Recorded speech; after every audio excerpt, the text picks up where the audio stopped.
Chapter 1. The Xianning Continent, Luoxian City. The Shien family is one of the three prominent families in Luoxian City, and they are currently holding their annual clan assessment. Having just awakened from slumber, Xuanning discovered that he had traversed into another realm. He felt quite disheartened in his previous life. While on a business trip abroad, his unfortunate luck led to an accident before the plane even touched down. This is a fantastical world, and today marks the Shien family's grand competition, where the victor stands to receive a second-grade elixir as a reward from the clan. This body also bears the name Xuanning, having commenced cultivation at the tender age of 3. After 13 years of arduous training, he has attained the first level of the martial apprentice realm. Within the family, he is infamously referred to as Waste. Just yesterday, he was jilted by Ye Tingsheng, a member of the Ye family, one of the three great families, which left the Shien family a source of ridicule throughout Luoxian City. He was utterly taken aback. It was precisely because this Xuanning had succumbed to anger that he found himself in this new existence. As a transmigrator, it would be peculiar if he did not end up in the body of a so-called Waste. The trope of being jilted is familiar to him. Before his transmigration, Xuanning was merely a lowly worker, an orphan without ties. Hence he bore no resistance towards his current situation. Since he has arrived, he decided to make the best of it and proceeded towards the clan's martial arena. Upon his arrival at the arena, he was met with derision from many onlookers. How dare Xuanning show his face here? He was just rejected by the Yi family's Ye Tingsheng yesterday, making our Shien family the laughingstock of Luoxian City. 13 years of cultivation, yet still at the martial apprentice first level. If it were me, I would rather dash my head against a wall. No, that would be too painful. If I were him, I would simply drink poison. Ye Tingsheng is the most outstanding genius of the younger generation in Luoxian City. She has already been taken under the wing of the sect master of the Yulua Xian Zone, an opportunity far beyond the reach of Waste like Xuanning. Ye Tingsheng, who had a betrothal with Xuanning, hails from the Yi family, another of the three great families in Luoxian City. The parents of both families were close friends in their youth, which led to the arrangement of this betrothal at their births.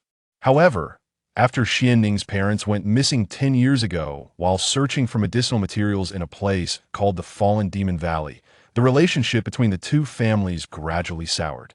Consequently, Xuanning's standing within the Shien family plummeted following his parents' disappearance. Moreover, not long ago, the prodigious Ye Tingsheng caught the attention of the sect master of the Yulua dynasty's 5 major sects, who directly accepted her as a disciple.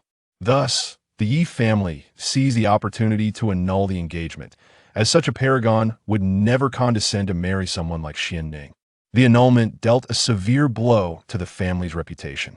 The Shien family, wary of the Yulua Xianzong's influence, had no choice but to acquiesce. Yet, this incident rendered the entire Shien family a target of mockery in Luoxian City. As a member of the Shien family, it was only natural for them to harbor resentment towards Xuanning. Listening to their taunts, Xuanning maintained an air of indifference. They were speaking of the deceased Xuanning. What concern was it of the current Xuanning? In the Xianning continent, the realms are as follows: martial apprentice, martial general, martial master, martial sovereign, martial monarch, martial king, martial emperor, martial saint, martial god. 13 years of cultivation, yet still at the martial apprentice first level indeed. He was considered Waste. Being jilted was to be expected, and he could understand it. As for seeking revenge, it was of no consequence to him. Brother Xuanning, you have arrived. Accompanied by a sweet, melodious voice, a youthful girl appeared before Xuanning. Her name is Xian Li Xue, the daughter of his third uncle, though not of his uncle's bloodline, but rather adopted. Despite lacking the Shien bloodline, her talent is remarkable, not inferior to Ye Tingsheng's, making her the foremost among the younger generation of the Shien family. She is currently at the 9th level of the martial apprentice realm and is on the verge of breaking into the martial general realm. Due to the amicable relationship between Xuanning's parents and Xian Lixu's father, along with their adjacent residences, the two have played together since childhood, an unwavering companionship that could be likened to childhood sweethearts. Xuanning gazed at the exuberant Xian Li Xue as she bounded towards him. Though she is merely 15, her beauty is already evident, and in a few years, she will undoubtedly blossom into a striking beauty. Li Xue, your actions are going to attract animosity towards me. Observing the hostile glares directed at him from the crowd, Xuanning felt quite uncomfortable. As expected, a valiant young man approached him. Fuming, Xuanning, you wretched waste, you have turned our family into a laughingstock throughout Luoxian City. How dare you show your face here? A waste like you should be expelled from the family. His name is Xuan Shaotian, the son of Xuanning's uncle, who is currently the clan leader. Everyone knows that Xuan Li Xue lacks the Shien bloodline, which is why Xuan Shaotian has always harbored feelings for her. Given Xuanning's close relationship with Xuan Li Xue since childhood, he has naturally been a target for Xuan Shaotian's ire. Hearing those words, Xuanning immediately retorted, though you are the clan leader's son, whether or not I am expelled from the family is not for you to decide. This world is perilous with his current weakness. Being expelled from the family would spell his doom once more, and he certainly would not comply with the others' wishes. Xuan Shaotian, the annulment of the engagement is not Xuanning's fault. If you have the guts, go confront the Ye family. Xuan Li Xue interjected. Li Xue, this Xuanning is nothing but a waste. Why do you maintain such closeness with someone like him? Seeing the object of his affections defend another man, Xuan Shaotian's anger surged. Were it not for the presence of so many people, he would have certainly beaten Xuanning to a pulp. He is my brother, not a waste. Once Xuanning recovers, his cultivation will surely catch up. Xuan Li Xue frowned, casting a disdainful glance at Xuan Shaotian. This only fueled Xuan Shaotian's fury, and he directed his ire at Xuanning, declaring, Xuanning, I challenge you. I do not accept, Xuanning responded, disregarding him entirely as he surveyed the martial arena. Suddenly, he noticed peculiar glowing points on the ground, with one conveniently located beneath Xuan Lixue's feet. He quickly exclaimed, Li Xue, you dropped something?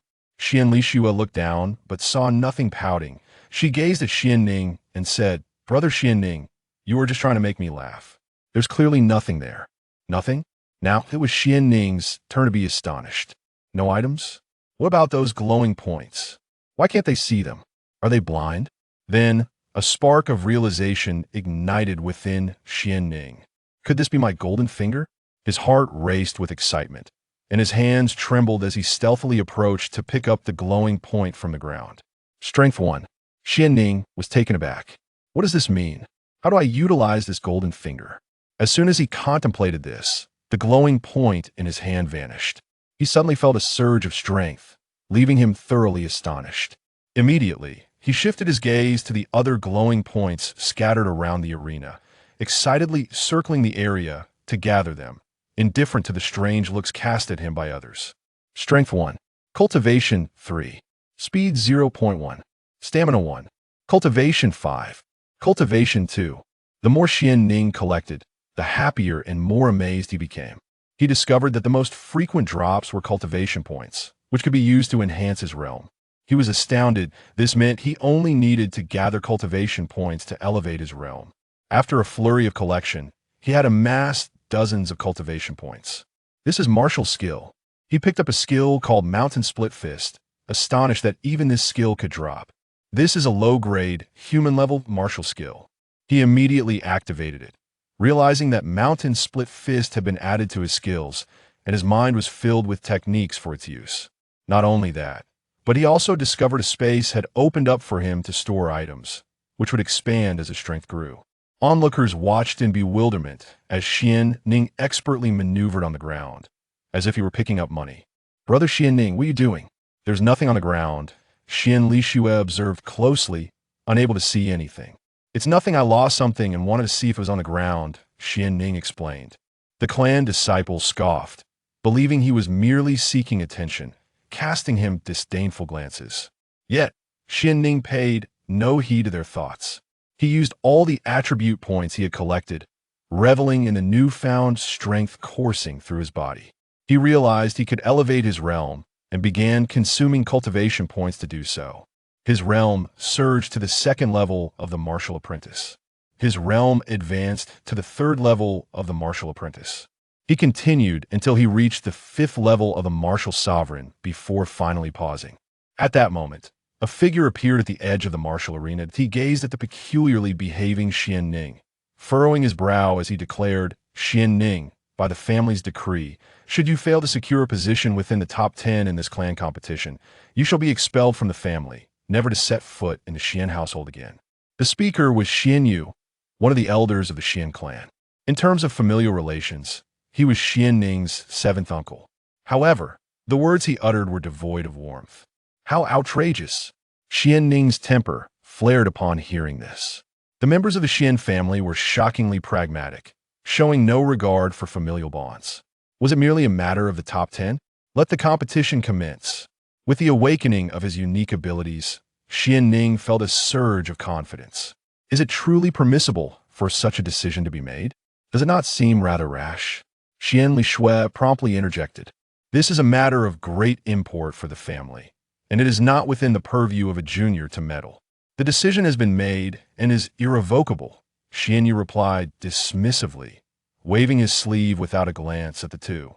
Xian Lishui wished to voice further objections, yet Xuanning spoke to her. Lishui, since the family has reached a decision, it is beyond our power to alter it. I believe third uncle has already voiced his dissent, but one voice alone cannot affect change. But do not worry, I am confident in my abilities, Xuanning reassured her, affectionately ruffling Xian Lishui's hair, only to discover that she stood at the same height as him now. This scene incited a fierce glare from Xuan Shaotian, as if he wished to devour Xuanning whole. He hastily addressed the other family members, insisting that anyone who faced Xuanning must ensure his defeat. The other young members of the family dared not defy Xuan Shaotian's command. Among the younger generation of the Shien clan, most were at the 3rd or 4th level of martial mastery, with only a handful exceeding the 5th level, including Xian Lishui and Xuan Shaotian, along with 3 others. Thus, Xuanning still retained a fighting chance for a position within the top 10. Those over 18 years of age in the Shien clan were considered adults and would not participate in this competition. Crucially, Xuanning still had time to grow stronger should he manage to break through once more before the competition. Securing a top 10 position would be all but assured. His luck could not possibly be so dismal as to encounter several opponents above the 5th level in his first attempt. As the drawing of lots commenced, Xuan Shaotian passed by Xuanning, uttering a menacing threat, "I shall ensure you are expelled from the family in disgrace." The drawing continued, and upon glancing at his own lot, Xuanning discovered he had draw number 10, the final match. With 9 contests preceding his, he still had a chance. He was eager to discern how the attribute points manifested, noting that he could only perceive them within the martial arts hall, indicating that they were not ubiquitous and must have specific reasons for their existence. The first match of the competition began, and to Xuanning's surprise, it was Xian Lishui who took to the stage. Her opponent was merely at the 4th level of martial mastery and stood no chance against her, being effortlessly sent flying off the platform by a single strike from her palm. The fallen Shien disciple landed with a thud, spitting blood as he clutched his chest while departing the arena. However, Xuanning observed that as the opponent fell injured, 2 luminous points materialized. Could it be that attribute points only drop when someone is injured?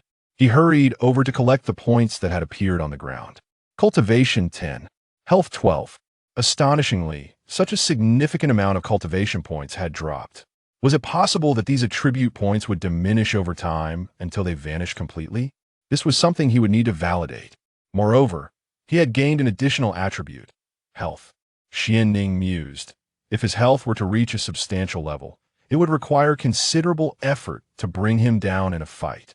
Uncertain whether there are defensive attributes to be obtained, he mused that if such were the case, formidable defenses coupled with robust health would render one invincible. His anticipation was palpable. "Brother, Xuanning, I have triumphed," Xian Lishui declared with a sweet smile directed at Xuanning, inciting envy and admiration in countless onlookers. "Very impressive, indeed," Xuanning responded hastily, eager to discern the mechanics of attribute point drops. The second round commenced swiftly, and he observed the duel platform with keen attention. As the 2 combatants engaged, he finally noticed the emergence of attribute points, which materialized during their confrontation. With their relentless exchanges, the quantity of dropped attribute points steadily increased. Most were white, denoting cultivation, while red signified health, gray represented strength, cyan indicated speed, and orange denoted stamina. He detected a new kind of luminous point, black in hue, of which he had never encountered before. As the second match concluded, over a dozen attribute points littered the stage, all derived from the two fighters. The third bout featured Xuan Shaotian, who dispatched his opponent with a single strike, resulting in the release of red light. Xuan Shaotian glanced toward Xuanning, making a gesture suggestive of a threat, casting doubt on whether the fellow intended to take his own life. Though lacking evidence to substantiate such a claim, the longer the battles persisted, the more attribute points were accrued. He comprehended that with each ensuing conflict, the brilliance of the points on the ground seemed to dim, leading him to surmise that these attribute points might possess a temporal limitation. Once their radiance faded completely, they would vanish, with no recourse. He could only hope for the battles to conclude swiftly, allowing him to take the stage. After the 4th, 5th, and 10th bouts, he finally awaited the final match. Rushing onto the platform, disregarding the puzzled, bemused, and disdainful gazes of the crowd, he promptly gathered various attribute points from the ground. Health 10, Strength 0.5, Cultivation 5, Defense 2. After 9 matches, the plentiful attribute points were immediately utilized. "What are you doing, Xuanning?" Elder Shien inquired, furrowing his brow, perplexed by Xuanning's actions. "I am merely engaging in pre-battle preparations. It will be over shortly," Xuanning replied promptly. "Elder, since he is a useless individual, why not simply announce the commencement of the battle?" Xuan Shaotian below, though equally confused by Xuanning's antics, appeared to be merely idling. The combatants facing Xuanning began to take the stage, and fortune was not on his side as he encountered Xuan Caiyang, a 5th-level martial soldier and one of the top 5 prodigies of the Shien clan. Xuan Shaotian signaled to Xuan Caiyang, urging him to deliver a severe lesson to his opponent. Xuan Caiyang nodded in acknowledgement. Elder Xianyu, having lost interest in Xuanning, declared that the competition should commence. Regardless of who he faced, Xuanning's fate would ultimately lead to expulsion from the clan. Battle begins. Elder Xianyu did not depart, anticipating the moment he would announce Xuan Caiyang's victory. Clenching his fists, Xuan Caiyang charged fiercely at Xuanning, intent on delivering a brutal thrashing, employing 30% of his strength. The spectators below snickered, seemingly envisioning Xuanning being sent flying by a single punch from Xuan Caiyang. Amidst the crowd, only Xian Lishui expressed concern for Xuanning. Upon seeing his opponent advance, Xuanning hesitated not. He unleashed all his power, transforming his palm into a fist, and retaliated with a formidable strike. Bang! Crack! A shadowy figure grasped the fist, collapsing to the ground, and agonizing wails at a cry of pain echoed, eliciting even greater mirth from the audience. However, when they realized the fallen figure was not Xuanning, but Xuan Caiyang, astonishment gripped all present. How can this be possible? Am I dreaming? Xuan Caiyang has been felled by a single punch. How could this Xuanning possess such strength to defeat Xuan Caiyang? Xuan Caiyang had reached the 5th level of martial soldier, a top contender within the Shien clan's younger generation. How could the infamous waste, Xuanning, possibly triumph over him? Surely, Xuan Caiyang, under no circumstances, could be swayed by Xuanning. What on earth was happening? This scene would leave anyone who witnessed it in shock and disbelief. The useless Xuanning had indeed defeated the 5th-level martial soldier. Xuan Caiyang, with a single blow, after overcoming his adversary, Xuanning did not relent. He charged forth, delivering punches and kicks as if assaulting an old mutt, each strike landing with ferocity, one after another. Attribute points cascaded from Xuan Caiyang's form. Xuanning seized a few in passing. Cultivation 20, cultivation 21, defense 5, such a bounty of cultivation points. Could it be attributed to his own strikes?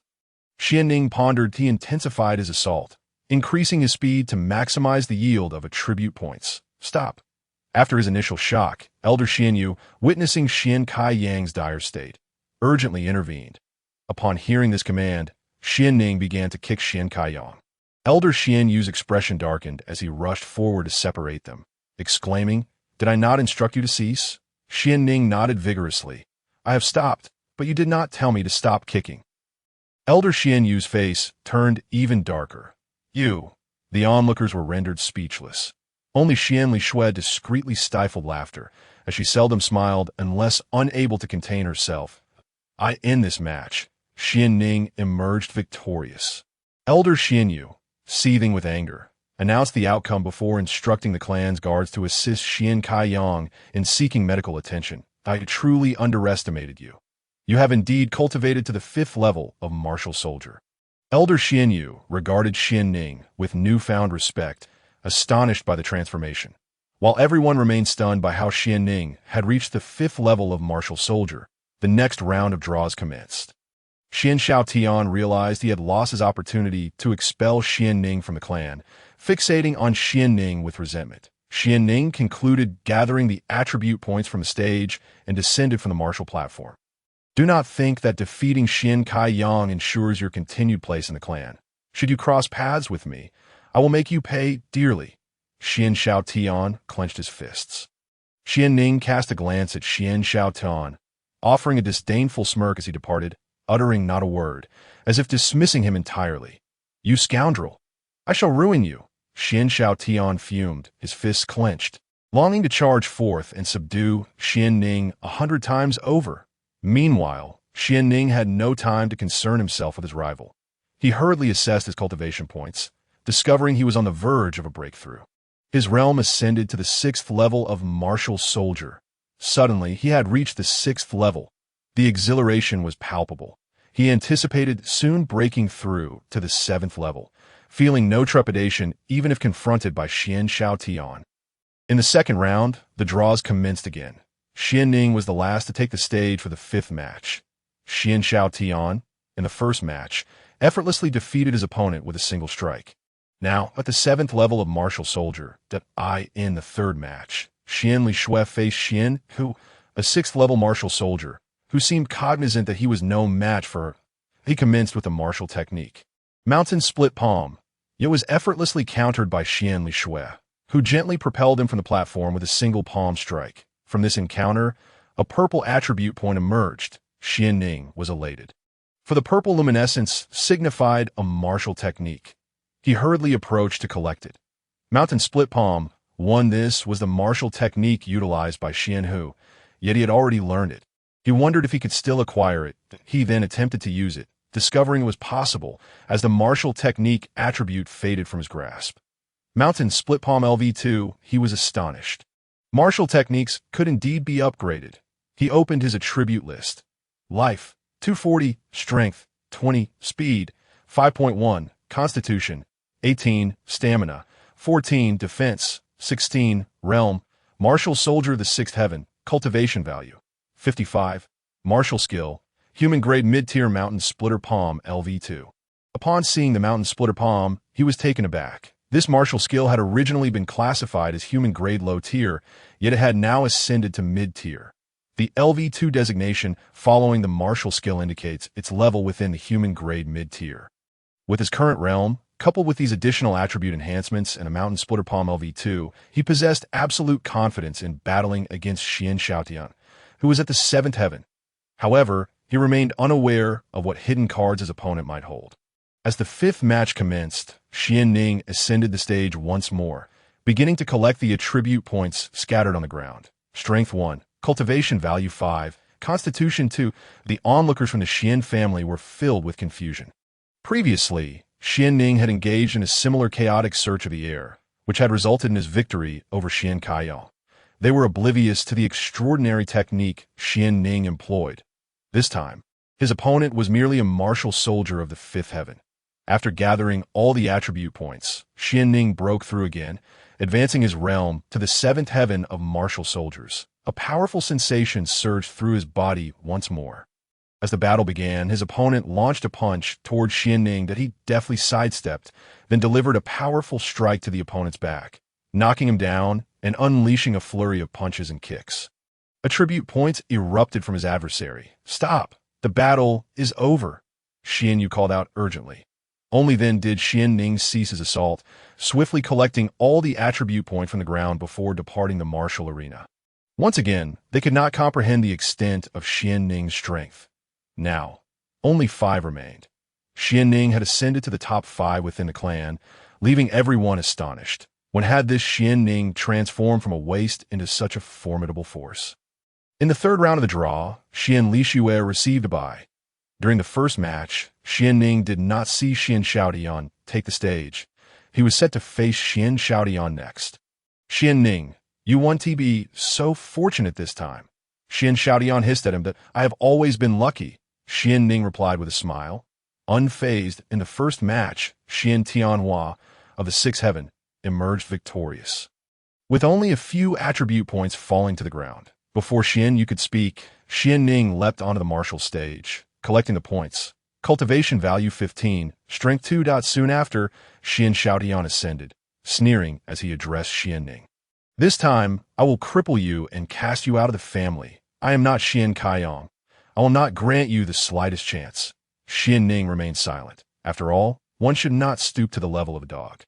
The battle begins. Tsunami punch. Xuan Shaotian unleashed his full power from the outset, his fists clenched as if a wave were crashing down upon Xuanning. This was indeed a human-grade, mid-tier martial skill. It would be intriguing to see how Xuanning could withstand it.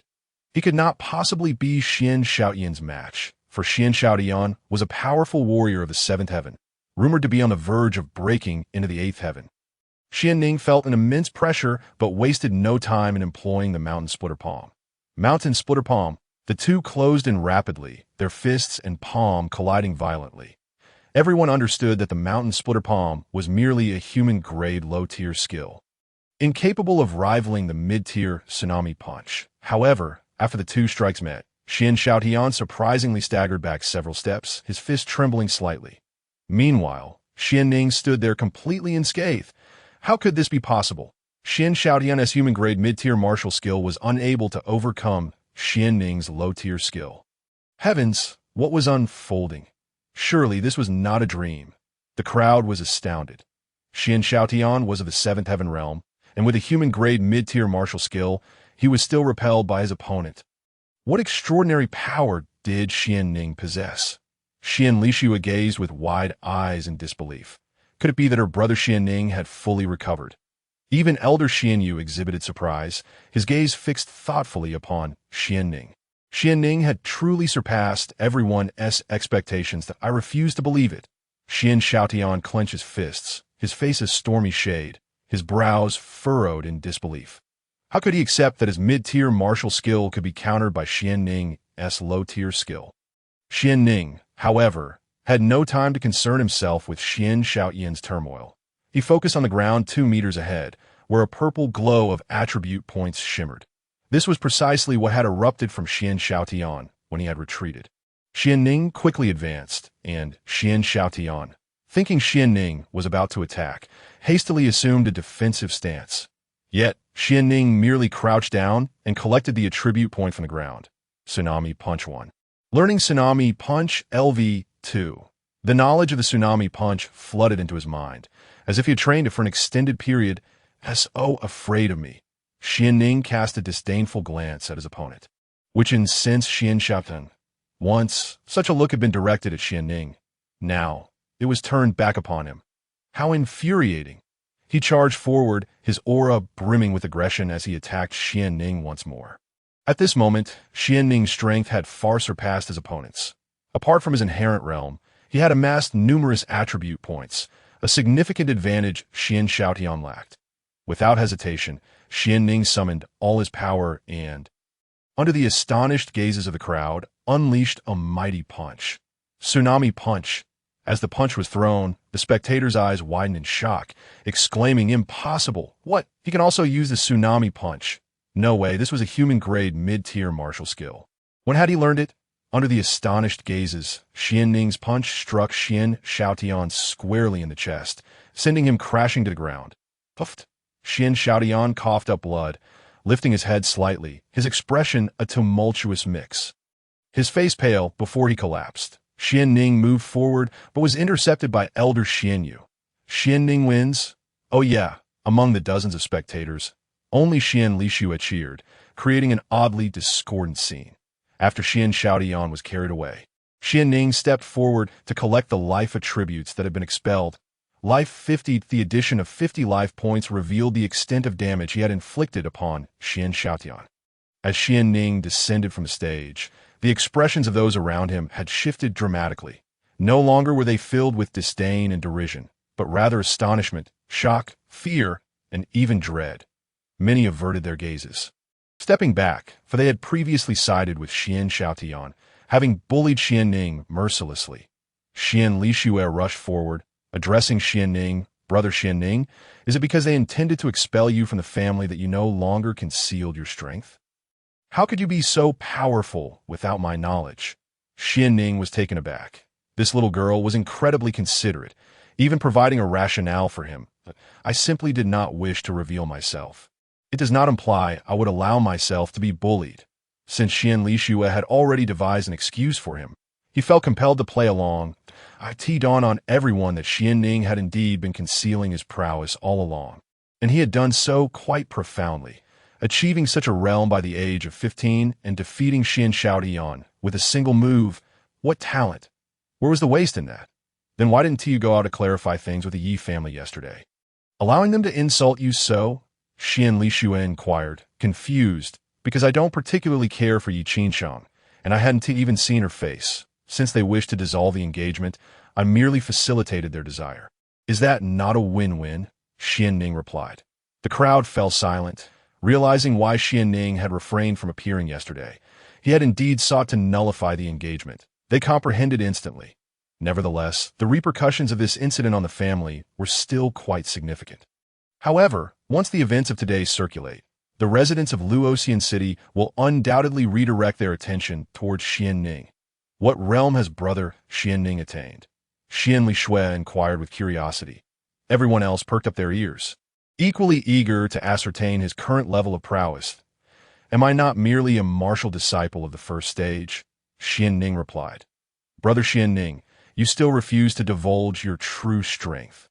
Xian Lixue pouted adorably, her voice sweet enough to soften hearts. Xuanning had advanced to the top 3, and ultimately, the 3 of them were to engage in a duel. Xian Lixue was the first to face off against the six-fold martial artist, Xian Tianhua.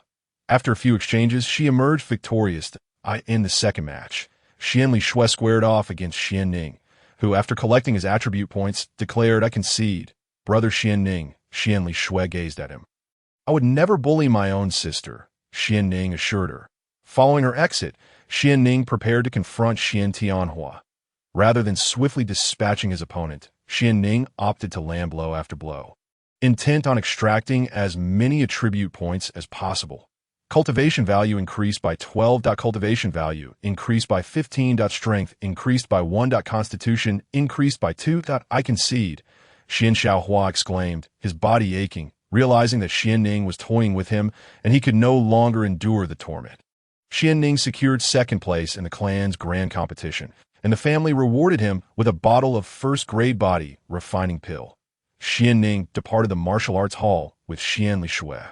This news swiftly reached the clan leader and the other elders, who were in the midst of a meeting. Upon hearing that Xuanning had defeated Xuan Shaotian and secured second place, everyone was left astounded. What did you say? Not only did Shaotian lose, but he was also injured by Xuanning and remains unconscious. How is that possible? How could a waste like him defeat my son? The clan leader, Xin Kuang, was utterly shocked, sitting in disbelief as he absorbed the information. The other elders engaged in fervent discussions, struggling to comprehend the situation. Among them, only Xian Lixue's father, the third elder Xian Ruohong, wore a beaming expression and promptly inquired, Is it true? Did Xuanning truly achieve second place in the clan's competition? Absolutely. I would not dare deceive the esteemed elders and clan leader. The attendant responded hastily. This is indeed true. Xian Yu also returned. You have finally arrived. Please share the specifics with us. Upon Xian Yu's return, they eagerly pressed him for details. The revelation was simply too shocking. Disbelief permeated the air. Xian Yu's account echoed that of the attendant, but he added, had we not pressured him to enter the top 10 of the family competition, this lad would have continued to conceal his true strength. It is astonishing how deeply he has hidden himself, willing to bear the title of waste for so many years. Everyone was taken aback, realizing that Xuanning had been hiding his abilities all along. Xian Ruohong, unconcerned by the reactions around him, asserted, "You have all witnessed that Xuanning is far from a waste. He is a genius. Although his exact realm may be unclear, he is undoubtedly no less capable than my daughter Li Shui. You must restore his cultivation resources, preferably compensating him for all the resources he has missed over the years. He has managed to reach this level without relying on the family's resources. Just imagine what he could achieve with our support. His talent cannot possibly be inferior to that of Yi Qingcheng from the Ye family." Xian Ruohong's words plunged everyone into silence. And it was Xian Yu who first spoke up. "I concur. I am in agreement." With a consensus reached, the clan leader Xian Kuang had no choice but to comply. He promptly issued orders to replenish Xuanning's resources before hastily departing to check on his son. "Oh, Shaotian, how are you?" As Xian Kuang entered Xuan Shaotian's chamber, he was met with the sound of weeping. His wife, Qin Huai, approached him in tears, pleading, "My lord, you must seek justice for Shaotian. That waste Xuanning has grievously injured him. You must avenge our son." Xian Kuang frowned, casting a glance at the unconscious Xuan Shaotian, whose body was bound in white cloth, appearing as though he were clinging to life. Fury erupted within him as he slammed his hand against the bed frame, exclaiming, "Xuanning, I shall not let this go unpunished. You will pay for injuring my son." He was unaware of the severity of his son's injuries, believing only that Xuanning had defeated him. How could he allow Xuanning to escape his wrath when his son was so gravely harmed? "Take good care, Shaotian." With that, Xian Kuang stormed out. After his departure, Qin Huai hastily wiped her tears and gently patted Xian Shaotian, saying, "Shaotian, your father has left." Xian Shaotian opened his eyes and quickly urged, "Mother, please help me remove this white cloth. It is unbearable." As Qin Huai unraveled the bandages, she cautioned, "This is for your own good. Your father nearly lost his mind seeing you in such a state. Trust me, he will not easily forgive Xuanning. Curse that Xuanning. I wonder what kind of elixir he consumed. Not only does he master 2 martial skills, but his realm is also so high. I've been deceived for all these years. That scoundrel has caused me such pain. Mother, be gentle. It hurts." Xian Shaotian winced in agony. Qin Huai, exasperated, retorted, "How can you blame others? If only you had devoted more effort to your cultivation instead of fawning over that Xian Li Shui. You would not have fallen to that so-called waste. Can't you bring some honor to your mother?" At this point, Qin Huai was truly incensed, unable to fathom what was so appealing about Xian Li Shui that captivated so many young men of the Xian family. "Mother, Xian Li Shui is not even the biological daughter of the 3rd uncle. She will eventually marry. They say good fortune should not flow to outsiders. If it's to be someone, it might as well be me. I could marry her and have her serve you. Wouldn't that be a splendid arrangement?" As he spoke, Xian Shaotian beamed at Qin Huai. "Mother, please help me." The mere mention of Xian Li Shui invigorated him, momentarily alleviating his pain, as if she possessed some extraordinary charm. This sight only fueled Qin Huai's disdain for Xian Li Shui, yet her son was infatuated with her. Alas, this is a troublesome matter. Your 3rd uncle has always been at odds with your father. Moreover, your 3rd aunt is also your mother's sworn enemy. That I fear this will be difficult. You should abandon this notion." Qin Huai was frustrated, wondering how she had given birth to such a stubborn child, so fixated on a singular tree when there were countless others in the forest. After removing the bandages from Xian Shaotian, she sternly instructed, "You must recuperate properly and refrain from going anywhere. Mother, you must assist me with the matter concerning Xian Li Shui." Qin Huai nearly fainted from exasperation. The more her son cherished Xian Li Shui, the more resolute she became in keeping her away from their household. As Xian Shaotian pondered his plight after his mother departed, he muttered resentfully, "Xuanning, this is all your fault. Had it not been for you, I would not have ended up in such a predicament." With a forceful slap against the bed frame, he noticed a crack appearing. The bed frame, already precarious from Xian Kuang's previous outburst, could no longer withstand the force and collapsed entirely. Burying Xian Shaotian beneath it, that a muffled cry of "Aya" emerged from beneath the wreckage. "Xuanning, I will not rest until I have my revenge." Xian Shaotian lay on the ground, his injuries compounded. This time he was infuriated. Bang! A wooden plank fell from above, striking his head and rendering him unconscious once more. Now, his true injuries had taken their toll. Ha! Xuanning rubbed his nose, wondering which little rascal was cursing him. Brother Xuanning, what's the matter? Have you caught a cold? Xian Shui, with her round, sparkling eyes and delicate features, gazed at him in confusion. Xuanning, captivated by her clear gaze, internally lamented the overwhelming allure she possessed. Nearly ensnaring his very soul, he quickly averted his eyes and remarked, "The family has replenished my cultivation resources, yet I find myself unable to exhaust them all at once. Here, take this. I hope it aids you in swiftly breaking through to the martial general realm." As for himself, he could simply gather attributes. Xianliuo quickly shook her head and said, "It's better to leave it for Brother Xuanning to cultivate himself. After all these years without the resources of the family, you have managed to reach such a high level of cultivation. With more resources, you would undoubtedly become even stronger and surely surpass that Ye Qingchen. How could he possibly cultivate? It is impossible for him to cultivate in this lifetime. Nothing brings greater joy than accumulating a few attribute points." He pressed 2 bottles of spiritual liquid into Xianliuo's hands and remarked, "Since you call me brother, it would not be unreasonable for me to give you a little gift. But enough with the buts. Your brother is not short on resources. All right then." Seeing Xianning's resolute demeanor, Xianliuo had no choice but to accept that, to be honest, he truly looked down on these items. They were less useful than a few gold notes in his possession. The currency commonly used in Xianning continent consisted of gold coins, silver coins, and copper coins. However, the gold notes were crafted from gold combined with formations, making them fireproof and resistant to tearing. Much like paper, albeit slightly heavier since they were made of pure gold. These gold notes were also convenient to carry, and most people preferred using them for various transactions. Besides gold notes, there were naturally silver notes and copper notes.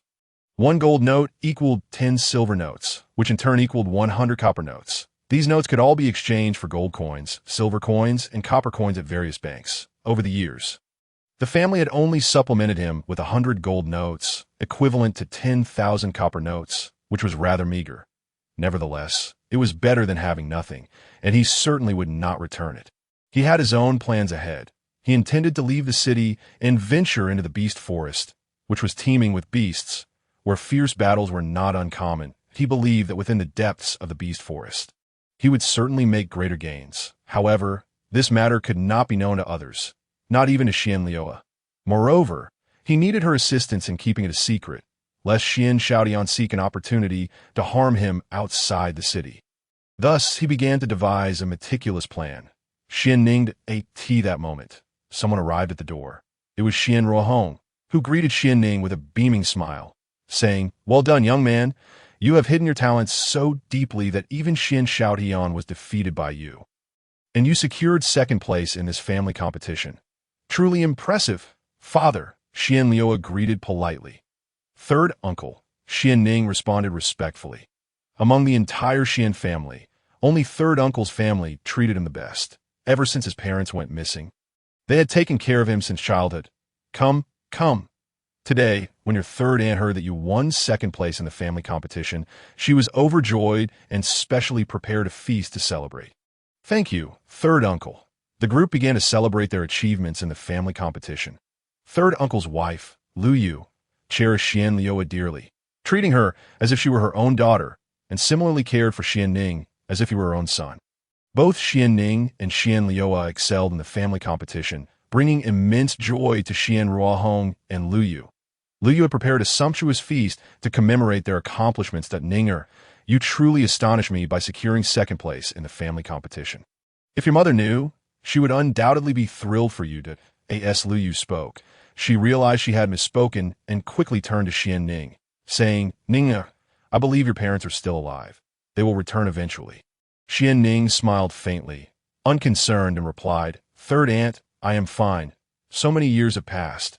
Regardless of whether they are alive or not, I will continue to live well. Brother Xuanning, we are here for you. We will always be your family." Xianliuo gazed at Xuanning with a cheerful smile, her youthful exuberance filling him with joy. Having them as family in this world was more than enough for him. After feasting, Xuanning returned to his room. Although the Shien family had not provided him with cultivation resources over the years, they had not reclaimed the courtyard. Even daily necessities were still supplied to him. Xuanning realized this was undoubtedly the work of his third uncle. Without him, given the Shien family style, not only would the courtyard have been reclaimed, but even his daily needs would have been a significant issue. Hence, among the entire Shien family, Xuanning harbored goodwill only towards third uncle's family, while he felt no affinity for others. Although the courtyard had not been reclaimed, the items within were quite old and had not been replaced for a long time. Yet they were kept relatively clean. Xuanning began to attempt cultivation, trying to absorb the spiritual energy of heaven and earth according to the family's cultivation methods. Ultimately, he was astonished to discover that he was indeed a waste. He could not even increase a trace of spiritual energy. Through experimentation, he found that unless the spiritual energy within his body was depleted, he could not replenish his spiritual power through cultivation. It was utterly futile to attempt to increase his spiritual energy. The truth was clear. He would never be able to rely on cultivation to grow stronger. Accumulating attributes was the true path.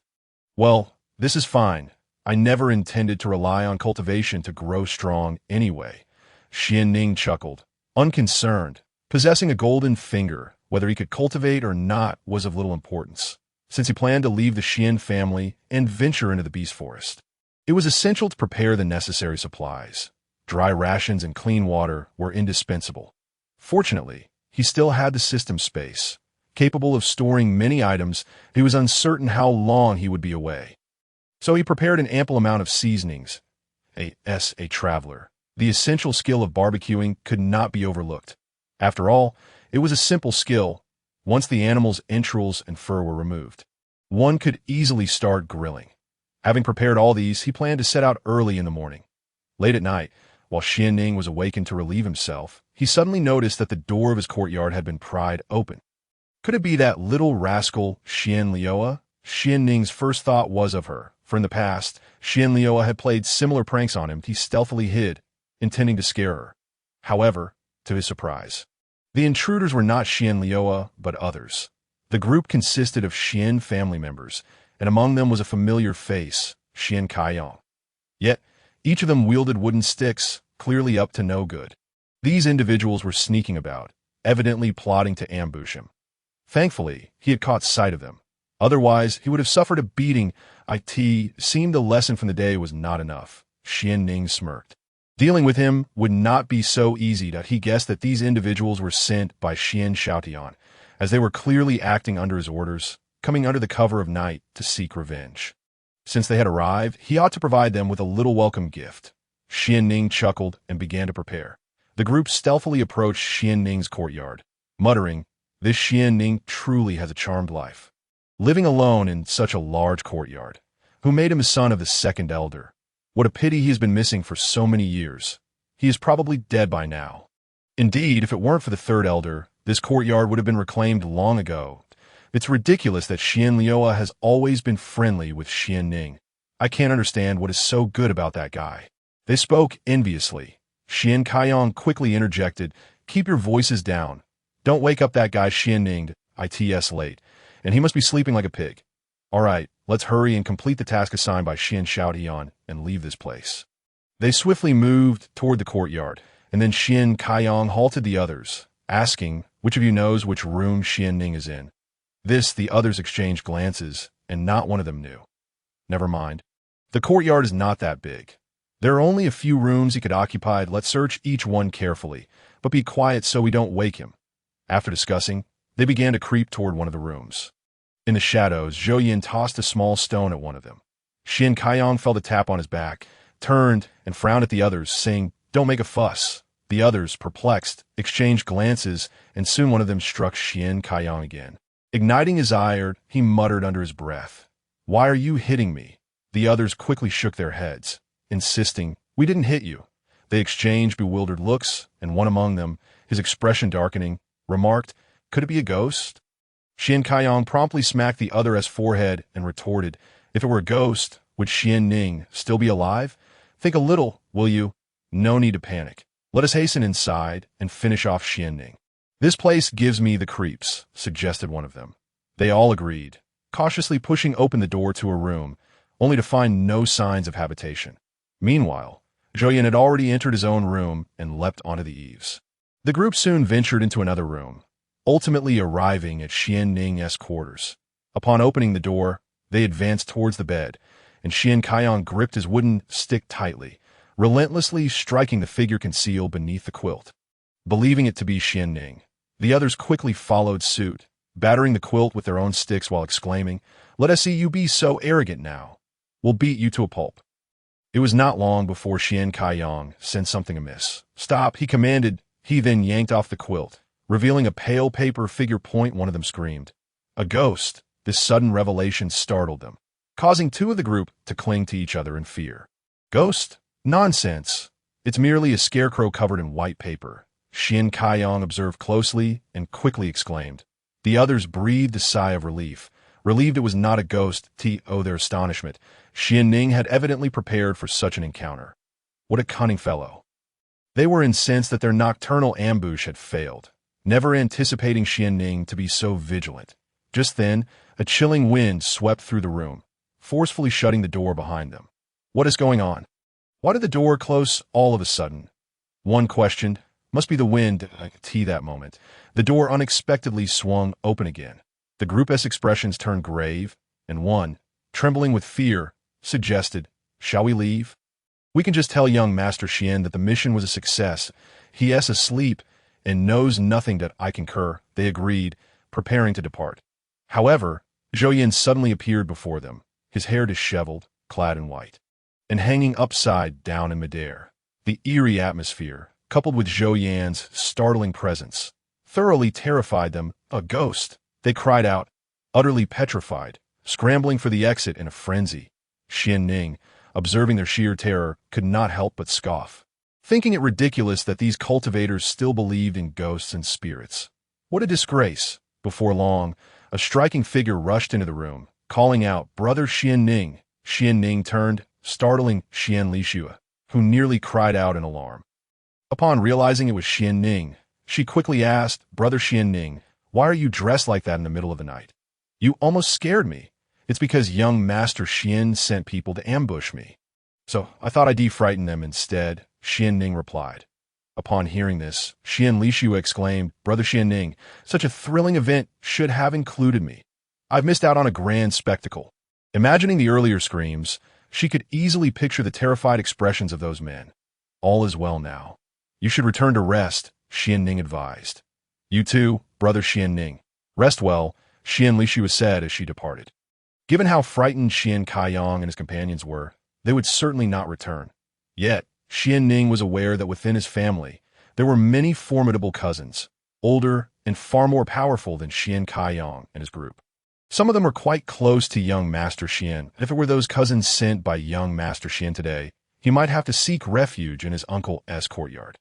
Furthermore, young Master Shien's father was the current patriarch of the Shien family and had a particular fondness for him. Young Master Shien's mother was fiercely protective as well. That it was certain that they would not let this matter rest easily. While they might not take direct action, it was inevitable that they would employ some underhanded tactics. Young Master Shien's arrogant disposition was largely influenced by his parents. This situation exemplified the adage, "A son's disobedience reflects a father's shortcomings." Xuanning despised feeling manipulated and understood that true strength lay in self-reliance. Suddenly, he noticed glimmering attribute points scattered on the ground, some of which were of a rare, transparent hue. What kind of attribute points are these? He wondered as he picked one up. Xuanning was astonished. Could it be that this mental attribute was frightened out of them? He discerned that this mental attribute must be quite rare, with each individual only dropping 0.1 points. Collectively, he believed that these points would accumulate over time. Upon using them, he indeed felt an enhancement in his mental prowess. This mental attribute is quite impressive. Though somewhat scarce, that he examined his attribute panel, noticing an addition of mental attribute 0.4. These points were supplementary, not including his inherent attributes, which was beneficial as it clearly indicated how much additional strength he could gain. As dawn broke, he stealthily leaped over the wall. With newfound strength, even jumping over walls became a breeze. In the future, if you were to engage in some illicit activities, escape would be much easier. No misunderstandings. I'm merely contemplating, he mused. The city gates of Luoxian City would open early, and workers from within and outside the city had already begun to stream in and out, regardless of the world. Ordinary people would always exist, comprising the majority of any realm, tirelessly toiling for their daily bread. In this high martial world, the plight of the common folk was even more dire, subjected to relentless exploitation. He harbored no desire to remain among the lower echelons, nor did he wish to exploit others. He simply sought to thrive in this world, to avoid exploitation. He must grow stronger, and the path to strength was straightforward. Collect more attribute points. To prevent being recognized, he took care to cover his face. It wasn't merely caution, but rather a belief that his presence in this world must serve a greater purpose. Perhaps the burden of saving this realm rested upon his shoulders. And he could not afford to perish prematurely. Such a loss would be detrimental to this world. Moreover, he was still a virgin. He could not simply resign himself to fate here. He had prepared thoroughly for this venture. Although he had never left Luoxian City, he possessed a map. Albeit not entirely clear, it provided a general direction. He had also overheard conversations among some martial artists from Luoxian City, who were heading to the beast forest to hunt monsters or game. A perfect opportunity to follow them discreetly to avoid getting lost. After a considerable duration, he finally beheld a vast, boundless forest. As he understood, most of Xuanning continent consisted of forests and oceans, with humanity occupying only a minuscule portion. Yet, even this small segment was immense. Governed by numerous kingdoms and dynasties, Luoxian City was merely a county city of the Lioli dynasty. Beneath the county city lay villages, towns, small cities, and counties, while above it were the capital and imperial city. The county city was akin to a municipal city, not particularly large, yet not the smallest either. His purpose for venturing into the beast forest was not to provoke any monsters but solely to collect attribute points. Indeed, upon entering the forest, he immediately spotted several attribute points on the ground, hastily collecting them. Experience points, 1 health points, 2 Beastman Bloodline 0 point, 1 Beastman Bloodline. Xuanning exclaimed in astonishment, having acquired yet another new attribute point.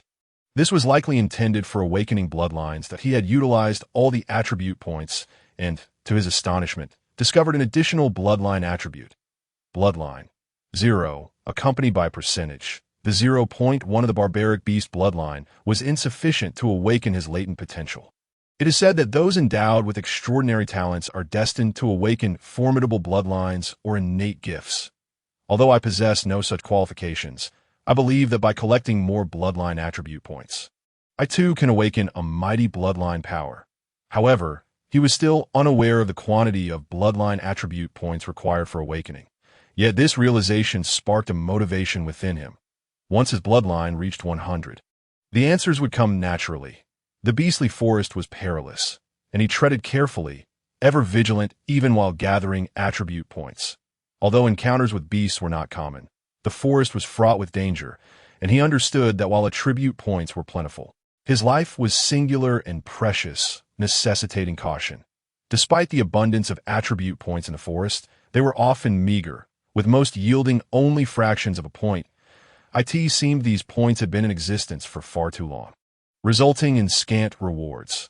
His cultivation value increased by 20, and his life value by 15. Fortunately, he later stumbled upon a few points of greater value, and observing the still wet bloodstains on the ground. It was clear they had recently fallen. He ventured deeper into the forest, soon realizing that his cultivation value was sufficient for a breakthrough. And without hesitation, he advanced to a new realm. He transcended to the 8th layer of martial apprentice. Feeling the surge of powerful energy coursing through his body, he felt elated. Was cultivation truly arduous? Was it not merely a matter of gathering attributes? The entire continent's forest would become his training ground, where he would simply need to collect to transform into a powerhouse. To become a formidable being. As his collection of attributes grew, he noted that most of the points dropped were related to cultivation value and life value, with other attributes being relatively scarce. Particularly, the bloodline attribute was exceedingly rare. Thus far, he had only accumulated 0.2, and the road to fully awakening his bloodline remained long. Gathering attributes was a skillful endeavor, akin to being with a beloved girl. One must often bend down that he yearned for a skill that would allow him to collect attributes without bending. Fortunately, his stamina was commendable, though he had bent for an hour. He did not feel significantly fatigued as he gathered more attributes. It was inevitable that he would encounter beasts. He sensed a predatory gaze upon him, drawing forth an iron sword, though its quality was mediocre. It sufficed for dealing with beasts. Roar! A wild creature leaped from the underbrush, charging toward Xuanning. Prepared, he brandished a dagger and struck at the creature's neck, dispatching it with a single blow. This creature was merely a wild beast. Not even a magical beast, and thus was not difficult to vanquish. It resembled a dog in size, vaguely akin to a wolf, one he had seen in the city but could not name. He casually stored it within the system's space, but he then ventured further into the beastly forest, encountering an increasing number of beasts, along with heightened danger. Similarly, as the risks escalated, so too did his opportunities. And he collected a greater number of attribute points. His physique improved by 3, cultivation value by 25, strength by 2, and he broke through to the 9th layer of martial apprentice, with a rise in his cultivation value. His realm ascended once more to the 9th layer of martial apprentice. Other attributes also saw a significant increase. Ahead, he spotted a magical beast's corpse and, intrigued, noted that someone had hunted a beast, yet left it behind. This was a first-order magical beast, the corpse of a jungle demon rabbit, accompanied by several attribute points. Bloodline of the magical beast 1, life value 50, cultivation value 50, a commendable haul, indeed. The first-order magical beast yielded 50 cultivation points and a modicum of bloodline power. Xuanning glanced at his bloodline and saw it had reached 2. If he continued to collect, he would soon reach 100. The corpse of this first-order magical beast was worth more than 10 wild beasts combined. He wondered who would forsake such a prize that he casually collected the jungle demon rabbit's remains, only to find the magical crystal within its brain had been taken, leaving him disappointed. The magical crystal was the most vital and valuable component within a magical beast, and not every beast possessed one. That he noticed signs of battle ahead and, driven by curiosity, moved forward. Life value 20, cultivation value 15. Again, the drops were primarily life and cultivation values, and soon he discovered another first-order magical beast corpse. Brutally cleaved in 2. It seemed the adversary had ample resources or perhaps more pressing matters at hand, not simply hunting beasts, deduced Xuan. Compelled by curiosity, he began to track the trail. An hour later, he encountered a second-order magical beast, and beside it lay a person slain. Notably, there were numerous attribute points scattered on the ground, suggesting the effort expended by those who had sought to slay this beast. This was a second-order magical beast, a stone monkey, which held little value and was rather troublesome. He was surprised that they had chosen to hunt such a creature and had even lost a life in the process. Xuanning's curiosity deepened, yet first he gathered the attribute points on the ground. Cultivation value 100, magical beast bloodline 3, defense 5, and he acquired a martial technique, the flowing cloud sword technique 1. A fortunate find. Indeed, it appeared to be a mid-grade human tier martial technique, a splendid acquisition. Upon learning the technique, Xuanning discovered its quality, thereby gaining an additional means of combat. After collecting the 100 cultivation points, he felt yet another breakthrough was imminent. I must be one of the fastest cultivators in Xuanning continent, he chuckled, choosing to break through. That a tremendous energy erupted from within him, filling him with a powerful sensation as if a potent force were refining his limbs and meridians. He transcended to the first layer of martial general. So, this is the martial general realm. It feels exhilarating. Xuanning clenched his fist, realizing the stark difference in power between a martial apprentice and a martial general. His current realm was enough to defeat 5 or 6 opponents of the 9th layer of martial apprentice. He pondered who these individuals were. Had they not slain so many magical beasts, he would not have progressed so swiftly. In gratitude, he resolved to follow them further. Eventually, he observed a group of individuals in the distance, seemingly consulting a map in search of something. Xuan speculated. Could they be treasure hunters? He stealthily trailed behind, and, as he drew closer, his surprise grew. Was that not Yuuk? Accompanying these individuals, it seemed his venture was not merely for training. Xuanning was genuinely astonished. Yiwuk was one of the three great families of Luoxian City, the heir of the Ye family, on par with Xuan Shaotian. Xianning's former fiancée, Yi Qingsheng, was Yiwuk's sister. However, Yiwuk's talents did not rival those of his sister. Yet, leveraging her status, he had access to considerable cultivation resources and was notorious for his misdeeds, often harassing virtuous women, instilling fear in the citizens of Luoxian City.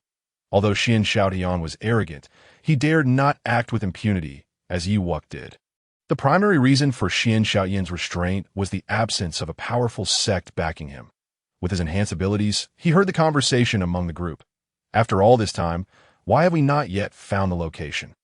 Yinan, your map isn't a forgery, is it? Yiwuk huffed, clearly lacking patience. If it weren't for this treasure map, I wouldn't be enduring this hardship. Young master, I wouldn't dare deceive you even with 10 lives. But we have yet to reach the true destination. If it were a commonly known location, wouldn't the treasure have been taken long ago? Yinan quickly responded to why Yi Wuqing pondered this and agreed. For the sake of the treasure, he had no choice but to endure the wretched weather and environment. Nevertheless, he said, let us rest for a moment before we continue. As Zhou, Yin listened to their conversation. He indeed discovered that Yi Wuqing was on a treasure hunt. Curiosity piqued, he decided to follow behind, intending to play the role of the mantis stalking the cicada, while the yellow sparrow lay in wait. Letting them scout the way ahead so he could reap the benefits, he observed Yi Wuqing, who seemed utterly drained by his daughter, were it not for his formidable strength at the 8th level of martial arts. He might have struggled to even arrive here. After a 20-minute respite, Yi Wuqing led his companions onward once more. Zhou Yan followed cautiously, noting that there were 13 of them, 10 of whom were at the level of martial generals, and he certainly would not confront them head-on. Along the way, Yi Wuqing encountered an increasing number of demonic beasts, and in the effort to slay a second-tier beast, they suffered yet another loss. This time, a martial general. What dreadful luck! Yi Wuqing felt no sorrow for the fallen guards. Rather, he was irked at the prospect of returning empty-handed. The beasts were not taken, and he noticed that this particular beast bore no demon crystal. Zhou Yan, without a hint of politeness, claimed the beast's corpse, which was worth a considerable sum, though he felt no gratitude towards Yi Wuqing. Xianning carefully trailed behind, collecting their discarded spoils. The thrill of gathering treasures without engaging in battle was indeed exhilarating. The path grew increasingly treacherous, and Yi Wuqing's frail constitution necessitated frequent breaks, during which he incessantly inquired about how much longer they had to go. This elicited disdain from Xianning. Should the entire Yi family fall into his hands, they would surely be squandered eventually. Yet, who could forget Yi Wuqing's exceptionally gifted sister? As long as she remained a direct disciple of the Luoxian sect's master, the Yi family standing in Luoxian City would remain unshaken. No one dared to offend the disciples of Luoxian's sect lightly. Xianning realized that as his strength increased, the cultivation points required for further advancement grew significantly. He also discovered that the points he previously obtained from second-tier beasts had amounted to 100. But now, following his enhancement, he could only garner 50 points, exactly half. These points varied according to his strength, and it seemed unlikely that lower-tier beasts would yield substantial rewards that reap greater benefits. He would have to target higher-tier beasts. However, Xianning's collection along the way was not insignificant, thanks to the abundance of demonic beasts in this area. The spoils dropped were numerous, although the points were scant due to the timing of the drops. Their sheer quantity still provided a considerable yield. With his growing cultivation points, Xianning sensed that he was on the verge of another breakthrough. This method of cultivation truly suits me. Were I to adhere to conventional practices, I would likely remain an ordinary individual for the rest of my days. Xianning began to assimilate the cultivation points, elevating his realm to the 2nd level of martial generals. A surge of powerful energy surged through his body, refining it further, rendering his physical strength significantly greater than before. The realms of martial disciple, martial general, and martial master all serve to enhance the body, fortifying one's physical capabilities. However, upon reaching the martial master realm, one could finally manifest spiritual energy. Yet, it could not be projected outward. It could only be condensed to augment the hands, feet, or even the body's surface, thereby enhancing defensive capabilities. Only upon attaining the martial sovereign realm could one truly project spiritual energy outward, forming a protective spiritual armor. But Xuanning was different from others. In addition to the physical refinement that came with advancing realms, he also possessed extra attribute points, even without further elevation, as long as he collected enough attributes. He could still defeat any opponent. After noon, Ye Wuqing and his party paused to eat their rations. Listening to their discourse, Xuanning gleaned that they were not far from the true location of the treasure. He was indifferent. With them taking down demonic beasts in front, he could casually gather the attribute points and the corpses behind them. That was pure delight. They had yet to approach the core of the demonic beast forest, thus only encountering first- and second-tier beasts. Should they come across a third-tier beast, they would likely have to flee for their lives. Third-tier demonic beasts were equivalent to human martial masters, and their strength surpassed that of human warriors of the same rank. Without formidable means, human fighters were no match for these beasts in direct confrontation. Following Ye Wuqing's group, they arrived at a secluded spot, overgrown with weeds and dense foliage, making it exceedingly hidden, an area where few would venture. Ye Wuqing's subordinates had to wield their weapons to carve a path through.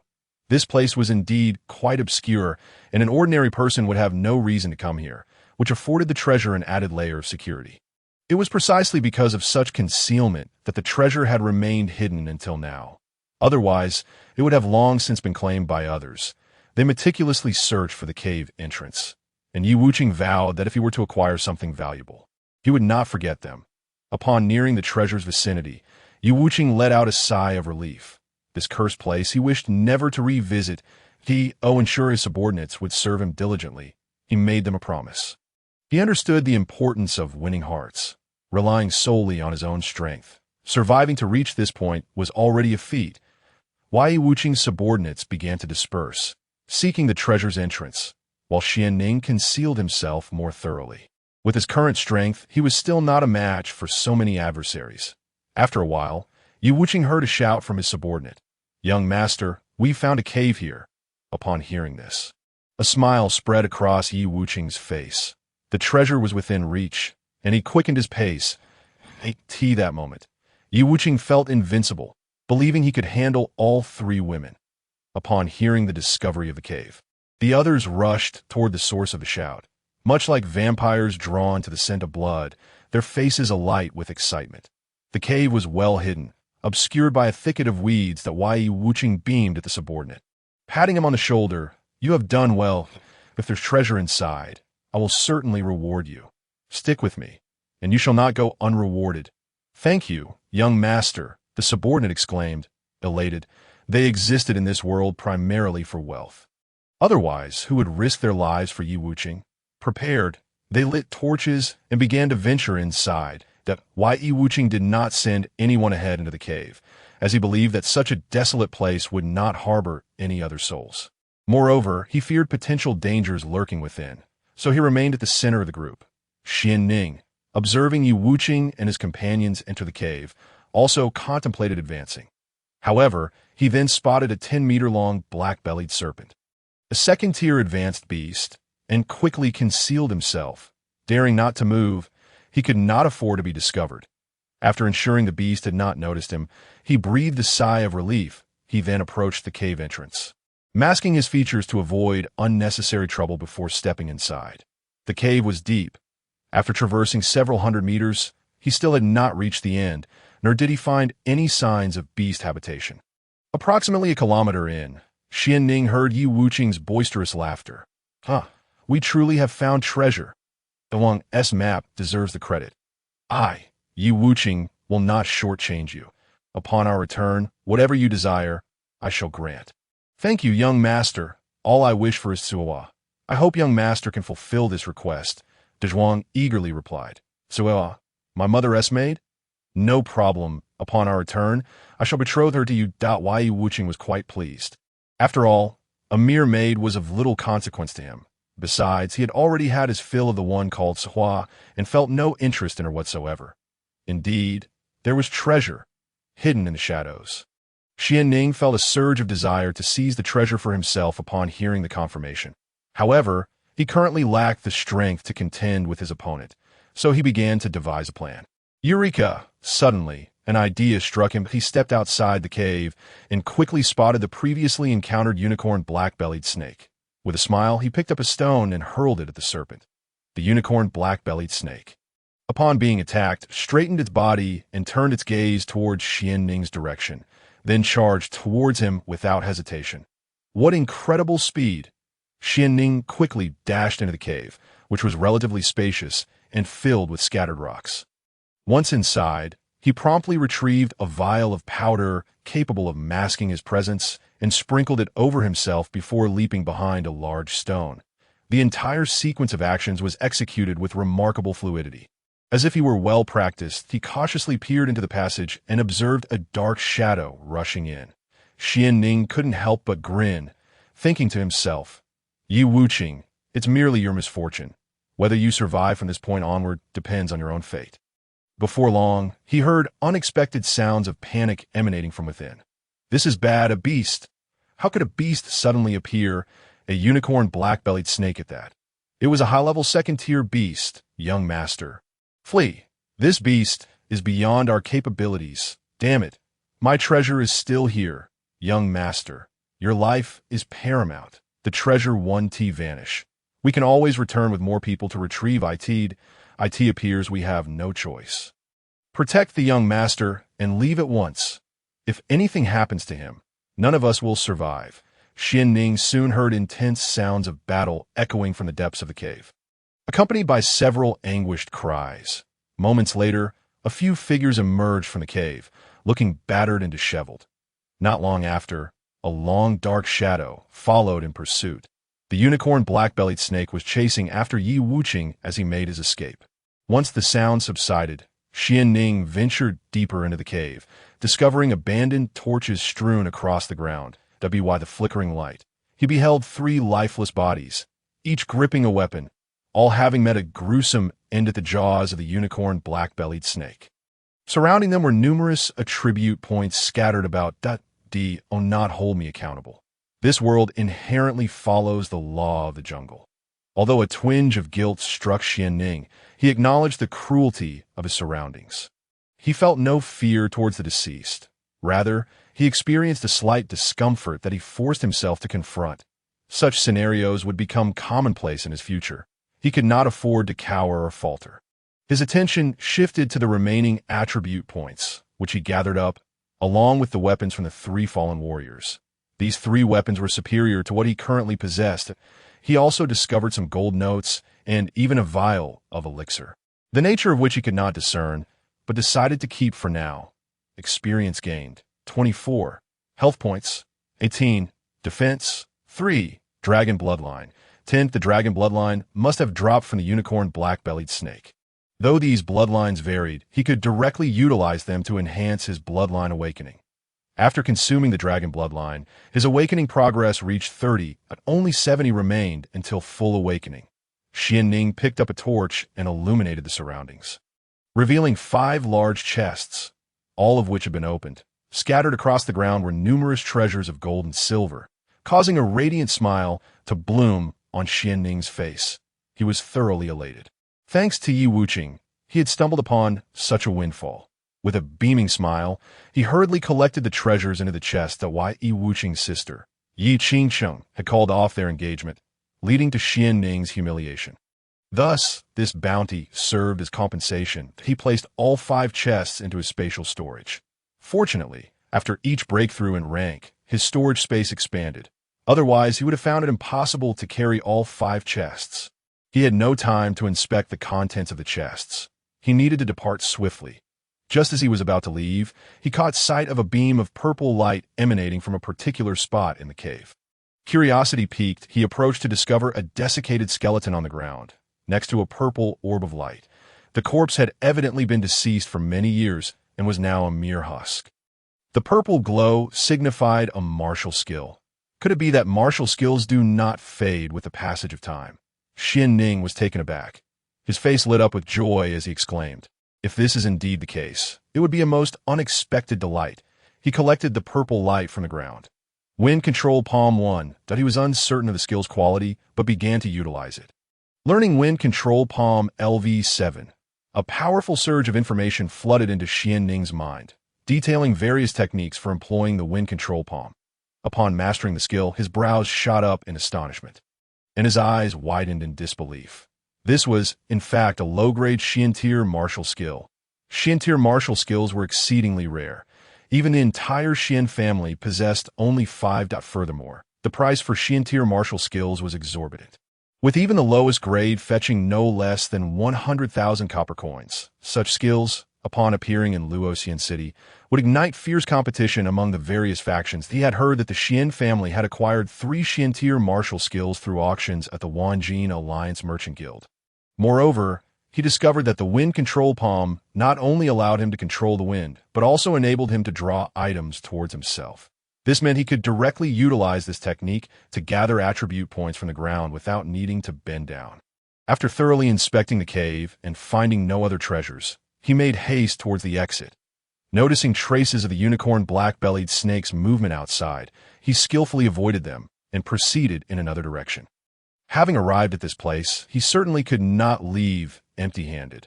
He needed to elevate his strength to a certain level first. At the very least, he required enough power for self-preservation. Once a safe distance from the cave, he consulted his map to ascertain his location before setting off toward a specific destination. This area was frequented by 1st and 2nd tier beasts. Before long, he spotted 2 beasts engaged in fierce combat. He swiftly concealed himself behind a large tree to observe the struggle between the 2 creatures. The battle between the beasts was brutal. They fought with all their might, for failure to do so would result in being devoured by the other. During their fierce clash, several attribute points fell to the ground. The 2 beasts were both 2nd tier. One was a mid-tier 2nd tier beast, the Crimson Flame Wolf, capable of exhaling fire with a devastating impact that could be felt from a distance. The other was a high-tier 2nd tier beast, the Wind Leopard, renowned for its speed and agility. Were it not for this, it would be difficult for it to withstand the Crimson Flame Wolf's assault. Despite the Crimson Flame Wolf being only a mid-tier 2nd tier beast, its combat prowess rivaled that of the Wind Leopard, which remained on the defensive, wary of the wolf's fiery attacks. The Crimson Flame Wolf, though mid-tier, could not sustain its flames indefinitely, and soon they were locked in a fierce struggle. Their attacks were straightforward, consisting of biting and clawing at one another. However, battles inevitably yield victors and vanquished. After a prolonged confrontation, the Crimson Flame Wolf concentrated its flames and struck the Wind Leopard, inflicting serious damage to its head. Seizing the opportunity, the Crimson Flame Wolf sank its teeth into the Wind Leopard's neck. The Wind Leopard began to thrash violently, but the Crimson Flame Wolf held firm, and as the blood flowed from the Wind Leopard, death became an inevitability. At this moment, Xuanning gripped his weapon tightly, leaped forth, and unleashed the flowing cloud sword technique against the Crimson Flame Wolf. Thud! Caught off guard, the Crimson Flame Wolf was swiftly pierced in the neck by Xuanning's sword, struggling feebly for a brief moment before succumbing to death. Xuanning withdrew his weapon and mercilessly dispatched the nearby, barely alive Wind Leopard. After vanquishing the 2 beasts, 2 substantial orbs of attribute light burst forth from the ground. Elated, Xuanning eagerly collected the attribute points. Cultivation value increased by 80. Cultivation value increased by 100. Defense increased by 3, and fire resistance. Surprised, Xuanning opened his attribute list, only to find no fire resistance listed, but merely an elemental resistance of 2. It appeared that this fire resistance was indeed a form of elemental resistance. Consequently, when faced with elemental damage in the future, the reduction in harm would be significant. Satisfied, Xuanning surmised that this attribute resistance was likely linked to the Crimson Flame Wolf. As long as his elemental resistance strengthened, he would be able to mitigate the potency of such elemental attacks in the future. However, it seemed that only beasts possessing elemental damage could drop this kind of resistance. After collecting the cultivation values from the 2 2nd-tier beasts, he found himself unable to break through to the next realm. The higher one progressed, the more cultivation value was required, but he stabbed his sword into the head of the Wind Leopard, forcing himself to suppress his nausea as he attempted to extract the beast crystal. Unfortunately, he found no crystal, indicating that the probability of such a beast yielding one was quite low. Subsequently, he cracked open the Crimson Flame Wolf's skull and discovered a radiant red crystal, lustrous and exquisite.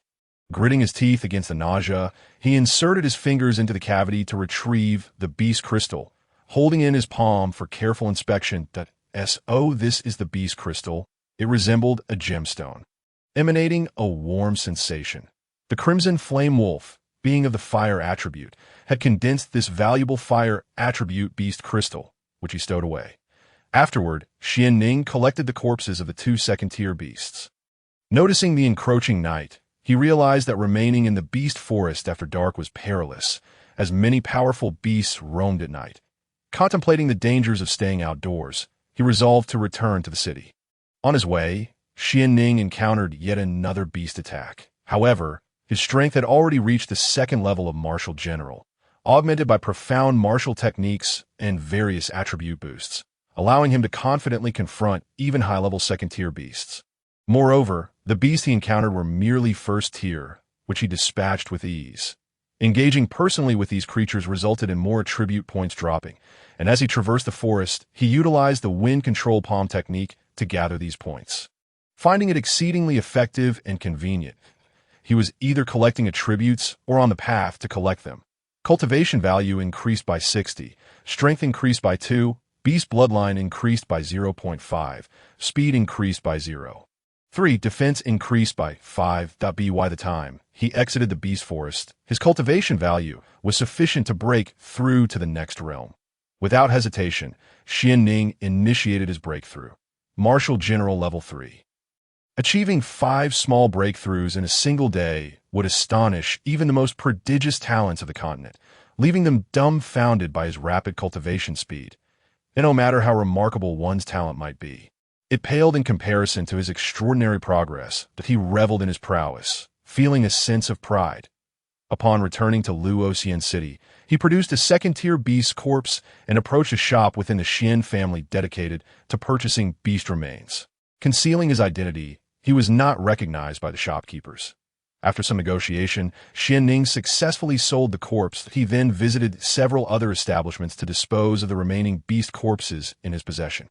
With numerous beast remains to sell, dispersing them would prevent drawing unwanted attention. Ultimately, he retained a second-tier Crimson Flame Wolf corpse, intending to use it to replenish his own strength. Changing his attire, he discreetly scaled the wall back to his residence, where he began the process of cleaning the beast's body and removing its entrails. Had he not been concerned about Xian Lishue's incessant questioning, he might have invited her to share in the feast. However, knowing her sharp wit, he feared she would become suspicious if he uttered even a single lie. The last thing he wanted was to have her tailing him on his hunts. Thus, he resolved to feast alone. With such a large beast, he portioned it out, some for stew, some for braising, and some for grilling. After some time, the delectable aromas of his culinary creations wafted through the air, and he began to indulge heartily. The meat of these beasts was exceptionally flavorful, infused with traces of spiritual essence, providing immense benefits to martial artists and ordinary folk alike. After savoring the meat, Xuanning was overwhelmed with emotion, which ultimately distilled into 2 words: truly delightful. With his newfound strength, he discovered an insatiable appetite. However, the sheer size of the Crimson Flame Wolf meant he could not consume it all in one sitting. After all, it was a beast of considerable dimensions. He set aside the remaining meat for breakfast the following morning. Life was arduous, and the only way to survive was to feast on meat at every meal. Once satiated, he securely locked the door and tightened the windows, anxious to keep his secrets hidden. After completing these precautions, Xuanning retrieved the boxes he had acquired in the cave and began to inspect their contents. The array of shimmering pearls, agates, jades, and jewelry brought him immense joy. This was a veritable treasure trove. Though he was uncertain of their exact value for the first time, he felt like a wealthy individual. Holding on to these items served no practical purpose. They needed to be converted into gold notes for convenience. Xuanning meticulously opened the other boxes. Among 5 boxes, 2 contained gold coins, 2 held silver coins, and 1 was filled with jewelry. He pondered deeply, realizing that these items must remain undiscovered by Ye Wuqing. Given Ye Wuqing's nature, he would undoubtedly seek trouble if he learned of Xuanning's bounty. Currently, Xuanning was ill-equipped to confront the Ye family. Thus, he needed to exercise caution in handling these valuables. The gold and silver coins were straightforward. He could exchange them for gold notes at the royal bank established by the Lioli dynasty, where countless individuals entered and exited daily. Even the formidable Ye family would hesitate to cause a ruckus there. However, the box of jewelry posed a challenge.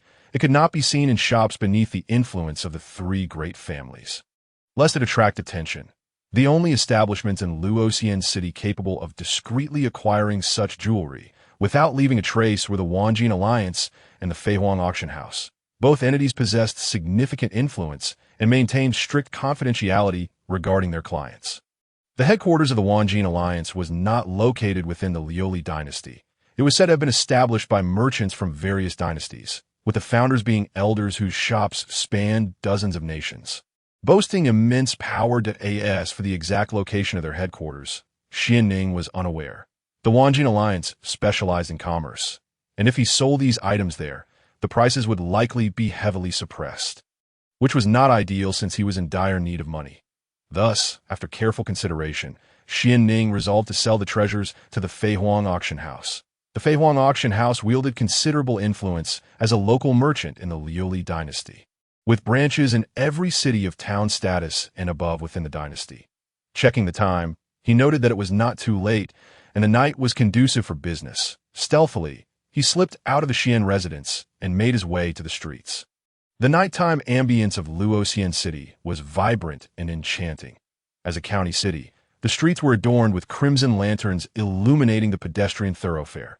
The night sky was particularly beautiful, with a crescent moon hanging high, and the heavens sparkled with countless stars. The streets bustled with people, martial artists, common folk, officials, men, women, and children alike. Along the sidewalks, numerous vendors toiled for their livelihoods, their faces adorned with smiles as they prepared steaming bowls of delicacies, all in pursuit of earning a few extra copper coins that in this world. One need not worry about the quality of these foods. No concerns of gutter oil, Sudan red dye, or food additives, nor any doubts about their healthiness. All ingredients were genuine, unadulterated, and pure. Had it not been for his inability to consume any more, Xuanning would have relished the experience. However, the liveliest locales within the city of Luoxian were none other than the taverns, tea houses, theaters, arenas, and, of course, the brothels of IT. Then dawned on Xuanning that even without venturing beyond the city limits, he had ample opportunities to accumulate attribute points. The only caveat was that the gladiatorial arena required combat against others, which posed a considerable risk. Yet, Xuanning now possessed a trump card. He had mastered 3 mid-tier martial techniques of the human rank, supplemented by a foundational card of the earth rank. This earth rank technique was one he preferred to reserve for dire circumstances. He opened his attribute list for a brief examination. Life, 3410, Strength, 68, Speed, 15.1, Constitution, 61.5, Stamina, 61.7, Defense, 60.9, Spirit, 0.4 Elemental Resistance, 2 Bloodline, 30 Realm, Martial General, 3rd Layer, Cultivation Value, 79 His Martial Prowess. Combined with these additional attribute bonuses and techniques, afforded him a significant edge against adversaries of the same rank. His sole vulnerability lay in his lack of combat experience, which he needed to rectify through diligent effort. To avoid detection, he deliberately purchased a ring on the street before making his way to the Feihuang Auction House. Approaching the beautiful attendant at the counter, he stated his intention to sell items. Given the quantity, it may not be feasible to accommodate everything here, he remarked. The attendant, upon observing Xuanning's attire, quickly grasped his desire for anonymity. Having encountered many individuals of a similar disposition, she promptly gestured for him to follow her. Xuanning followed her into a corridor, subsequently entering a room where she poured him a cup of tea and said, "Please wait a moment. I shall summon the appraiser." The young woman then closed the door behind her. Xuanning did not have to wait long. A few minutes later, a rotund man, resembling one who had carried a child for 10 months, ambled in. His small eyes scrutinized Xuanning for a moment before breaking into a smile. He clasped his hands together and introduced himself with a grin. "I am Xuan, one of the appraisers at Feihuang Auction House. What items do you wish to present? Whether for purchase or auction, I shall ensure everything is arranged to your satisfaction." Xuanning nodded, and with a flash of light, a massive chest appeared before Xuan. Brimming with an array of exquisite jewelry that left Xuan astounded, Xuan glanced at the ring in Xianning's possession, his surprise evident. The seemingly ordinary ring was in fact a spatial ring, which took him aback. He had not anticipated that the individual before him possessed such a capacious storage ring. The size of that chest suggested significant value. Indeed, the spatial ring was worth a considerable sum. Xuan's demeanor became markedly more respectful, regardless of how Xuanning had acquired the ring. "Are all these for sale?" Xuan inquired, bowing slightly. Those in his profession rarely questioned the origins of items or pried into the identities of sellers, as such matters were private. "Yes, I wish to sell them all," Xuanning replied, intentionally altering his voice to obscure his true identity. "Very well. I fear I shall require some time. I assure you, I will offer you a satisfactory price," Xuan said. Xuanning nodded, gesturing for him to proceed at his own pace. He was uncertain of the value of these items, but he presumed that such a prominent auction house would not lead him astray. Xuan summoned several large tables and had a young woman bring in writing materials. As Xuan extracted each piece of jewelry from the chest, he described its characteristics and estimated its price, exhibiting a commendable level of professionalism. After detailing each item, he placed it on the table, where a nearby youth recorded the prices. The values of the jewelry were quite impressive. Even the least expensive piece could fetch several thousand copper coins, translating to dozens of gold coins. Some items commanded prices reaching into the hundreds of gold coins, much to Xianning's astonishment. However, such high-priced items were rare and not abundant, due to the sizable quantity of items. Xuan consumed several pots of tea and made 2 trips to the restroom. As the contents of the chest dwindled, several notable treasures emerged, one of which was a remarkably exquisite porcelain piece. Xuan remarked in surprise, "This item is beautifully crafted and of considerable age. Even I have rarely encountered its like." After contemplating, Xuan addressed Xianning, "I recommend we auction this porcelain piece. However, if you prefer, our auction house is prepared to offer you a direct purchase of 1,000 gold coins. What do you think?" 1,000 gold coins equated to 100,000 copper coins. Across any realm, there were always collectors of fine antiquities. However, the prices of these antiques would not be exorbitant, as this was a high martial fantasy world. Even the finest antiques paled in comparison to formidable techniques, martial arts, and equipment. "Let us proceed with the auction. I wish to witness the proceedings," he replied. "Our next auction at Feihuang Auction House will take place in 3 days during the morning hours. You may enter with this ticket," Xuan said, handing Xianning a silver entry pass. Xianning nodded and replied, "Very well." The morning hours in this world corresponded to the period between 7 and 9 o'clock. Subsequently, Xuan unearthed several more commendable antiques from the chest and suggested they be auctioned as well, to which Xianning readily agreed. Once the inventory was fully accounted for, Xuan wiped the sweat from his brow. The sheer volume of items had proven quite taxing for his corpulent physique. Finally, Xuan had a maid tally the prices of all the items, resulting in a total exceeding 50,000 gold coins, a substantial sum, equivalent to over 5 million copper coins. Xianning was naturally delighted. With such gold coins, he could procure many necessities. Though 50,000 gold coins appeared significant, for a martial artist, expenses could quickly accumulate. Purchasing even a few quality pieces of equipment could deplete this fortune. "Here are the gold notes. Please accept them." Xianning consented to the transaction as Xuan produced a stack of gold notes to hand to him. Upon counting, Xianning found over 500 notes, each valued at 100. Thus, 1 gold note equated to 10 silver notes, and 1 silver note equated to 100 copper notes. The total amounted to over 500,000 copper coins. After concluding the transaction, Xianning provided his auction details, filling in a name, Shaotian, a pseudonym, of course. Stepping out of the Feihuang auction house, Xianning made his way to the street, where he purchased a mass from a vendor before heading toward a particular location, soon spotting a massive character for money. This was the royal bank established by the royal family of the Liuli dynasty, designed for the storage and exchange of currency. Royal banks were present in every city within the Liuli dynasty, and for substantial sums, they even issued fixed-amount notes akin to checks. Upon arriving, Xianning engaged with the staff before entering a private room. He then took out 2 large boxes filled with gold and silver coins. The money changers were slightly taken aback. Although they had seen their fair share of currency, 2 entire boxes of coins were no small matter, aside from the 3 prominent families in Luoxian City. It was indeed surprising that someone else had amassed such a fortune. They did not inquire about the source of the coins, but began counting them, eventually tallying over 10 million copper notes. When converted into gold notes, this amounted to more than 100,000 gold notes that he directly exchanged them for gold notes, opting not to take their receipts, as such large denominations were not suitable for his use. Over 100,000 gold notes comprised just over 1,000 notes, each with a face value of 100. With wealth in hand, he naturally intended to procure items to enhance his strength. Ultimately arriving at the Wanjin Alliance Chamber of Commerce, AS for cultivation, he dismissed that notion. Thus, he had no interest in elixirs or techniques. Instead, he ventured to the equipment section, preparing to select weapons and armor that suited him. In the realm of Xuanning, weapons and equipment were categorized by 8 qualities: divine, sacred, celestial, earthly, mysterious, yellow, human, and mundane. The 3 weapons he had previously acquired were all of the mundane grade, with his current prowess at the level of a 3rd-tier martial general.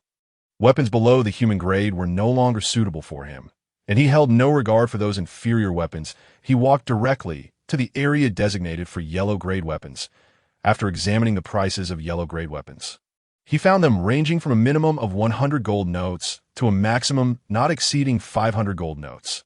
This seemed to be the approximate market value.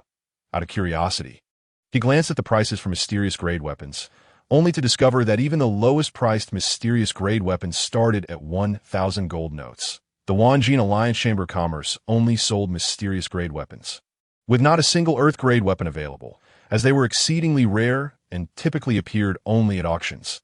The heads of the 3 major families in Luoxian City each possessed 1 or 2 earth-grade weapons, with each priced over 10,000 gold notes.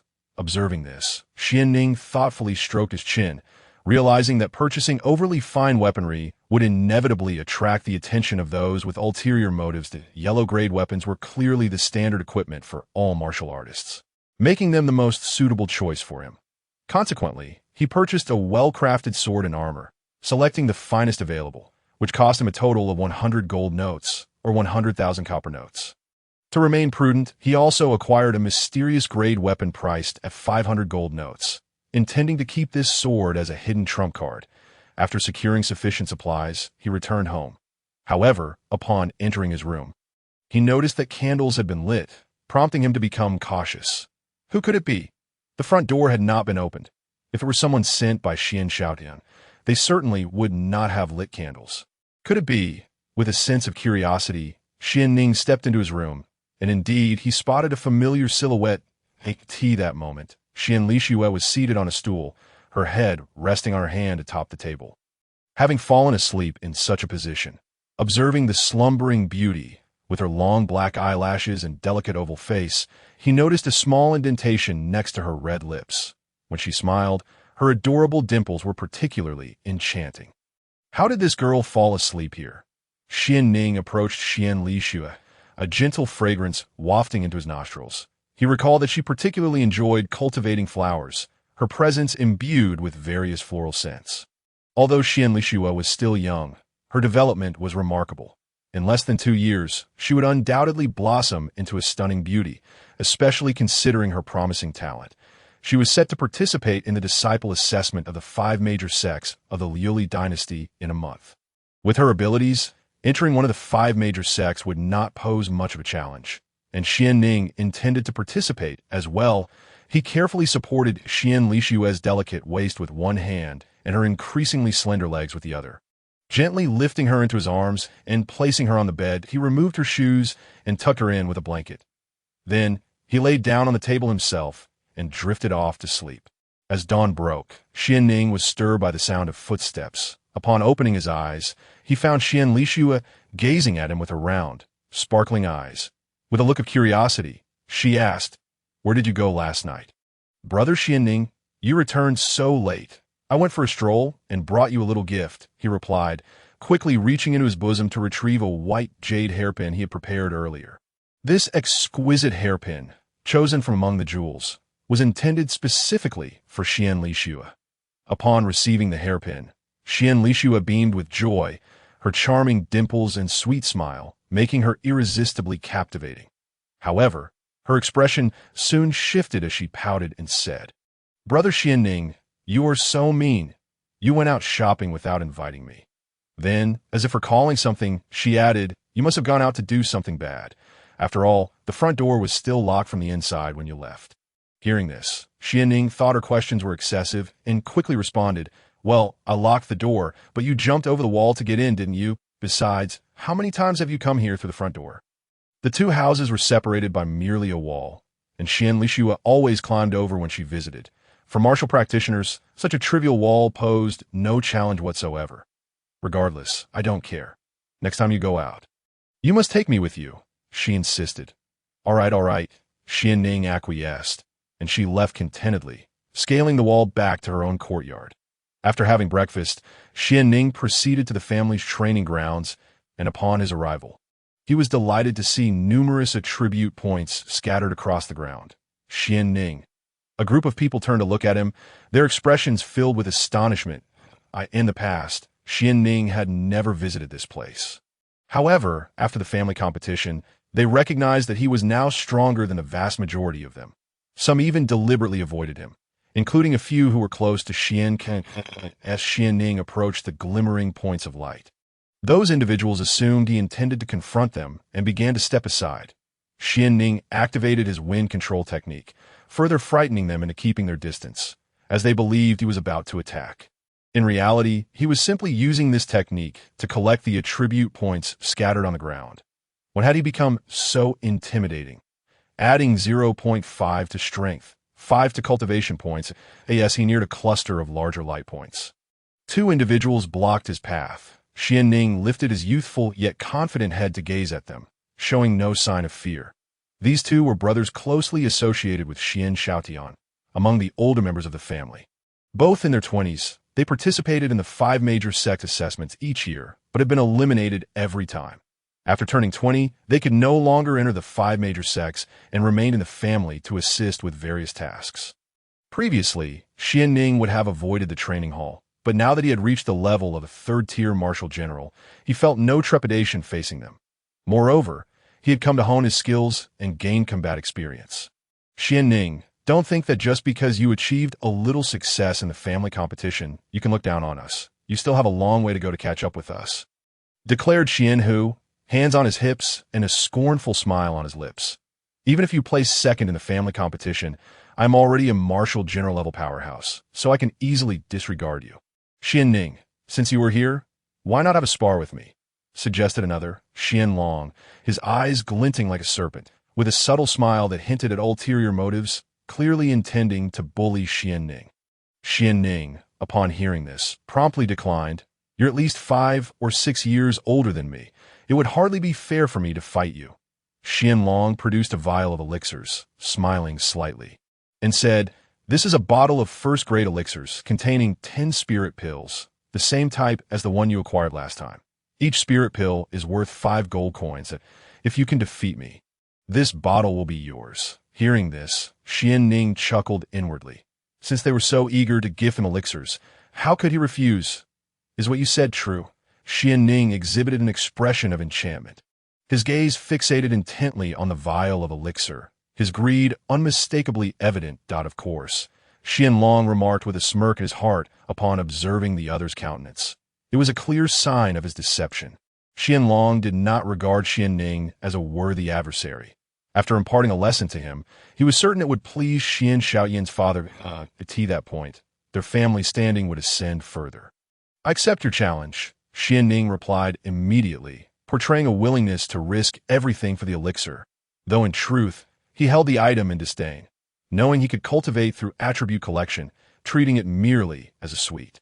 "Excellent." Xian Long's smile was unrestrained, determined to teach Xuanning a proper lesson, ensuring he comprehended the vast chasm between a martial soldier and a martial general. The younger members of the Shien family, witnessing the impending duel, descended from the martial stage, providing ample space for the confrontation. Their faces were adorned with mocking expressions as they gazed upon the young man on the stage, lamenting this Xuanning may have secured 2nd place in the family competition. Yet no matter how formidable he is, he stands no chance against Qianlong, though the elixir is commendable. Believing he could triumph over Qianlong is sheer folly. They had initially thought that the lad was quite astute. Yet he agreed to such a contest, oblivious to the evident imbalance in their strengths. Was he seeking punishment? I suspect he is utterly unaware of the disparity between a martial general and a martial soldier. Foolishly believing that his commendable performance in the family competition would enable him to defeat Qianlong was already 21, even stronger than his brother Xian. It is worth noting that Shien, who was already a martial general at the first level. Thus, Qianlong's prowess must surely exceed that of a second-level martial general, leaving Xianning's understanding in question. Listening to the praises from the audience only heightened Qianlong's amusement. After all, Xianning had already consented to the duel. Even if he were to retract his promise now, Qianlong would not easily let him off the hook. Rest assured, my dear brother, I shan't be excessively harsh. I merely wish for you to grasp the gulf between martial soldiers and martial generals. Though he spoke thus, only Qianlong himself was aware of his true intentions. Having found such a splendid opportunity, it would not be his style to let the opponent off lightly for 10 days or even half a month. In contrast, Xianning had expected to see fear etched upon his opponent's face. Yet the reality was entirely unforeseen. Not a trace of dread was visible on Xianning's countenance, even displaying a semblance of anticipation. Frowning, Qianlong pondered whether Xianning truly possessed confidence or was driven by other motives. Since the duel had commenced, he too wished to ascertain the young man's true capabilities during the family competition. He had failed to discern Xianning's genuine strength. According to Qianlong's estimation, Xianning's prowess was at most comparable to a martial soldier at the 7th level. Even if he were at the 9th level, he would absolutely not be a match for him. Clenching his fists, Qianlong's gaze darkened ominously, yet he did not forget to issue a warning. Xianning, my brother, allow me to witness your true prowess. With that, Qianlong narrowed his eyes and unleashed a formidable surge of martial general-level power, tightening his fist to produce a series of cracking sounds as he advanced towards Xianning with determined strides. Qianlong showed no mercy simply because Xianning was of his own clan.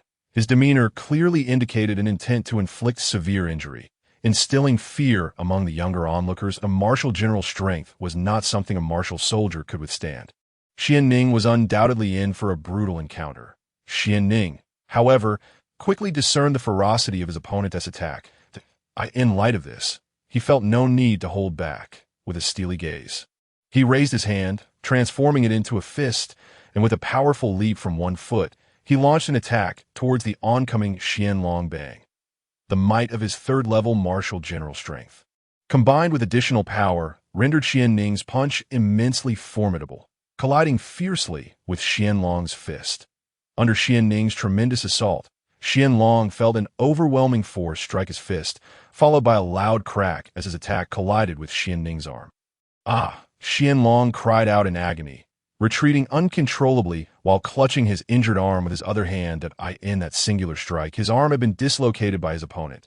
The sudden turn of events left everyone speechless. They had regarded Xianning as the underdog, yet he had not only failed to be defeated, but had also injured Qianlong with a single punch. Hearing Qianlong's anguished cries, all eyes turned towards Xianning with incredulity, struggling to believe that the one who had vanquished the 21-year-old martial general Qianlong was merely 15th. The entire arena was engulfed in astonishment. Even the injured Qianlong wore a look of disbelief, unable to fathom that Xianning had bested him in just one move. He was a bona fide martial general, and yet he had been defeated by Xianning's single strike.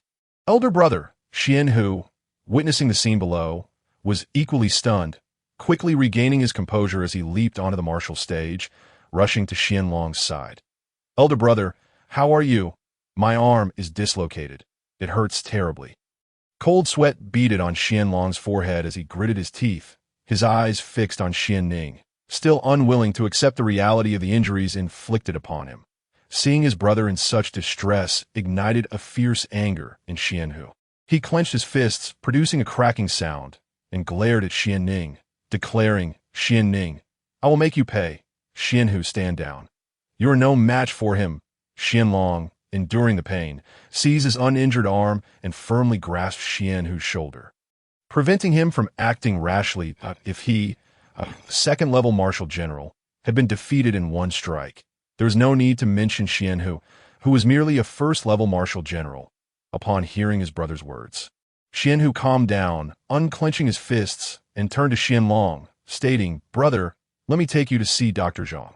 "All right," Qianlong nodded in agreement. "Wait," Xuanning called out, stepping forward and extending his hand, "the elixir. Please do not push your luck. I, Xian Hu, am not afraid of you." Xian Hu's temper flared again at Xianning's words. His face flushed with anger as he prepared to confront Xianning. Qianlong again grasped Xian Hu's shoulder, preventing him from acting impulsively, and spoke, "I have been outmatched. There is nothing further to discuss. Qianlong, am not one to go back on my word."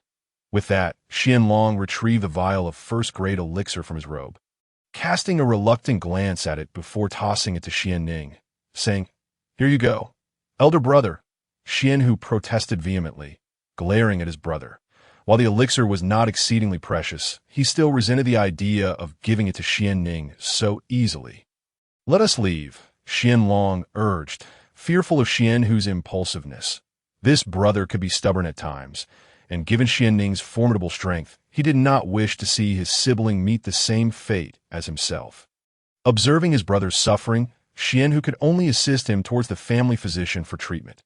Xianning surveyed the crowd, noting that many averted their gazes, unwilling to meet his eyes. Yet, some of the younger members of the Shien family looked upon him with admiration. As for Xian Kaiyang and others, they had long since fled, fearing Xianning's retribution. The confident smile graced Xianning's lips as he waved his hand, collecting the attribute points scattered on the ground. Defense 8.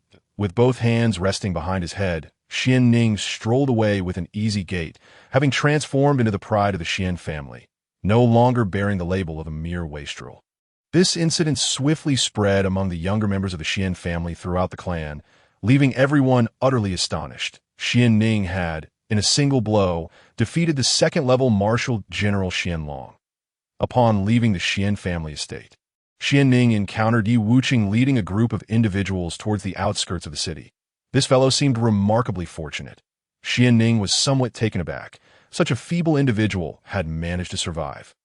Likely due to the desperate efforts of his subordinates to rescue him, Yi Wuqing's entourage was numerous, consisting of at least 100 people, creating an imposing presence.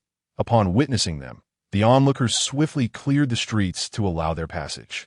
Xianning immediately surmised that they were headed towards the treasure entrance from the previous day. The mere thought of Yi Wuqing and his companions arriving at the empty cavern elicited a smug smile from him. He chose to stand aside, recognizing that there was no need to engage with this individual, especially since he had already secured a victory.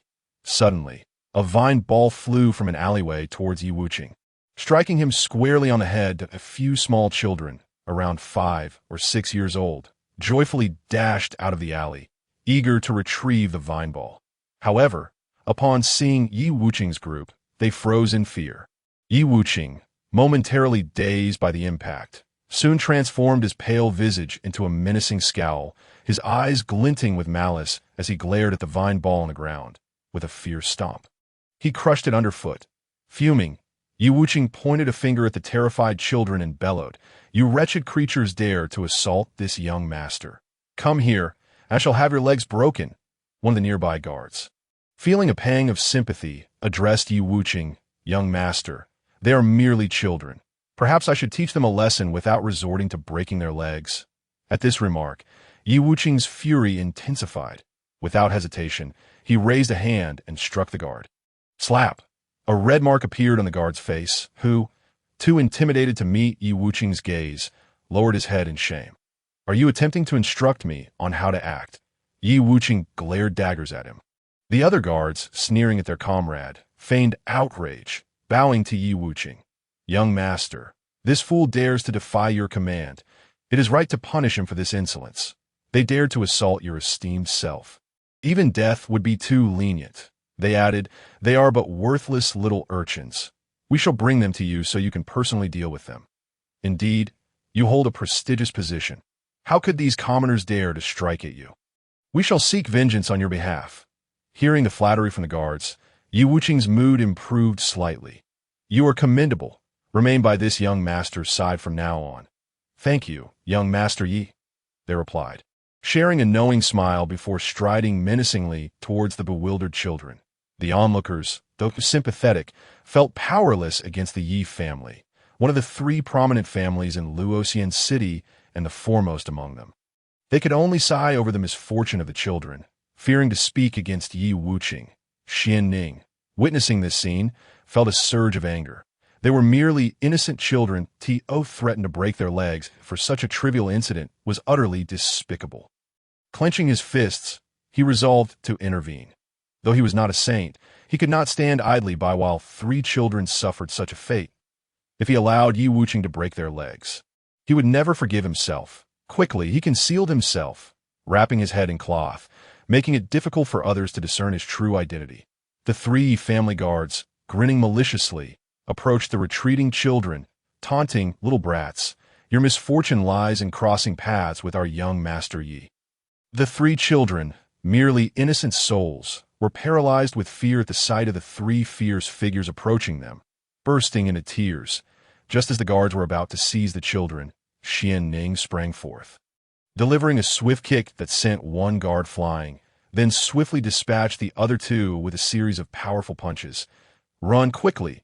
I will hold them off," he urged the children. "Brother, be careful," the children shouted, finally snapping out of their daze and fleeing.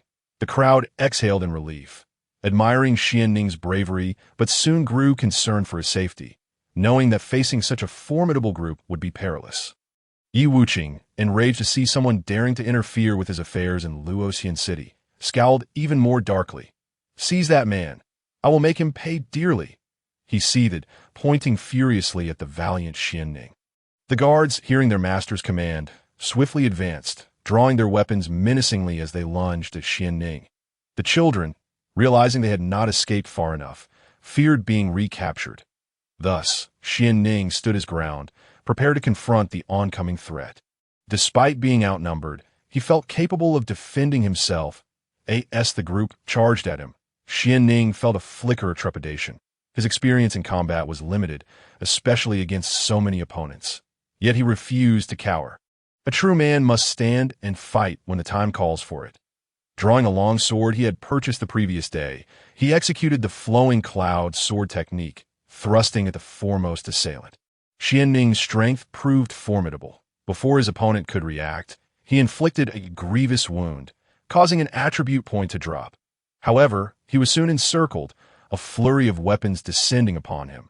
With a swift motion, he grasped the attribute point, restoring 50 health points, and leapt into the air, performing several flips to evade the encirclement. As he sensed the slicing sound of a weapon behind him, Xuanning gripped his sword tightly. Turning just in time to block the incoming attack, bang, he countered with a powerful kick, sending his attacker crashing into others behind him. Xuanning could not allow himself to be encircled. The sheer number of opponents, including several martial generals, would spell disaster for him in a prolonged battle. Spotting a dropped weapon, he deftly kicked it into the air and, with a powerful strike, sent it hurtling towards Yi Wuqing. Clang! A martial general beside, Yi Wuqing swiftly unsheathed his weapon and sliced the incoming sword in two. Yi Wuqing, startled and caught off guard, had not anticipated an attack under such circumstances, had it not been for his companion. He might have met a dire fate. It was utterly infuriating. Yi Wuqing's rage ignited. "Everyone attack. I will have his corpse shattered into 1,000 pieces." Dozens surged forward, pursuing Xuanning, while some remained stationary. Seeing Yi Wuqing's furious expression brought a smirk to Xuanning's face as he leapt onto a rooftop, beginning his escape into the distance. Now that all the ire was directed at him, he felt a sense of relief. All he needed to do was flee. The guard accompanying Yi Wuqing hastily pursued Xuanning, leaping onto rooftops in hot pursuit. In a one-on-one confrontation, Xuanning felt undaunted, dodging several attacks, delivering punches and kicks that sent 3 guards tumbling off the rooftop. However, danger loomed as he ducked just in time to avoid a long knife that slashed overhead. Xuanning retaliated with his long sword, employing the flowing cloud sword technique against his attacker. The assailant, taken aback, retreated and scowled.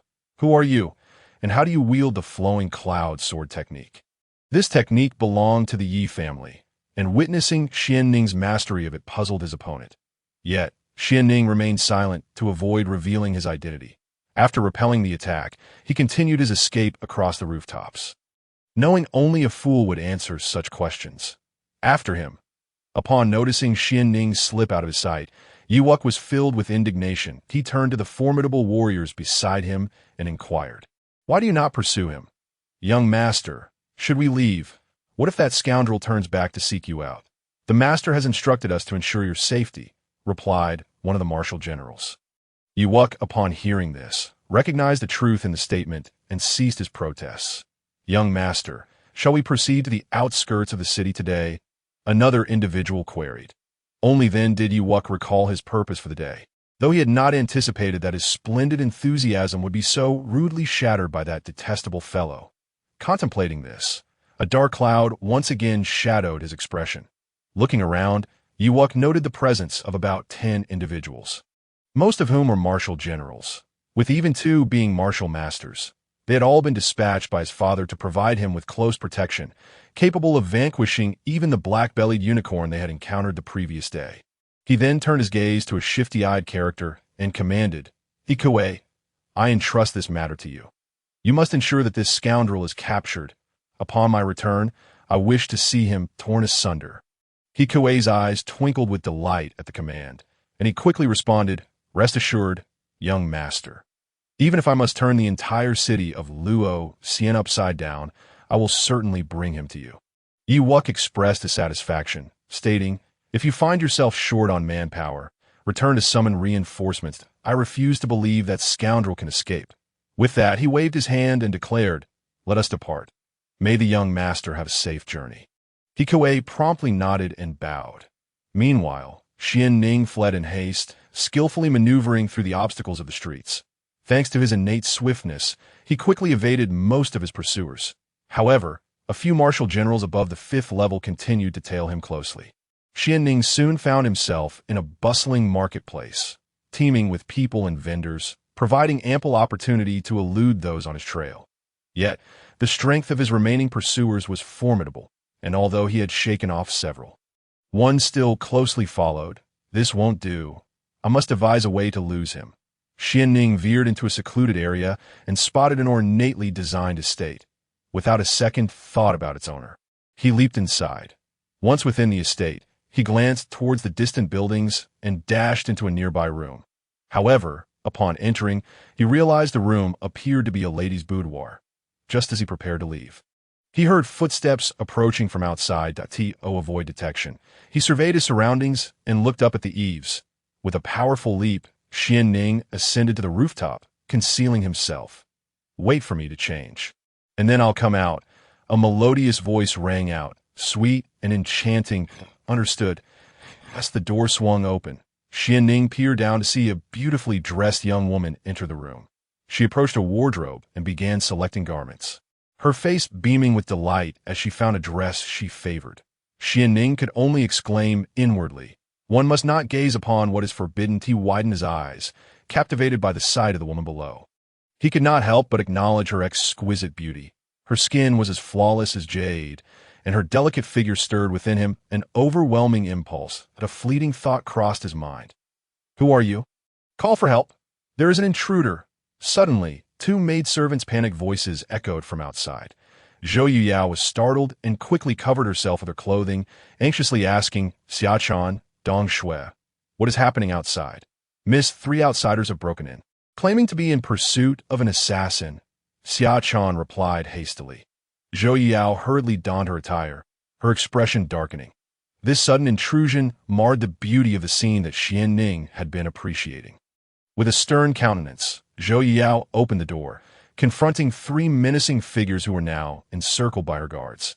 "You have audaciously entered my estate in pursuit of an assassin." Zhou Yuyao was genuinely furious, having never anticipated such boldness in her own home. The 3 men, unaware of whose estate they had invaded, were taken aback by Zhou Yuyao's ethereal beauty, a stark reminder of their audacity. "Imagine if we were present this lady to young Master Ye. He would surely be pleased." One of the scar-faced men grinned wickedly. "Indeed, Young Master Ye has a penchant for beautiful women, and this one is exceptionally pure, agreed the others, their eyes gleaming with greed. Having engaged in such deeds before, they felt emboldened. Such despicable ruffians, seize them and deliver them to my father for punishment. Zhou Yuyao's indignation was palpable. The three men spoke without reservation, causing Zhou Yuyao to scowl. However, as a refined lady, she refrained from using coarse language. Xiaotian and Dong Shui were equally incensed, aghast that anyone would dare to target their mistress. Yes, miss. The guard surged forward to confront the intruders. But their ranks were lacking. None possessed martial prowess beyond the 9th level of martial apprentices. Against the 3 martial generals, their efforts were futile. Miss, these men refer to young Master Yi. Could they be from the Yi family? Xiaotian inquired. I have heard rumors of the Yi family's arrogance, but I never thought they would dare to target you so brazenly. Dong Shui added, equally outraged. Zhou Yuyao, observing her guards falter so easily, retrieved a bamboo tube and pulled it towards the sky, releasing a flare that burst into the air, signaling for help. She is calling for aid. The 3 men were taken aback, realizing the woman possessed such a means of communication. Let us not delay. Regardless of her identity, we must eliminate everyone and take her with us, and no one will know it was us, the scar-faced man declared, determination etched on his features as he prepared to act before reinforcements arrived. The other 2 men cast their eyes toward Xiaotian and Dong Shui, their intentions becoming clear. Fear gripped the 2 maidservants as they rushed to Zhou Yuyao's side. Miss, we must flee. These men are deranged. Agreed. Zhou Yuyao nodded and began to escape with her maidservants in TOWD. Not let them escape. The scar-faced man lunged forward as he saw the 3 women attempting to flee. Xuanning, witnessing the potential abduction of such a lovely and innocent woman due to his negligence, felt a surge of guilt wash over him. If this enchanting maiden were to fall into the hands of Yi Bufan, the consequences would be dire. Without hesitation, he leaped down from the eaves and charged toward the scar-faced man, employing his Shien-level martial technique, the wind control palm. Xuanning poured all his strength into this attack, a tempest swirling within his palm. Though he had yet to reach the martial master stage, the wind elemental energy he summoned was formidable, coalescing into a violent force that struck the scar-faced man with unyielding ferocity. Bang! Poof! Xuanning's speed was astonishing, and the element of surprise caught the scar-faced man off guard in a desperate attempt to evade. He shifted his body, yet Xuanning's palm still landed heavily upon his shoulder. The man coughed up blood and staggered backward. The other 2 men, witnessing this, were taken aback and hurried over to their injured comrade. Scar, how are you holding up? Damn it, that little brat ambushed me and caused some harm. If I hadn't reacted quickly and worn my protective armor, I would be gravely wounded. The scar-faced man glared at Xuanning with the ferocity of a wounded beast, seething with rage. Fear not. We will avenge you. The 2 quickly reassured him. With a cruel glint in his eyes, the scar-faced man fixed his gaze on Xuanning, declaring, You brat, I knew you were hiding here. Today, not only will you die, but these others shall perish alongside you. Even those 3 women shall become our playthings. I intend to make you witness the fate of those 3 women as we torment them to death, so you may comprehend the grave consequences of offending us.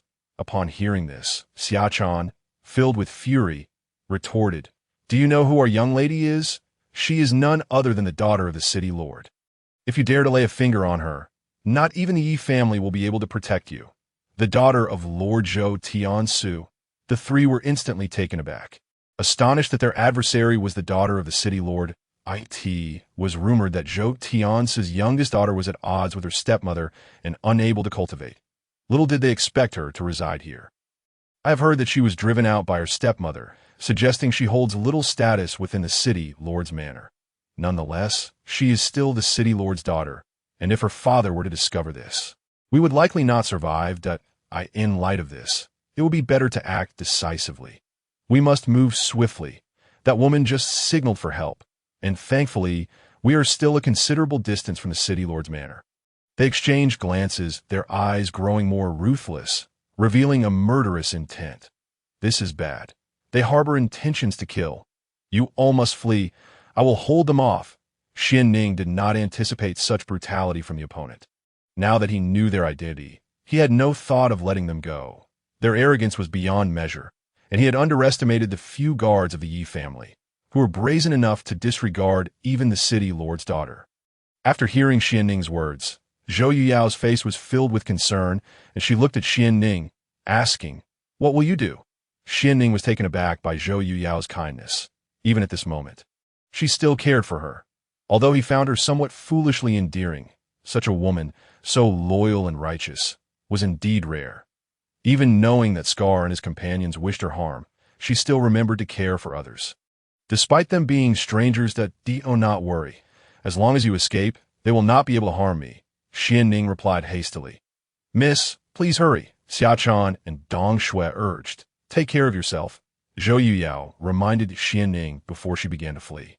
Finally acknowledging her own predicament, Xuanning charged at the three, seizing the opportunity while Zhou Yuyao's subordinates were still assisting, hoping to buy her some time.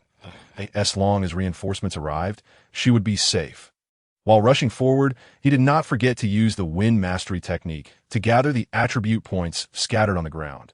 Cultivation points, 50 cultivation points, 10 health points, 17 strength. One Xuanning had not expected that his previous martial technique had failed to kill Scar. Primarily, it was due to his own insufficient strength that he could not unleash the full might of the Shien tier martial technique. Furthermore, Scar was the strongest among the trio, at the 7th level of martial general, protected by the heart-guarding mirror, allowing him to escape calamity. Nevertheless, Scar was undoubtedly severely injured, and even his movements were noticeably slower than before. Xuanning contemplated killing him first before dealing with the other two. However, the other two possessed rich combat experience and offered no opportunity for Xuanning. With a sword in his right hand and using the wind mastery technique in his left to gather attribute points, Xuanning continued to engage in battle, utilizing the flowing cloud sword technique against his opponents. The two adversaries were both at the 5th level of martial general and lacked advanced martial skills, rendering their strength merely average. The gap in realms was only 2 levels, coupled with Xuanning's additional attribute boosts, so in a 1 versus 2 situation, he did not appear at a significant disadvantage. The three were increasingly anxious. If they took too long, they would indeed be forced to flee from Luoxian City. Damn it, I will kill you, Scar snarled, realizing that his two companions could not subdue Xuanning after a prolonged struggle. Dragging his injuries, he joined the fray against Xuanning. The trio's attacks were fierce. Xuanning wielded his sword with one hand while retreating, facing their onslaught. Scar, lacking sophisticated martial skills, like the others, also employed the flowing cloud sword technique. As the pressure mounted from their combined assault, Xuanning was fortunate that Zhou Yuyao's subordinates did not flee, slightly alleviating his burden. However, their strength was too weak, and only 3 remained, likely unable to hold out for long. Flowing cloud sword technique won suddenly. Xuanning's left hand picked up the flowing cloud sword technique, and he immediately used it. Flowing cloud sword technique skill level increased by 1. Xuanning's understanding of the flowing cloud sword technique reached new heights. The skill had upgraded from a mid-tier human-grade technique to a superior-tier human-grade technique. The power of Xuanning's swordsmanship increased slightly, leaving the 3 astonished. How can this kid's flowing cloud sword technique be so powerful? Who knows? We must kill him quickly. Otherwise, we will be forced to flee. The trio appeared increasingly frantic. The longer they delayed, the more disadvantageous it became for them. Yet Xuanning did not engage them head-on, retreating while fighting. Their speed was incredibly swift, and though they were determined to kill him, he did not afford them the opportunity. Had Scar not been injured, he could have pursued Xuanning, but Scar had deliberately downplayed his injuries as minor.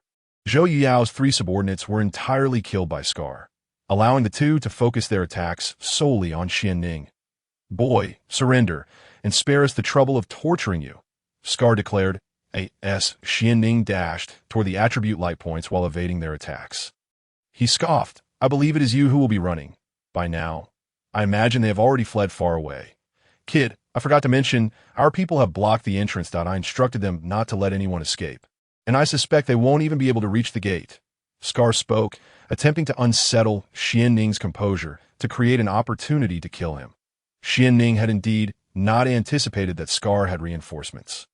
But he soon laughed. As long as I can hold you off, Her backup will arrive, and at that point, none of you will escape. The city lord's manor is still quite a distance away. It will take them at least half an hour to arrive. It's only been a short while. We have ample time to eliminate you. Scar was unconcerned. Cultivation points 20, cultivation points 12, strength 2. Then Xuanning discovered that he could elevate his realm once more. Without hesitation, he began to cultivate. Realm elevated to the 4th level of martial general. Once again, he felt a surge of power within his body, and at this moment, Xuanning's strength increased once more. However, breaking through again was impossible, as there were only a few attribute points remaining on the ground. After elevating his realm, Xuanning's strength surged again, and even facing 3 opponents head-on, he felt no fear. The trio was increasingly astonished. How could this fellow's strength increase once more? Scar's face turned ashen, and he glared at one of his companions, saying, "You need to hurry and call on the people at the entrance. And capture those 3 women while you're at it." Xuanning immediately understood that Scar intended to use the 3 women to threaten him. Unless he was completely indifferent to their safety, he would undoubtedly be constrained by their predicament. Understood. The man smirked, comprehending Scar's intent, and turned to chase after the direction the 3 women had fled. Don't let them go. Xuanning would not allow the enemy to succeed.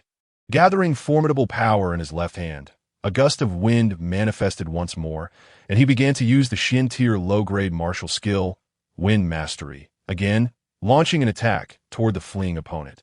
However, Scar coldly laughed, seizing a large rock from the ground and hurling it at Xuanning. "Kid, I've been prepared for you all along." Bang! Xuanning's expression changed. He had not anticipated that Scar had been on guard against him. He could only redirect his attack toward the man, shattering the boulder. Fortunately, Xuanning reacted swiftly. At the moment the stone was smashed, he utilized the power of Wind Mastery to draw several fragments toward him. Seizing them in his hand and hurling them toward the fleeing man's head, the debris struck the man's head, causing him to collapse. Xuanning had successfully executed a counterkill, leaving Scar and the other stunned. Old Snake. Neither Scar nor his companion had anticipated such a turn of events. Upon witnessing their comrade's demise, they realized it would be challenging for them to deal with Xuanning, grabbing each other's shoulders. They exclaimed, "Retreat." The 2 individuals moved with remarkable swiftness and decisiveness, leaving Xuanning no opportunity to intervene. Though he wished to retain their presence, their rapid departure, compounded by the presence of others, compelled him to hasten in search of Zhou Yuyao for her safety. Indeed, he discovered the 3 women ensnared at the entrance, unable to escape. Xuanning took a bold step forward, leaping gracefully with a somersault, landing securely beside Zhou Yuyao, and declared, "Stay behind me. I shall protect you." Upon seeing Xuanning, the 3 women exhaled in relief.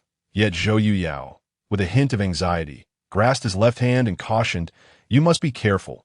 They are numerous." That moment, a figure dashed in from outside, wielding a single hand to unleash a potent surge of earthy yellow energy that surged toward the encircled crowd. Da-da!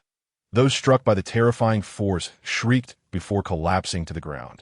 As the figure unleashed several more waves of energy, the surrounding assailants fell, dispatched with alarming ease.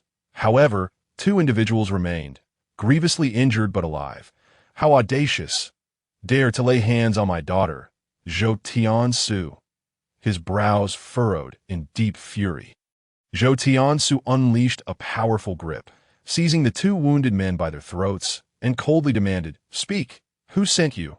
The pair, faces reddening from the pressure, hurriedly replied, "We are from the Ye family, and were unaware she is your daughter.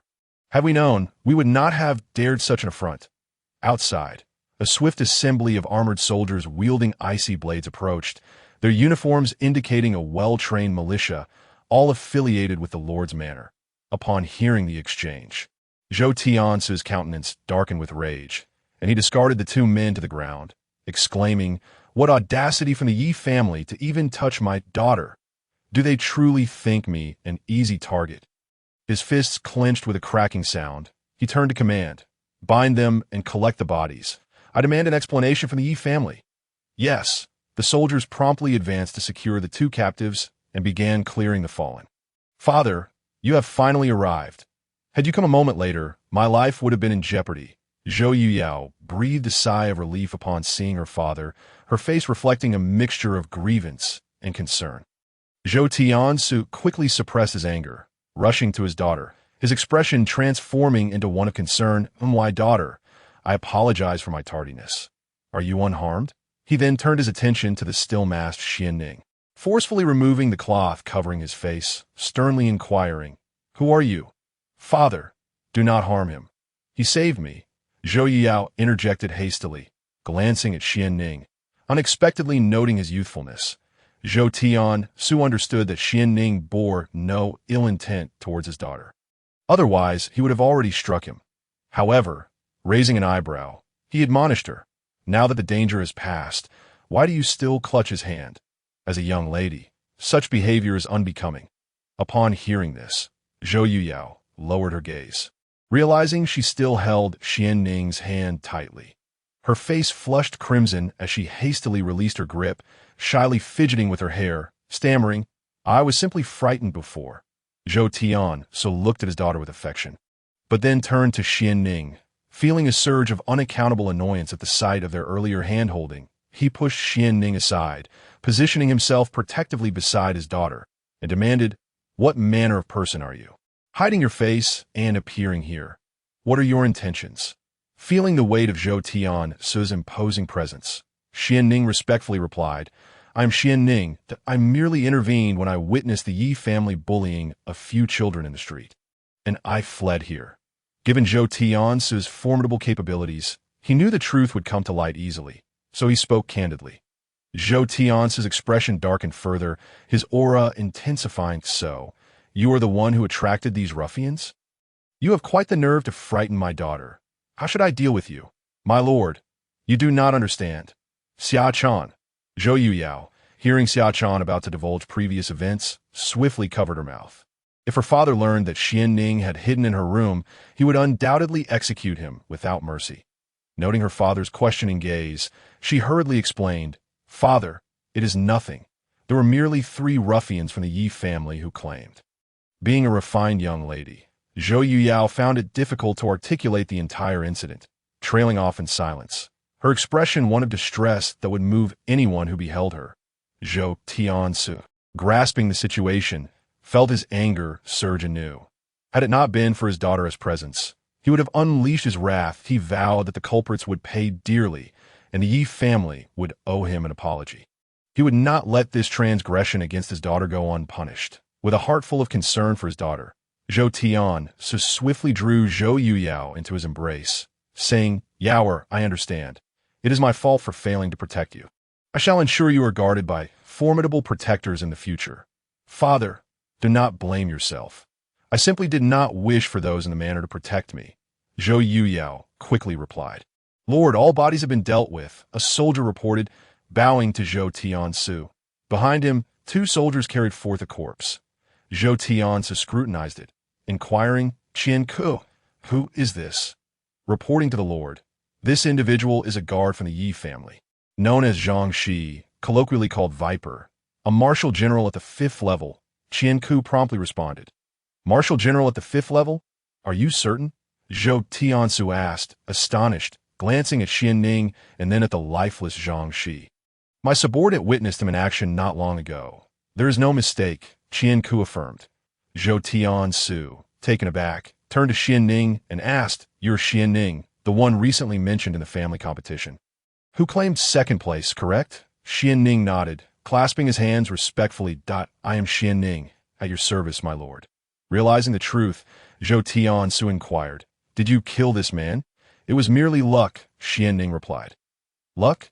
Zhou Tiansu thought internally. Chuckling at the absurdity, it was no mere stroke of fortune to slay a martial general of such caliber. Zhou Tiansu was genuinely astonished. At the tender age of 16, Xuanning had defeated a 5th-level martial general. Such talent was indeed remarkable. He had heard of Xuanning's name before, primarily because he had been labeled a failure, only to astonish everyone during the family competition by securing 2nd place. With Xuanning's current prowess, claiming 1st in the family competition would be well within reach. T16, having advanced to the rank of martial general and possessing the strength to defeat a 5th-level martial general, One would be hard-pressed to find another in Luoxian City. Aside from Yi Qingcheng of the Yi family, Zhou Tian pondered whether Xuanning had deliberately lost the family competition. His curiosity about this young man grew. For years, he had been derided as a failure. Yet he had concealed his true abilities effectively. Had the Shien family not declared their intent to expel him, his strength might have remained undisclosed. This incident stems from your actions. It cannot simply end here. I will demand an explanation from the Shien family, Zhou Tian declared, advancing toward Xuanning. I admit my fault in this matter. You need not bother with the Shien family, Xuanning retreated.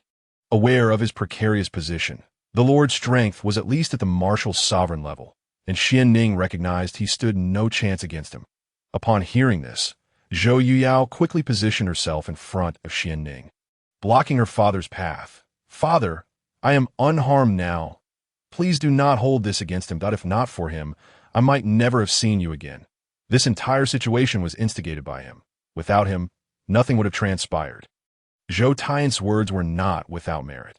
Yet he still chose to pause, that he fell into contemplation, stroking his chin as if pondering how to address the situation.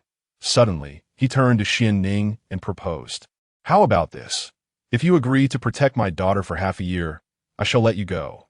Xuanning was taken aback, his eyes wide with disbelief at the city lord's unexpected proposition. What? Are you unwilling? This matter was instigated by you. It is a stroke of fortune that I have not dealt with you more harshly. Yet here I am, offering you a chance to atone. Zhou Tian's anger flared, his aura shifting slightly. Recognizing the gravity of the situation and the imprudence of offending the city lord, Xuanning was reluctant to involve the Shien family, given Xian Kuang's temperament. Should he learn of this incident, he would undoubtedly seize the opportunity to retaliate. Of course, I have no objection to protecting your daughter. However, I must soon participate in the trials of the 5 great sects. So, I fear I cannot commit to a full 6 months, Xuanning replied. Then protect her until your participation in the sect trials. After all, there is still ample time before that begins. Zhou Tian, well aware of the significance of the trials for those who practice martial arts, had no intention of hindering Xuanning's future. Father, isn't this too much of a burden for Xuanning? Zhou Yao clearly disapproved of her father's decision. This matter is settled. It serves as his means of redemption that he has agreed, and during this period, I will seek suitable experts to ensure your protection. Zhou Tian's had his own considerations. Seeing her father so resolute, Zhou Yuyao felt helpless and turned to Xuanning, saying, I apologize for the trouble this may cause you. Zhou Yuyao's kindness was evident. Despite the situation being initiated by Xuanning, she consistently thought of his well-being. Such a woman, possessing such gentleness in a world like this, was indeed a rarity. One might fear that her kindness would lead to suffering. Xuanning, too, was concerned that the scarred individuals would target Zhou Yuyao again. After all, even a cornered rabbit will leap a wall, and those two would surely not dare return to the Yi family. Despite their strength, they lacked the audacity to confront the city lord, unless they possessed the power to withstand the wrath of the Lioli dynasty. Leave a portion of your men to guard the young lady. The rest will accompany me. Zhou Tian was determined not to let the Yi family off lightly, immediately leading the 2 surviving members of the Yi family, along with the bodies, away with an air of indignation. Daughter, you may rest assured at home. I shall handle the rest. After saying this, Zhou Tian turned to Xuanning and stated, You must ensure my daughter's safety. If she loses even a single hair, I will not spare you, nor your family. Rest assured, city lord. Xuanning clasped his hands in respect, knowing that he would honor his word. Once Zhou Tian departed, Xiaochan and Dong Shui, with their eyes brimming with curiosity, gazed at Xuanning without blinking. Particularly, Dong Shui eagerly asked, You are the Xuanning who was previously deemed a waste, are you not? They truly possess no vision. Even someone at the 5th level of martial generals can be defeated. It is they who are the waste. I heard that Yi Qingcheng came to annul the engagement not long ago. You must have been enraged at that time. Dong Shui continued, that Yi Qingcheng is foolish. Your talent is no less than hers. Yet she sought to break the engagement.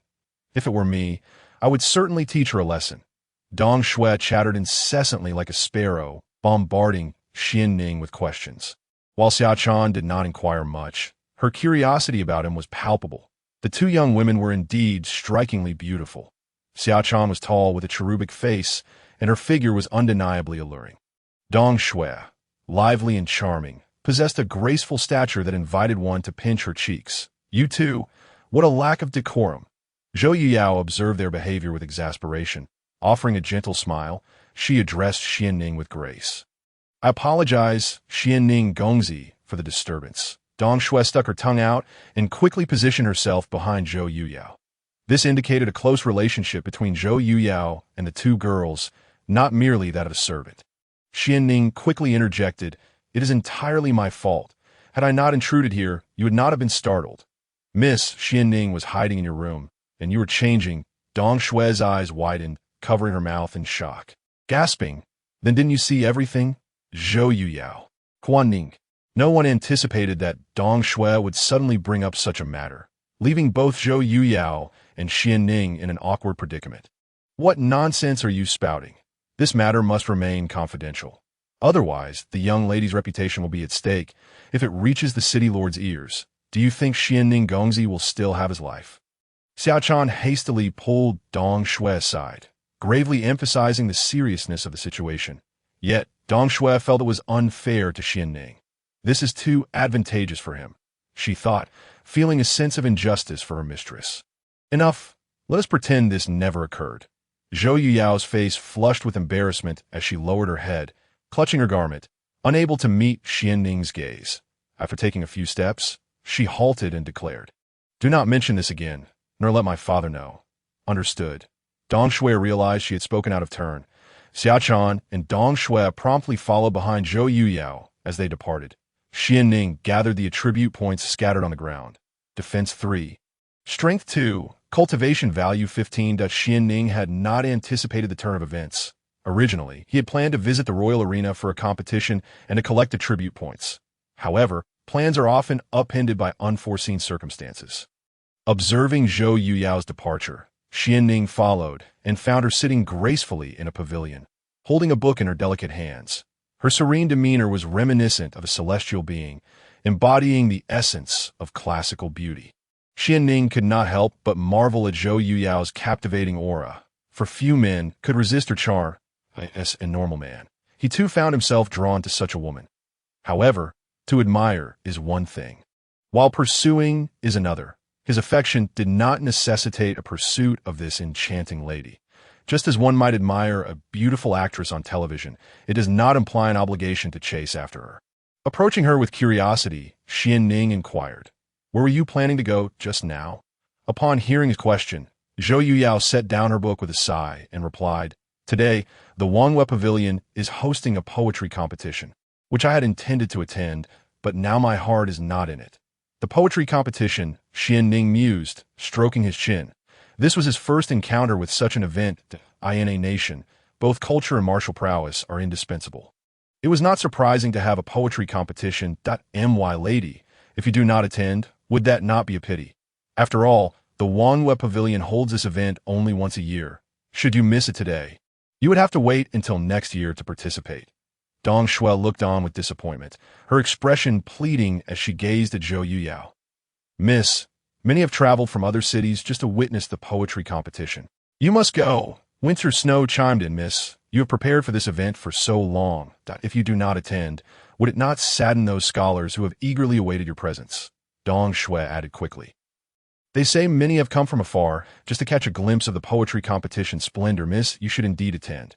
After saying this, Dong Shui, resembling a little girl, playfully tugged at Zhou Yuyao's hand with an adorable plea.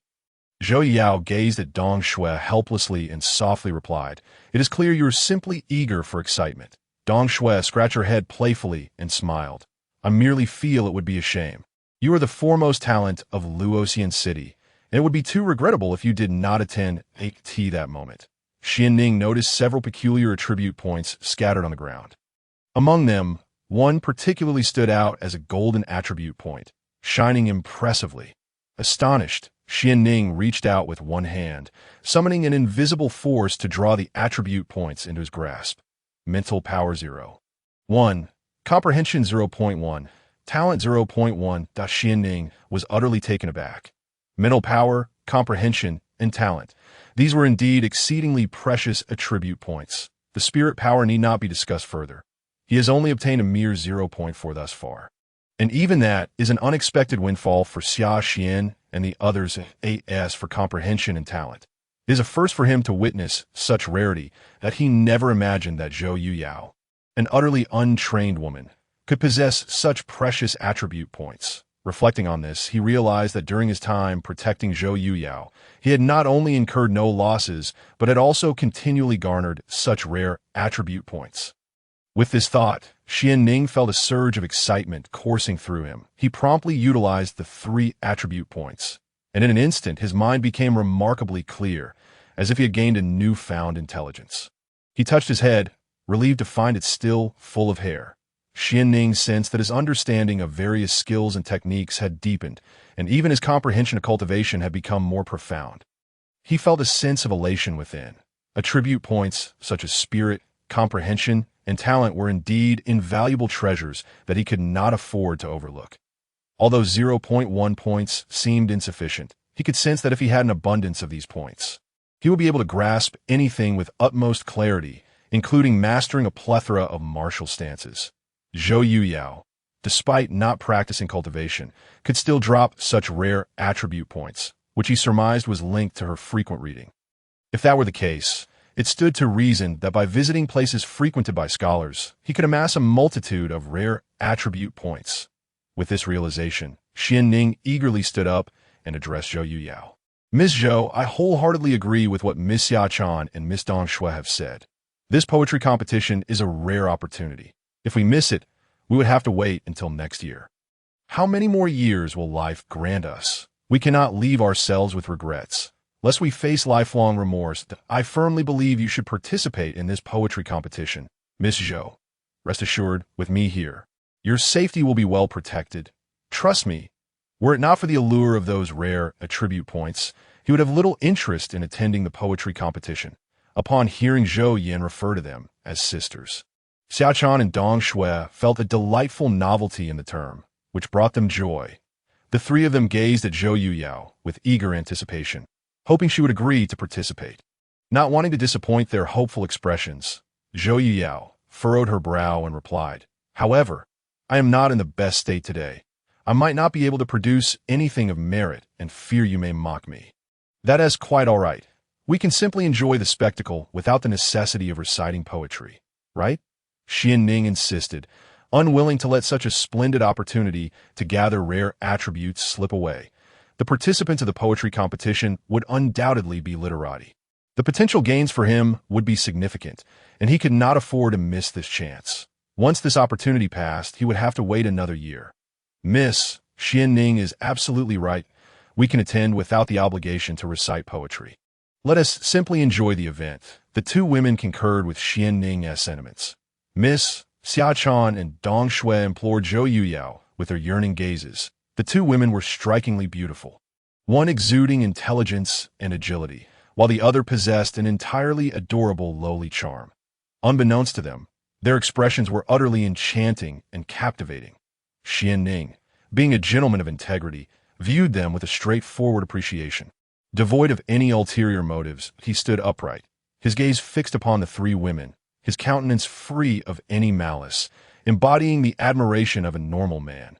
Very well. Then, let us attend. Zhou Yuyao eventually acquiesced, prompting Dong Shui to leap for joy like a child. Miss, I shall prepare. Xiaotian, being the more composed one, quickly went to get ready, while Dong Shui chimed in, I shall join as well. My apologies for the inconvenience. They often find the confines of the manor too stifling, and whenever there are festive activities, they devise ways to coax me into joining. Zhou Yuyao spoke softly, her classical beauty evident. The 2 women were indeed charming. Engaging in more activities would benefit their physical and mental well-being. One should not remain cooped up indoors. It is essential to practice martial arts when one has the opportunity, as it not only strengthens the body, but also serves to protect one's self. Xuanning advised that I have no penchant for violence, which is why I have never pursued martial arts. Zhou Yuyao replied. Given her status, if she wished to cultivate, she certainly could, yet martial practice, like studying, is a pursuit that some relish while others do not. Zhou Yuyao clearly belonged to the latter category. After conversing for a while, Xuanning gained a deeper understanding of Zhou Yuyao. She truly was a rare and kind-hearted woman, speaking with a gentle grace and an empathetic nature. In truth, Xuanning himself was also quite understanding. Xiaochan and the others had prepared the carriage long ago. They had merely been delayed. They only needed to lead the carriage out to set off. Concerned for safety, Xuanning suggested that the soldiers change into plain clothes, to which Zhou Yuyao agreed, ensuring that many among them were martial generals, thus enhancing their security, with only one carriage available. Zhou Yuyao invited Xuanning to join her inside. He did not hesitate to accept. This took the three women by surprise. Typically, men would refuse such an invitation, yet Xuanning did not hesitate. Their curiosity about him grew, as they noticed how he differed significantly from others in both manner of speech and conduct. Upon entering the carriage, Xuanning inhaled the fragrant aroma inside, breaking into a smile. Having cultivated martial arts, his appearance and demeanor were strikingly handsome, and seated opposite the three women, Zhou Yuyao found it difficult to meet his gaze, her cheeks tinged with a faint blush. Xuanning, meanwhile, delighted in the exquisite beauty and flawless figures of the three women, reveling in their company, as they conversed, Xiaochan and Dong Shui eagerly inquired about various matters. For Xuanning, it was no trouble at all. He began to weave tales effortlessly. Having absorbed countless narratives from various dramas, he spun his stories without hesitation. Of course, Xuanning tailored his tales to align with his reality, as he often quipped. His experiences could easily fill a novel of over 100,000 words. He fancied himself a potential screenwriter. The three women believed his stories wholeheartedly and held him in high esteem, especially when they learned that Xuanning had been diligently cultivating in search of his parents. Their admiration for him grew immensely. Indeed, ancient women could be rather gullible, which stirred a slight pang of guilt in Xuanning. The notion of searching for his parents was entirely fabricated. He had never contemplated such a notion. Should Xuanning's father still be alive and aware of his son's deceitful words, he would undoubtedly exclaim, "What a scam!" Xuanning did not wish to deceive them. Yet without such embellishments, it would be challenging to explain his prowess or why he chose to remain cryptic. With a wealth of knowledge, he shared insights that intrigued the three women, piquing their curiosity. "Miss, we have arrived," the carriage driver announced. The three women nearly forgot their purpose for coming out, surprised by how swiftly they had reached their destination.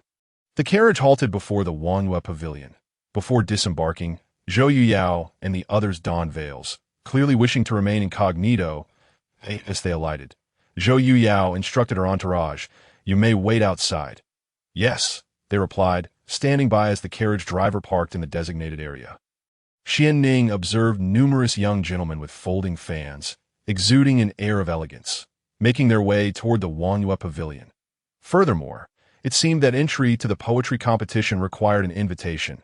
He noticed several ordinary individuals lingering outside, eager to join but denied entry due to the lack of an invitation.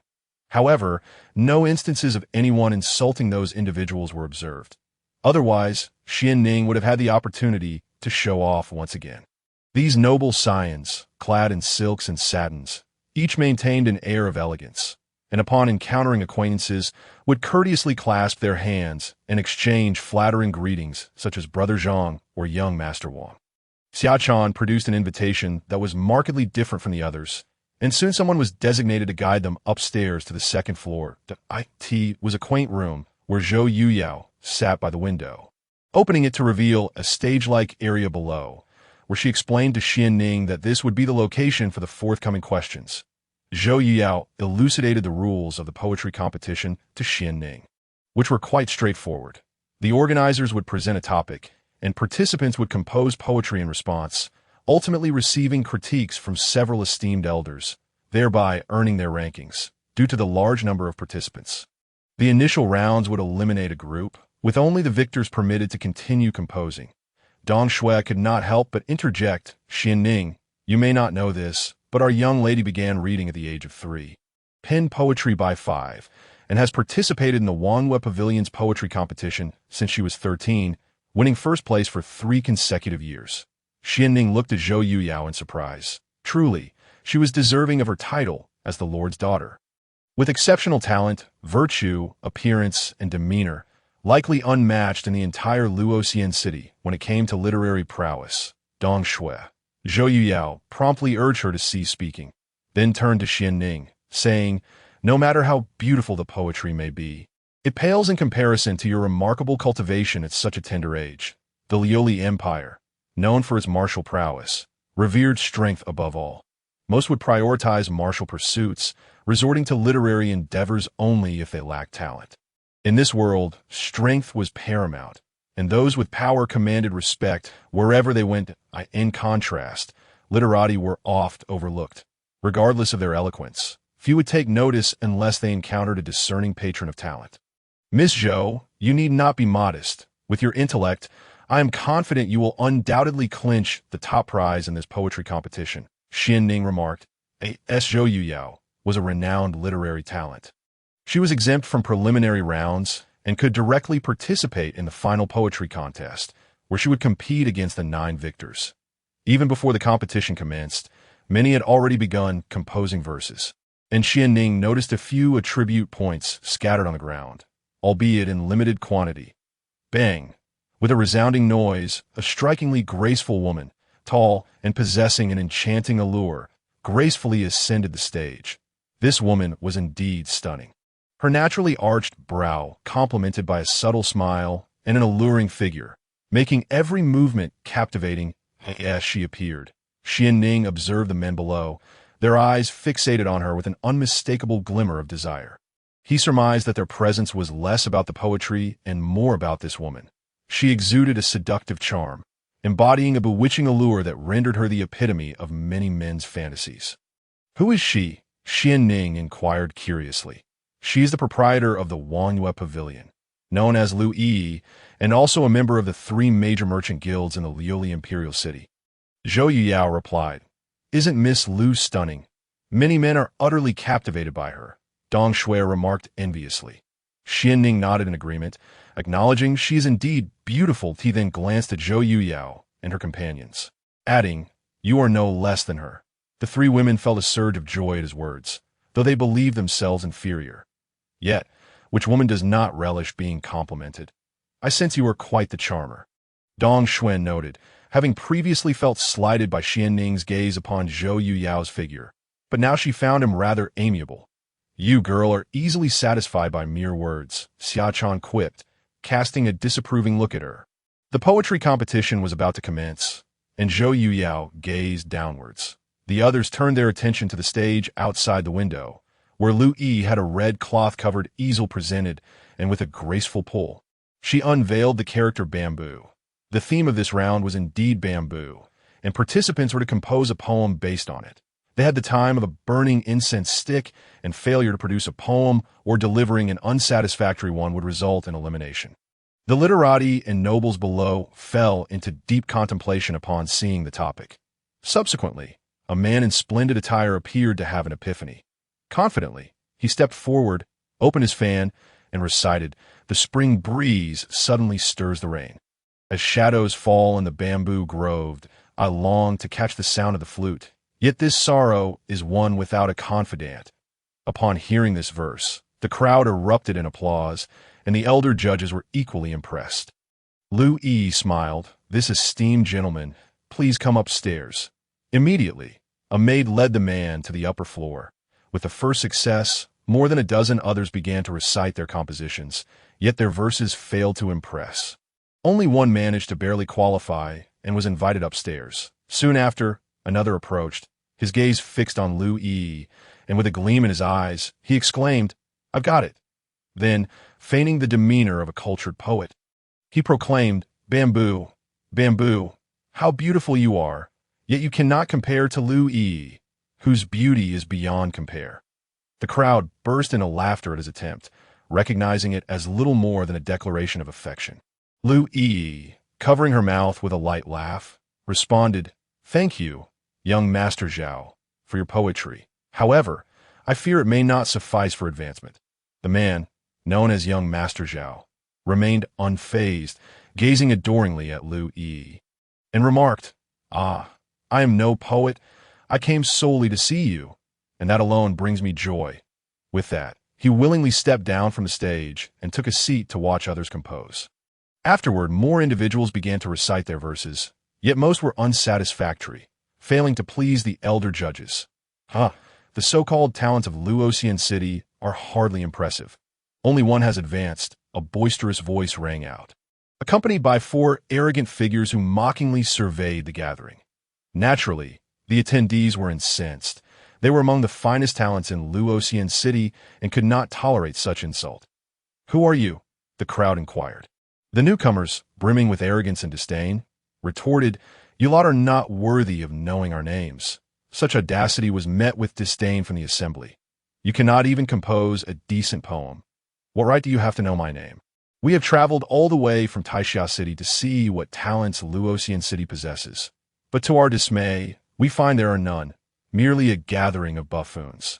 The 4 talents from Taixia City mercilessly ridiculed the assembled poets and beauties, their demeanor utterly dismissive of those present. This immediately ignited the ire of Luoxian City's talents. "If you are so bold, what poetry can you compose?" they challenged. "Surely, a poem about bamboo is no challenge for us. We could recite one on the spot. But if you cannot surpass our efforts, what then?" The Taixia talents were relentless, seemingly intent on humiliating their Luoxian counterparts. The audience could no longer tolerate such insolence, demanding, "What do you propose? It is simple. If none of you can produce poetry superior to ours, you shall bark like dogs 3 times, the Taixia talents declared with confidence. The crowd was outraged for these scholars. To bark like dogs was a profound insult to their dignity. "And if you lose, what then?" they pressed. "Whoever loses will also bark like dogs," the Taixia talents proclaimed with unwavering confidence. "Let the contest begin." "Who fears whom?" The crowd quickly responded, many among them yet to demonstrate their abilities, while a few from the opposing side presumed victory was assured, a truly laughable notion that on the stage, Zhou Yuyao observed this scene and, seemingly recognizing acquaintances, exclaimed in astonishment, "It is the 4 great talents of Taixia City." "The 4 great talents?" Xuanning was taken aback, glancing at the 4 provocateurs, and inquired, "Do you know them?" Zhou Yuyao appeared to recall something and replied, "I had the privilege of meeting them at last year's decennial literary celebration in Taixia City. However, only 3 were present then, and their literary prowess was quite commendable. The leader among them must be Tang Yin, the foremost of the 4 great talents." Upon hearing this, Xiaochan hastily remarked, "Miss, you are being far too modest. Last year, you outshone all the talented individuals in Taixia City. Making them aware of what true excellence is, those few were thoroughly defeated by you in that moment." Zhou Yuyao pondered for a moment and said, "I fear these for have come specifically for me. The last time, Tang Yin did not appear, which allowed me to seize victory by mere chance.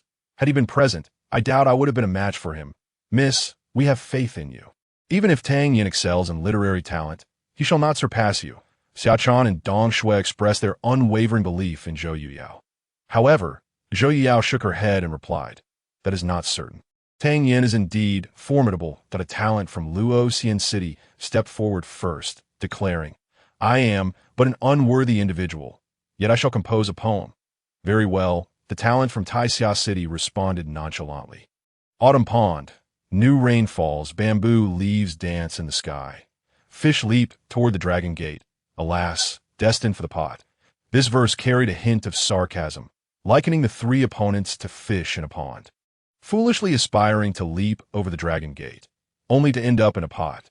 The individuals from Taixia City cast a disdainful glance at their counterpart before derisively asking, "Is that all?"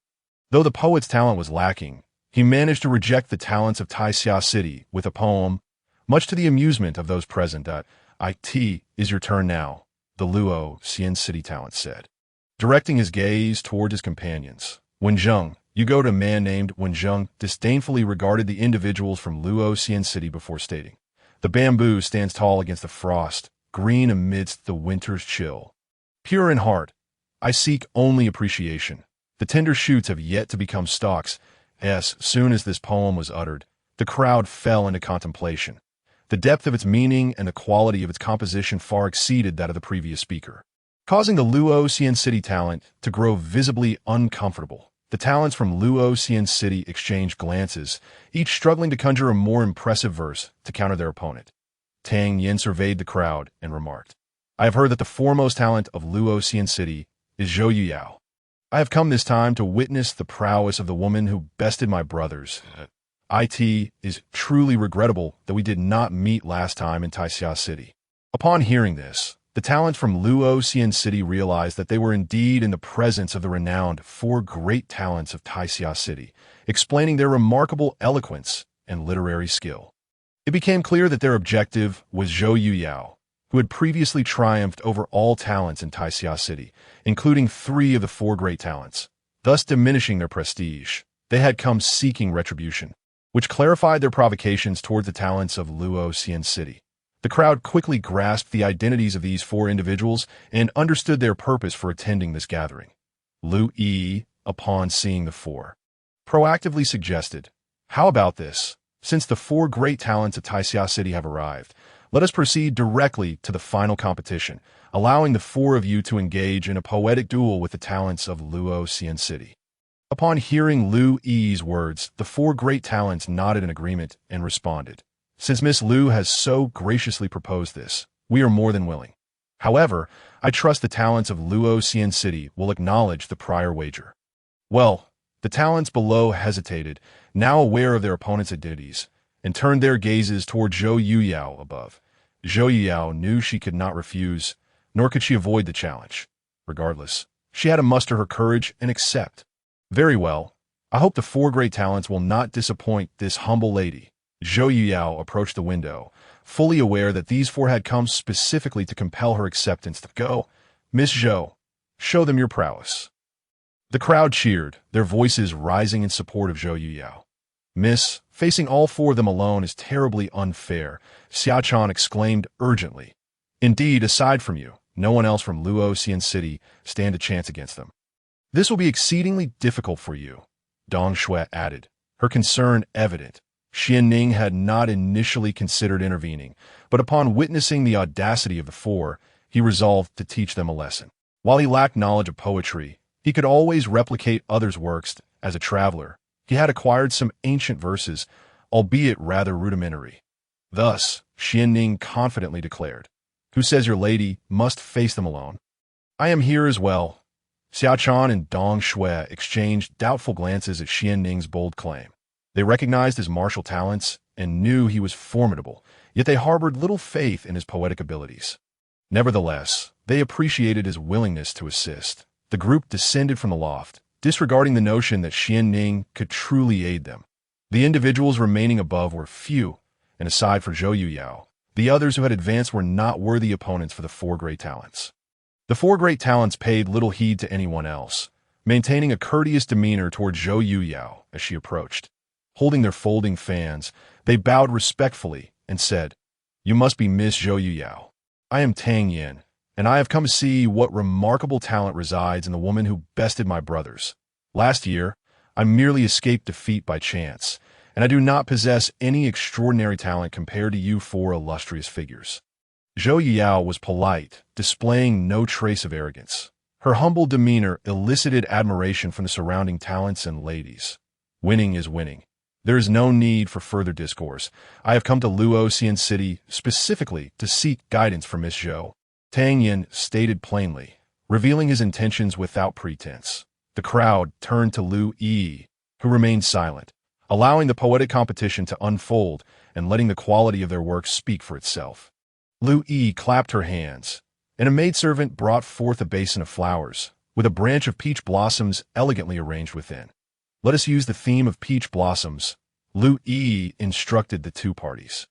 The 4 talents from Taixia City nodded in agreement, saying, Very well, we shall begin with our humble contributions. I am Xuan Shan, and I shall go first. One of the 4 great talents stepped forward, closing his fan and contemplating for some time before speaking. Last year, on this day at this gate, the blossoms and the face of a maiden shone red. The maiden's visage, I know not where it has gone. Yet the peach blossoms continue to smile in the spring breeze. As this poem resonated, those around began to reflect, erupting into applause. Excellent, truly remarkable. It is indeed worthy of the 4 great talents. The advancing talents, witnessing the display from the 4 great talents, promptly withdrew, Recognizing they were not of the same caliber, in that instant, only Zhou Yuyao remained on stage. Miss Zhou Yuyao, it is your turn, Tang Yin said with a subtle smile. Clearly pleased, Xuanning stepped forward and stood before the four great talents, declaring, "There is no need to trouble a lady with your presence. I will handle you all." "Who are you?" Tang Yin inquired, scrutinizing Xuanning. "That I am merely an unremarkable individual, currently serving as Ms. Zhou Yuyao's protector. If you can best me, then you may seek to challenge Ms. Zhou," Xuanning replied. Tang Yin, upon hearing this, erupted in anger. "What a joke! You, a mere guard, dare to challenge us, the four great talents. Oh, are you frightened, or do you lack the courage?" Xuanning retorted casually. "Humph, I shall see what talent you possess." "Compose a verse first," Tang Yin scoffed dismissively. Xiaochan and Dong Shui quickly stepped forward, exclaiming, "This is a poetry competition, and you truly intend to intervene. Are you capable of it?" "Fear not, just watch me," Xuanning replied with a confident smile. The onlookers were filled with disbelief, for a mere guard had the audacity to challenge the four literary prodigies. Such courage was extraordinary. Some even questioned whether he understood the essence of poetry, while others suspected he could not even write. However, a few were eager to witness what extraordinary talent Xuanning possessed. Zhou Yuyao, taken aback by Xuanning's confidence, pulled Xiaochan and Dong Shui aside, saying, "Since young Master Shien is so self-assured, let us see what remarkable skills he has." Both women nodded in agreement. Lu Yi, observing Xuanning with surprise, scrutinized him with her alluring eyes, curious about what capabilities emboldened him to challenge the four great talents. The crowd awaited his poetic recitation. Without further ado, Xuanning stepped forward and proclaimed, "Peach blossoms beyond the bamboo, a few branches sway. In spring's warm waters, the ducks are first to play. Amidst the marsh, reeds sprout, short and spry. It's the time when pufferfish wish to rise. Point 2, returning wild geese seek to break the throng, lingering still, like northern travelers long gone, distantly knowing the northern wastelands filled with snow. Awaiting Jiangnan spring, half a month to bestow." The crowd gasped in astonishment.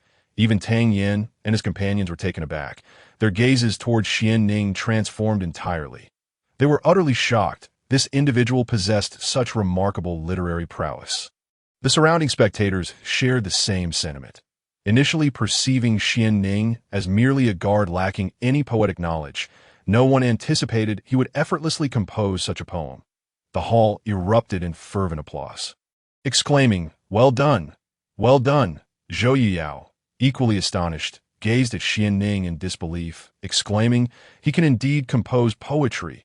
She had never imagined that Xuanning not only excelled in martial arts, but also possessed such literary talent. Leaving her utterly amazed, Xiaochan looked at Xuanning in disbelief, unable to fathom how he had impressed everyone so thoroughly.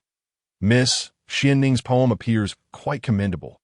"Look, everyone is applauding," Dong Shui remarked, lacking understanding of poetry but recognizing the crowd's approval. "Indeed, it is remarkable. Even I could not craft such verses in such a brief span. He truly is astonishing," Zhou Yuyao said with a smile, her curiosity about Xuanning deepening. After a moment of contemplation, Zhu Mingshan approached Xuanning and said, "I humbly concede defeat." Although he had initially sought a challenge, admitting defeat was a gracious act, enhancing the crowd's perception of the four literary prodigies. Tang Yin also inclined his head toward Zhou Yin, his previously dismissive demeanor transformed into one of respect, stating, "I underestimated you before. From now on, we shall not take you lightly." "Then let the challenge continue," Xuanning replied. The crowd turned their attention back to Lu Yi, who, with a captivating smile gracing her exquisite features, announced, "Next topic." That a maid presented a tray with a single cup of wine. Lu Yi pointed at the cup, saying, "For this topic, let it be centered around wine." Among the four literary prodigies, when Zhang stepped forward, addressing the assembly, "Allow me to take this topic," he then bowed to Xuanning, saying, "Please enlighten us." "Please," Xuanning replied politely with a nod. When Zhang pondered for a moment, stepping forward 5 paces, then returning to declare, "Sing boldly after wine. Abandon all restraint. Do not dwell on trivial matters before your gate. Even in humble homes, one wakes too soon. Do not linger long in the land of drunken boon. With 10 steps yielding poetry so exquisite, he garnered numerous praises. The elderly judges on stage admired the four prodigies, acknowledging their vast knowledge. The crowd then turned their attention to Xuanning once more. With a smile, he raised a cup of fine wine from Lu Yi's table and drank it all in one gulp. Then recited, "Beautiful wine in a luminous cup, desiring to drink, the pipa urges me up, drunkenly reclining on the battlefield. Do not laugh, for throughout history, how many return from strife? In Shien, flowers and birds have already faded, while beyond the pass, the winds and sands remain cold, night. I hear the horn bending the willows, reminding one of the longing for Chang'an's pillows." The audience murmured Xuanning's verses. They were increasingly captivated. The elderly judges hastily said, "Quickly, write down this poem."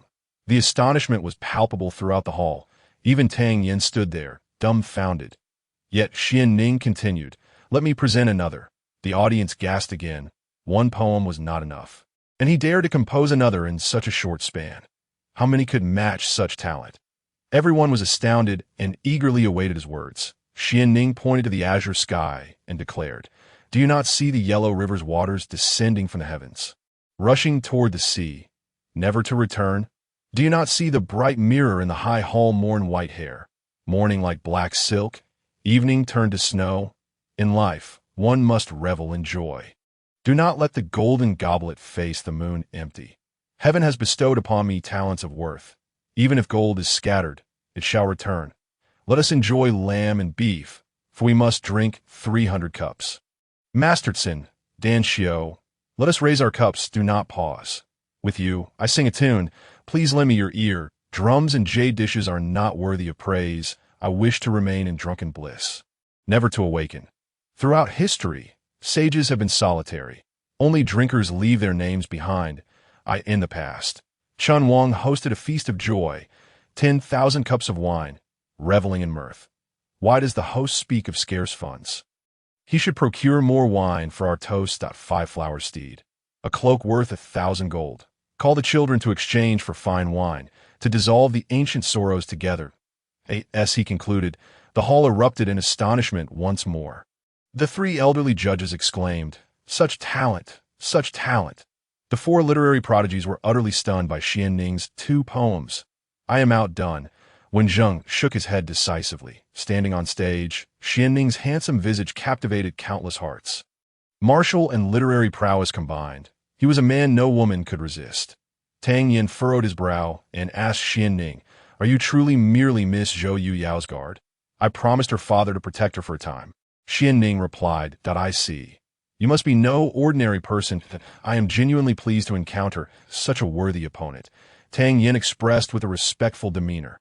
The four literary prodigies, typically proud and seldom yielding in matters of literary prowess, found themselves in awe of someone whose talent surpassed their own, evoking both shock and admiration.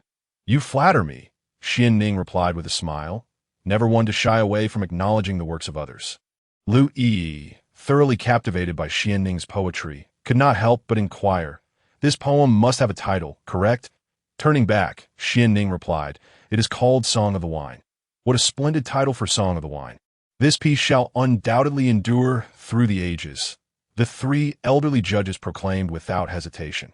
Lu Yi presented the next topic, featuring only the character wind. This was clearly a theme centered around wind. "I am Su Qing. Here to present my humble attempt." Su Qing contemplated for a moment before reciting, "Where does the autumn wind arrive? Rustling, it ushers the flock of geese. This morning, it reaches the garden trees. A solitary guest hears it first." Xuanning, unwilling to be outdone, responded promptly, "The north wind sweeps the white grass down. In the 8th month, snow falls on the whose sky. Suddenly, like a spring breeze one night, thousands of pear trees bloom bright, scattered into pearl curtains, dampening silk drapes. Fox fur cannot warm, for the brocade is thin. The general's bow cannot be controlled. The ironclad protector feels the cold's grip. In the vast sea, 100-foot ice lines the shore. Sorrowful clouds linger, a bleak expanse galore. The army sets the wine to welcome the returning guest, Huqin and Pipa, along with the Chong flute's zest. Flurries of evening snow descend at the gate. The wind lashes the red flag, unable to unfurl straight to the eastern gate of Luntai. I bid you farewell. As you leave, the snow blankets the Tian Shan trail. The mountains twist and turn. You are out of sight. Only hoofprints on the snow remain in the night. After finishing, Xuanning composed another. The chrysanthemum by the railing grieves in smoke. The cold light drapes lightly, as swallows fly in pairs. The bright moon knows not the pain of parting.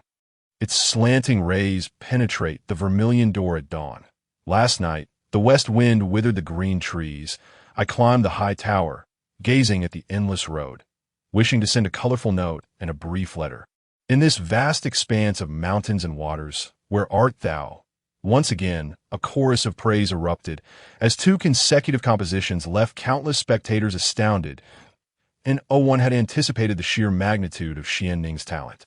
He emerged victorious in this round, a win achieved without doubt, earning deep respect even from his opponents.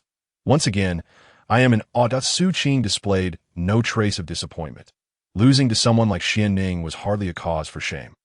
Among the four talented scholars, Xuanning had already triumphed over three that only Tang Yin remained. Everyone gazed at Xuanning in admiration, for after Zhou Yuyao, yet another individual had bested three of the four talented scholars. When the crowd turned their attention to Lu Yi, Tang Yin stepped forward and said, "For this round, may I propose the question?" Lu Yi looked at Xuanning and replied, "I have no objections." But she glanced at Xuanning as she spoke. Xuanning responded, "Of course, there is no issue. After all, when it comes to poetry, what is there to fear?" Upon hearing this, Tang Yin quickly added, "This time, I wish to challenge you to a couplet duel." A couplet duel? The crowd gasped in surprise, taken aback by Tang Yin's unexpected choice. Following this announcement, apprehensive glances were cast towards Xuanning. They were already aware of Xuanning's unparalleled poetic prowess. Having defeated three contenders, with each poem resonating through the ages, particularly the one titled Pouring Wine, which was destined for immortality. However, with a couplet, they began to worry for Xuanning. This was not poetry, and Tang Yin's evident confidence suggested he had a strong advantage. Xuanning was indeed taken aback by the change in format, realizing this was merely a different avenue for torment. "Are you certain?" Xuanning inquired, scrutinizing his opponent. "Absolutely. Regardless of the outcome, the previous wager was ill-considered on my part and is thus null and void," Tang Yin declared, harboring an air of certainty. Little did he know, there existed a category of individuals known as transmigrators. "Then please commence," Xuanning said with remarkable composure. "I shall now present my humble attempt." Tang Yin replied, clasping his hands together before articulating 10,000 tiles and 1,000 bricks, 100 days to construct a cross-shaped temple. As Tang Yin spoke, countless minds began to grapple with the intricacies of his clever numerical couplet. Even Zhou Yuyao found herself deep in thought, clearly recognizing the challenge it posed. Tang Yin and his companions chuckled, believing that even if the opponent managed to respond, it would take considerable time. However, Xuanning queried, "Is that all?" All eyes turned to Xuanning, who promptly responded, "One boat, 2 oars. 3 people row across the 4-way bridge. Brilliant! Simply brilliant!" The crowd erupted in admiration, recognizing Xuanning's exceptional talent. Their respect for him deepened, astonished that he excelled not only in poetry but also in couplets. Zhou Yuyao widened her eyes, taking a deep breath, her gaze fixed intently on Xuanning, eager to discern the workings of his mind. My goodness, this Xuanning is truly formidable. His innate talent, his poetic skill, and now his prowess in couplet dueling. What else is he capable of? Xiaochan mused, her curiosity piqued. Look at how everyone praises him. Surely, we are destined to win, Dong Shui exclaimed joyfully. Zhou Yuyao, however, remained uncertain, hoping for Xuanning's victory. Lu Yi, too, was intrigued, her captivating eyes riveted on Xuanning, astonished to discover such a remarkable talent in Luoxian City who could craft a numerical couplet in such a brief span. What manner of identity did this individual possess? Lu Yi pondered, recalling that Xuanning had only recently become Zhou Yuyao's guard, merely tasked with protection, indicating he was not one of her subordinates. Tang Yin, equally astonished, had not anticipated Xuanning's rapid response, furrowing his brow as he realized he had underestimated his opponent. Nevertheless, feeling prepared with an arsenal of couplets, he continued, "Blossoms renew at 60, plus the years of 37. Without hesitation, Xuanning countered almost instantaneously, double celebrations at 70, with an additional spring and autumn.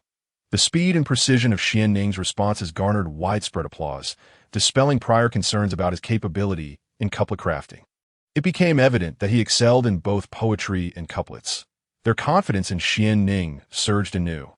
Tang Yin was once again taken aback, realizing Xuanning was well-versed in couplets, something he had never anticipated. The four talented scholars began to feel uneasy. Surely, Tang brother will not lose? This is his forte. He can't possibly falter at this early stage. Yet they observed how swiftly Xuanning had formulated his responses, marveling at his astonishing intellect. Tang brother must have a trump card. Just wait and see. Tang Yin continued with a series of couplets, but Xuanning met each with equal vigor. Tang Yin furrowed his brow once more and declared, "A gentle breeze fills the ground, leaving no room for me." This was a clever homophonic couplet, so ingenious that even Tang Yin had yet to conceive a suitable response. He looked at Xuanning and said, "I have yet to think of a suitable counter. I hope you can provide one." Xuanning contemplated briefly and replied, "In that case, allow me to oblige you. Listen closely." With a smile, he articulated, "When will the bright moon shine upon man again?" This, Tang Yin felt a wave of defeat wash over him, muttering, "A gentle breeze fills the ground, leaving no room for me. When will the bright moon shine upon man again?" The couplet was perfectly balanced and exquisitely clever. Tang Yin then proposed another. "Through the lotus, one obtains the root." Xuanning responded promptly with apricots. "There's no need for plums." Tang Yin pressed on, "Before me stand the cluster gardens. Whose estate is this?" Xuanning replied, "Upon the wall, a few lines of text. Whose literature is this?" Tang Yin continued, tuning the zither anew, harmonizing the melodies. Xuanning countered, "Planting flowers well, sowing fragrant seeds." Tang Yin's countenance darkened, and he was left with no choice but to concede. Thoroughly defeated, seeing this, Xuanning smiled gently at Tang Yin and said, "As they say, it is only polite to reciprocate that I have a couplet to share. I hope you will enlighten me." "Please do enlighten me." Tang Yin sighed, having been thoroughly impressed by his opponent's intellectual prowess. Yet he remained confident that he could respond to any couplet Xuanning presented. Xuanning began, "3 characters of crystal, when time brings forth the day. Thoughts of the day, day after day, 360,000 days in a century." Tang Yin was left speechless. Even the onlookers found themselves deep in thought. Eventually, 3 elderly scholars transcribed the couplet onto paper, ensuring it would be displayed prominently. Tang Yin chuckled ruefully, shaking his head. "I am unable to counter this. I never anticipated such talent from you, my friend." Xuanning smiled and said, "It is merely a couplet. There is no need for concern. I have another if you wish to hear it. I would be honored to hear it," Tang Yin replied, though he was unsure of what to expect. The onlookers were equally intrigued, and the 3 elderly scholars insisted it be noted. Xuanning continued, "Speak with a smile, laughing at the past and present, letting all matters dissolve in a laughter." Tang Yin, unable to suppress a wry smile, conceded, "I humbly accept defeat. This time, I willingly abide by my wager. May I inquire your name, esteemed friend?" Tang Yin asked earnestly, as did the others, eager to learn Xuanning's identity. "I am Xuanning," he replied. "Excellent." The 4 talented scholars nodded in acknowledgement. After confirming his name, Tang Yin and the other 3 proclaimed in unison, "Woof, woof, woof." The crowd responded with bemusement, although the 4 talented scholars had come to stir trouble. None would underestimate their literary prowess. Though they had lost, they accepted their defeat with grace, displaying a commendable spirit devoid of bitterness, feeling rather pleased with the encounter. Such individuals deserved everyone's respect. Xuanning. Upon hearing his name, Lu Yi's delicate lips parted in surprise, her captivating eyes fixed on him as she inquired, "Could you be the Xuanning from the recent family competition?" Recently, during the grand competition of the Shien family, a young man named Xuanning, initially regarded as a wastrel, astonishingly emerged as a dark horse, sweeping away the stigma of his past and securing the second position in the esteemed contest. He swiftly became the talk of Luoxian City. Thus, when Lu Yi inquired, the audience was left in utter astonishment, gazing at the impeccably dressed and strikingly handsome Xuanning, who spoke with eloquence that "it is indeed I." Xuanning replied with a slight smile, appearing entirely unfazed, as if all prior events were of no concern to him. His demeanor was remarkably serene, displaying none of the anxiety one might expect from someone of his age. Upon hearing Xuanning's acknowledgement, the crowd could no longer conceal their shock, staring at him in disbelief. Heavens, he is indeed the Xuanning, not only possessing exceptional cultivation talent, but also remarkable literary prowess. Truly a paragon of both martial and scholarly excellence. One could only wonder what Yi Qingxing was thinking as she had the audacity to initiate a marriage annulment with such an outstanding individual. I surmise that had they been aware of Xuanning's current strength and literary skill, they would have been filled with profound regret, securing the second place in the family competition, surpassing the 4 literary prodigies. He epitomizes the ideal husband in the hearts of countless admirers. Were I to have a daughter, marrying such a man would be a source of endless joy, even in dreams. The crowd praised Xuanning effusively, filled with admiration, lamenting Yi Qingqing's foolish decision to withdraw from the engagement with such an ideal match. "Please, upstairs," Lu Yi gestured with her delicate, snow-white hand, her captivating gaze fixed upon Xuanning. Although unintentional, her innate allure exuded charm in every casual movement. "Young Master Xuanning, let's proceed." Zhou Yuyao smiled gently at him, her demeanor enchanting. Xuanning waved his hand, collecting all the attributes that had fallen to the ground. Spirituality 0. 5. Aptitude 0.2. Comprehension 0.3. Spirituality 0.3. He was elated, having unexpectedly gathered such a wealth of unique and precious attribute points during this visit, most of which had dropped from the 4 literary prodigies, particularly from Tang Yin, who had previously dropped the most. After collecting these attribute points, Xuanning discovered his spirituality had risen to 2.4, comprehension to 0.6, and aptitude to 0.5. Utilizing these points, he felt a renewed clarity of mind, gaining deeper insights into the intricacies of cultivation. This was the advantage of aptitude. Having cultivated once more, he would no longer face the previous difficulties in increasing his cultivation value. Indeed, scholars are remarkable machines for extracting attributes, and he felt immense joy. Nodding at Zhou Yuyao, he ascended the stairs, drawing envy and admiration from the multitude. Lu Yi flashed a smile that could captivate all, drawing everyone's attention. She then announced, "Thank you all for attending this poetry competition. The winner is Xuanning of the Shien family. I appreciate everyone's participation. This poetry competition has concluded successfully." With a smile, she instructed a maid, display young Master Xuanning's 2 couplets at the entrance. Should anyone successfully compose a corresponding couplet, the Wangyue Pavilion shall offer them free meals and drinks for a year, along with 1,000 gold vouchers. This proclamation immediately astonished the crowd. They had not anticipated such a decision from Lu Yi. They quickly racked their brains, unleashing their mental faculties in search of a matching couplet, not merely for the year of free sustenance or the gold vouchers, but for the chance to meet Lu Yi day and night over the course of that year. Soon, the entrance of Wangyue Pavilion displayed Xuanning's 2 couplets, 3 sons in the character Jing. "Time shall have days of longing unfulfilled, day after day. 100 years comprise 36,000 days," and with a smile upon opening. "Laughter transcends the ages, rendering all matters trivial." These couplets adorned the entrance. They drew a multitude of onlookers, especially those scholars who had been unable to enter Wangyue Pavilion for the poetry competition. Upon hearing of Xuanning's exploits within, they were left astounded. This news spread rapidly throughout Luoxian City, and Xuanning's name became a subject of fervent discussion among its denizens. Numerous storytellers began recounting how Xuanning had bested the 4 literary prodigies in the competition, silencing them with his verses and compelling the foremost among them, Tang Yin, to concede defeat. Xuanning's name had firmly established itself in Luoxian City.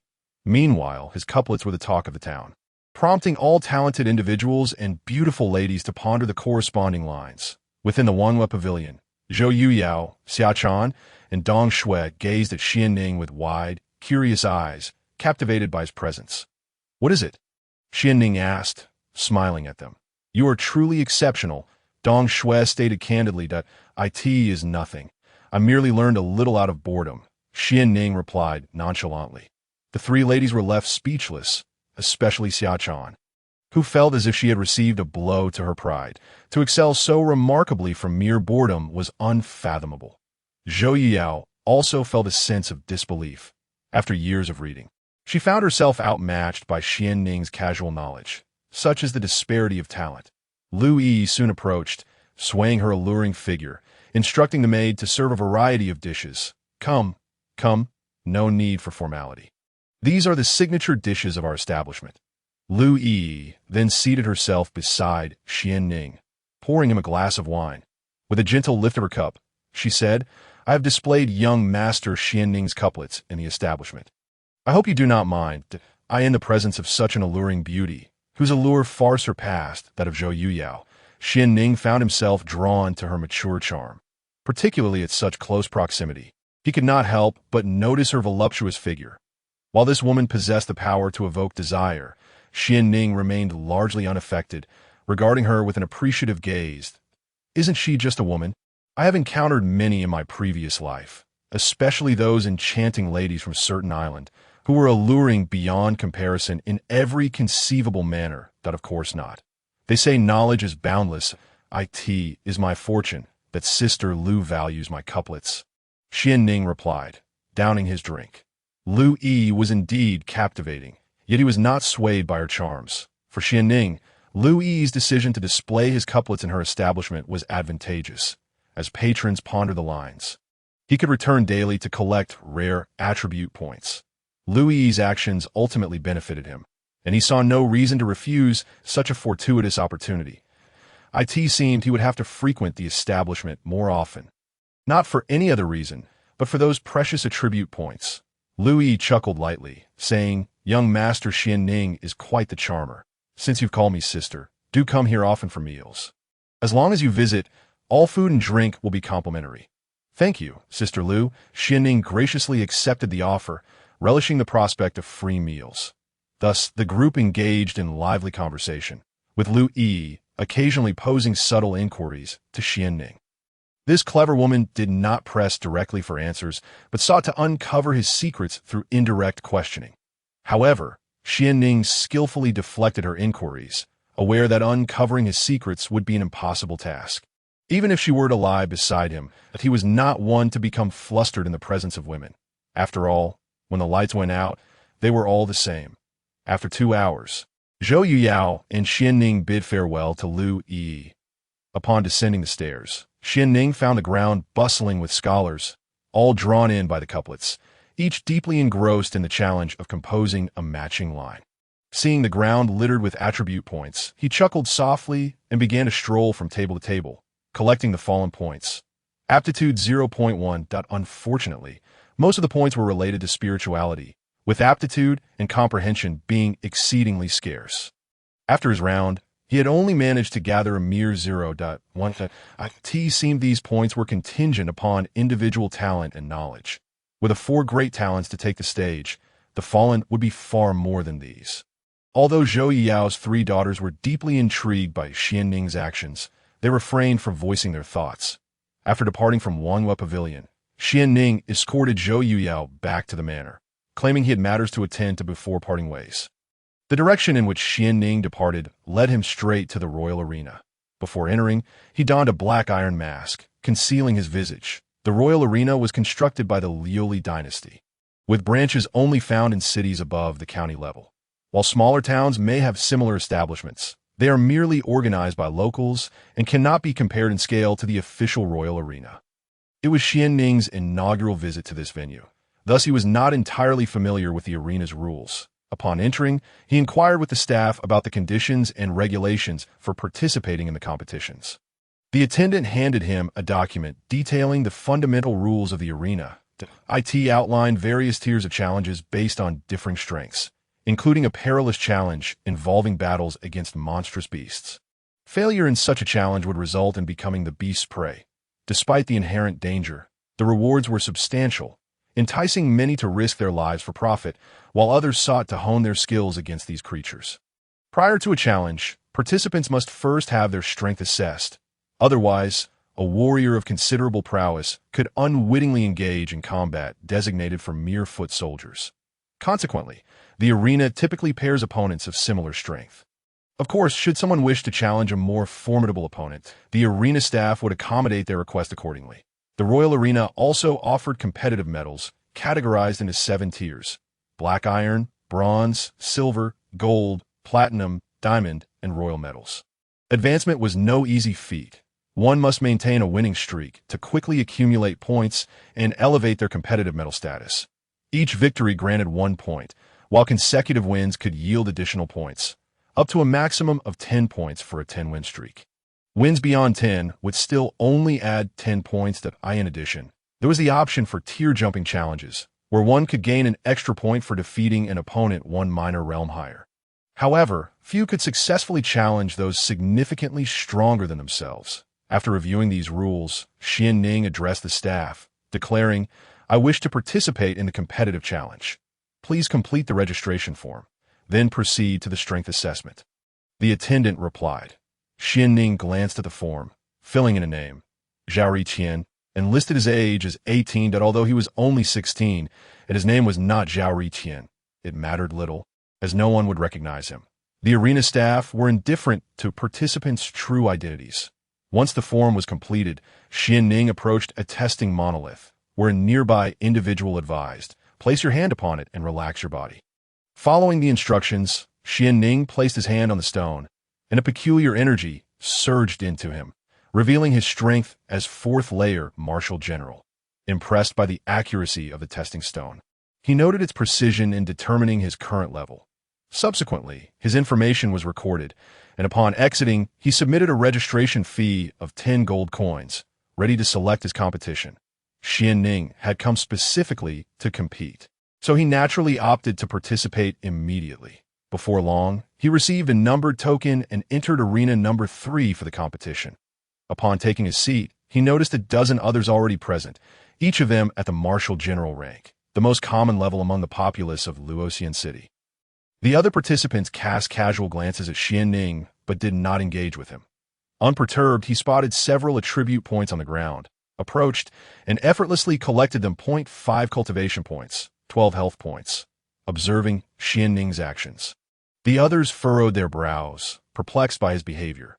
Ignoring their confusion, Xuanning focused on the 2 combatants currently engaged in a fierce duel below. His excitement surged as he realized the abundance of attribute points in the arena. Indeed, he had not erred in his choice. This was his paradise. Checking his number, Xuanning noted he was 18, and he would need to await the host call before he could compete. Observing the ongoing battles, he calculated that he had 2 more matches to wait. While the wait was tedious, watching the fights was far from boring. He could glean valuable combat techniques from the exchanges. The duelists were locked in a fierce struggle, one wielding a long sword and the other brandishing a dagger. Their back-and-forth exchanges thrilling the audience. The fighters were closely matched in strength, igniting fervor among the spectators who filled the stands. Their cheers were a cacophony of crude encouragement, with many brandishing betting slips. Hit him, strike him down, kill him, strike at his feet. Yes, that's it. Another blow. Xuanning quickly discerned the nature of those slips. They were betting tickets. This betting system was a lucrative aspect of the arena's operations. Observing the scene, Xuanning made his way to the betting area, weaving through the raucous crowd until he reached the counter. After queuing, it was soon his turn. "What match would you like to bet on?" the attendant asked mechanically. Glancing at the upcoming battles, Xuanning quickly located his own match. 3rd round, Shaotian, number 18, versus Dong Shanghai, number 6. The current odds stood at 10-1 against him. Such disdain for his abilities would only serve to demonstrate his prowess. With a smirk, Xuanning produced 100,000 gold vouchers, declaring, "I wager on the 3rd match. Shaotian will win. 100,000 gold vouchers." The attendant's eyes widened in disbelief at the sum presented, astonished by Xuanning's audacity. He looked up at Xuanning, contemplating. This newcomer had never been heard of before, yet he boldly placed such a hefty wager on himself. The attendant scrutinized Xuanning, piecing together his identity, but a smirk of derision formed as he thought. This fellow is overly confident, wagering such a sum. 100,000 gold vouchers were no trifling amount, converted to copper coins. That was a staggering 10 million. Could he truly be the Shaotian, so assured of success? Having encountered many similar characters, the attendant chuckled internally, collected the vouchers, and issued 10 betting slips worth 10,000 each. Is it not against the rules to let oneself win? Xuanning inquired. Of course not. Best of luck to you, but I must warn you, your opponent has won 9 consecutive matches. You may want to prepare for a tough fight. The attendant chuckled, clearly skeptical of Xuanning's chances. 9 consecutive victories. Then let me be the one to end his winning streak, Xuanning retorted, exuding confidence. As he departed, the attendant scoffed, thinking, how could this rookie possibly win? Dong Qinghai is on the verge of attaining a silver medal, while this Shaotian, appearing so youthful, is clearly no match for him. Having dispensed with thoughts of Xuanning, the attendant turned his attention elsewhere. To him, the 100,000 gold vouchers were merely a gift to the arena. After departing from the betting area, Xuanning returned to the designated resting area for competitors. No sooner had he settled down than he observed the 2 combatants below the arena had already determined a victor. The referee ascended the stage to announce the results of the battle, introducing the basic information of the participants in the next match. As the 2 contenders took their places, the fight officially commenced. Without any superfluous dialogue, they engaged in combat, weapons clashing fiercely in a perilous exchange. As the battle unfolded, they dropped several attribute points once more, gazing at the pile of attribute points on the stage. Xuanning felt an overwhelming urge to rush up and collect them all. With such a multitude of attribute points, his strength could undoubtedly see a significant enhancement. Moreover, the entire royal arena boasted more than just one combat platform. There were several others, each governed by different rules and levels of skill. These platforms hosted countless battles daily, resulting in the frequent dropping of numerous attribute points, although many of these points diminished over time. The sheer volume was staggering, making it nearly impossible to tally them all. Fortune smiled upon him, as several purple glimmers remained on the stage, likely indicating martial skills, truly valuable treasures that would not vanish with the passage of time. Xuanning, excited by the sight of these shimmering points, recognized that each color represented a distinct attribute. Yet, most of the attribute points appeared dim, clearly indicating they had lingered too long. After 10 minutes, a significant number of attribute points had been dropped, and the outcome of the duel was clear. The second match commenced immediately, and following this bout, it would be Xuanning's turn to end this round. One of the combatants was a woman, possessing remarkable agility and speed, wielding 2 daggers. Despite her opponent's formidable strength, she opted not to engage him directly, instead employing her nimble movements to wear him down. 10 minutes later, the match concluded with her triumphantly sending her adversary off the stage. The host reappeared to announce the results, saying, "Now, I believe many of you already know who is about to take the stage. Indeed, it is the long-anticipated Dong Qinghai, who has achieved 9 consecutive victories. Should he win again, he will reach 10 in a row. Let us cheer him on." A robust man, bare-chested and brandishing an axe, strode onto the stage with an air of arrogance, surveying the crowd with a fierce expression that exuded confidence. The host continued, "Dong Qinghai's opponent this time is a newcomer, and although quite young, he possesses the astonishing strength of a 4th-tier martial general. Let us warmly welcome Shaotian to the stage." A chorus of disapproving murmurs greeted Xuanning as he ascended. No one believed he stood a chance, and some even mocked him, suggesting he should concede immediately. Upon Dong Qinghai's arrival, the audience erupted in cheers, his popularity soaring due to his prior victories. Under the guidance of the staff, Xuanning stepped on a platform. Above him, a multitude of spectators filled the stands, reminiscent of an ancient Roman Colosseum, with a vast arena at its center. Dong Qinghai regarded Xuanning with disdain, sneering, "Kid, you must be unfortunate to face me. Once I defeat you, I will have my 10 consecutive wins." Xuanning, merely a newcomer and significantly younger, seemed an easy target for Dong Qinghai's prowess. "That I look forward to your guidance," Xuanning replied, unfazed by the taunts. "Rest assured, I will demonstrate my strength." Dong Qinghai laughed heartily, mocking Xuanning, but don't be too frightened, or you might wet yourself, little one." This jest elicited laughter from the audience, who unanimously believed Xuanning posed no threat due to his youthfulness. Yet, undeterred by Dong Qinghai's scorn, Xuanning eagerly activated his wind mastery technique, drawing in the surrounding attribute points. Experience increased by 5. Strength increased by 0.5. Defense increased by 0.7. Health increased by 5. Speed increased by 0.1. Whip Thunder Leg increased by 1. Quick Step increased by 1. Cloud Dispelling Palm increased by 1. Although each attribute point was modest, their cumulative effect significantly compensated for the individual increments, resulting in a substantial enhancement for Xuanning, prompting him to smile uncontrollably. In a brief span, his attributes surged dramatically, and he felt an invigorating sense of power coursing through him. What a delightful harvest! Moreover, he had acquired 3 martial skills, a sensation that was simply exhilarating. Xuanning promptly began utilizing these techniques. Learned Whip Thunder Leg LV2, learned Quick Step LV3, learned Cloud Dispelling Palm LV4. The methodologies for these 3 skills seamlessly integrated into Xuanning's mind as if he had studied them for years. The Whip Thunder Leg was a mid-grade human-tier martial skill, a leg technique, while the Quick Step was a high-grade human-tier skill that enhanced mobility and evasion during combat. The Cloud Dispelling Palm was a low-grade yellow-tier palm technique. Consequently, his martial skills now numbered 7, greatly increasing his confidence against Dong Qinghai. More crucially, after collecting such a plethora of attribute points, Xuanning realized he was poised for another breakthrough in his realm. However, he opted not to advance immediately. With his current strength, he felt no need to fear Dong Qinghai, who was of the same tier. "Let the battle begin," the host announced before swiftly retreating from the stage.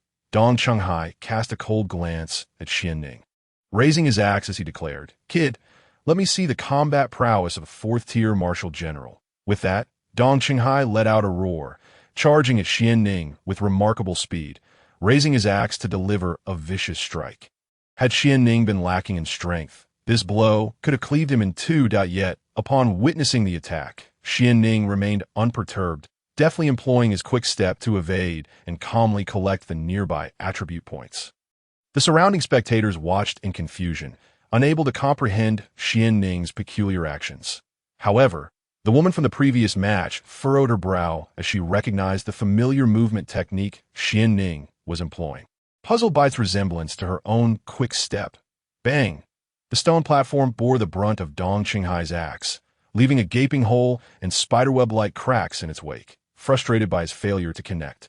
Dong Qinghai raised his weapon once more, chuckling, "Your reflexes aren't bad, but I won't grant you another chance." "Then I look forward to your guidance," Xuanning replied.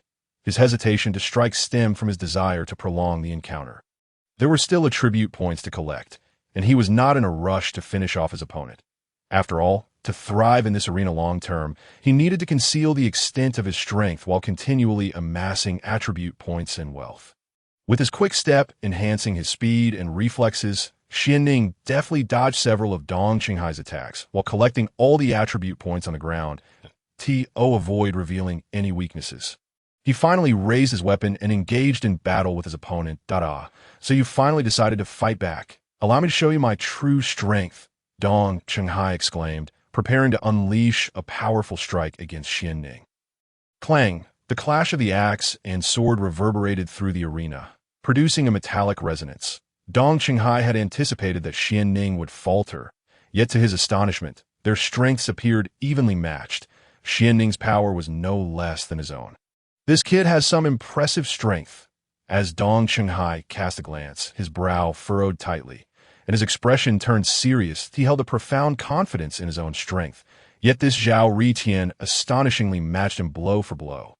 Showing no signs of inferiority, his power was indeed formidable, and no longer underestimating his opponent, Dong Qinghai began to treat this battle with the seriousness it deserved. Observers, witnessing Dong Qinghai's grave demeanor, also recognized that the newcomer Shaotian possessed the capability to contend with him. Thus, they too began to watch the combat with rapt attention. Dong Qinghai launched another assault, unleashing a fierce onslaught, while Xuanning proved equally formidable, engaging in combat and successfully parrying each of Dong Qinghai's attacks. As the battle progressed, some attribute points began to drop from Dong Qinghai. Xuanning, while fighting, collected these points, treating Dong Qinghai as his personal attribute extraction machine. After 15 minutes, Dong Qinghai was panting heavily, sweat pouring down his face, his expression one of disbelief as he regarded Xuanning. How could this fellow possess such strength, enduring against him for so long? A sense of unease began to creep in. His stamina was waning. The spectators were equally astonished. None had anticipated that Xuanning could hold his ground against Dong Qinghai for such a duration. Although Xuanning displayed no significant exhaustion, he feigned fatigue, appearing as if he was equally spent, leading spectators to mistakenly believe that both combatants were evenly matched. As time passed, Xuanning noted that the battle had dragged on long enough. He no longer wished to expend energy against his opponent, especially since attribute points had begun to drop infrequently, rendering them less useful. Taking the initiative, Xuanning counterattacked, brandishing his long sword and charging at Dong Qinghai with the flowing cloud sword technique. Striking fiercely, Dong Qinghai naturally attempted to defend himself. Xuanning's sword came down, only to be blocked by Dong Qinghai's axe. However, this time, Xuanning augmented his strength, and Dong Qinghai was utterly unprepared for the sheer power behind it. He was forced back, losing grip on his axe, which clattered to the ground. Seizing the moment, Xuanning channeled his energy, gripping his fist tightly, and unleashed a martial technique with a powerful punch. Raging Tide Fist. Boom! Xuanning's formidable strike landed squarely on Dong Qinghai's shoulder, sending him plummeting off the stage. The crowd was left in stunned silence. No one had expected Xuanning to defeat the 9-time champion Dong Qinghai. Leaving them utterly astonished, the arena erupted in a frenzy. What the hell? I've lost a fortune. Dong Qinghai is truly pathetic. The streak of 9 consecutive victories had been abruptly ended. How could this be?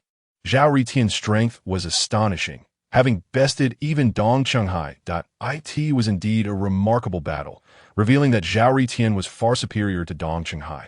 There were those who vocally condemned Dong Qinghai, while others lauded Xuanning's spectacular performance. A diverse array of reactions filled the space, and no one could have anticipated that this bout would conclude in such a manner. The audience, once brimming with confidence in Dong Qinghai, now felt profound disappointment. Especially those who had wagered on his victory were vocally disgruntled, but a few individuals who had gambled on Xuanning's success were now beaming with joy, cheering him on as he achieved the impossible. It was truly hard to believe that Dong Qinghai had been defeated by a newcomer. Let us fervently celebrate the victor of this battle, Shaotian. The host enthusiastically took the stage, raising Xuanning's hand while also astonished that he stood triumphant. Following the conclusion of the battle, Xuanning departed the arena to collect his rewards. Each victory garnered a monetary prize, which increased with consecutive wins. Winning a single match awarded him 50 gold vouchers. And if he secured 2 consecutive victories, the reward would double. Should he continue to win, the prize could accumulate up to 1,000 gold vouchers. Young man, impressive strength indeed, to have bested even Dong Qinghai. Here is your prize. That a middle-aged man handed Xuanning a voucher worth 50 gold and inquired, "Are you interested in signing up for the next match? If victorious, the prize can increase to 100 gold vouchers." Xuanning had no intention of leaving and replied, "Then let us proceed with the registration for the next match." Upon hearing this, the middle-aged man smiled and said, "Very well, I shall arrange your next battle. You need not wait long. Take this time to rest and recuperate." "Thank you," Xuanning responded before departing to rejoin the other contestants. However, on his way, he encountered a woman standing in his path. Dressed in form-fitting attire, she showcased her alluring figure perfectly. Though not of the golden ratio, she was nonetheless quite attractive. The woman approached Xuanning directly, her features delicately refined, with a beauty mark above her left brow. Standing before him, she inquired, "Where did you learn that swift movement technique you used earlier?" Xuanning, upon hearing her, turned his gaze towards her. It was from this very woman that he had acquired the earlier movement skill. No comment, he replied curtly. Turning to walk away, a glint of hostility flashed in her eyes, yet she refrained from acting. It would be imprudent to cause a scene here. Nevertheless, she called after him, "As long as you remain in the arena and continue to fight, I will inevitably cross paths with you. Good luck. I'm about to engage in battle again. Xuanning nodded casually, as if to say, I've registered. If you have the capability, come challenge me. This flustered the woman, who felt a surge of anger and wanted to confront him. Shaking her head, she continued to the registration area, declaring, I wish to participate in the competition as well. The middle-aged man, Xuan, upon hearing her, grinned widely, his gaze fixated on her appealing physique, as if he were trying to see through her clothing. None of your business, the woman retorted, frowning as she completed her registration and departed. Xuan chuckled to himself, thinking, if you both wish to meet, I shall ensure you have a thorough exchange, with a sly grin. Returning to the contestants' seating area, Xuanning noticed everyone staring at him with expressions that were difficult to interpret, some even tinged with hostility. Initially, when he had arrived, none had paid him any mind, merely casting fleeting glances. But now, after his victory over Dong Qinghai, they regarded him as a rival. Before long, the woman he had encountered earlier approached once more, unabashedly sitting beside him, her eyes scrutinizing him intently. Her presence drew the attention of the surrounding men, who unabashedly admired her figure. The rarity of women participating in such competitions, coupled with her decent looks, ignited certain impulses among them. That movement technique is not something that could be easily shared. Just tell me how you acquired it, she pressed again. However, Xuanning ignored her, treating her as if she were invisible. This prompted her to frown and clench her fists, but she refrained from pressing the issue further. Beneath the arena, matches continued to unfold, and attribute points accumulated on the stage, much to Xuanning's delight. He wondered when this tournament would conclude, for once it did, he intended to explore various arenas, convinced that the rewards would be substantial. After observing for a while, Xuanning made his way to the betting area. Producing his previous betting receipts, as he stated, Here are my tickets. The betting personnel stared blankly at the stack of receipts, unable to fathom that the 9-time champion Dong Qinghai had been defeated, along with the considerable losses they had incurred, that amounted to a staggering 100,000 gold vouchers. With a tenfold multiplier, that would be 1,000,000 gold vouchers. Even the bettors couldn't help but feel a twinge of envy. Individuals who win such a substantial sum of money in one go are exceedingly rare. In fact, during his decade-long tenure here, he had only witnessed a handful of such occurrences. The stakes of this bet were beyond his control. Winning or losing bore no relation to him. After all, no one had anticipated the formidable prowess of Xuanning. Once the staff presented him with the entire bounty of gold vouchers, they couldn't help but admire Xuanning's audacity in initially seizing such unimaginable wealth. Upon acquiring this significant fortune, Xuanning glanced at the list of competitors for the upcoming match. In the fourth battle, his opponent was none other than Xuanning, the very woman he had encountered previously. Xuanning was taken aback, astonished by the swiftness of their reunion. Moreover, the odds for this wager were rather balanced at a standard one. Clearly, the spectators had assessed his strength, wary of setting the stakes too high. The previous match had resulted in 1,000,000 gold vouchers in his favor, causing considerable losses for the arena. Thus, such inflated odds were unlikely to recur. Unperturbed, Xuanning confidently declared, I wager on my victory once more. 1,000,000 gold vouchers. The betting personnel, albeit slightly taken aback, dutifully presented him with a ticket valued at 1,000,000 gold vouchers. After Xuanning departed, the bettors were left in a quandary. Should they follow suit or abstain? Xuanning, brimming with confidence in his abilities, had significantly enhanced his strength after accumulating numerous attribute points, and he also possessed a wealth of cultivation experience. He began to assimilate this cultivation value to elevate his realm. Breaking through to the 5th level of the martial general, a surge of formidable energy coursed through his body, a warm current circulating within his meridians, fortifying his bones, organs, and cells. Cultivation, after all, was merely a matter of acquiring attribute points. A smile crept across Xuanning's face. The entire realm of Xuanning would serve as his map for growth. Upon returning to the contestant area, Xuanning flashed him a peculiar smile and said, Kid, your luck is rather unfortunate. Your next opponent is me. I shall demonstrate my prowess. Xuanning, upon hearing this, smiled back at Xuanning and replied, Best of luck. Xuanning, momentarily speechless at his unexpected encouragement, found it utterly baffling to encounter someone cheering for their opponent. The other contestants regarded Xuanning with expressions of bewilderment, pondering what could possibly be going through his mind. After a few matches, the host again called out Xuanning's registered name, Shaotian, prompting a wave of astonished gasps throughout the arena. Shaotian, Shaotian, you must win. I've wagered 1,000 gold coins. One exclaimed, as if. I've bet on Xuanning to win. This guy stands no chance. Xuanning, relishing the opportunity to gather more attribute points, smiled as he approached the arena. He circled the area, using his wind mastery technique to collect all the attribute points scattered on the ground. Cultivation value, 10 strength, 1 health, 11 speed, 0.1. Though these attribute points were modest in number, they nonetheless contributed to enhancing Xuanning's power. Subsequently, the host announced Xuanning's name. Xuanning, defeat that Shaotian. Your figure is quite impressive. I offer 10,000 gold coins for a night of fun. The crowd erupted in cheers for Xuanning, as female competitors were a rarity in the arena, especially one with her looks and physique. The raucous applause for her far exceeded that received when Xuanning took the stage. Xuanning, upon hearing the host's introduction of Xuanning, was surprised to learn that she had achieved 6 consecutive victories. A woman managing to secure 6 wins in such a competitive arena was no small feat, alas. Her fortune was destined to falter against him. When Xuanning stood before Xuanning, she bluntly declared, "Kid, since you refuse to disclose the origins of your swift movement technique, I shall break your legs until you do. Why the hostility? Have you not found someone to vent your frustrations upon recently? This behavior is unbecoming and may hasten your aging," Xuanning retorted, unperturbed. Clearly, she was of course temperament. "Let me see just how proficient you are in that swift movement technique," Xuanning said, her anger evident as she twirled her dagger artfully in her hands before gripping it tightly. "Rest assured, I am undoubtedly superior in every aspect," Xuanning replied with a smile. Ew.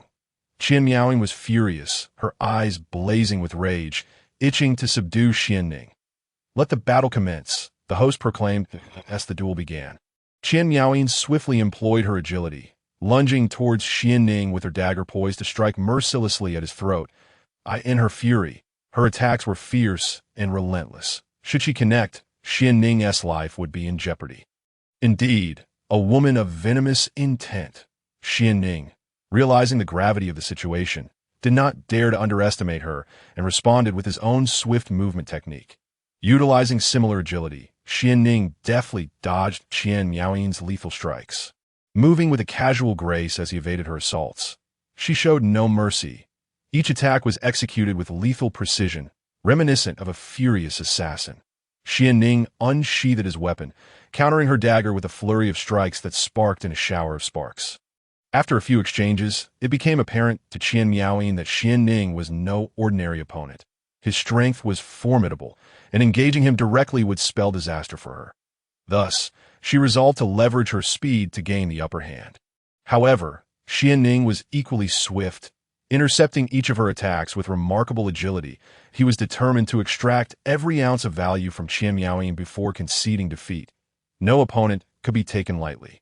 As the battle progressed, Xuanning inevitably shed a multitude of attribute points, which Xuanning seized with ease. Cultivation value, 20. Most of the points Xuanning dropped were in speed and cultivation value. Unfortunately, the coveted skill book he sought did not materialize. The probability of such an item dropping remained exceedingly low. Xuanning grew increasingly alarmed. She had always prided herself on her agility. Yet, she could scarcely believe that her opponent had mastered the swift movement technique to an even greater degree than she had. Despite her cunning attacks and myriad combat techniques, Xuanning's strength and speed rendered her efforts futile. While she may have had more experience in battle, she found herself at a standstill against him. "It is time to end this," Xuanning declared, sensing that Xuanning could no longer yield any more attribute points. Losing interest, he increased his strength and speed dramatically, launching a decisive strike towards her. Such speed! Upon hearing the sound of air slicing, Xuanning dared not confront him head-on. She retreated with lightning speed, narrowly avoiding his strike. Yet, Xuanning offered her no respite, activating his swift movement technique. He surged forward, arriving before her in an instant. His left hand transformed into a palm strike aimed at her. Cracking mountain palm. Qian Miaoyin's eyes widened in alarm. She attempted to evade, but was struck in the chest by a tremendous force, sending her soaring into the air and landing outside the arena. She fell. Qian Miaoyin clutched her chest in anger and humiliation, exclaiming, "Shameless!" Stamping her foot in frustration, she stormed away, seething. Xuanning's palm strike had elicited a chorus of murmurs from the spectators, many of whom envied the unexpected advantage he had gained. Xuanning, feeling somewhat helpless, hadn't he intended for such an outcome. After all, it was merely a battle. Who cared about the consequences? However, at the moment of impact, he finally extracted the attribute point he had longed for. Swift movement technique 1. It seemed my skill could be upgraded once more. Xuanning utilized this skill, leading to an enhancement in his sprinting skill experience. To his surprise, upon checking the level of his sprinting skill, he found that it had not improved. That it seems that the higher the skill, the more experience is required for advancement. The sprinting skill was already of superior quality among human ranks. To enhance it further would elevate it to the inferior quality of the yellow rank. Xuanning estimated that this skill would require significantly more sprinting to ascend in quality. However, such a skill was not something he could obtain at will. Xuanning proceeded towards the middle-aged man, who, upon seeing him, displayed a look of astonishment. This young lad had triumphed once again. The man tossed Xuanning a ticket worth 100 gold vouchers and once more tempted him, saying, "Young man, do you dare to participate again? If you win this time, it will be 150 gold vouchers." Gazing at the middle-aged man, Xuanning replied, "Since you have put it that way, I shall oblige and enter again." "Excellent," the middle-aged man exclaimed with a hearty laugh. "Go prepare. After 4 matches, it will be your turn." Xuanning made his way towards the betting area, his heart racing with excitement at having earned another 1,000,000 gold vouchers. Indeed, gambling was the swiftest route to wealth. In such a short time, he had become a billionaire. Upon seeing Xuanning, the bettors also smiled, recalling his previous victory. 2,000,000 gold vouchers, every single one intact. The opponent directly handed Xuanning a substantial stack of gold vouchers. After counting them, Xuanning chose not to leave. The opponent inquired, "You aren't considering placing another bet, are you?" "Indeed, since I will be up again after 4 matches. I shall wager 2,000,000 gold vouchers," Xuanning stated. The betting personnel stared at him in disbelief. "We can only accept a maximum bet of 1,000,000 gold vouchers here," he said with a wry smile. Explaining the rules. "Is that so? Very well then," Xuanning responded, surprised to learn of the betting cap. Nevertheless, he did not mind. Even with 1,000,000 gold vouchers, he could still earn a considerable sum. And after all, he was already at no loss. After a while, the information regarding Xuanning's match was dispatched to the betting stations. Upon seeing Xuanning's opponent, the betting personnel were taken aback, utterly astonished that this would be Xuanning's adversary. The betting personnel then advised Xuanning, "You might want to reconsider your bet, for your next opponent is a formidable warrior of the 5th level, Xuan, who has achieved 12 consecutive victories and is not to be underestimated." "What are the odds?" Xuanning inquired, glancing at the name of his opponent, Xuan, a name that indeed carried weight. 3, came the reply. Upon hearing this, Xuanning felt a surge of joy and declared, 1,000,000 gold vouchers. Betting on myself to win a 5th level warrior was nothing to fear. He himself was also of the same level, and where was the cause for trepidation? This was a 3-fold return, potentially yielding 3,000,000 gold vouchers. He would not let such a splendid opportunity slip away. The betting personnel, witnessing Xuanning's confidence, found themselves in a quandary. Should they follow suit or refrain? News of the impending battle between Xuanning and the 5th level warrior, Xuan, quickly spread throughout the audience. Surely not. That Xiaotian dares to challenge again. Having already fought 3 matches, what on earth is he thinking? Xuan has achieved 12 consecutive victories. This is an extraordinary opportunity to win money, and it cannot be missed. Xiaotian's defeat is all but assured. His very survival may be in question. Countless spectators flocked to the betting area, and apart from Xuanning, everyone else placed their bets on Xuan's victory. Having already fought consecutively in 2 matches, Xuanning was at a disadvantage, while Xuan, fresh and at the peak of his strength, posed a significant challenge. Thus, it seemed impossible for Xiaotian to prevail. Xuanning, however, remained unfazed by the opinions of others. His confidence in himself was unwavering. Upon returning to the competitor's area, whispers and glances were directed at him, with many speculating that he was destined for failure. Xuan prowess was indeed superior by a minor realm, combined with his formidable abilities, leaving few peers capable of matching him. Little did they know that Xuanning had also attained the 5th level of warrior status. Nor were they aware of the hidden cards he held. Unperturbed by their jeers and mockery, Xuanning awaited the impending battle after 4 matches. The Royal Arena actively promoted the contest between Xuan and Shaotian, drawing long lines of eager spectators to place their bets. Aside from a few who wagered on Shaotian, the majority placed their stakes on Xuan's victory. His strength was undeniable. As a 5th-level warrior with 12 consecutive wins, he had either severely injured or outright killed every opponent he faced, demonstrating a ruthless and dominant style. Due to Xuan's overwhelming strength and Shaotian's status as a newcomer competing for the first time, coupled with the fact that he had already fought 2 matches, no one believed Shaotian could win. The audience was not about to miss out on such easy money. The betting odds shifted dramatically from the initial 1.3 to a staggering 0.5 before the match even began. Yet still, many placed their bets on Xuan. The person in charge of the Royal Arena in Luoxian City was Lu Qinquan, a direct representative of the Liu dynasty, overseeing the venue's operations. However, their authority extended only to the arena itself. Matters beyond its confines were beyond their jurisdiction.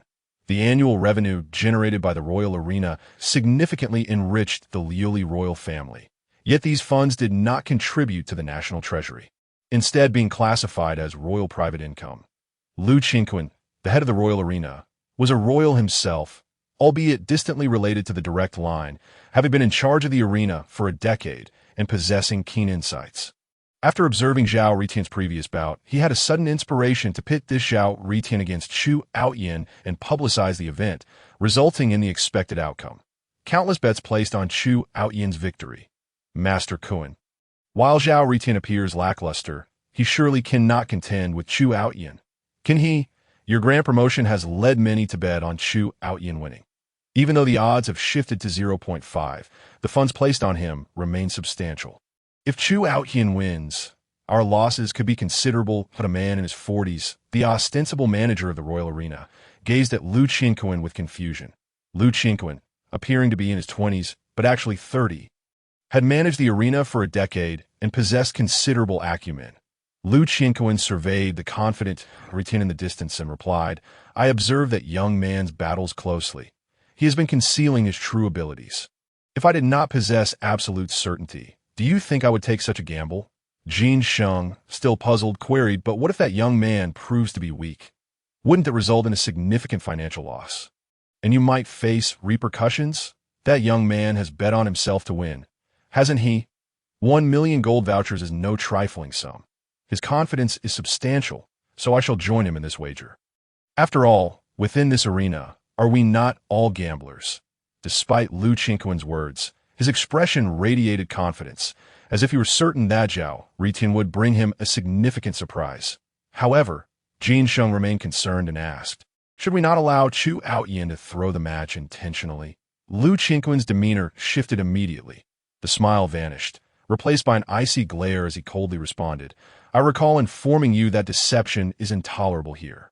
Regardless of the outcome, no fixed matches are permitted. You wish to tarnish the reputation of the Royal Arena?" Jin Sheng, upon hearing this, turned pale with fright and hastily knelt, saying, "Master Xuan, please forgive me. I was wrong. I should not undermine the rules, nor tarnish the reputation of the Royal Arena. I shall never speak such words again. Humph.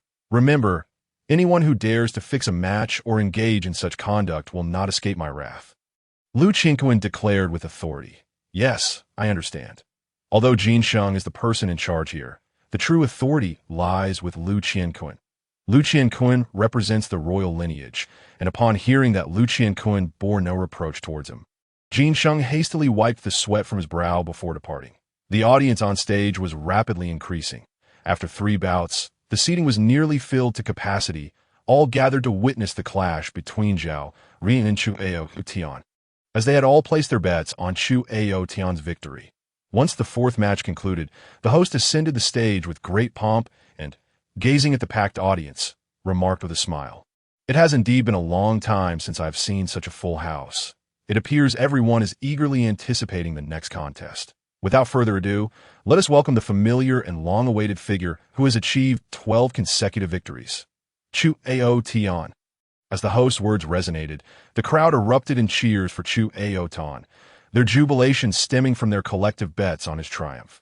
For all present, this battle was undeniably devoid of suspense. Xuan. The audience's fervent cries echoed as Xuan descended from the competitor's area. Reveling in the adulation of the masses, he relished that feeling of being in the spotlight, for it affirmed his existence in this world. In pursuit of even greater acclaim, Xuan ruthlessly treated his adversaries, inflicting severe injuries or even death upon them. Eliciting roars of excitement from the crowd, he thrived in that atmosphere of exhilaration and, thus, was unhesitant in his resolve to brutally vanquish his opponent, ensuring even more cheers filled the arena. Ascending the ring, Xuan raised his hands in triumph, a look of pride etched across his face, as the sound of the audience fueled his boundless ambition. Meanwhile, the host began to announce Xuan's entrance that a wave of murmurs swept through the crowd. No one cheered for him, for they wished to avoid losses, and thus, no one would rally for Xuan. Xuan, with an expression of haughty disdain, surveyed Xuan's frail form and scoffed, with such a slight physique. "Can you withstand even a single blow from me? Ha ha!" Towering at nearly 2 meters tall, Xuan possessed immense strength, wielding a 3-meter-long broadsword. The mere sight of him would instill fear in the hearts of ordinary folk, leaving them hesitant to engage in battle. The onlookers, incredulous, gazed at Xuanning, then at the vanquished Xuan, astonished and taken aback. Subsequently, their eyes burned with fervor as they turned to Xuanning. The arena had witnessed the emergence of an extraordinary individual that it was unexpected that this bout would culminate in the demise of Xuan. Clearly, I was not mistaken. This Xuan possesses formidable combat prowess. At merely 20 years of age, he is indeed a remarkable talent. Xuan had, of course, perused the records left by Xuanning at the arena, and the revelation of his age surprised him. Such a person was worth cultivating. "Someone, invite Xuan to come here," Xuan commanded. Yes, a person responded, departing toward Xuan's location. After securing victory, Xuanning collected the fallen attribute point from the ground. Power 5.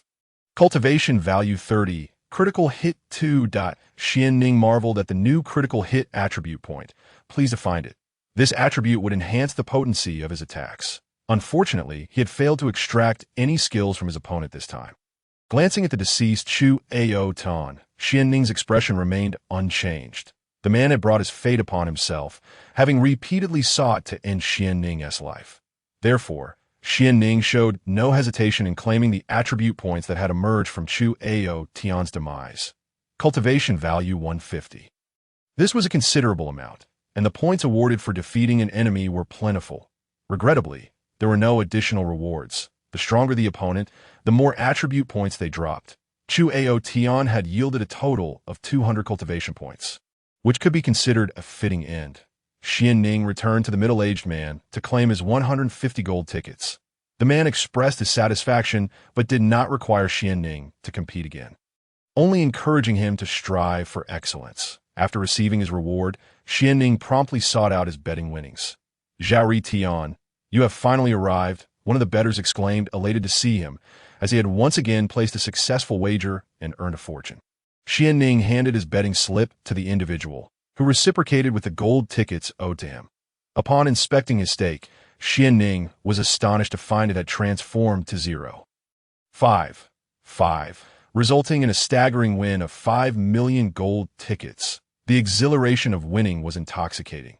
It was no wonder that so many gamblers found it difficult to leave the tables. Even after a victory, Xuanning could deeply relate to this feeling. Having won such a substantial amount brought him immense joy, a sentiment that was truly indescribable. "Xuan, our royal arena's overseer wishes to meet you." A courteous individual approached Xuanning, who hesitated momentarily. Noticing his uncertainty, the man quickly reassured him. Rest assured, our overseer harbors no ill intentions. The envoy, having dispatched only one person, spoke with utmost politeness, prompting Xuanning to nod in agreement. All right. Xuanning was subsequently escorted to a chamber within the royal arena, where he discovered a refined gentleman, adorned in luxurious attire, seated at a table, observing him. Please, have a seat, Lu Qianquan said amiably to Xuanning. Noticing that he was the sole occupant of the room and perceiving the man's courteous demeanor, Xuanning introduced himself. I am Zhao Ritian. May I ask your name? You may call me Lu Qianquan. He replied that I am the person in charge here. I have summoned you, young friend, solely to forge a friendship, with no ulterior motives. Lu Qianquan's demeanor exuded an air of cultured elegance, leaving one feeling as if bathed in springtime warmth. Truly a pleasant experience. Such kindness! It is an honor for me to befriend the overseer of the arena, Xuanning responded, recognizing that since Lu Qianquan bore no malicious intent and simply sought camaraderie, he was more than willing to engage. After all, Lu Qianquan was a member of the royal family of the Liu dynasty, and, as Xuanning intended to participate in the arena, it would be prudent to establish a rapport with him. As they conversed, Xuanning soon realized that Lu Qianquan was an extraordinary individual, exuding an air of sophistication and composure. Imbued with wisdom, he refrained from probing into Xuanning's private matters, instead offering nothing but praise for his prowess, an uncommon approach, as most would inquire about his background. Their exchange remained light and breezy, devoid of any pressure, even omitting the request for Xuanning to remove his mask. Such sincerity was indeed rare, and Xuanning appreciated Lu Qianquan's demeanor. After some time, Xuanning's mind sparked with an idea, and he eagerly inquired, I have a small request. I wonder if you could assist me? What is it? If it is within my capabilities, I shall gladly oblige, Lu Qianquan replied. Intrigued, I am curious about when the arena will close for the day, as I wish to observe the fighting stages. Xuanning promptly articulated his desire. Oh, what do you wish to do there? Lu Qianquan asked, genuinely surprised by Xuanning's request, which he deemed quite simple, albeit curious. Xuanning, having anticipated this question, responded, You see, my cultivation technique is quite unique. It requires me to engage in combat. The arena serves as the ideal training environment that I need to immerse myself in the atmosphere of frequent battles to grasp the essence of my martial path. Hence, I wish to explore the fighting grounds to bolster my understanding. Upon hearing Xuanning's explanation, Lu Qianquan nodded in agreement, saying that is certainly not a problem. The arena operates daily until the end of the high hour, around 11 p.m. So there will be no one present at that time. Afterward, Lu Qianquan presented Xuanning with a token, stating, when the time comes, simply present this token, and you shall be granted access to those areas. I hope it proves helpful. Xuanning's heart soared with joy upon hearing this. The arena hosted countless battles daily, and the potential for attribute points to drop was immense. Thank you, he exclaimed, overwhelmed with happiness. After some time, Xuanning departed from the royal arena. As there was still a bit of time before nightfall, he returned to the estate of Zhou Yuyao, since he promised to protect the other party. It was only natural for him to reside here during this period. With provisions readily available and no need for him to lift a finger, returning home would mean he would have to fend for himself, which is quite delightful. After responding to this, Xuanning did not remain idle, but instead practiced his martial skills outside the manor. Having acquired 7 martial techniques, he understood that to fully unleash their power, diligent practice was essential. Meanwhile, when Yi Wuqiu excitedly returned to the cave, ready to claim the treasure, he was met with an empty space. Aside from a few corpses, there was nothing else, leaving him utterly dumbfounded. Yi Wuqiu exclaimed, What the hell? It's gone. Following this, he unleashed a furious roar. Who did this? At that moment, Xuanning, who was practicing his martial arts, sneezed, wondering who might be thinking of him. Yi Wuqiu retorted, It's me cursing you, young master Xuanning. It's time for dinner. Dong Shui blinked her beautiful eyes and smiled at Xuanning. Thank you, Xuanning replied, glancing at the darkening sky, surprised by how quickly it had turned gloomy. He followed Dong Shui to the place where Zhou Yuyao usually studied, discovering the table already set with an array of dishes. "Young Master Xuanning, please take a seat," Zhou Yuyao said, rising slightly to gesture for him to sit. "No need for titles like young master. Just call me Xuanning," he replied, sitting down and noticing several attribute points on the ground. With a swift motion of his hand, he gathered them. Spirit 0.2, Insight 0. 2 Talent 0.1. Xuanning was pleasantly surprised. It hadn't been long, yet Zhou Yuyao had dropped so many rare attribute points. "Indeed remarkable. You may as well call me by my name too," he suggested, causing Zhou Yuyao to blush slightly, feeling bashful for speaking such words to a man for the first time. "All right," she agreed. Xuanning, not thinking too much of it, began to eat, praising, "Quite delightful. Your culinary skills are impressive." "Of course, Sister Xiaotian is quite the cook," Dong Shui chimed in. Xuanning was astonished to learn that it was Xiaotian who prepared the meal, exclaiming, "Xiaotian, your cooking is not inferior to those esteemed chefs in the Grand Inns." Xiaotian, pleased by the compliment, hurriedly replied, "Oh, as long as young Master Xuanning does not find it lacking, I am content. I speak only the truth," Xuanning assured her. Soon, Xiaotian and Dong Shui joined him at the table, where Xuanning entertained them with amusing tales, piquing the curiosity of the three ladies. His humor elicited light laughter from them. Although they didn't fully grasp many of his words, they found them intriguing after his explanations. The three ladies grew increasingly curious about Xuanning and enjoyed their time in his company immensely. Suddenly, an audacious thought crossed Xuanning's mind, prompting him to inquire, "Do you know if there are any schools in Luoxian City?" "Schools?" The ladies gazed at him in confusion, asking, "With your talents, what need do you have for a school?" Naturally, Xuanning would not disclose that his true intention was to collect attribute points. Instead, he earnestly replied, "It is said that learning is a never-ending journey. Visiting knowledgeable elders and engaging in discourse with them can only benefit me." Seeing Xuanning's earnest demeanor, the three ladies genuinely believed him. Not only did they believe him, but they also admired his relentless pursuit of knowledge, praising, "We never expected someone as learned as you could possess such insights. It truly makes us feel inadequate." Xuanning, regarding Zhou Yuyao, disagreed with her modesty. How could she claim to be small when she was clearly quite significant? Witnessing the admiration from the three ladies left him feeling bashful. His intention was merely to collect attribute points, not to engage in scholarly discourse. Coincidentally, I have a friend who is the daughter of the Academy's headmaster, and Mr. Su Rong's knowledge is renowned throughout Luoxian City. Perhaps we should visit her tomorrow. It has been a while since I last saw her, Zhou Yuyao suggested, immediately thinking of a suitable candidate. "Very well. We shall go tomorrow," Xuanning agreed, his true purpose being to gather attribute points, while the notion of a thirst for knowledge was merely an excuse. After their meal, Xuanning returned to his guest room and began attempting to cultivate, eager to see if there was any effect from his enhanced posture and aptitude. Currently, he was practicing a low-tier family technique, which he found rather rudimentary, that if he could cultivate a more advanced technique, he would not hesitate to seek one out. Recalling the techniques from his memory, he sat cross-legged, palms resting on his thighs, eyes closed, connecting with the spiritual energies of the universe and drawing them into his body, that a trickle of spiritual energy flowed into him, circulating through his meridians, enhancing his physical constitution and increasing the spiritual energy within him. Cultivation value 1. After circulating for a full cycle, Xuanning indeed felt an improvement in his internal spiritual energy. It appeared that aptitude was indeed crucial for an individual. With a more powerful technique, he would likely gain even more cultivation value. Xuanning pondered when he might acquire a superior technique, as such slow cultivation was far less efficient than collecting attribute points.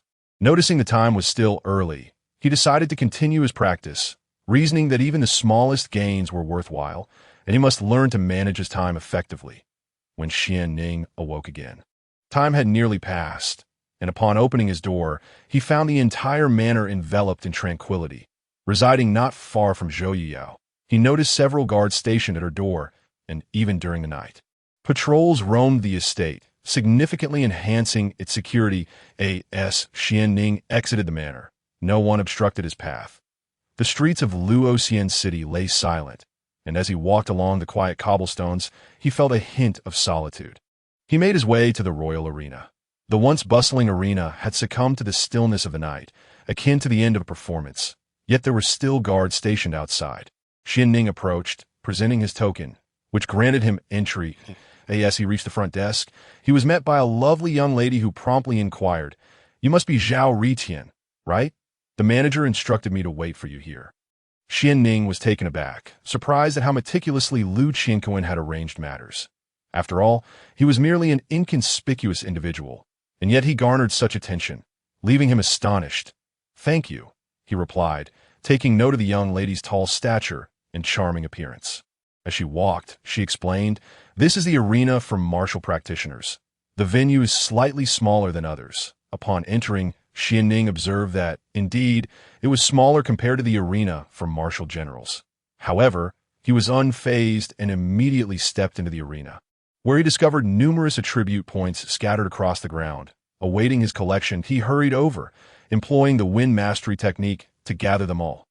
Cultivation 5 strength 0.2 speed 0.1 physique 0.1. These attribute points were indeed scarce, with cultivation values barely in the single digits, and no single attribute exceeded 0.5. Yet they were free to collect, and in sufficient quantity they would yield significant enhancements. Regrettably, no martial techniques or cultivation methods had dropped, leaving Xuanning a tad disappointed.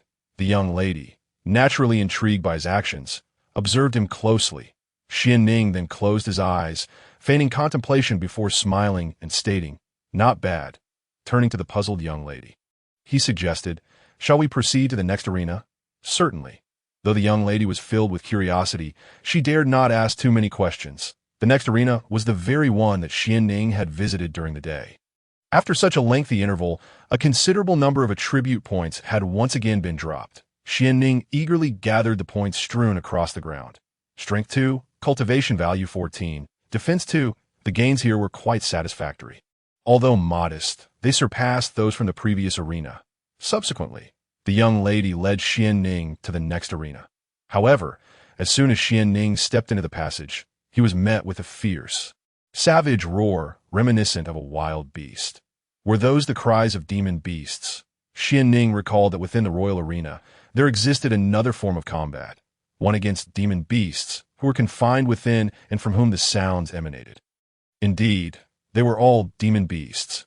This arena was expansive and lofty, designed to prevent the beast from leaping into the spectator stands. As the young lady explained, as Xuanning entered, he was enveloped by an intensely bloody and violent aura. Yet upon seeing the numerous attribute points scattered below the arena, his heart soared with joy, and he leaped down from the platform, eagerly collecting them. Critical hit 2, water element resistance 1, demon beast bloodline 1, rending claw strike 1, cultivation value 25. Xuanning was immensely pleased and utterly astonished. The treasures here were remarkably potent. To arrive and gather such substantial rewards was beyond his expectations. Not only were the attribute points impressive, but he had also acquired a skill. This rending claw strike must be a technique used by demon beasts. He wondered if he could utilize it. Curiously, Xuanning employed all these attribute points. Learning rending claw strike LV2, an influx of information surged into Xuanning's mind, allowing him to master yet another skill that, to his surprise, it was a martial art of mid-grade human rank, affirming that not only humans drop skills, but demon beasts did as well, albeit with a lower probability. The haul from this endeavor was quite commendable, although many attribute points glimmered dimly, yielding only 0.1 each. Their abundance still contributed significantly to Xuanning's gains. After utilizing these points, Xuanning's various attributes were notably enhanced once more.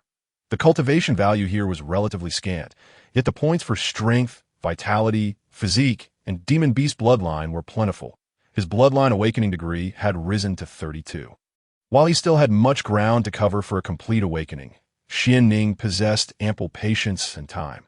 After closing his eyes and feigning a moment of introspection, Xuanning requested the young lady to guide him to the final arena, where formidable warriors above the rank of martial master competed. Upon witnessing the dazzling brilliance on the platform, he excitedly approached, collecting the attribute points that had fallen around the arena. Cultivation value 41. Vitality 82. Xiantian technique 1. This was a technique. Xuanning was instantly astounded. He had indeed stumbled upon a cultivation technique and promptly began to utilize the attribute points, learning Xiantian technique LV6.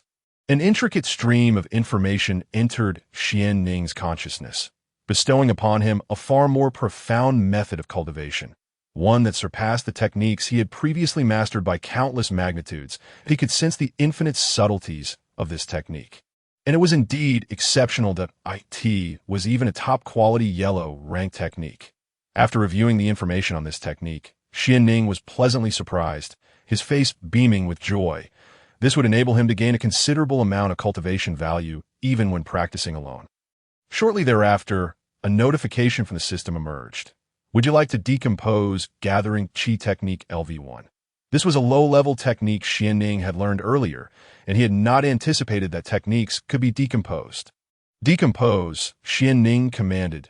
Decomposition of Gathering Qi Technique LV1 successful. Obtained 1 point of technique experience. Xianning was taken aback, discovering that the decomposition of this inferior human rank technique yielded merely 1 point of experience. He began to experiment with it. Xiantian technique experience 1 at a single point of experience was insufficient to elevate the Xiantian technique, which remained at LV6. If techniques could be decomposed, could skills follow suit? With curiosity, Xianning clicked on the recently acquired Rending Claw Strike and silently invoked decomposition. Decomposition of Rending Claw Strike LV2 successful. Obtained 2 points of skill experience. That IT truly worked. Xianning was astonished. Realizing that these skills could indeed be decomposed, thus enhancing the skills he wished to upgrade, he perused his skill list. Martial skills. Rending Mountain Palm LV2, Surging Wave Fist LV2, Flowing Cloud Sword Technique LV3, Wind Control Palm LV7, Thunder Whip Leg LV2, Swift Step LV3, Cloud Dispelling Palm LV4. For Xianning, the most crucial skills were those that ensured his survival, with mobility being paramount. Even if he couldn't defeat an opponent, he could retreat temporarily. Xianning allocated the skill experience to Swift Step. Swift Step LV3 skill level increased by 1. Current skill level LV4. He then glanced around at the various colored attribute points on the ground and proceeded to collect them all. Strength 3, Vitality 67, Cultivation value 33. Unfortunately, there were no more skills to be found on the ground, although the attribute points were not insignificant. After all, these points were dropped during duels between martial masters. So if their value was naturally higher, he was ready for promotion again. Observing his cultivation value, Xianning unhesitatingly began to elevate his rank. His rank broke through to Martial General, 6th layer. A surge of powerful spiritual energy coursed into Xianning's body, fortifying him and augmenting his strength, while a faint wave emanated from his being.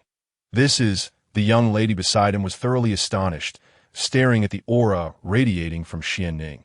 She was greatly surprised. You have actually broken through. The young lady was at a loss for words. She had never witnessed anyone break through after merely traversing the arena. This Xianning had certainly broadened her horizons. My cultivation technique is somewhat unique. It requires an environment of combat to comprehend the martial path. I had a profound realization earlier, and before I knew it, I had broken through. Xianning deliberately allowed his breakthrough aura to manifest, ensuring that Lu Qinquan would not harbor any doubts, but rather believe that he could indeed enhance his strength through such means. This way, the other party would be astounded, yet not perceive anything unusual about his daily routine of traversing the arena. Just a little slip, and I broke through, the young lady remarked, her voice tinged with disbelief. One could only imagine the thoughts of other martial artists if they heard her words. You are truly remarkable. Are you really only 20 years old? The young lady was genuinely astonished by Xianning's talent. She had also seen his profile, a T 20 years old. He had previously recorded his rank as Martial General.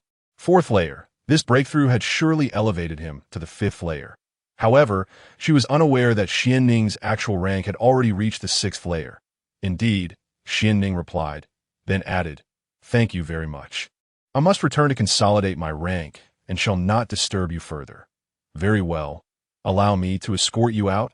The young lady promptly composed herself, still reeling from the shock of a 20-year-old martial general. 5th layer. Such talent was incredibly formidable. Had she known that Xianning was merely 16 years old, she would have been left utterly speechless. After escorting Xuanning out, the young lady approached the door to Lu Qingquan's quarters and knocked. Enter. Upon hearing this, the young lady steadied her still astonished heart, opened the door, and respectfully addressed Lu Qingquan.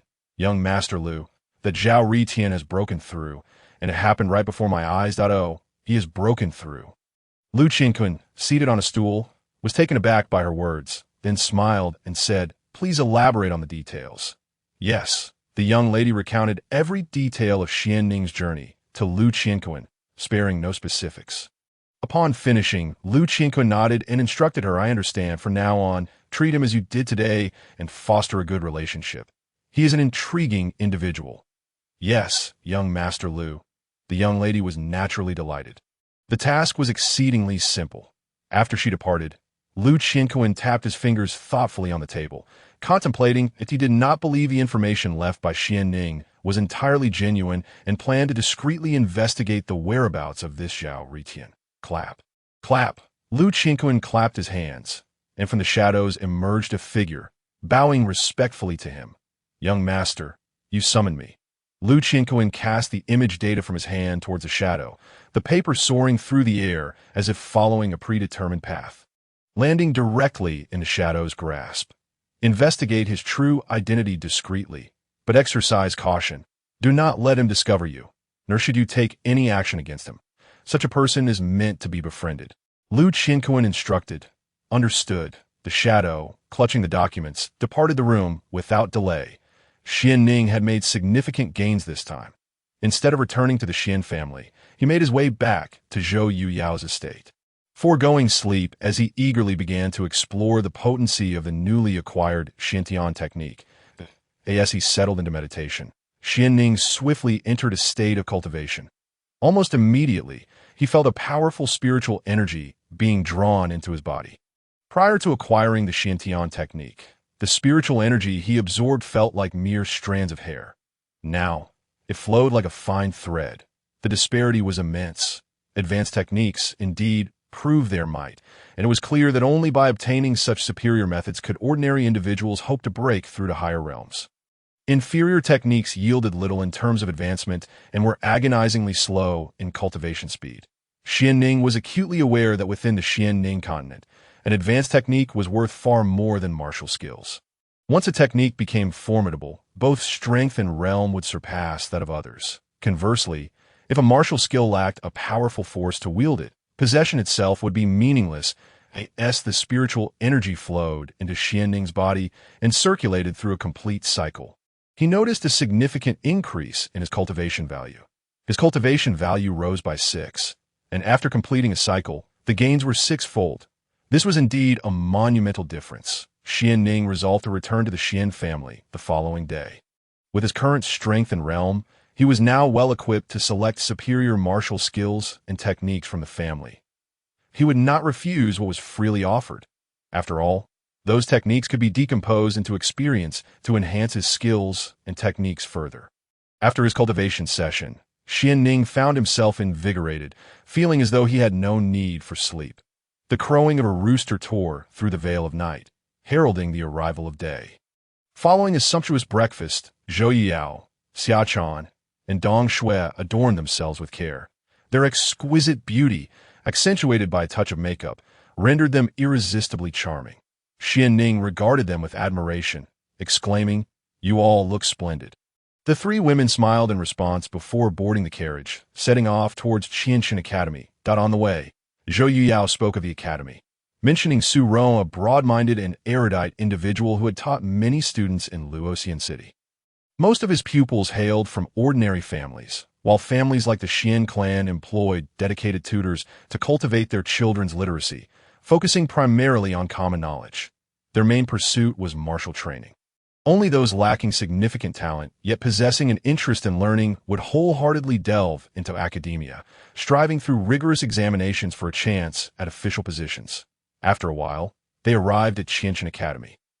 Zhou Yuyao frequently visited, and since it was still class time, Xuanning followed her to the back hall, the residence of Su Rong's family. The back hall exuded elegance, adorned with vibrant flowers and green bamboo. A gentle breeze rustled the bamboo grove, creating a melodic harmony. Another opportunity to advance, Xuanning mused as he observed his cultivation value, unhesitatingly commencing his ascent in realm. His level broke through to the 6th stage of the martial general realm. A surge of potent spiritual energy flowed into Xuanning's body, fortifying him and amplifying his strength, a faint ripple emanating from him. "What is this?" The nearby young lady was astounded, gazing at the aura radiating from Xuanning, utterly taken aback.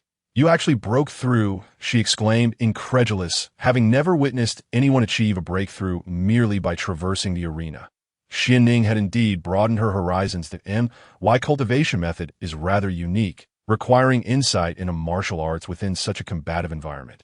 "I had a profound experience before inadvertently breaking through," Xuanning revealed, intentionally allowing his breakthrough aura to be exposed, thereby assuring Lu Qianquan of his capacity to strengthen himself in this manner. This way, the other party would be astonished yet not perceive anything peculiar about his daily rounds. "You accidentally broke through," the young lady repeated, her disbelief palpable. If other martial artists were to hear her words, they would surely find them incredulous. "You truly are remarkable. Are you really only 20? The young lady was genuinely shocked by Xuanning's talent. Having reviewed his profile, AKT-20, he had previously claimed to be at the 4th stage of the martial general realm. With this breakthrough, he must now be at the 5th stage. Little did she know that Xuanning had already reached the 6th stage. "Indeed," Xuanning replied, adding, "Thank you for your assistance. I must return now to consolidate my realm and shall not trouble you further." "Very well. Allow me to escort you out." The young lady quickly composed herself, still reeling from the revelation of a 20-year-old at the 5th stage of the martial general realm, a testament to extraordinary talent. Had she known Xuanning's true age was merely 16, her astonishment would have left her speechless. Once Xuanning was escorted out, the young lady approached Lu Qianquan's door and knocked gently. "Enter," Lu Qianquan called. The young lady, still grappling with her astonishment, opened the door and stepped inside, bowing respectfully to Lu Qianquan. "Young Master Lu, that Zhao Riqian broke through, and it occurred right before my eyes." "Oh, he broke through," Lu Qianquan, seated on a chair, responded with surprise, a smile gracing his lips. "Please elaborate on the details." That, of course. The young lady recounted every detail of Xuanning's journey, leaving no stone unturned. Upon finishing, Lu Qianquan nodded, instructing her, "I understand. From now on, treat him as you did today. Build a rapport with him. He is an intriguing individual." "Yes, young Master Lu," the young lady replied, her spirits lifted. The task was indeed quite simple. After she left, Lu Qianquan pondered, tapping his fingers on the table. Skeptical of the information left by Xuanning, he resolved to investigate the whereabouts of this Zhao Riqian covertly. With a clap of his hands, a shadow emerged from the darkness, bowing respectfully. "Young master, you summoned me." Lu Qianquan tossed the image data into the shadow's hands, the paper gliding through the air as if on a predetermined course. "Conduct a thorough investigation into his true identity, but be discreet. Do not let him discover you, nor should you take any hostile action against him. Such individuals are to be befriended," Lu Qianquan instructed. "Understood," the shadow acknowledged, departing the room with the documents in hand. Xuanning's gains this time were indeed substantial. He had not yet returned to the Shien family, choosing instead to revisit Zhou Yuyao's estate, where he eagerly commenced exploring the potency of the newly acquired Xiantian technique. As he meditated, Xuanning quickly entered a state of cultivation, feeling a powerful spiritual energy flowing into his body. Prior to obtaining the Xiantian technique, the spiritual energy he absorbed felt like mere strands of hair. Now, it flowed like a fine thread, revealing the vast difference in efficacy. Advanced techniques proved their might, and it became evident that only through such superior methods could ordinary individuals hope to transcend to greater realms. Inferior techniques yielded little in terms of advancement and were agonizingly slow in cultivation speed. Xuanning was acutely aware that within the Xuanning continent, an advanced technique was worth far more than martial skills. Once a technique became formidable, both strength and realm would surpass that of others. Conversely, if a martial skill lacked a powerful force to wield it, possession itself would be meaningless. As the spiritual energy flowed into Xuanning's body and circulated through a complete cycle, he noticed a significant increase in his cultivation value. His cultivation value rose by 6, and after completing a cycle, the gains were 6-fold. This indeed represents a significant disparity. Xuanning resolved to return to the Shien family the following day, with his current level of strength and cultivation. He was more than capable of selecting superior martial arts techniques and methods from his lineage. He would not refuse the gifts offered to him. After all, those skills could be deconstructed into experience, thereby enhancing the levels of his techniques and methods.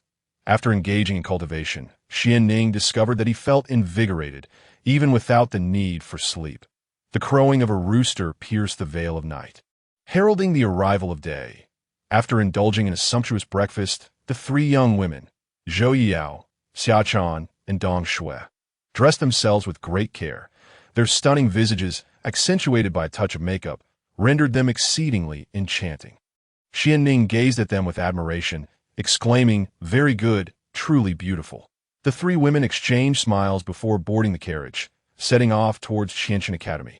Along the way, Zhou Yuyao shared insights about Qianqian Academy, mentioning that Su Rong, a broad-minded and erudite individual, had educated numerous students in Luoxian City. Most of these students hailed from ordinary families, while families like the Xiens had dedicated servants to nurture their offspring's literacy. Imparting only fundamental knowledge, their primary focus remained on martial arts. Only those lacking significant talent and possessing an interest in studies would wholeheartedly delve into scholarly pursuits, navigating through layers of examinations in hopes of securing a minor official position. After a considerable duration, they arrived at Qianqian Academy. Zhou Yuyao frequented this place, and since it was still class time, Xuanning accompanied her to the back hall, where Su Rong's family resided. The back hall boasted an elegant and refreshing ambience, adorned with vibrant flowers and lush bamboo. As the gentle breeze rustled through the bamboo grove, it resembled a melodious tune in motion. Xuanning's purpose for visiting was to gather attributes, yet with classes ongoing. He could not disturb the students. He had previously passed by the classroom and noted that the lesson was in progress. Apart from Su Rong's voice, the other students listened attentively in silence. The classrooms in this world differed from modern ones, lacking the practice of recitation. Hence, Xuanning did not hear the loud reading commonly associated with contemporary education. While on the carriage, Zhou Yuyao introduced her good friend, Su Ryu. Due to her father's profession as an educator, Su Ryu seldom made public appearances. Zhou Yuyao further remarked that Su Ryu's intellect was on par with hers, and her fondness for tranquility was evident in the flowers and plants she cultivated. Upon gently knocking on a refined room, adorned with a wind chime that jingled melodiously in the breeze, a gentle and graceful woman emerged. She embodied the delicate beauty characteristic of classical femininity, appearing almost ethereal, evoking a desire to cherish and protect her. With flowing long hair, styled beautifully, and an unadorned face radiating a pristine charm, she resembled a work of art meticulously sculpted. In the realm of Xuanning, every woman possessed a natural beauty, untouched by digital enhancements or advanced makeup techniques. Everything was pure, everything was natural. This was Su Ryu, a lady from scholarly family, exhibiting remarkable refinement. Even upon encountering Zhou Yuyao, she greeted her with a polite smile, revealing a row of immaculate teeth, exuding genuine happiness. "Yao, you have come. Please step inside, tea has been so long. I have missed you dearly." Su Ryu pulled Zhou Yuyao inside, only to be surprised to find an additional gentleman accompanying her. "Yao, who is this?" Su Ryu inquired, casting a puzzled glance at Zhou Yuyao, knowing Zhou Yuyao seldom allowed anyone to accompany her. She was curious about his identity. In response, Zhou Yuyao smiled sweetly, her charm radiating, and introduced, "Allow me to present Xuanning from the Shien family, a dear friend of mine." Upon hearing this, Su Ryu was slightly taken aback. She knew that Zhou Yuyao, much like herself, had few friends, especially of the male persuasion.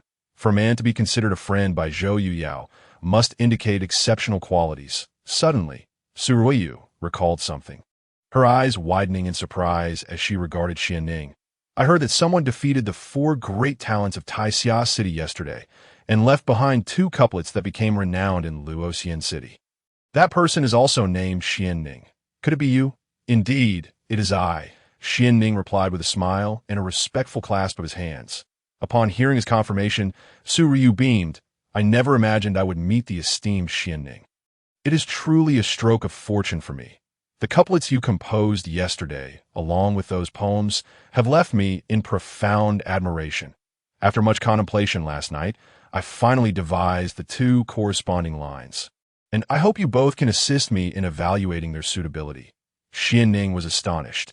He had not anticipated Su Ryu would come up with the corresponding lines so swiftly. Intrigued, he said, Miss Su, your talent is indeed remarkable to conceive the lines so quickly. Indeed, you are impressive. I, for one, could not come up with anything yesterday. Your skills outshine mine. Zhou Yuyao praised eagerly. It is not that my sister could not think of it. Rather, her mind was elsewhere yesterday. Su Ryu knew Zhou Yuyao's capabilities were comparable to hers, and it was improbable for her not to generate ideas. Su Ryu approached her writing desk and retrieved a sheet of paper. Upon unfolding it, she presented it to the two, revealing a complete couplet. The first line read, 3 sons in the character Jing. Time shall have days, thinking of days, day by day, 100 years, 36,000 days. Xuanning was taken aback by the elegance of Su Ryu's calligraphy.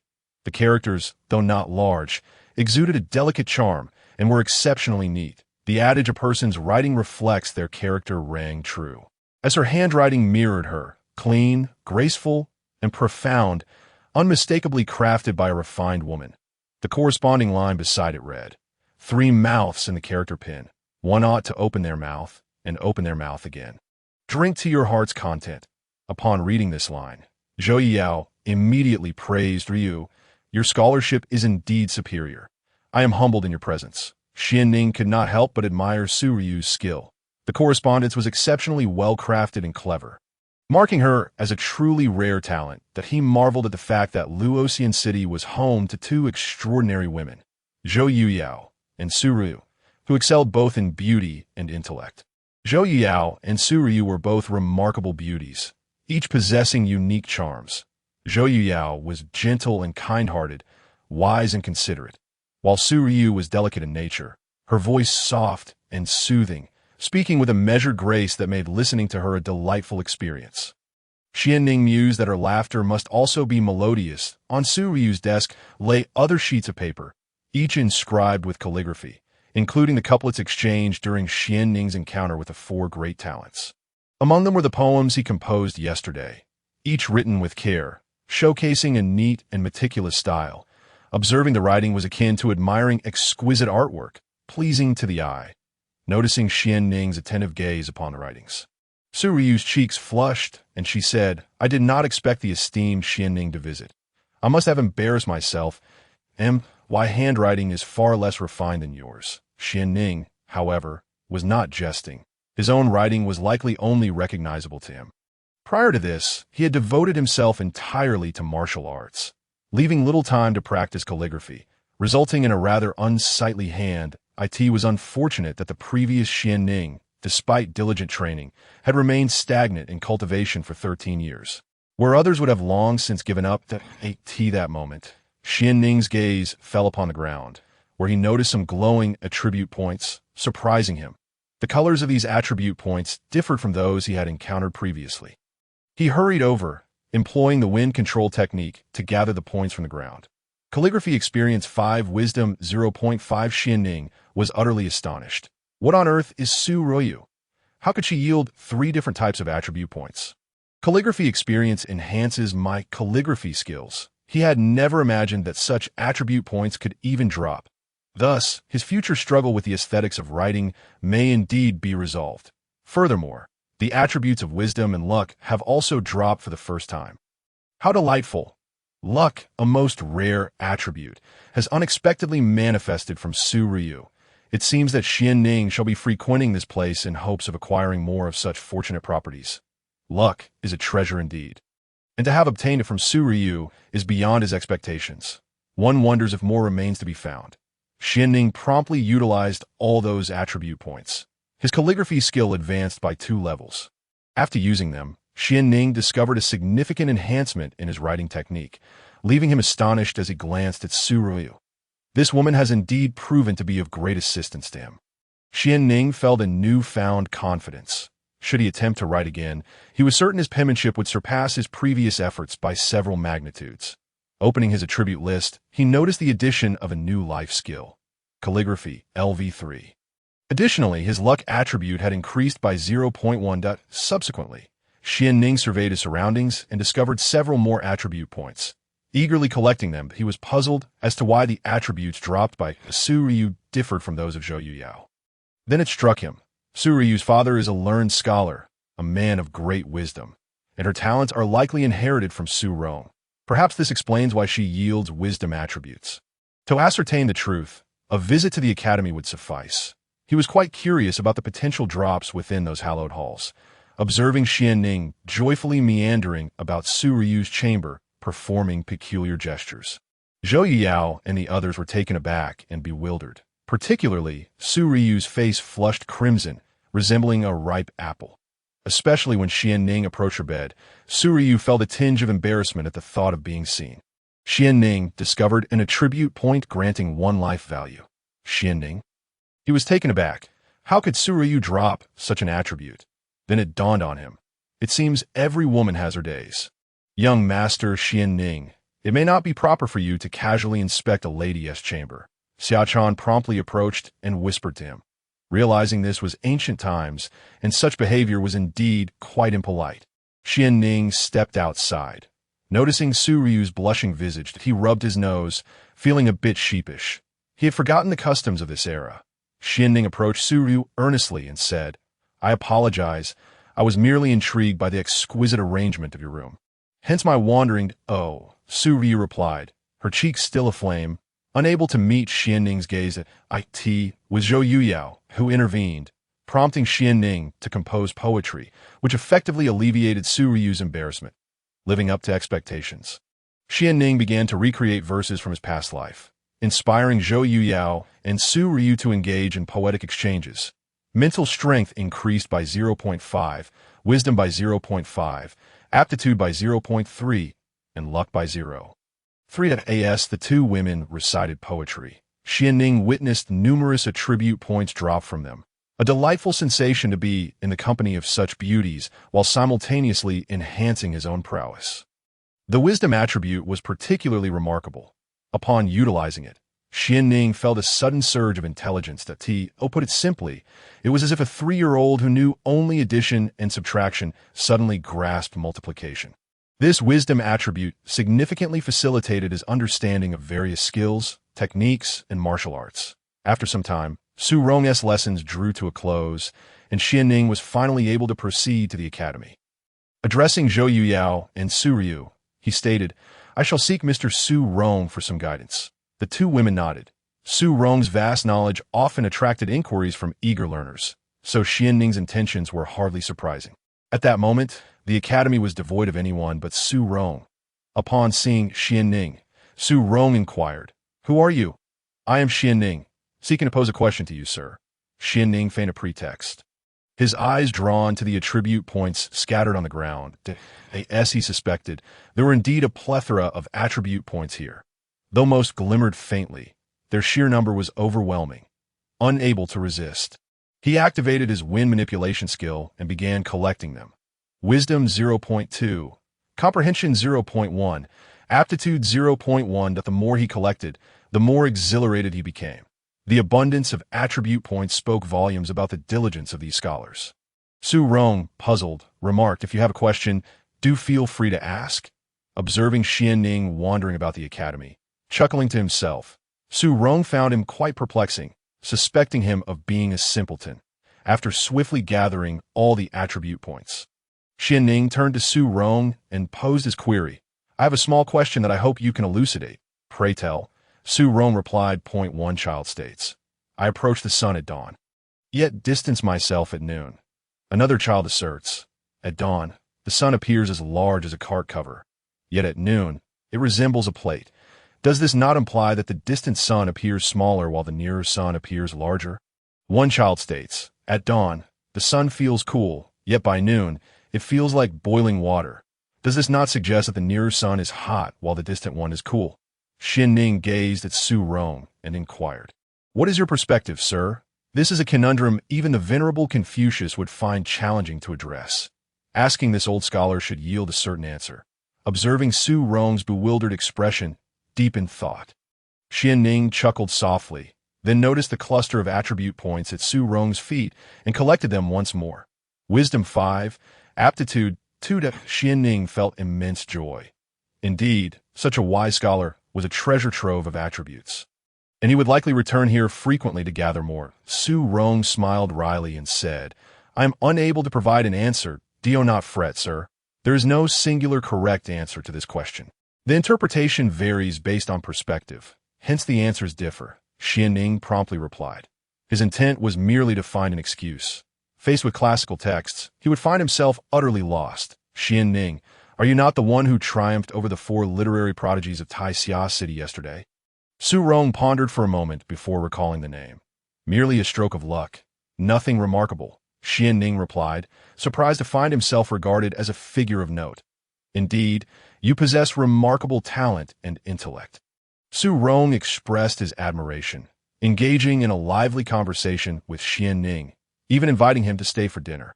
However, Xuanning politely declined, assuring that he would visit again another day. Su Rong welcomed the sentiment wholeheartedly. As Xuanning departed with Zhou Yuyao, Su Rong realized that Xuanning had been brought by Zhou Yuyao. Yu, what do you think of this Xuanning? Su Rong inquired of his daughter. Young master Xuanning is exceptionally gifted, with a remarkable command of language. His poems are unparalleled in both ancient and modern contexts, particularly that poem Bring in the Wine. It exudes such fervent passion.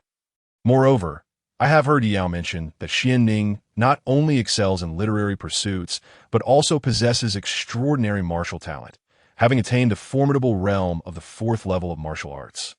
Su Ryu noted, unaware that Xuanning had already achieved another breakthrough. Such a well-rounded individual is truly rare in this world. Su Rong gazed at his daughter in astonishment, exclaiming he practices martial arts as well. And at the 4th level, such talent is truly astounding. They both understood that individuals of Xuanning's age who could reach the 1st level of martial general were already considered exceptional. Yet he had directly ascended to the 4th level. Such aptitude far surpasses that of mere literary talent. Sigh. Men like him are indeed few and far between, Su Rong mused, shaking his head with a smile. Such individuals were beyond the reach of the Su family. Otherwise, he might genuinely believe that marrying his daughter off to such a man is an excellent choice. Furthermore, as Xuanning is a member of the Shien family, it does indeed reflect a suitable match. Fortunately, Su Ryu remains oblivious to her father's thoughts. Otherwise, she would undoubtedly be taken aback. As she sat in the carriage, Xuanning contemplated that she would eventually need to visit the Wangyue Pavilion. So why not go now? The Wangyue Pavilion is not far from their route home, and Xuanning was eager to collect attribute points accumulated throughout the day. Thus, she turned to Zhou Yuyao and suggested, shall we pay a visit to the Wangyue Pavilion? Oh, the other girls looked at Xuanning with confusion, but Zhou Yuyao replied, then let us go. Zhou Yuyao did not inquire further. However, Zhou Yin explained, the food there is quite good, and since mealtime approaches, it will be better to eat there than to waste time cooking upon our return. All right. Zhou Yuyao had no objections. Yet, Dong Shui leaned closer to Xuanning, curiously asking, you're not going there for Sister Lu Yi, are you? Upon hearing Dong Shui's question, Zhou Yuyao could not help but glance at Xuanning, feeling somewhat anxious for reasons she could not quite articulate. As if something precious were about to slip away, her hands fidgeted nervously with her clothing. Lu Yi, Xuanning paused, taken aback, and replied, why would I do that for her? Although she is quite beautiful, I am self-aware enough to know that she is not my type. Hearing this, Zhou Yuyao's brow relaxed, and inexplicably, her heart lightened, prompting her to smile gently at Xuanning. Then why are you so intent on going there? Is it truly just for a meal? Dong Shui asked candidly, not hesitating to voice her thoughts. Of course, it is for the meal, as I can dine there for free and save some money. Isn't that splendid? Xuanning chuckled. Upon hearing this, the 3 girls tittered softly, surprised that Xuanning's motivation was so simple. Xuanning's visit to the Wangyue Pavilion was purely for the purpose of collecting attribute points. After all, it was the allure of his 2 couplets that drew countless talented individuals and beauties to the place. If he did not seize the opportunity to gather attribute points, it would be a waste. At the entrance of the Wanhua Pavilion, seeing the throngs of patrons filled Xuanning with delight. With so many people, there must be a wealth of attribute points inside. Eagerly, he stepped inside, discovering that most were scholars. And he even noticed some couplets being composed. However, compared to the couplets crafted by Su Ryu, they fell significantly short. "Young Master Shien, you have arrived. Allow me to escort you upstairs." A staff member greeted him upon noticing his presence. "One moment," Xuanning said as he walked over to a nearby table. His gaze was not on their couplets, but rather on the attribute points scattered on the ground. After nearly a day, he found a considerable amount had accumulated. Xuanning strolled past the crowd, using his wind control technique to gather all the attribute points from the ground. Spirit 0.2, Talent 0.1, Wisdom 0.1, Comprehension 0.1. Xuanning was pleasantly surprised. He had not anticipated the opportunity to collect wisdom, talent, and comprehension points here. It seemed that among these individuals were indeed some commendable figures. The more people there were, the better. Ideally, they would all ponder the couplets, allowing him to return daily to collect a bounty of attribute points. The more attribute points he amassed, the greater the enhancement to his strength. Xuanning did not disturb anyone. He merely passed through without drawing any curiosity. However, Zhou Yuyao and the other two girls watched Xuanning's actions and curiously inquired, "Miss, what is young Master Shien doing?" "Young Master Shien is observing others as they ponder." Zhou Yuyao speculated, "But why is he focused on the ground?" "That seems rather odd," Xiaochan remarked, perplexed. "Well, I'm not sure. I've noticed he often behaves this way, but I cannot fathom what he is doing." Zhou Yuyao sighed with a wry smile. After making a round, Xuanning had gathered numerous attribute points, significantly boosting his spirit, although he obtained fewer points in the other categories. Once he finished collecting the points, he returned to Zhou Yao's side and asked the serving girl to lead them upstairs, where Zhou Yan began ordering an array of dishes. After a while, Lu Yi approached the door, saying, "Sister Yao, young Master Shien, you have arrived." "Hello, Sister Lu," the group greeted as they stood. Upon hearing the servant announce their arrival, Lu Yi had nearly doubted her ears. She was pleasantly surprised to see them. A faint smile adorned her mature and enchanting face, enhancing her beauty. As Lu Yi settled onto a chair, a captivating fragrance wafted through the air. It was evidently from a special sachet she wore, which Xuanning had noticed earlier hanging from her waist. "Young Master Shien is quite impressive. In just one day, you have attracted numerous talented individuals and beauties who wish to test their wits against your couplets. Unfortunately, none have yet produced a satisfactory response," Lu Yi remarked with a hint of regret. In truth, someone has already crafted a response. It simply remains unannounced," Xuanning replied. "Oh, who might that be?" Lu Yi inquired. Genuinely intrigued, "It is Su Ryu, daughter of Su Rong. I believe you may have heard of her," Xuanning answered. "Oh, so it is his daughter. That is hardly surprising that I have heard of Su Rong's daughter being exceptionally talented and strikingly beautiful. It is no wonder she is the first to produce a couplet," Lu Yi expressed with evident admiration, then asked, "What was her response?" Xuanning then shared Su Ryu's couplet with Lu Yi, who smiled and said, "Not bad, not bad. I must remember that. Please enjoy your meal." After Lu Yi departed, Xuanning and the others began their meal. Once they finished, when Zhou Yuyao attempted to pay the bill, she was informed that Xuanning's meals were complimentary. Zhou Yuyao could only chuckle and prepare to leave. As they reached the entrance, a group of individuals approached, and upon seeing them, Xuanning was somewhat astonished. "What brings these fellows here?" "Xuanning, it's you," Yi Wuqing exclaimed, surprised upon spotting Xuanning. However, recalling that Xuanning was merely the one whom his sister had discarded, he soon smiled derisively. Yet upon noticing Zhou Yuyao beside Xuanning, he was taken aback, unable to fathom how this Xuanning had managed to attract such a remarkable companion. "Xuanning, I never expected to see you here. I heard you not only triumphed in the recent Shien family competition, but also made quite a stir with your poetic prowess," Yi Wuqing remarked mockingly, his expression dripping with disdain. Xuanning responded with a light chuckle, not at all perturbed by Yi Wuqing's derision. This infuriated Yi Wuqing further. He was determined to humiliate Xuanning thoroughly. He had brought along several capable individuals, intending to showcase their talents against the couplets and establish a rapport with Lu Yi. However, upon seeing Xuanning, he resolved to strip him of all dignity before everyone. Since Xuanning had crafted the couplets, Ye Wuqing intended to defeat him publicly, ensuring that his own reputation would soar. Casting a smug glance at Zhou Yuyao, he proclaimed, "This lovely young lady, young Master Shien, is merely a discarded waste in my sister's eyes. Do not be deceived by him. You should seek someone like me, an exceptional individual with remarkable lineage." That Ye Wuqing was utterly unaware of Zhou Yuyao's true identity, boasting arrogantly to himself. Zhou Yuyao scoffed disdainfully, showing no regard for him. She had not anticipated such shamelessness from Ye Wuqing. "So, you are the infamous Ye Wuqing. It is clear that you are indeed a shameless individual," Dong Shui remarked upon recognizing him. Ye Wuqing, thrilled by the sight of the two beautiful attendants, resolved to pursue them regardless of the situation. "That must be something Xuanning told you. Do not be deceived by that scoundrel. He must have employed some underhanded means to secure second place in the family competition.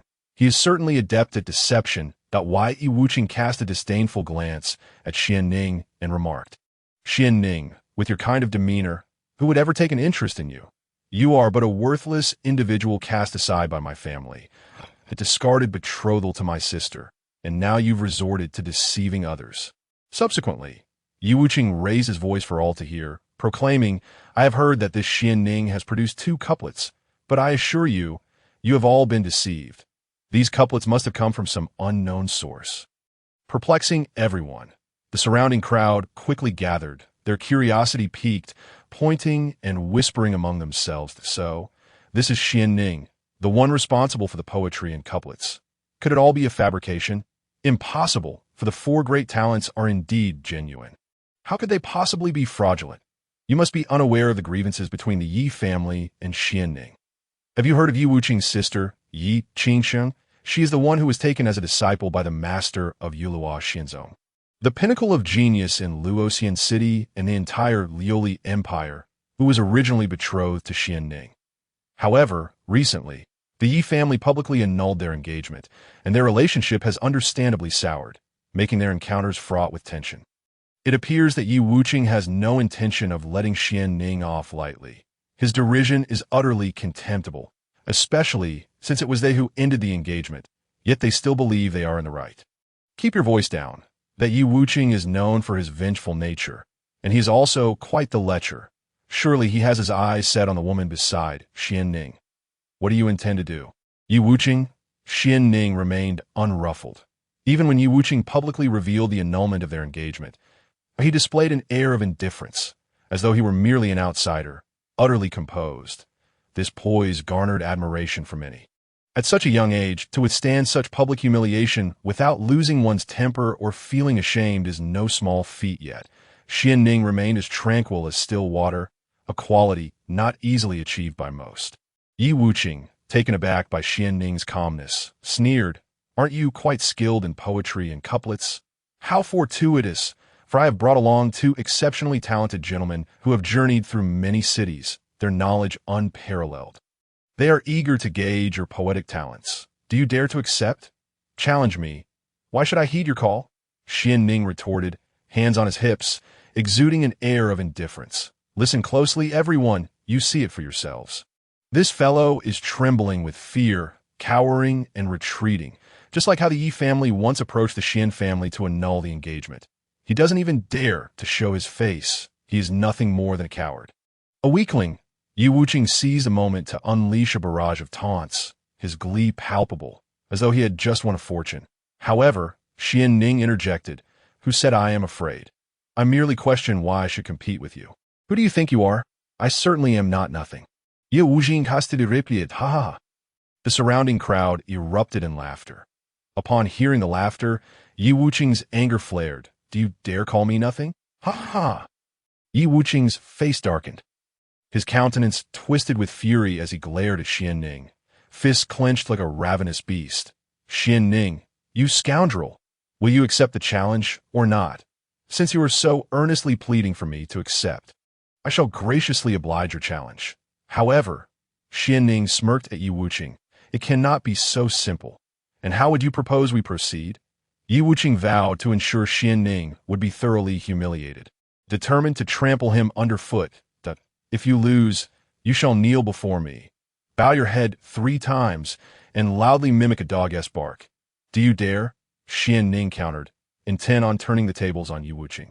Ye Wuqing glanced at the confident gentleman beside him and nodded in agreement. Very well. I accept. I do not trust you. Let us have a written agreement, Xuanning insisted. Allow me to serve as a witness. Suddenly, Lu Yi stepped forward, positioning herself between the two. I shall bear witness. Whoever loses must adhere to the terms, or they will become a laughingstock in all of Luoxian City, unable to lift their head for a lifetime. You have arrived as well. Ye Wuqing's expression shifted dramatically upon seeing Lu Yi. One must admit, Ye Wuqing's ability to change his demeanor was remarkable. Young Master Yi, we are not that familiar.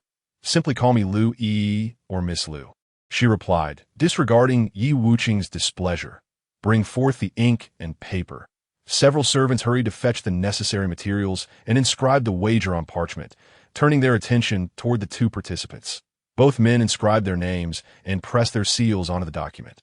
Xuanning faced 3 opponents alone. Could he truly prevail? Dong Shui, observing Ye Wuqing's confidence, felt a twinge of worry that we must have faith in him. This condition was proposed by Xuanning himself, indicating he possesses substantial confidence. Lu Jie must also believe in Xuanning's ability to win. We need only to wait and see, Zhou Yiyue remarked, exuding unwavering faith in Xuanning. Why do you lack confidence in Xuanning? He is indeed formidable, Xiaochan chimed in. Equally supportive, I am merely concerned, Dong Shui replied. The crowd buzzed with anticipation for the impending duel between the 2 parties, not realizing that following the 4 great talents of Taixia City, another contest was unfolding today between Xuanning and the Yi family. Ye Wuqing's 3 companions strutted forward with an air of arrogance. One of the men, sporting a prominent mustache, stood with his hands behind his back, exuding immense pride while barely acknowledging Xuanning, declaring, Kid, I must commend your bravery, but encountering the 3 brothers Yuanhua spells your doom. Yuanhua, it's him. A few onlookers gasped in shock at the sight of the trio. Who are those brothers? Someone curiously inquired. If I'm not mistaken, they're the famed talents Yuanhua, Yuan Biao, and Yuan Bao, who once shook the world with their prowess, defeating countless gifted individuals, even in the Liuli imperial city. They are renowned, though their dubious character has kept them from official positions, came the response. Then they must be even more formidable than the 4 great talents. Without a doubt, in their presence, the 4 great talents might as well be mere students. Surely, Xuanning cannot stand a chance. The crowd was astonished that Ye Wuqing had managed to enlist such illustrious figures. Ha ha!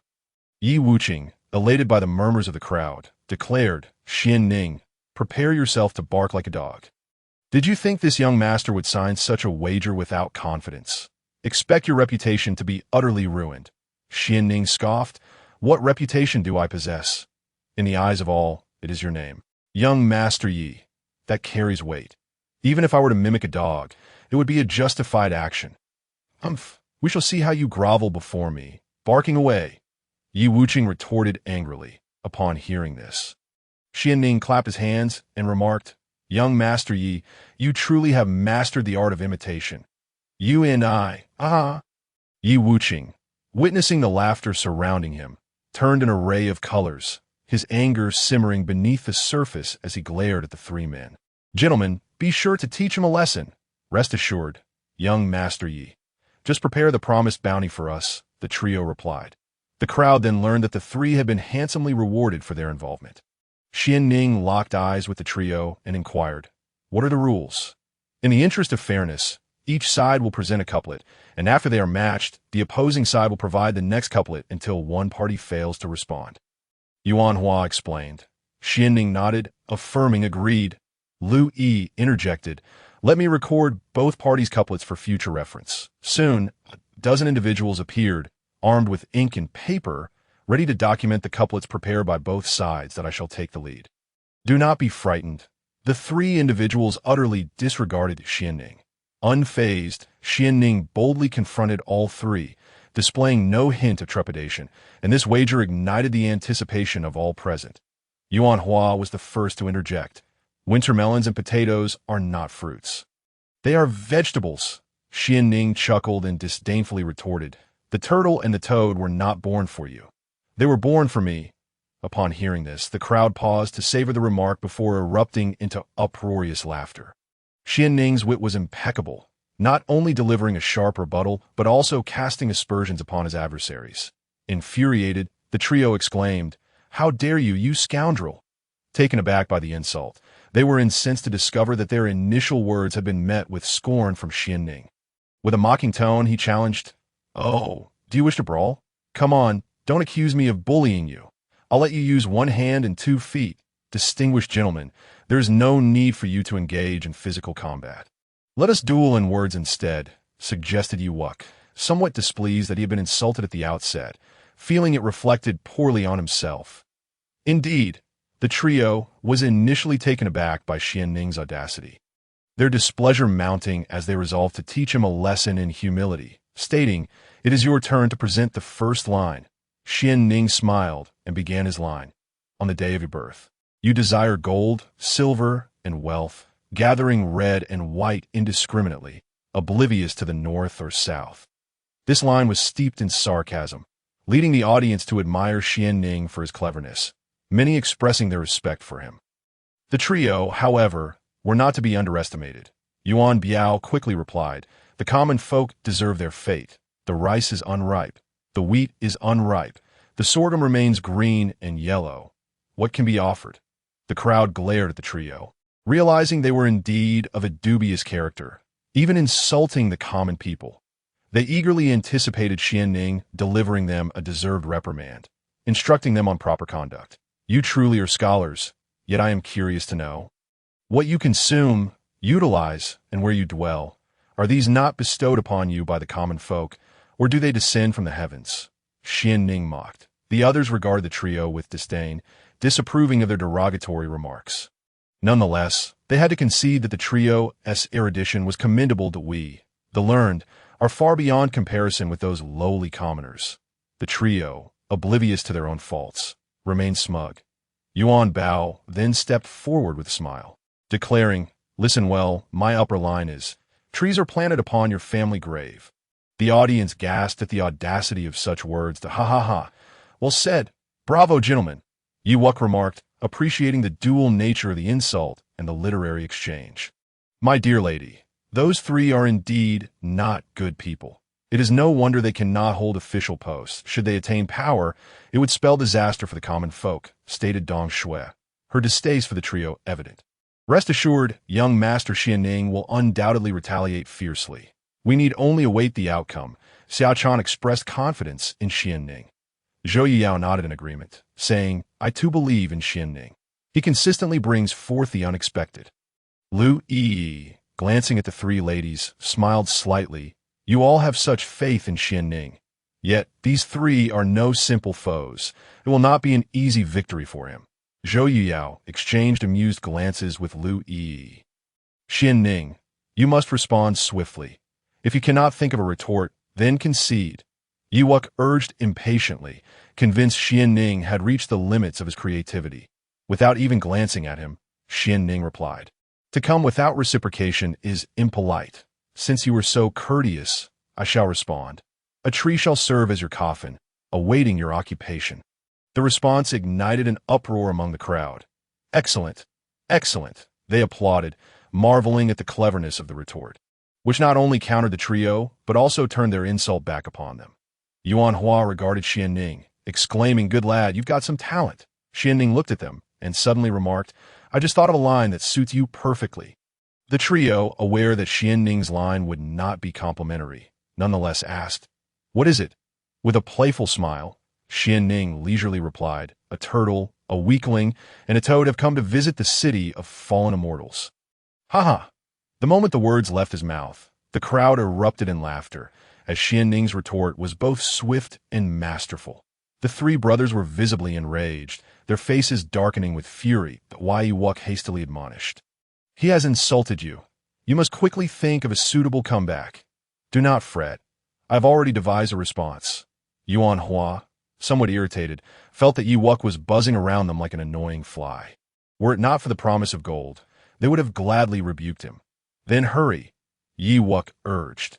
Xuan stepped forward, stating, in the heavens and the earth, in the realm of mortals, descend into hell to face punishment. After delivering his line, he cast a smug glance at Xuanning, asking, what do you think, lad? Xuanning scoffed, mediocre. Then listen closely to my upper line. 1, 2, 3, 4, 5, 6, 7, turtle. Xuan beamed at his adversary. The crowd gasped, incredulous that such a phrase could constitute an upper line. Are you serious? Is this truly a couplet? Before anyone else could voice their thoughts, Ye, the troublesome ally, questioned, are you for real? The trio felt an overwhelming urge to hurl a mouthful of carbonated water at Ye, wishing he would cooperate. After all, he was one of their own. Others were equally astonished, unable to comprehend how the trio could present such a line, leaving them speechless. However, upon closer inspection, they discerned the cleverness within, recognizing its intricacy and brilliance. Indeed, they are true scholars. Their knowledge is remarkably profound. Someone marveled. Others read the lines several times, eventually grasping its cleverness, filled with admiration for Xuan's ingenuity. My lady, how is it that this 1, 2, 3, 4, 5, 6, 7 is so clever? Dong Shui asked, perplexed. Zhou Yiyao explained, the brilliance lies not in the initial numbers but in the last 2 words. It should have been no turtle, yet they said turtle instead.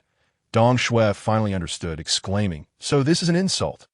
Indeed, this was intended as an affront to Xuanning, Xiaochan confirmed. But can Xuanning come up with a response?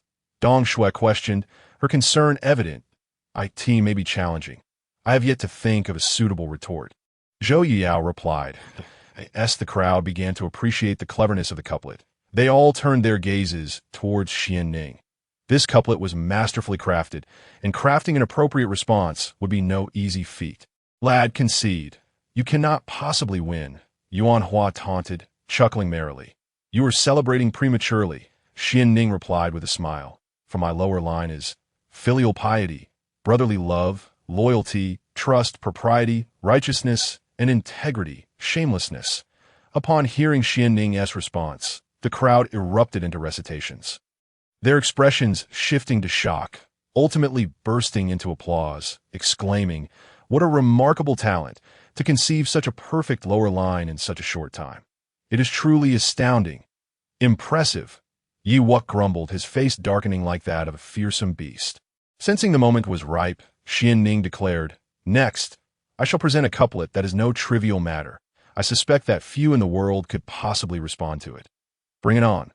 The trio scoffed, their confidence unwavering, utterly dismissing the possibility that Xuanning could outsmart them. The surrounding crowd was intrigued by Xuanning's audacious claim, eager to discover what sort of couplet could elicit such boldness from him. Xuanning began, prepare yourselves, for my upper line is, the phoenix tree decays, a pillow of injustice lies in wait. Upon hearing this, the trio burst into laughter, declaring, what could possibly be difficult about that? Is that so? Then take a closer look at these 7 characters before you speak again, Xuanning challenged. Xuanning chuckled softly and gestured toward the individual beside him who had expertly transcribed the couplet. Upon hearing this, Xuan and the others approached to examine the first line of the couplet. Their confident eyes suddenly widened in astonishment, then shifted to confusion, and finally fell into silence as they began to ponder deeply. The onlookers also turned their attention to the couplet, scrutinizing it closely. They soon discovered the exquisite intricacies of the line, realizing it was a couplet of the same radical, making the task of crafting a corresponding line exceedingly difficult. After a considerable time, Dong Shui hastily implored, if you cannot come up with a response, then concede swiftly. The surrounding crowd echoed her sentiment, urging concede. You cannot match it, the 3 talents are at a loss. The 3 of them appeared quite disheartened, acknowledging their inability to respond. Yi, noticing their expressions, stepped forward anxiously and demanded, you must respond. Were you not exuding confidence, claiming it to be foolproof? Do you wish for me to concede instead? The trio felt helpless, never having anticipated losing in this regard. Their faces flushed with embarrassment as they apologetically admitted, young Master Yi, we are truly sorry. We shall forfeit the wager. for we cannot produce a response." Ew. Ewok nearly sputtered in frustration when a thought suddenly struck him that he quickly declared, "Wait, there is still a way." He turned to Xuanning and asserted, "It is evident that none can respond to this couplet. Thus, one may be eliminated, yet they still have two left. I have not yet lost, so why the haste?" Upon hearing this, the crowd erupted in denunciations, labeling Ewok as shameless. The three individuals, already at a disadvantage against Xuanning, were now faced with his audacious proclamation, which struck them as utterly disgraceful. "This Ewok is truly overstepping," Dong Shui fumed. "Indeed, it is infuriating," Xiaochan echoed, equally incensed. Although Zhou Yuyao remained silent, she too harbored disdain for Ewok's unscrupulous behavior.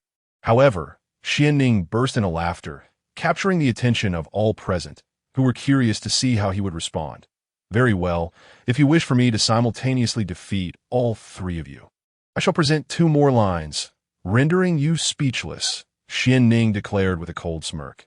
This was a trivial task for him, merely penning a few more lines. "You speak." Yuan Hua and the others believed that if they could not respond to one, it was unlikely they would fail to respond to three consecutively.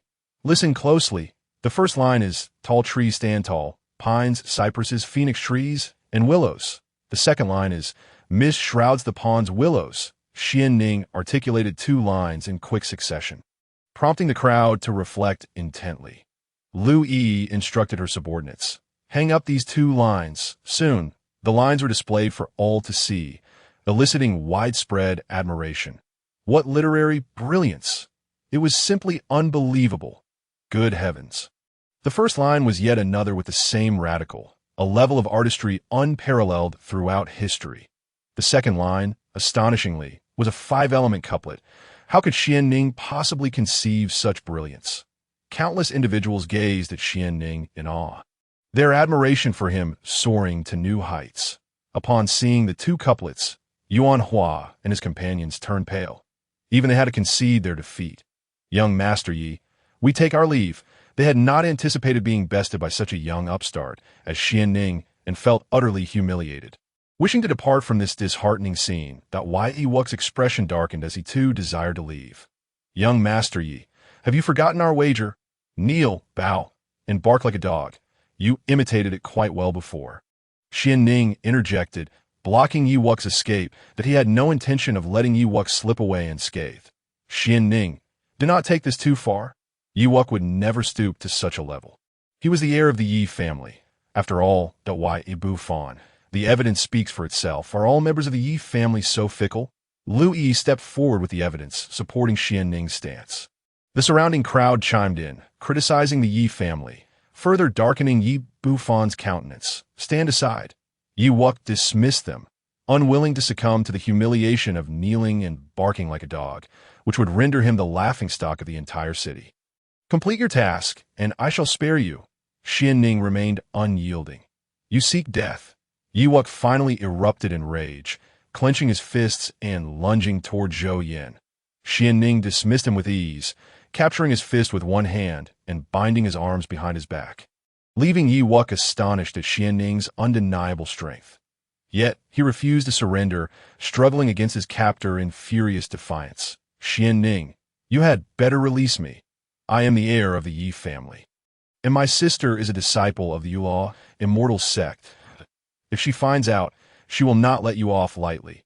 Kneel before me," Xuanning commanded, delivering a swift kick to Ewok's foot, forcing him to his knees, and then pressing his head down towards the ground. Bang! Bang! Bang! The sound of three loud thuds echoed as blood spattered from Ewok's forehead. This only fueled his fury, and he roared, "Xuanning, you will pay for this!" Smack! Xuanning struck Ewok across the face, then locked eyes with him. When he saw Ewok about to speak again, he swiftly delivered another slap, leaving distinct imprints on both sides of his face. "If you do not shout, I shall continue until you do." Xuanning's expression turned menacing, instilling fear in Ewok. Seeing that Xuanning was not jesting, Ewok felt a mix of anger and helplessness. With Xuanning's relentless pressure, he found himself unable to flee, ultimately succumbing to the humiliation of kneeling and barking out, "Woof, woof, woof! Ha ha!" Well done. Laughter erupted from the crowd, filling Ewok with a desire to vanish. Applause followed, further deepening his sense of disgrace, as if he had lost face in front of his own family. Silence. Ewok glared at the onlookers with bloodshot eyes. The crowd, intimidated by his fierce gaze, fell silent. Get lost, Xuanning retorted, refusing to allow Ewok's arrogance to continue. He delivered a kick to Ewok's rear, sending him sprawling away. Ewok shot a hateful glare back at Xuanning and, with a final declaration, warned, Xuanning, you will regret this. Then, without a backward glance, he departed from Wangyue Pavilion. All around, the talented scholars and beautiful women gazed at Xuanning with fervent admiration and respect, utterly captivated by his astounding display. The three remarkable pieces of poetry had thoroughly won them over, coupled with Xuanning's audacity to confront the Ye family publicly, shaming them in the process. Such courage and boldness were indeed rare in this world. Yet at that moment, Xuanning's gaze fell upon the ground, where numerous attribute points had scattered from Yuan Hua's previous location. Spirituality 2, Aptitude 1. Comprehension 1. Xuanning was taken aback. Although the three were not of commendable character, their knowledge and literary talent were quite impressive. He had not anticipated that engaging in a literary duel with them would yield such a bounty of rare attribute points. He genuinely hoped for more encounters with them. After all, whether he defeated them once or twice, it hardly seemed to matter. The Yuan Hua brothers, we thank your entire family. Xuanning then surveyed the surroundings and discovered that many attribute points had also fallen from the others present. Thus, he approached them, clasping his hands in gratitude, and said, Thank you all for your kind regard. I eagerly anticipate your efforts in crafting these couplets. Xuanning walked toward them. He encouraged the crowd while simultaneously collecting the attribute points scattered on the ground. Spirituality 0.1, Spirituality 0.1, Wisdom 0.2, Comprehension 0.1, Aptitude 0.1. Though these points were modest, their quantity brought Xuanning great satisfaction. The crowd was invigorated by his words, and their fondness for him increased severalfold. Xuanning had now become a paragon and role model for all the scholars in Luoxian City, especially for Zhou Yueying and her two maidservants. Their gazes toward Xuanning transformed into admiration. Sister Lu, farewell. After collecting the attribute points, Xuanning cast a glance at Zhou Yueying before departing the scene together. Who is that woman, walking alongside Xuanning? Yi Qingsheng from the Yi family truly lacks discernment. She will surely regret her decision to withdraw the engagement with the Shien family. Indeed, this young lady is so beautiful, far superior to Yi Qingsheng. They truly are a match made in heaven. Upon hearing this, Lu Yi quickly interjected, saying, Everyone, please refrain from wild speculation. That lady is the daughter of the city lord, Ms. Zhou Yueying, and a dear friend of Xuanning. The crowd then realized, so she is the city lord's daughter, recognized as the foremost talent in Luoxian City. No wonder she could befriend Xuanning. This only further convinced everyone that the two were indeed well suited, a perfect match. Lu Yi found herself at a loss for words. She had merely wanted to protect Zhou Yueying's reputation, yet here she was inadvertently adding fuel to the fire. However, recalling Xuanning's spirited demeanor, she couldn't help but feel he had been quite charming. Alas, what is happening to me? Why am I intrigued by that young man? Lu Yi hastily dismissed this thought. Appearing quite helpless, they had only met twice after all. Yet, each encounter had left her profoundly impressed, making it impossible to forget him. Gazing at the couplets left behind by Xuanning, a faint smile crept upon her lips. The news of Xuanning's victory over the three scholars spread like wildfire, amplifying his renown.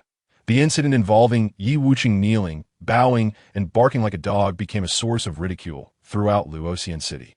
Given Yi Wuqing's already tarnished reputation, many rejoiced at the news of his disgrace, exclaiming, Well done, awarded the title, First Talent of Luoxian City. Upon returning to Zhou Yueying's estate, Xuanning was utterly astonished. There was even a title.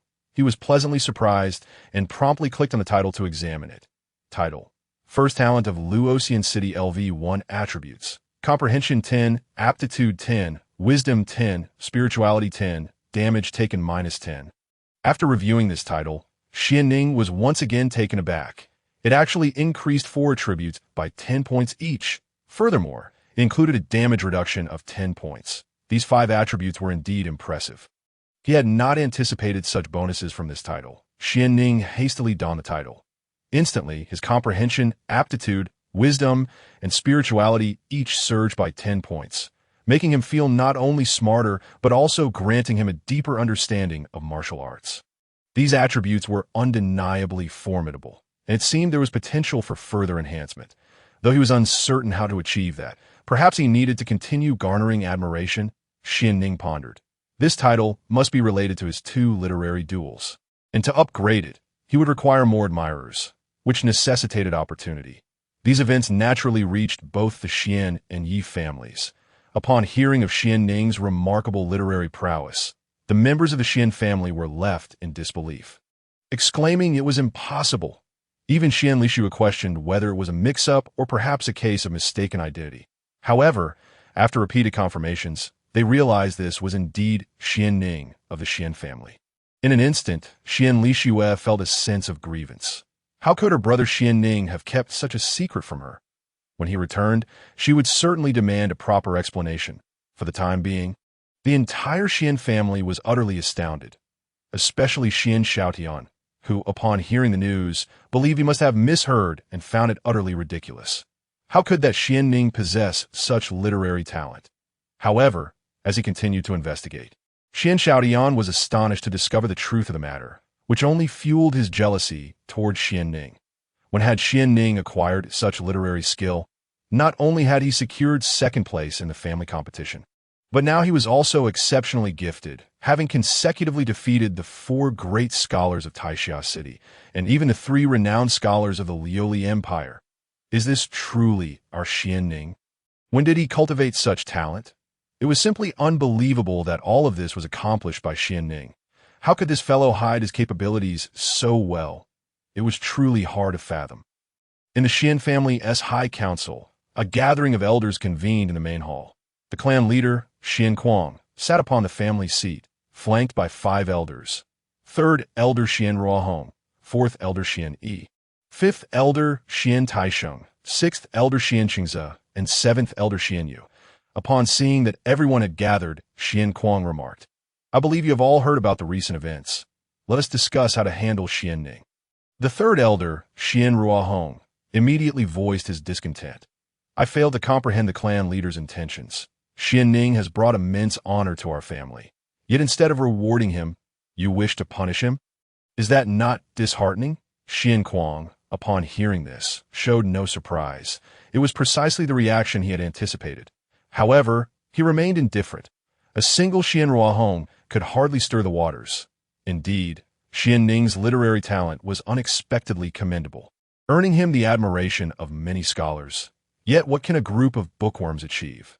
In this world, it is strength that ultimately grants one a voice. That Xuanning has not only forced Yi Wuqing of the Yi family to kneel, but also humiliated him further.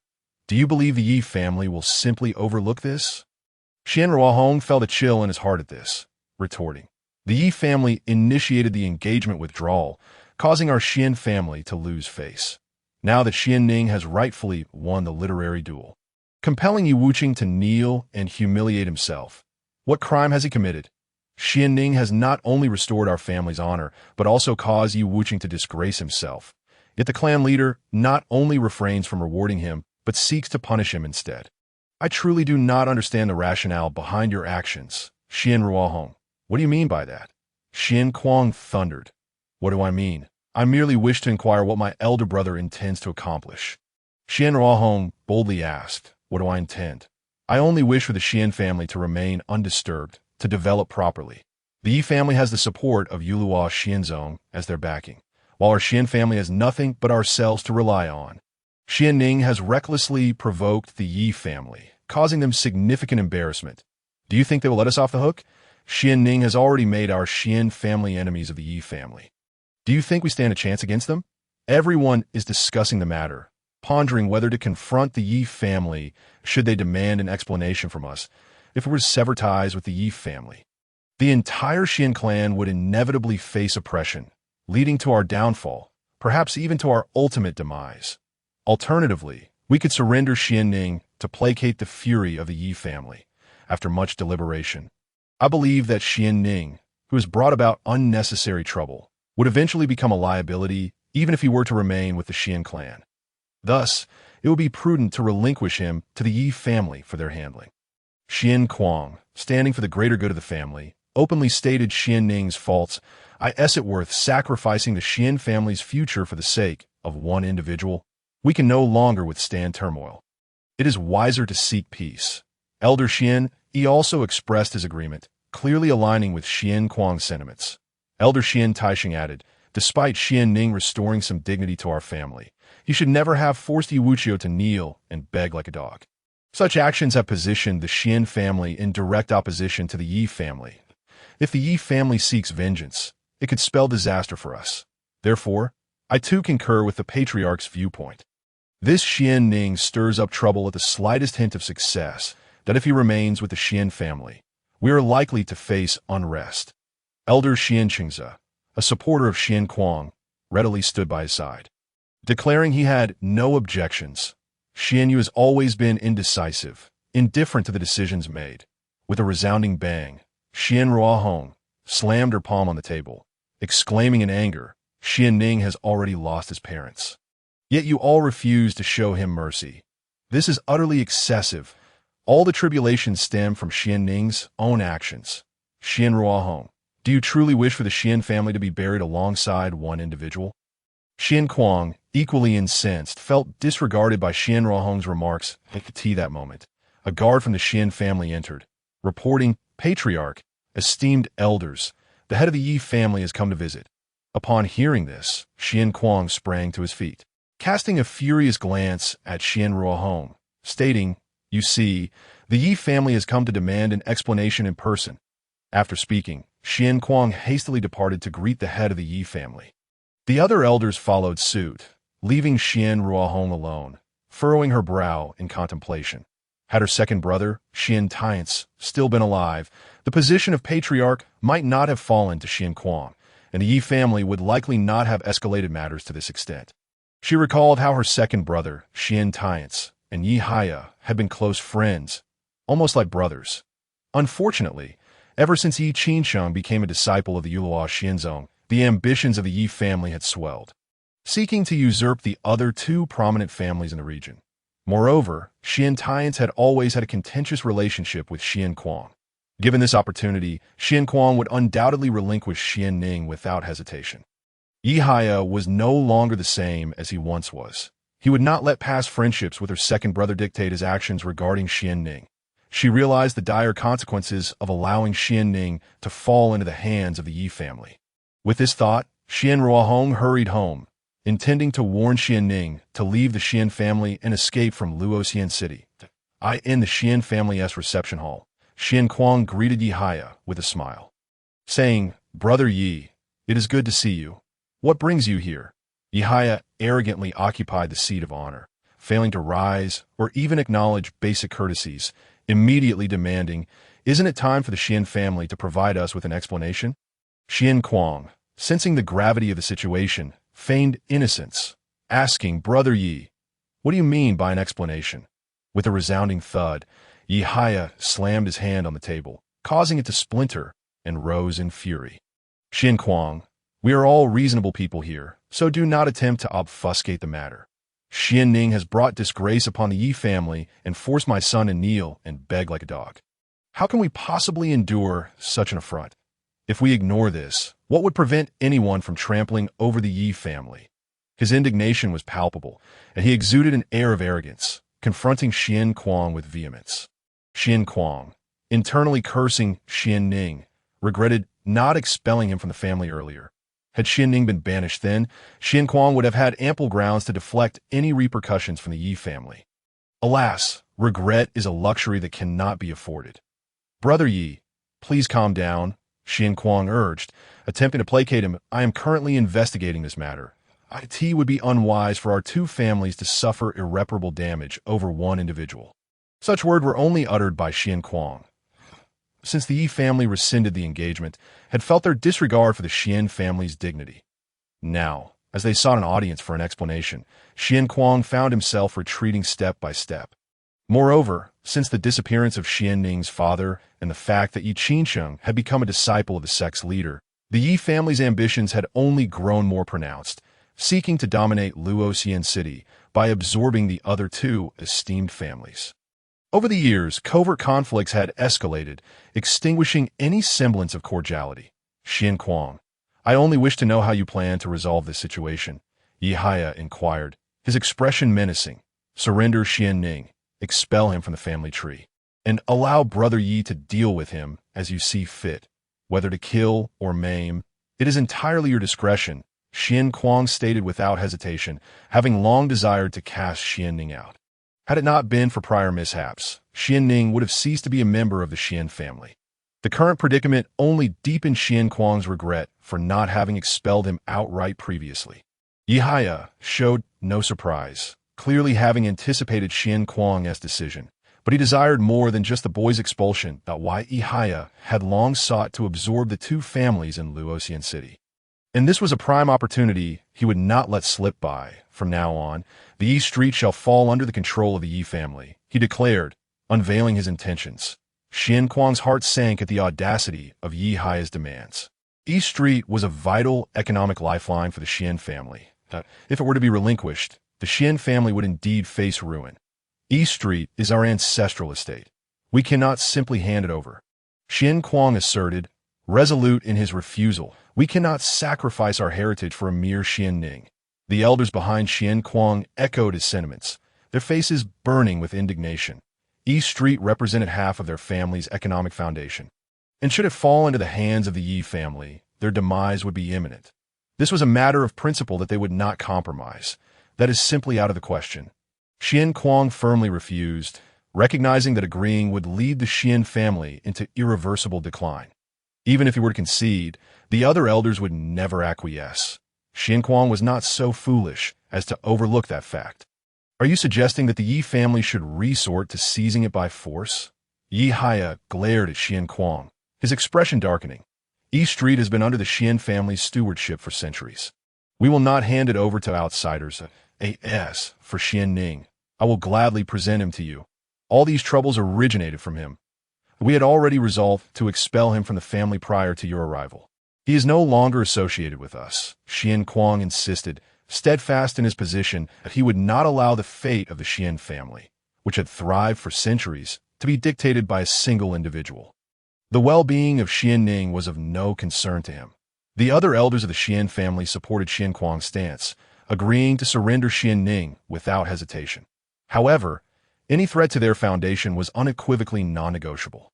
But the reputation of the Yi family has already been tarnished by Xianning at that time. He was still a member of the Shien family and had not yet been expelled. Do you believe this matter can simply be dismissed?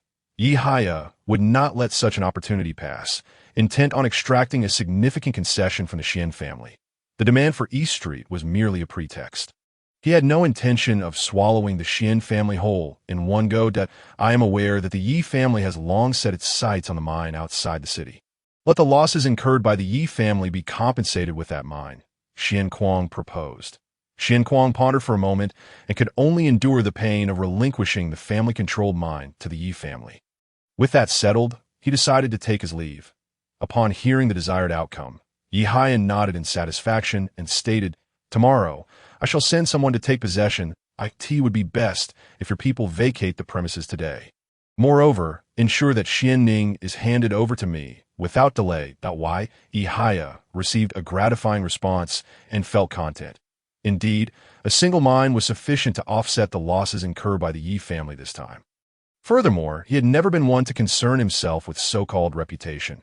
To leverage this situation to cause the Shien family to lose a mine was merely the beginning.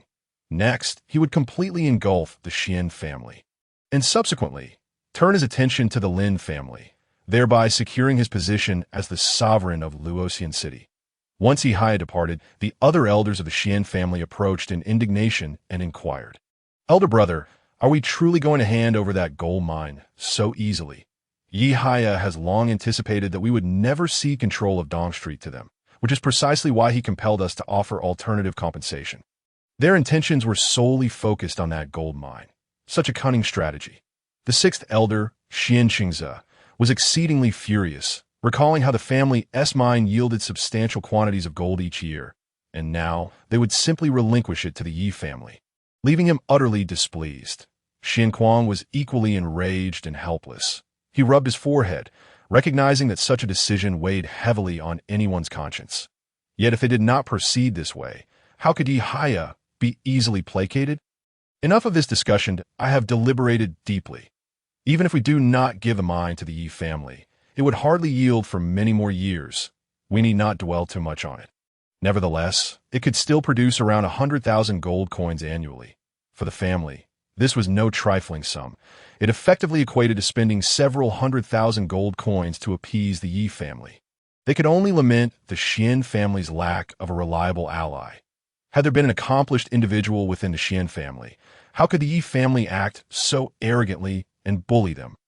Shien felt a surge of anger. Among the younger generation, the most talented was the daughter of the third elder, Xuan.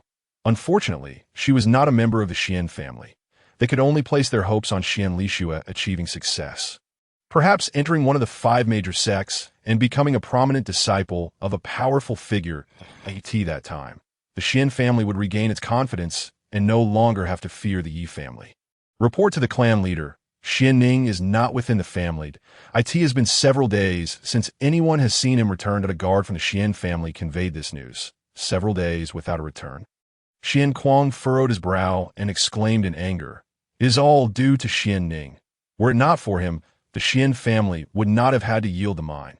Dispatch someone to find him. We must bring him back." Everything stemmed from Xuanning, who had caused him to suffer such a significant loss of financial resources. Xuanning should have been expelled from the family long ago. His continued existence was nothing short of a calamity for the Shien family. What a detestable fellow. Everything was because of him. The family's mine was lost, and the damage was simply too great. Surrendering him to the Ye family would be far too lenient. The other elders, upon hearing this, harbored intense resentment towards Xuanning. Had it not been for him, they would have still received substantial dividends from the mine each year. Yet, due to Xuanning, they had lost a considerable fortune. The thought of Xuanning depriving them of a significant income compounded their anger towards him, as even the various resources within the clan would diminish. Aside from the third elder, Xuan, who regarded Xuanning as his nephew, the others were indifferent to their relationship and solely concerned with their own interests. Shien promptly issued an order, dispatching over 200 members of the Shien family to seek out Xuanning's whereabouts. Meanwhile, upon arriving at Xuanning's residence, Xuan found no trace of him. After inquiring with Xuan, he also discovered no concrete information regarding Xuanning's location. Consequently, the 3 of them began their search for Xuanning throughout Luoxian City, hoping to find that he had left the city entirely. Avoiding detection by both the Shien and Ye families at that moment, Xuanning was out shopping with Zhou Yueying and others. They had opted to walk rather than take a carriage, engaging in light-hearted conversation as a group of city lord guards discreetly followed behind them. "Li Shue, why are you in such a hurry?" Xuanning noticed Li Shue rushing along the road, perplexed by the urgency of the situation. "What is the matter?" Zhou Yueying asked, looking at Xuanning. "I saw my sister. I'm going to greet her," Xuanning replied, then called out to Li Shue in the distance. "Li Shue." Upon hearing that familiar voice, Li Shue turned her gaze towards him and, upon spotting Xuanning, finally breathed a sigh of relief. She hurriedly approached, her expression filled with concern. "Brother Ning, why have you not returned for several days? I've been so worried." Zhou Yueying and the others turned their attention to Li Shue, only then realizing her striking beauty. "Miss, this Li Shue is indeed quite lovely," Xiaochan remarked. "Our lady is no less," Dong Shui interjected. Li Shue, noticing the trio of beautiful women accompanying Xuanning, was puzzled about who they were. "Brother Ning, who are they?" she inquired, her heart feeling a pang of disappointment, wondering if Xuanning had been spending time with this woman over the past few days. "Allow me to introduce. This is Zhou Yueying, the daughter of the city lord, and also my good friend that I promised the city lord to ensure her safety during this time, which is why I haven't returned. You seem quite anxious. Has something happened?" Xuanning began introducing Zhou Yueying to Li Shue, curious about the reason for urgency, suspecting something was amiss within the family. I am Zhou Yueying, a friend of Xuanning. Hello, I'm Shien Lixue. She introduced herself briefly, surprised to learn that Xuanning was with the city lord's daughter. However, she had no time to ponder this further and urgently warned, Brother Ning, you mustn't return to the family. They are searching for you to hand you over to the Ye family. You should leave Luoxian City as soon as possible. The farther, the better. Upon hearing this, Xuanning began to understand the gravity of the situation and asked, please speak calmly and explain everything in detail. Thus, Shien Lixue briefly recounted her father's predicament to Xuanning. Xuanning began to grasp what had transpired as, it was due to Yi Wuqiu's unreasonable provocations. The matter of right and wrong would eventually come to light, and the Yi family had the audacity to seek trouble with him. It was utterly ridiculous. Surround him. At that moment, a voice rang out from a distance, and the brothers Xianlong and Shien who charged towards Xuanning, encircling him. The guards behind Zhou Yueying drew their weapons, ready to confront the Shien family's guards. Xianlong and Shien who exchanged bewildered glances before stating, this is an internal matter of the Shien family and does not concern outsiders, that we hope you do not interfere in our family's affairs. That no, Xuanning is my friend. I will not allow you to take him away. Zhou Yueying declared firmly. She would not permit them to capture Xuanning. Should they succeed, he would undoubtedly face danger at the hands of someone like Yi Wuqiu. You intend to hand me over to the Yi family. Don Tiu, Xuanning coldly regarded Xianlong and Shien who, lamenting the heartlessness of such a family. Xuanning, this is all you're doing. Were it not for you, the family would not have had to yield the mine outside the city to the Yi family. If not for you, none of this would have occurred. The brothers directed their resentment towards Xuanning, recalling the family's reluctant decision. Humph! Xuanning scoffed, replying, this decision was made by the Shien family. What does it have to do with me? I did not compel them to make such a choice. Xuanning was taken aback by the Shien family's willingness to bow to the Yi family, merely due to a single entity. Not only must he compensate for a single mining site, but he must also personally deliver his apologies to the Yi family. Xuanning could not help but reflect on the Qing dynasty on Earth, which also exhibited such cowardice. When faced with formidable external foes, instead of contemplating resistance, they opted for land concessions, apologies, and groveling. Although the contexts differ, the actions exhibit a similar moral character. Such a family is better left behind. Today I, Xuanning, declare that I shall have no further ties with the Shien family. A family so weak and incapable does not deserve my continued presence. Weakness is a precursor to demise, so begone. Xuanning stated with formidable authority. How dare you speak such words, Xuanning? Let me tell you, the clan leader has already expelled you from the family and removed you from the family tree. We are here to take you back to apologize. Shien who retorted, his anger ignited. He had never anticipated that after causing such trouble, Xuanning would seek to distance himself from the Shien family, leaving the responsibility to them while he attempted to extricate himself from the situation. Shien Lixue interjected, how can the family act this way? This incident was clearly not Xuanning's fault. The family's actions are truly disheartening. Xuanning, however, was unaware that Xian Kuang had already cast him out of the family. When he first arrived here, his abilities were limited and unfamiliar with the surroundings. He had no desire to leave the Shien family. But now, circumstances had changed. He was confident in his own capabilities and possessed sufficient wealth, rendering the Shien family insignificant. He grasped Shien Lixue's hand and declared, there is nothing here to which I feel any attachment. Since they are so eager to sever ties with me, I shall oblige. From now on, the affairs of the Shien family are of no concern to me. I care not for their fate. Xuanning, brother. This, Shien Lixue found it difficult to comprehend his perspective. In her mind, the family was of utmost importance. Yet Xuanning displayed utter indifference, which she found astonishing. Gazing at Shien Lixue's delicate visage, Xuanning gently patted her head and said, Lixue, do not seek them out. Only you three are my true kin within the Shien family. The others have never held that position in my heart. Even if Shien Kuang had not expelled me, I would never return. I, Xuanning, stand tall and resolute. A mere Shien family holds no allure for me. Should the Yi family wish to confront me, let them come forth. While the Shien family trembled in fear of the Yi family like a cornered tiger, I, Xuanning, Harbor no fear of them if they wish to contend with me. I shall accept their challenge without hesitation.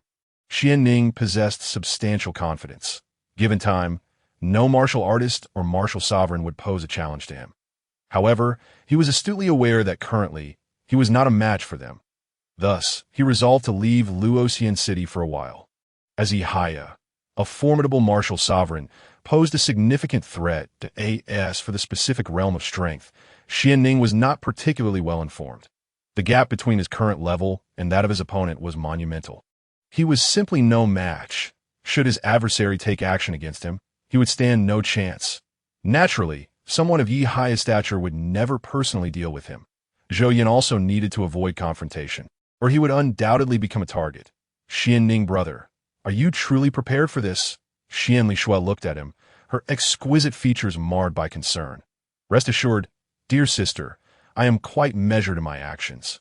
There is no need for worry, Xuanning reassured her, appreciating her genuine concern. Do not fret. While Xuanning is with me, they dare not act. Zhou Yuyao quickly interjected. Xian Shui then remembered that Zhou Yuyao was the daughter of the city lord. In her presence, even the Ye family or the Shien family would think twice before attempting anything against Xuanning. Xianlong, Shien who, regardless of whether you're still a member of the Shien family. Since this matter was instigated by you, you must return with us. They were resolute in their pursuit of Xuanning, intent on escorting him back to the family, indifferent to whether he lived or died. Do you think you can detain me, you defeated wretches? Xuanning scoffed at Xianlong and Shien who, his eyes brimming with derision. He would be foolish to return to them. He had lost all interest in such a family. Everyone, today we must take Xuanning back to face the clan leader. No one is to interfere, Xianlong commanded that a throng of Shien family guards, armed and aggressive, surged forward, pushing the onlookers away. They had not anticipated that the Shien family would not only expel Xuanning, but also seek to capture him for the Ye family. Moreover, they were astonished that Xuanning would boldly declare his intent to leave the family. Demonstrating such audacity and determination at his age, such qualities were indeed rare. This incident was bound to send shockwaves throughout Luoxian City. I will not permit you to harm Xuanning, Zhou Yuyao asserted, unwilling to let Xuanning be taken. She turned to her guards and instructed, protect Xuanning. Do not let him be taken away. Miss, would this not be inappropriate? After all, this is a matter of the Shien family. Qianke hesitated, feeling uneasy about intervening. Zhou Yuyao swiftly countered, my father commanded you to protect me. Will you heed my words, or your own? Of course, I shall listen to you, miss, Qianke replied promptly.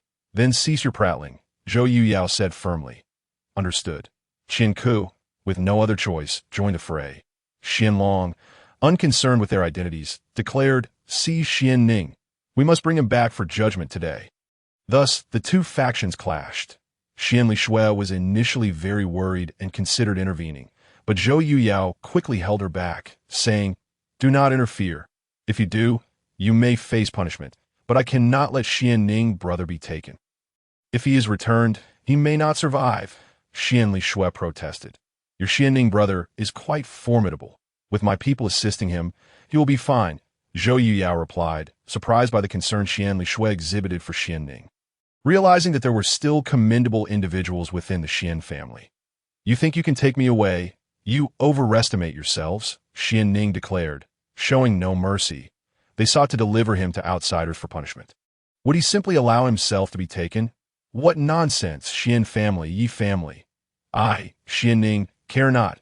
Activating his skill, Xuanning propelled himself forward with his lower-tier yellow-grade movement technique, charging into the fray. With a single punch, he sent one Shien family guard sprawling to the ground, then lifted his left foot, lightning crackling at his heels. Thunder whip leg, with several Shien family disciples flung away, Xuanning unleashed a torrent of attacks. His speed and strength overwhelming that he plunged into the ranks of Shien family guards, knocking them down with each punch and sending multiple opponents flying with a single kick. Even Xianlong and Shien who were no match for him. They were struck squarely in the face and sent tumbling over 10 meters away. The strongest among the Shien family guards barely reached the 7th layer of martial generals, facing Xuanning's formidable technique. Martial skills, power, and speed, they stood no chance against him. Dozens of Shien family guards were thus thoroughly defeated by Xuanning and Zhou Yuyao's allies. Xian Lishui watched in disbelief, struggling to comprehend the scene before her. She had never imagined that Xuanning possessed such incredible strength. Even martial generals of the 7th layer were dispatched with ease. Xian Lishui found it difficult to accept that Xuanning had grown so powerful. Go back and tell Xian Kuang that I'm no longer a member of the Shien family. The Shien family's affairs hold no relevance to me. If they seek to capture me, they shall not succeed. Xuanning proclaimed fiercely to Xian Long the world is vast. He need not remain in Luoxian City. He was confident that, with his abilities, he could thrive anywhere.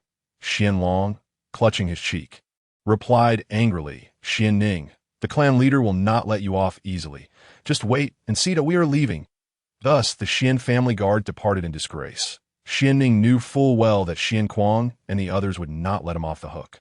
However, he is not made of wood. Would he simply wait for the other party to capture him? Xuanning subsequently turned to Xian Lishui and said, Li Shui, you should return first. This matter does not concern you, and I do not wish for your family to be drawn into it. Please inform third uncle that I, Xuanning, will be well and that he need not worry. Whatever the Shien family plans to do to me, let them be, for I assure you, I'll be fine. Based on Xuanning's understanding of Xian Ruohong, he was certain that he would prevent the family from taking any actions against him. Yet, those individuals were resolute in their intent to deal with him. How could they possibly be swayed by Xian Ruohong's words? Nevertheless, Xuanning recognized that he could no longer remain in Luoxian City, as both the Xian and Ye families sought to capture him, making his presence in the city perilous. What will you do from now on? Xian Lishui's delicate face was marked with concern for Xuanning's future. Silly girl, the world is vast. Your brother Xuanning will surely find a way to survive. Xuanning reassured her, gently ruffling her hair, which remained as dark and smooth as ever. Rest assured, Miss Lishui, I will escort Xuanning to the city lord's manor. Neither the Xian nor Yi families would dare to cause a ruckus there. Zhou Yuyao suddenly interjected. Winter Snow was taken aback by this statement. Asking, Miss, are you returning to the city lord's manor? Is it not normal for the young lady to return to the city lord's manor? Xiaochan remarked, pulling Winter Snow closer, realizing that the latter often grasped the reasons only after the fact. Indeed, if the young lady were to return to the city lord's manor, the lord would undoubtedly be pleased. Winter Snow still could not fathom the specific reasons and merely perceived it as a good development. Xiaochan thought to herself that while the city lord would be pleased, the first lady would likely be displeased and, just like before, make things difficult for them. The city lord's manor? Xuanning was astonished. He had not anticipated Zhou Yuyao's desire to return there. Although he did not fully understand why she had been living outside, he sensed there was more to the story. Indeed, the city lord's manor is not a place where anyone can create chaos at will. You are now my protector and have pledged to safeguard me, so you must not break your word. Accompanying me back to the city lord's manor is entirely justified. Zhou Yuyao discerned from Xuanning's earlier words that he wished to leave Luoxian City to venture beyond. And she immediately conceived this plan. The vast expanse of Xuanning continent was fraught with dangers, including numerous demonic beasts and various treacherous bandits. Zhou Yuyao feared for Xuanning's safety and could only devise this means to keep him close. Although she knew he could not remain in Luoxian City indefinitely, she wished to retain his presence for as long as possible. Upon hearing this, Xian Lishui quickly urged Xuanning. Brother Xuanning, I do not want you to leave Luoxian City. Please go to the city lord's manor with Miss Zhou. This way, we can still meet if you leave Luoxian City. Who knows when we will see each other again? Xuanning pondered her words. Given his limited knowledge of the world beyond Luoxian City, leaving blindly would indeed be directionless. He nodded and addressed Zhou Yuyao. Then I will trouble you, Miss Zhou. What are you saying? We are friends, Zhou Yuyao responded, a sweet smile gracing her exquisite features. Then, Brother Xuanning, I shall return first. I will visit you at the city lord's manor when I have the opportunity. Xian Lishui felt a sense of relief upon realizing that Xuanning would not only remain in Luoxian City, but also find a way to resolve the pressures from the Xian and Yi families. After Xian Lishui departed, Xuanning was filled with urgency. His strength was still too weak. If only he had reached the martial sovereign realm, He would not fear the Shien or Ye families in the slightest. Above the martial general realm lies the martial master, and Xuanning still had many levels to ascend before reaching the martial sovereign. Let us head to the city lord's manor to settle in. Zhou Yuyao said to Xuanning before turning to Qian Ku, "Please inform my father of my return, of course." Qian Ku nodded promptly, knowing that the city lord would be delighted to hear this news. He quickly arranged for 2 individuals to return ahead to the city lord's manor to report. Xuanning then followed Zhou Yuyao back to the estate, where he packed his belongings in preparation for their departure. Xuanning had little to carry. Even his clothing was minimal, as his daily necessities were stored within the system's package. Zhou Yuyao and her companions required a bit more time to organize their belongings, which took a little while. Once everything was settled, Qian Ku arranged for their items to be loaded onto the already prepared carriage, and they left the estate. Miss Zhou Yuyao and her group stood outside the estate. She glanced at the gate and commanded, "Close the gate. We are returning to the city lord's manor." With the estate gate locked behind them, Zhou Yuyao and Xuanning boarded the carriage once more, heading towards the city lord's manor. However, within 10 minutes of their departure, they were intercepted by a group of individuals. The throng of approximately 100 people appeared ahead, led by Shien family's patriarch, Shien Kuang, along with the 6th elder, Shien Chengzhe. They had come personally to capture Xuanning, seeking to provide an explanation to the Ye family. "Halt!" Qian Ku ordered the entire carriage to stop. Looking at the approaching figures with a furrowed brow, "May I ask what the patriarch of the Shien family wishes to accomplish by obstructing us?"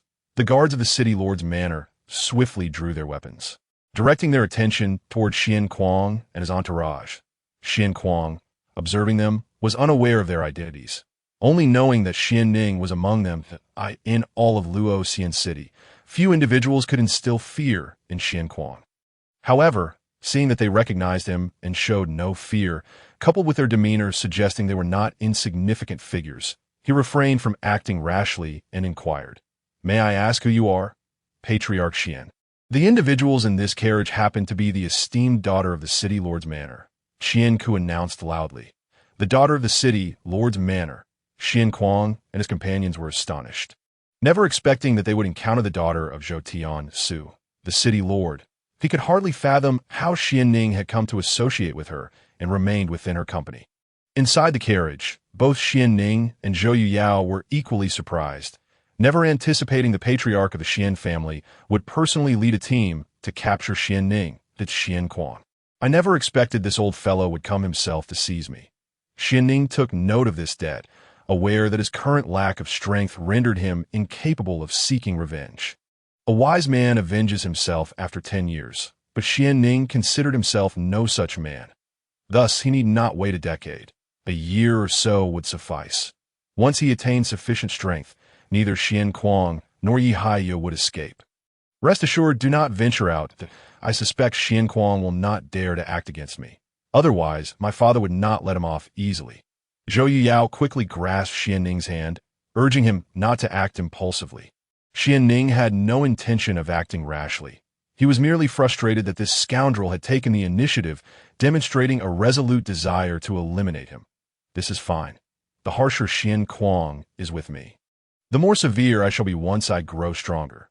Xuanning was the kind of person who would repay even the smallest grudge with a torrent of kindness. Outside the carriage, Shien Kuang and his group found themselves in a dilemma. "Elder brother, Xuanning must be inside. We cannot let him escape. We promised the Ye family that we would personally deliver Xuanning to them.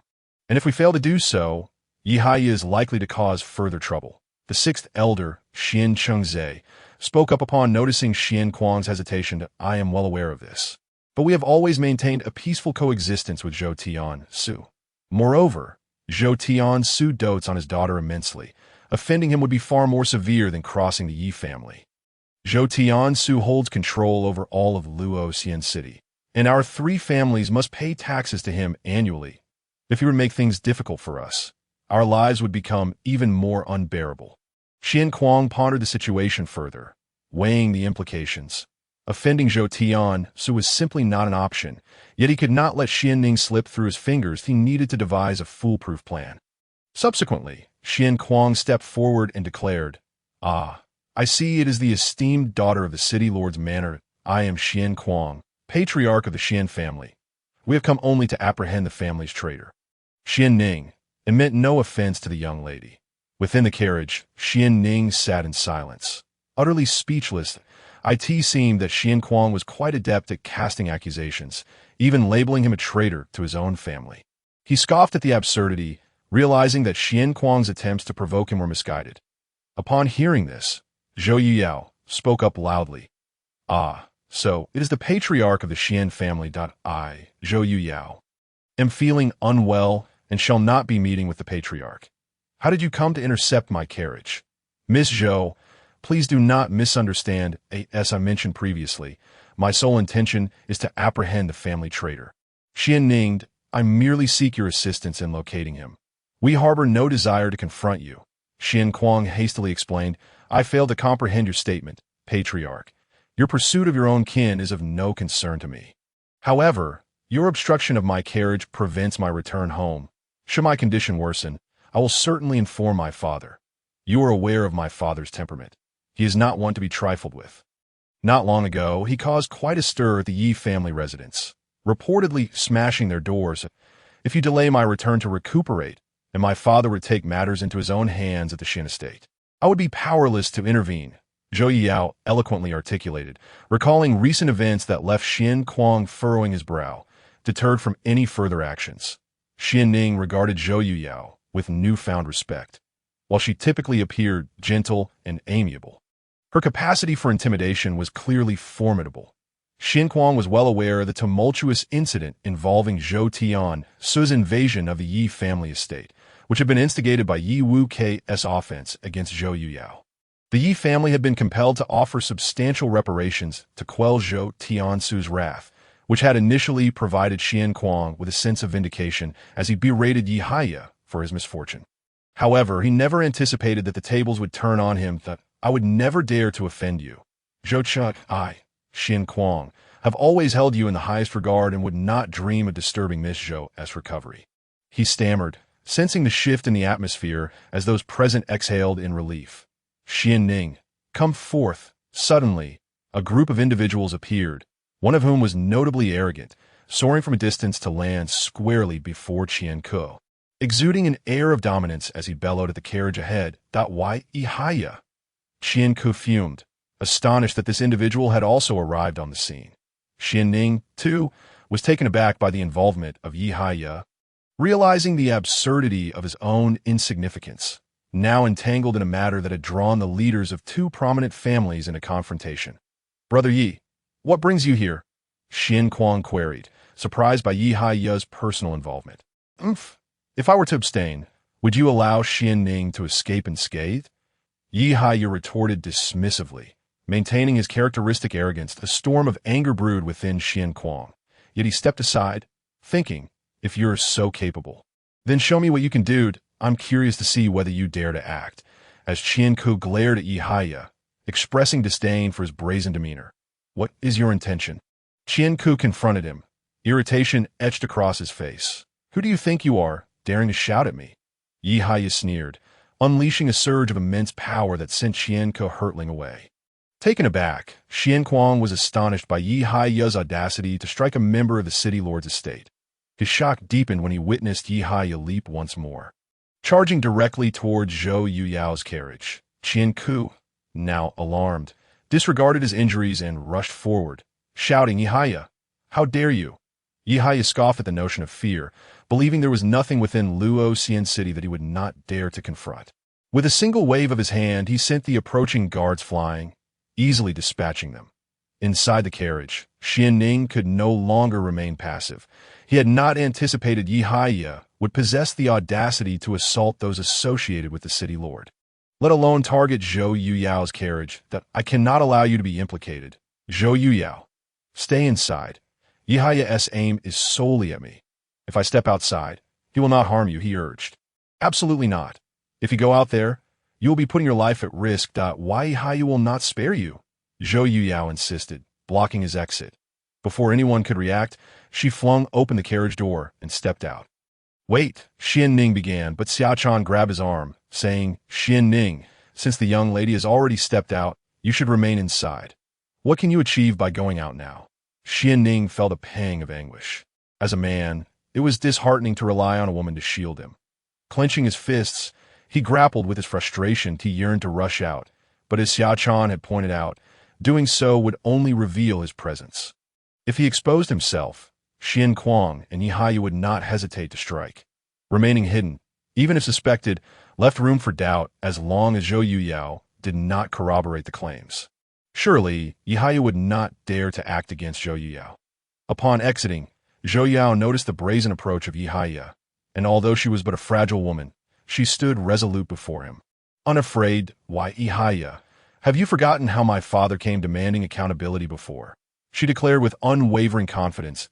Why, Ye halted midair, his expression shifting as he landed, furrowing his brow. Who are you? Zhou Yuyao was taken aback. Ye did not even recognize her. This lack of awareness could be advantageous. That I am the daughter of the city lord of Luoxian City. Do tell me, who do you think I am? She replied coolly, relishing the power her lineage afforded her, knowing it instilled fear in those who would otherwise act recklessly. You are Zhou Tian's daughter. Ye gaped in disbelief. His countenance paled as the realization struck him. Had he known these individuals were from the city lord's estate, he would never have taken such a bold step. In an instant, he rushed towards Shien Kuang. Seething, Shien Kuang, why did you not inform me they were Zhou Tian's people? Shien Kuang, suppressing a smirk, replied with feigned displeasure. Your words are unwelcome. Ye, I intended to inform you, but you were too quick to act in your fury. What was I to do? Ye was left speechless, his face reddening with indignation. The sight of Ye's seething rage brought Shien Kuang a sense of delight, as he thought. This is karma. Let us see how you handle this situation. The memory of Zhou Tian's recent visit to settle scores resurfaced in his mind, causing Ye's expression to darken further. Qian Ku, nursing his wounds, addressed Shien Kuang. I am Qian Ku, a loyal soldier of the city lord's estate, and I will report this incident truthfully. Farewell. Wait. Upon hearing this, Ye's earlier arrogance dissipated, replaced by a beaming smile as he hastily declared. Esteemed guests, it appears there has been a misunderstanding. I truly had no inkling that you were affiliated with the lord of the city. It seems the Ye family possesses considerable prowess. It takes someone of your stature to dare to act in such a manner. A mocking voice echoed from the sky, and shortly thereafter, a figure clad in flowing white descended before the carriage. Upon hearing this voice, Ye's expression darkened once more, and Shien Kuang's countenance also soured. Greetings, lord of the city. Qian Ku and the others hastily bowed in respect upon recognizing the individual. Father. Upon seeing her father, Zhou Yuyao felt an overwhelming sense of relief, promptly loosening her tightly clenched fists, which were now damp with perspiration. Yuyao, I apologize for arriving late and causing you distress, Zhou Tian said as he approached his daughter. Finally exhaling in relief upon confirming her safety, he then turned to observe his injured subordinates. And his fury ignited as he glared at Shien Kuang and Ye, demanding, Gentlemen, are you prepared to provide me with an explanation? The aura emanating from Zhou Tian's was terrifying, for he was a formidable force at the pinnacle of the martial sovereign's ninth realm. Not only was he the lord of Luoxian City, but he was also its most powerful individual. In his wrath, he advanced towards Shien Kuang and Ye with the slow, deliberate menace of an erupting volcano. Shien Kuang quickly interjected, Lord of the city, please do not misunderstand. I did not lay a finger on anyone. Ye's complexion shifted to a hue of distress, cycling between shades of green and white. Feeling the oppressive force and witnessing Zhou Tian's fury, he retreated while forcing a smile, saying, Lord of the city, this is entirely a misunderstanding. I genuinely did not realize they were your people. I merely came to seek someone and had no intention of opposing you. A misunderstanding. Zhou Tian's gestured around, exclaiming, You have left my men in this state, and yet you wish to harm my daughter, only to declare it a misunderstanding. If it were your son in this situation, how would you feel? Ye was left speechless, fully aware that the fault lay with him. However, the deed had been done, and he could only hope for leniency from the other party, observing Zhou Tian's readiness to retaliate. Ye inquired, What can I do to appease your anger, lord of the city? Ye Haya felt quite vexed.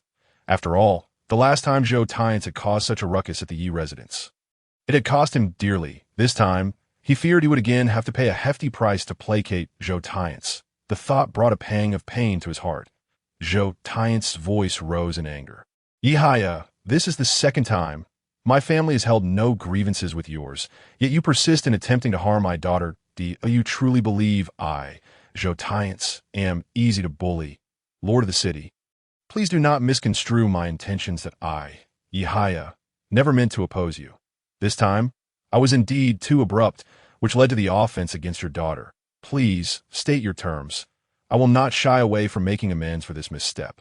Ye Haya implored, his tone laced with desperation that in truth, had it been anyone else, Ye Haya would never have lowered himself to such a degree. Yet, in the face of Shaotian, he dared not offend him. For such a man represented the Lioli dynasty. Moreover, he was the one at fault, an undeniable fact he could not contest.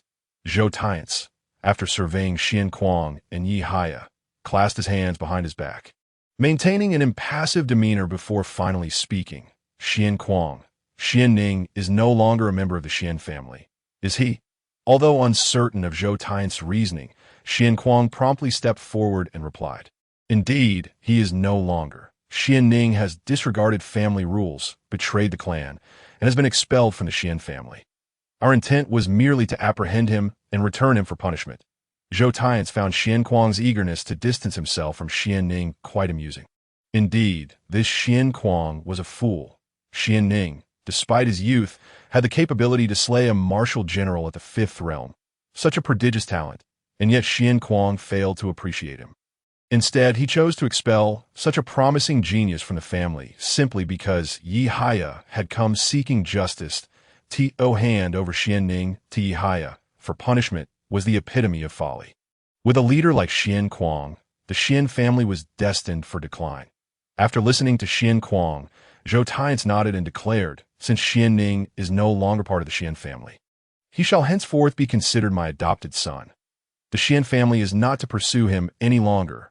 Otherwise, you will find yourselves at odds with me. Shaotian, Xuan, do you have any objections?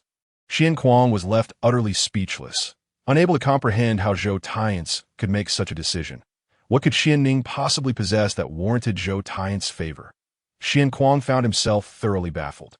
Not only Xuan, but even Xuanning within the carriage was in a state of shock that he never anticipated that Shaotian would declare him his adopted son under such circumstances. This decision had never been discussed with him. Was it not a tad disrespectful to decide unilaterally? Ye Haya, upon hearing these words, was equally astonished. He never expected Shaotian to announce Xuanning as his adopted son, especially in their presence. It was clear that Shaotian intended to be Xuanning's protector. Any further aggression towards Xuanning would be tantamount to opposing Shaotian himself. Such an act was not one Ye Haya would dare contemplate, nor would Xuan. Zhou Yao gazed at her father in disbelief. Though she could not grasp the full reasoning behind it, the knowledge that Xuanning would henceforth be considered family brought her an inexplicable joy. Since the Lord of the city has spoken, how could I, Xuan, be so ungrateful? From now on, the Shien family and Xuanning shall have no further ties. Naturally, we will not send anyone to capture him. Xuan acquiesced. Xuanning sighed, realizing that had he known Shaotian would value him so highly, Xuan would never have expelled him from the family in the first place. Alas, one cannot turn back time. Given the current circumstances, it seemed that Xuanning's expulsion would serve as a means to sever the ties with the family, and even Ye Haya would find it impossible to demand him back. Overall, Xuan felt a sense of relief. At least he had succeeded in completely removing Xuanning from the family. Shaotian, pleased with Xuan's response, turned his attention to Ye Haya, stating, Xuanning is now my adopted son. You are henceforth forbidden from taking any action against him, and do not let me catch you making repeated attempts against my daughter. Otherwise, I will ensure that the Ye family pays a dreadful price. For today, I shall let this matter slide and not hold it against you. Ye Haya, are you satisfied? Ye Haya, though irked, had obtained the mining rights he sought from the Shien family. Whether or not Xuanning came into his possession was not of paramount importance.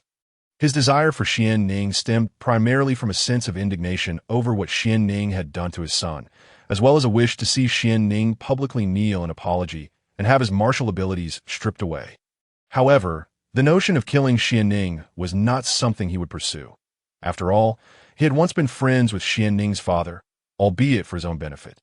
The prospect of using Xuanning to quell Zhou Tian's fury seemed advantageous to Ye, and he harbored no objections. Since the lord of the city has spoken, I, Ye, am certainly not the sort to act against your wishes. Henceforth, I will not trouble Xuanning. You have my word. Lord of the city, Ye responded hastily. Upon hearing their exchange, Zhou Tian expressed his satisfaction, instructing Xuanning, step forward. Xuanning, hearing Zhou Tian's command, promptly emerged from the carriage and approached, saying, Lord, you called for me. Zhou Tian, dissatisfied, replied, You are now my adopted son. Refer to me as father. Xuanning, realizing the gravity of the situation, quickly knelt and bowed, saying, Adopted father, please accept Xuanning's respects. Very well. Rise, Zhou Tian said, his heart brimming with satisfaction. He mused that this young man was clever enough to understand the gravity of the situation, making his efforts worthwhile. Such individuals were indeed worthy of his mentorship, with a smile gracing his face. Zhou Tian addressed Xian and Ye. Gentlemen, you may take your leave. We must return home. We bid farewell to the lord of the city. Xian and Ye hastily addressed the departing individuals.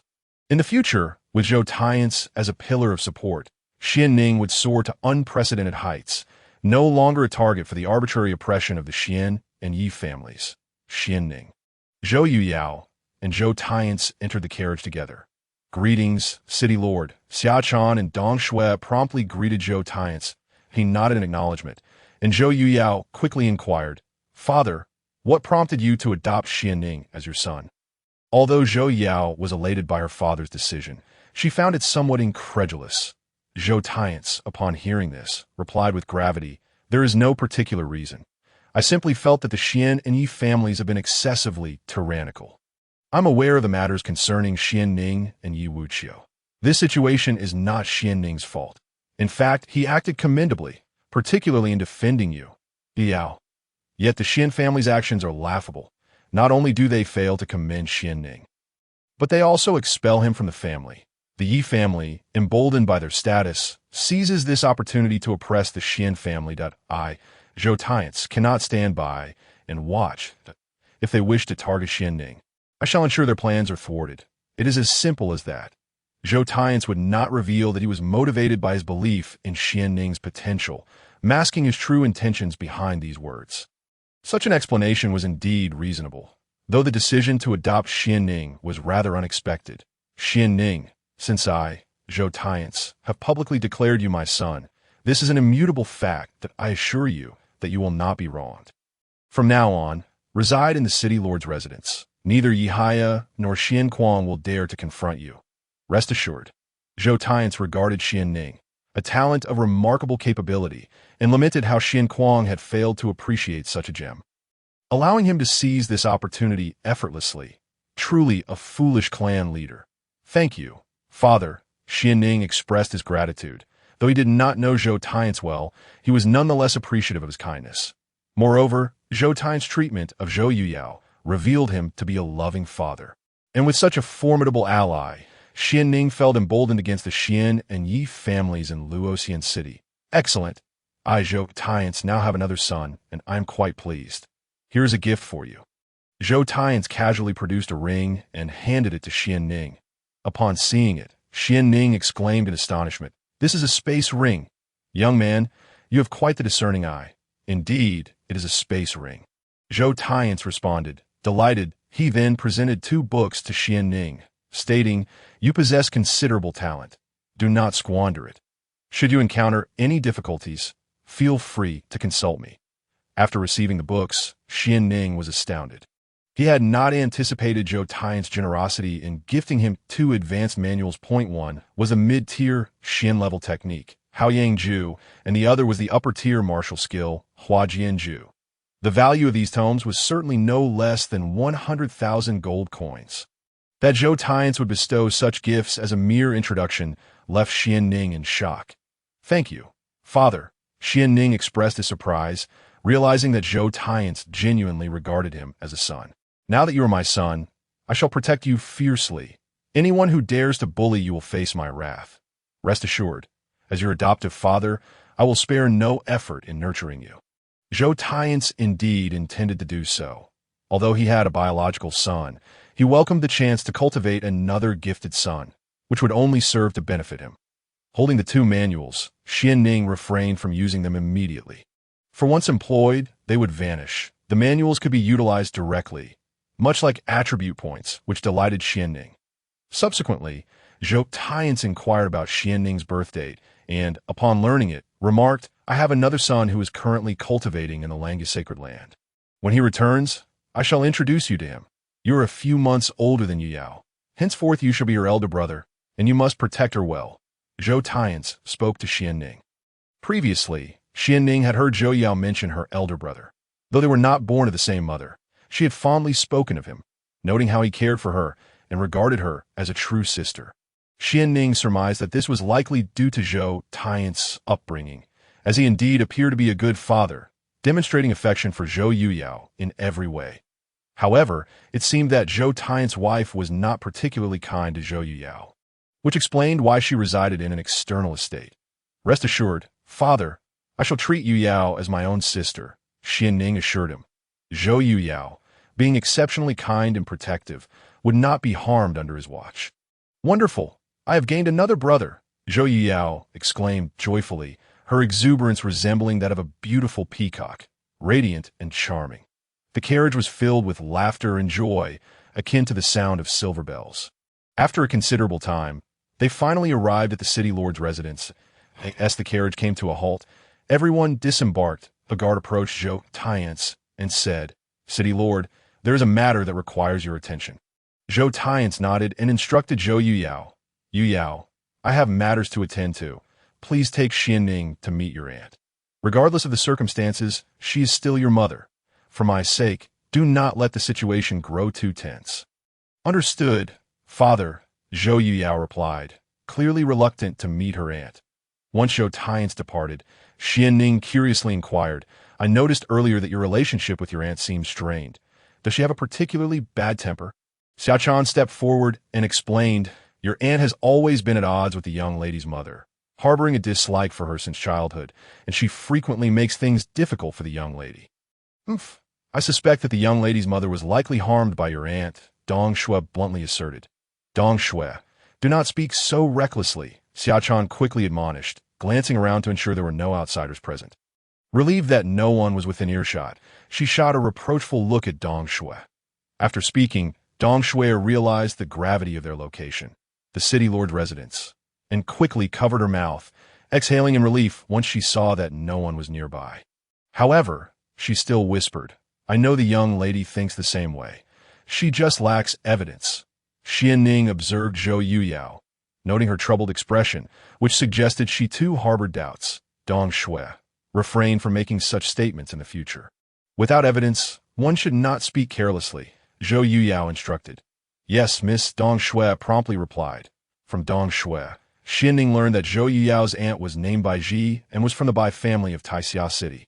She had one son, Zhou Jinghao, who was said to possess exceptional talent in alchemy and was currently a prized disciple of the Grand Elder of the Langya Sacred Land, enjoying significant favor and holding a distinguished status.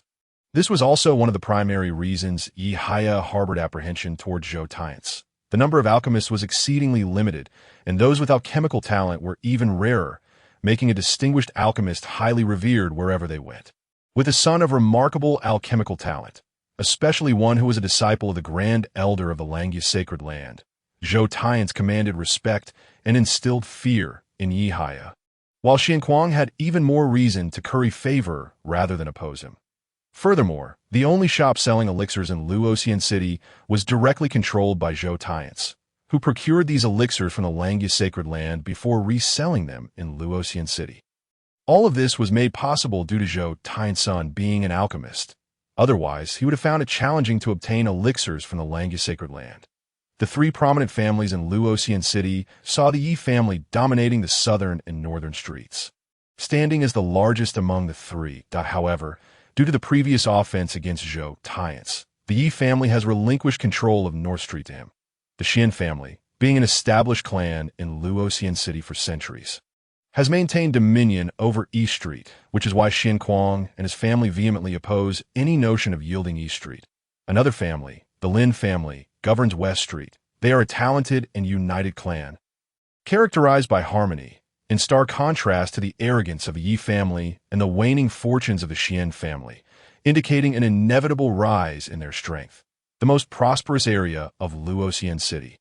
The Central District has always been under the authority of the City Lord, a realm untouched by the myriad factions within the city. Each year, every city is required to pay a certain tax to the Liuli dynasty, a responsibility incumbent upon every city lord. Failure to meet these obligations could result in their position being usurped. The city lord's residence is grand and opulent, a testament to Zhou Tian's considerable wealth, as he oversees the sale of medicinal pills, with the profits accruing to him alone.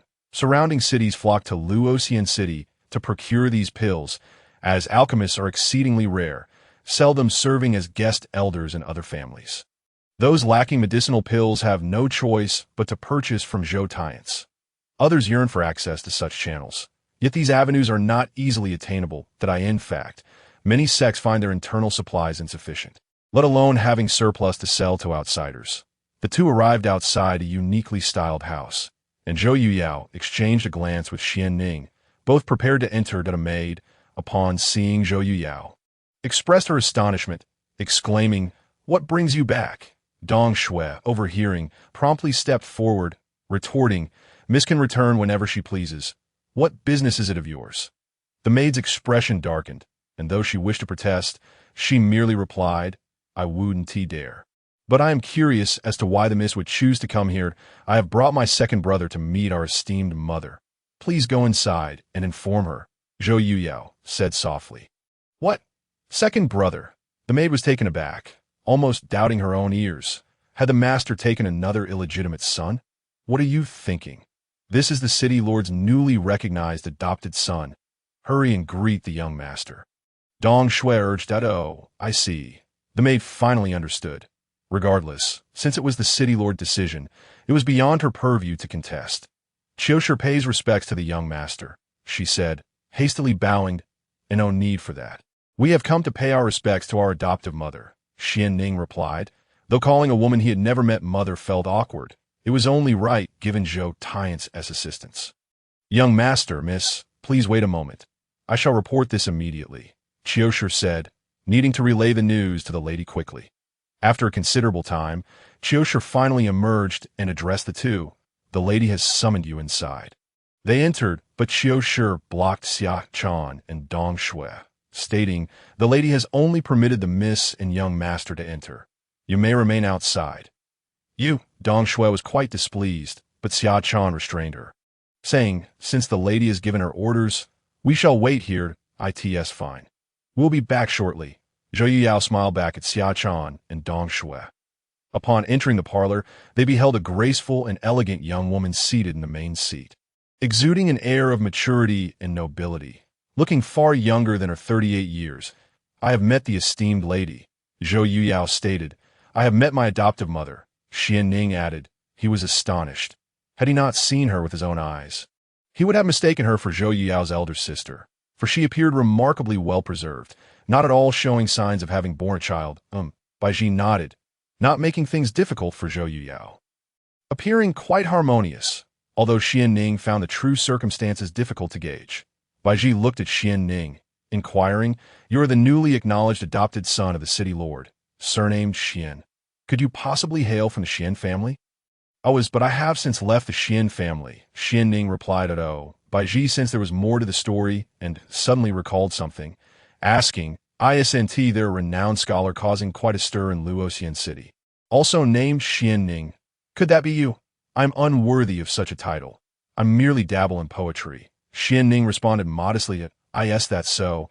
Then I must test your abilities." Baiji was eager to discern what merit this celebrated scholar truly possessed. Suddenly noticing the freshly cut peach blossoms in a vase, she smiled and said, "Since outsiders praise you so highly, there must be some truth to it. Compose a poem for your adoptive mother." Inspired by the peach blossoms, upon hearing this, Xuanning thought, "I assent this merely writing poetry, a simple task," and promptly replied, "Very well, I shall present my humble attempt." Zhou Yuyao turned her gaze towards him. His talent always surpassed hers, and every time he composed verses, they left a lasting impression. Xuanning regarded the peach blossoms, feigning composure, then began, "The double peach blossoms bloom more vividly at dusk, casting reflections upon the bamboo, revealing exquisite treasures. Point 1 must know that the officials ascend to the heavens, thus accompanying the immortal in the confines of the palace." Baiji listened attentively, savoring the verses, and soon a satisfied smile graced her lips. "Not bad. Indeed a rarity. No wonder the city lord has taken you as his adopted son. I accept this son as my own." Baiji assumed that Zhou Tian's reason for adopting Xuanning was solely based on his talent, unaware that it was Xuanning's cultivation potential that truly captured Zhou Tian's interest. "Serve tea," Baiji instructed with a smile. Soon, a maid brought forth tea, and Xuanning understood that it was customary for him to present it. He lifted the cup and offered it to Baiji, stating, "Your son, Xuanning, presents tea to his adoptive mother." Baiji took a sip and remarked, "From now on, you shall be the young master of the city lord's residence. Reside here comfortably. No one shall trouble you." "Thank you, adoptive mother," Xuanning responded. Baiji nodded and said, "Very well, you may leave now. I will arrange for someone to attend to your needs." "Thank you, adoptive mother." He expressed his gratitude, eager to depart as he felt quite out of place. Baiji did not engage Zhou Yuyao in further conversation, neither singling her out nor exhibiting excessive warmth. Their relationship appeared rather strained. The two took their leave, and Baiji subsequently sent someone to inquire about Xuanning's background. Her curiosity piqued regarding the circumstances that led the city lord to adopt him. Xuanning was soon assigned to a private courtyard adjacent to Zhou Yuyao's residence. "Greetings, young master. I am Chun Shui." "Greetings, young master. I am Chun Fun." The courtyard was bustling with several individuals, particularly two maidservants who were exceptionally lovely, continually addressing him as young master. They had been assigned by Baiji to care for Xuanning and were quite endearing, appearing to be around 15 or 16 years old, indicating Baiji's favorable disposition towards him. Xuanning preferred solitude, yet the expanse of the courtyard necessitated assistance, and he hesitated to refuse Baiji's arrangement, not wanting her to feel displeased. After some time, Zhou Yuyao and Xiaotian arrived at Xuanning's quarters, with Xiaotian carrying a number of books, which Xuanning assumed were those Zhou Yuyao typically read. Zhou Yuyao approached Xuanning and inquired, "Are you feeling a bit out of sorts? You will gradually acclimate. I, too, struggled to adjust upon my return. IT is not as comfortable as my own estate. This is your home." "How could it be so?" Xuanning asked, intrigued. "I have not returned in 3 years." "It is no wonder," Zhou Yuyao replied. "3 years. So Zhou Yuyao resided in that estate when she was 13, Xuanning mused, refraining from probing further into the specifics that I wish to cultivate. "Could you teach me?" Zhou Yuyao asked. Xuanning was taken aback, questioning, "Didn't you say you dislike cultivation?" "I do not favor it, yet at times I feel utterly helpless and useless." Zhou Yuyao did not reveal to Xuanning that her desire to cultivate stemmed from his influence. "However, I am not particularly skilled at teaching others. I fear I may not be effective," Xuanning admitted, feeling somewhat embarrassed. "Father mentioned your strength. You must be at the 5th level of martial general. How could you not teach well?" "No need to be modest," Zhou Yuyao encouraged.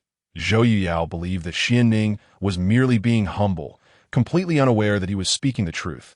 However, what they did not realize was that Xuanning had already attained the 6th level of martial general, a feat accomplished due to his remarkably swift breakthroughs.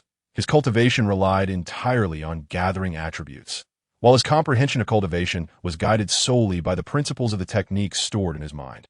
As for deeper insights, he was still somewhat lacking. Nevertheless, Xuanning's current realm had reached the 6th level of martial general, and with his ever-increasing understanding, talent, and wisdom attributes, his grasp of cultivation deepened significantly each day, enabling him to guide Zhou Yuyao, a novice, with ease. Although Zhou Yuyao was just beginning her martial training, it was not too late. Starting at the age of 20 would indeed be a different story. Xuanning then suggested, "Let us begin our studies from the very basics." Sure. Zhou Yuyao, well prepared, took out the books that Xiaochan had handed her and asked, "There are several cultivation-related questions I do not quite understand. Could you help identify the issues?" Upon examining the texts, Xuanning realized they were all foundational materials on cultivation, none of which he had previously studied. Thus, he began to peruse them himself, discovering that these fundamental texts indeed aided his understanding of cultivation, enhancing his insights significantly. Had this been before, Xuanning would have required considerable time to study. However, with his current mental acuity, comprehension, talent, and wisdom attributes, all exceeding several dozen points, he grasped these basics effortlessly, further enriching his understanding of cultivation. Consequently, Xuanning commenced explaining these foundational cultivation issues to Zhou Yuyao. Zhou Yuyao, possessing exceptional intelligence, quickly grasped these fundamental concepts after Xuanning's guidance. Once she understood the foundational aspects of cultivation, she began to practice in the courtyard, while Xuanning stood by to protect her. After approximately an hour, Zhou Yuyao sensed the presence of spiritual energy and began to draw it into her body according to Xuanning's instructions, initiating the process of body refinement. Xuanning was somewhat astonished by Zhou Yuyao's talent. Usually, it took individuals several days to even sense spiritual energy, yet here was Zhou Yuyao, who had only just begun her journey, already successfully perceiving and drawing in spiritual energy. For cultivation, it was undeniable that Zhou Yuyao possessed remarkable talent, and it was indeed a bit of a waste for her to start cultivating only now. Fortunately, since Zhou Yuyao was eager to train, she could still catch up with her peers through diligent effort. As Xuanning observed Zhou Yuyao's cultivation, he noticed that attribute light points were falling nearby. Piquing his curiosity as he picked them up, could it be that guiding others in cultivation allows them to drop attributes as well? Xuanning was genuinely surprised, as it seemed he had discovered yet another avenue for collecting attribute points. Though the cultivation values were minimal, given that Zhou Yuyao was merely a novice, if her realm were higher, the attribute points he could collect would undoubtedly increase significantly. Xuanning was eager to ascertain whether his guidance to others consistently resulted in the shedding of attribute points. Suddenly, he turned to Xiaochan, who appeared quite bashful, and asked, "Why are you looking at me like that?" "Young Masterning, since you have some free time, why not join us in cultivation? If there is anything you don't understand, feel free to ask," Xuanning suggested, intending to test his hypothesis. "Me. I can cultivate too." Xiaochan was taken aback by the prospect of Xuanning offering to teach her, as becoming a martial artist was a dream for many. Yet not everyone could achieve it. "It's perfectly fine. You've already heard the basics of cultivation. If there is anything unclear, just let me know, and I will clarify," Xuanning encouraged it. "Oh, all right." Naturally, Xiaochan was willing to cultivate, and under Xuanning's guidance, she began to sit cross-legged and practice. After a considerable amount of time, she too finally connected with the spiritual energy and started drawing it into her body for refinement. Xuanning, observing her progress, became curious. It seemed unlikely that he would be so fortunate as to encounter two individuals with such excellent cultivation talent consecutively. Could this all be due to my influence? He began to speculate, convinced that he must possess hidden attributes that facilitated such rapid cultivation states in others. After all, even those of the highest talent would struggle to connect with the spiritual energy and refine their bodies in such a brief period.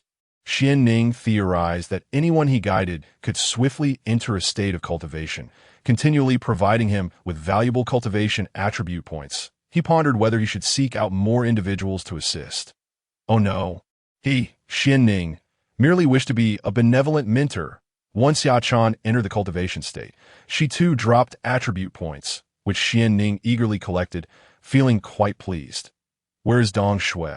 I wonder why she hasn't arrived yet. His thoughts turned towards the other attendants of the city lord's residence. Not far away, he spotted Baiji's assigned maids. With a smile, he called out, "Chun Shui, Chun Fun, come here. I have something to discuss with you." The two maids hurried over, inquiring, "What is it, young Masterning?" Xuanning presented the books and began, "These are foundational texts on cultivation that I will teach you how to cultivate." Upon hearing this, the two maids were left utterly astonished. "Young master, "You wish to teach us cultivation?" They exclaimed, a mix of shock and joy on their faces, yet still feeling it was surreal. Coming from impoverished backgrounds, they'd been sold to the city lord's residence as maids and had never dreamed they would have the opportunity to engage in cultivation. However, upon hearing that Xuanning himself intended to personally instruct them, they felt as though they were in a dream, utterly unreal.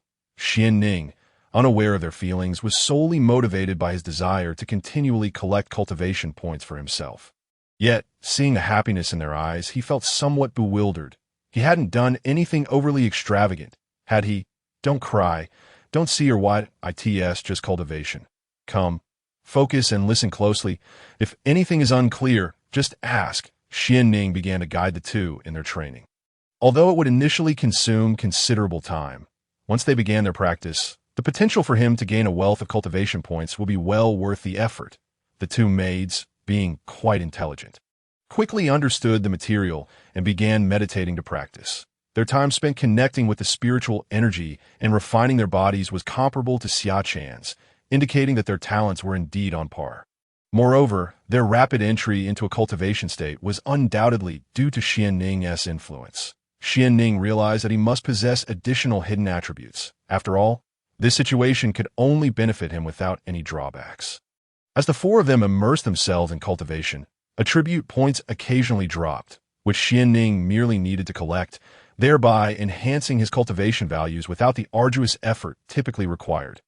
Thus, one might ponder, is cultivation truly so challenging? One simply needed to have the means. Xuanning's ambitions were not yet satiated, for individuals were hardly sufficient, given the multitude of lovely and amiable maidens within the city lord's residence. If he could gather a couple of hundred of them, his cultivation realm would surely ascend dramatically. Thus, he set his sights on the servants of the city lord's residence. Without hesitation, he summoned all the servants assigned to him by Baiji. Though there were only about 10 of them, all young women responsible for various chores around the courtyard. Subsequently, he made his way to Zhou Yuyao's courtyard, calling forth all her maids as well. Looking at the gathered group of around 20 individuals, Xuanning smiled. "Young Master Ning, what do you intend to do?" Dong Shui questioned, sensing that Xuanning was up to something. Xuanning produced the foundational cultivation texts and addressed them. "The reason I called you here is simple. I want to teach you all how to cultivate." Xuanning gestured toward Zhou Yuyao and the others, then continued, "They are all individuals I have recently guided, and they have begun their cultivation journey. Now, tell me, do you wish to embark on a similar path?" Such a fortuitous opportunity, akin to a pie falling from the sky, left them momentarily dazed. They had never imagined that they could cultivate. As commoners, the thought of having a chance to cultivate, especially under the personal guidance of young Master Ning, was beyond their wildest dreams. "Yes, young Master Ning, we wish to, but can we truly do it?" One maid exclaimed, tears of excitement welling in her eyes, "That of course you can. As long as I, Xuanning, am here, even if you lack innate talent, I can bestow upon you the ability to cultivate." Xuanning's declaration was not mere bluster. He genuinely believed in his capabilities. "Young Master Ning, we yearn to cultivate. Thank you for granting us this opportunity." They chorused, their gratitude overflowing. Although Xuanning's intentions were primarily self-serving, they remained blissfully unaware, perceiving him as a benevolent savior sent from the heavens, bestowing upon them a remarkable gift. Cultivation was not something ordinary people dared to contemplate, and they had never considered it before. Yet, Xuanning sought to transform them, and their admiration for him reached unparalleled heights. "Very well. I shall now elucidate the fundamental aspects of cultivation. Should any confusion arise, do not hesitate to voice it. I will assist you." Xuanning commenced his instruction, though not all comprehended readily, as the literate among them were few. Nevertheless, Xuanning exhibited immense patience, meticulously explaining the entire cultivation process. Being a modern individual, he employed a flexible and varied teaching method, enabling them to grasp the concepts swiftly. Gradually, some began to practice cultivation, and witnessing the success of their peers ignited a fervor among the others, each one brimming with determination. After all, this was a matter of their destinies. They were resolute in their efforts, akin to impoverished students fervently yearning for knowledge, fully engrossed in this newfound opportunity. Moreover, Many posed thought-provoking questions that astonished Xuanning. Had they not asked, he might not have conceived such queries himself. The unexpected insights began to reshape his initial perspective. Initially, Xuanning's intentions were purely self-serving, seeking to acquire cultivation value for himself. However, witnessing their passionate desire to cultivate ignited a desire within him to genuinely transform them. While uncertain of their futures, he at least endeavored to create a mutually beneficial situation within his means. As over 20 individuals entered a state of cultivation, Xuanning's gains increased significantly. He began to relish the duality of helping others while simultaneously empowering himself. It then occurred to him that Shaotian had gifted him 2 manuals. Upon retrieving them, he began to utilize them. Successfully learned Haoyang Ju LV8, successfully learned Huajian Ju LV9, detected a disassemblable martial art. Please select one for decomposition.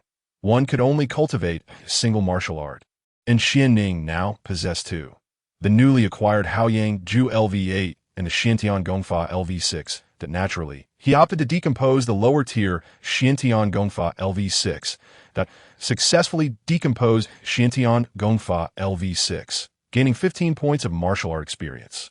He allocated the experience, but the Haoyang Ju LV8 remained unchanged, having already attained the mid-tier of the Shien rank. Further enhancement would require substantial experience. After studying the Haoyang Ju LV8, Xuanning's mind expanded with profound martial knowledge. The intricacies of the technique proving to be quite sophisticated. Yet his current comprehension, aptitude, and wisdom were commendable, allowing him to grasp the nuances swiftly. During the day, Xuanning refrained from cultivation. Acquiring attributes proved more advantageous. After collecting the attribute points scattered on the ground, he realized that this method of cultivation was exponentially more efficient than his solitary practice. He resolved to be a benefactor, assisting one person. 10, or even 100, the city lord's residence appeared to host a multitude of individuals, including numerous guards. Thus, Xuanning made his way to the training grounds of the city lord's estate, as for the others. He entrusted them to diligently pursue their cultivation. The estate dwarfed the Shien family home, and after inquiring, he discovered there were 2 training grounds, one for the guards and another exclusively for the city lord. After further inquiries, he finally located the training ground for the guards. Upon arriving, he observed a considerable number of individuals engaged in martial training. Hundreds were present, not counting the entirety of the city lord's household. If one were to tally all the guards at the estate, the total would likely exceed 1,000. The authority wielded by the city lord of the Lioli dynasty was substantial. He was responsible not only for managing the city's affairs, but also for overseeing its defenses. Although many officials served under him, significant matters invariably required the city lord's intervention. Xuanning beamed upon seeing the abundance of attribute points within the training ground. They were far more plentiful than those at the Shien residence.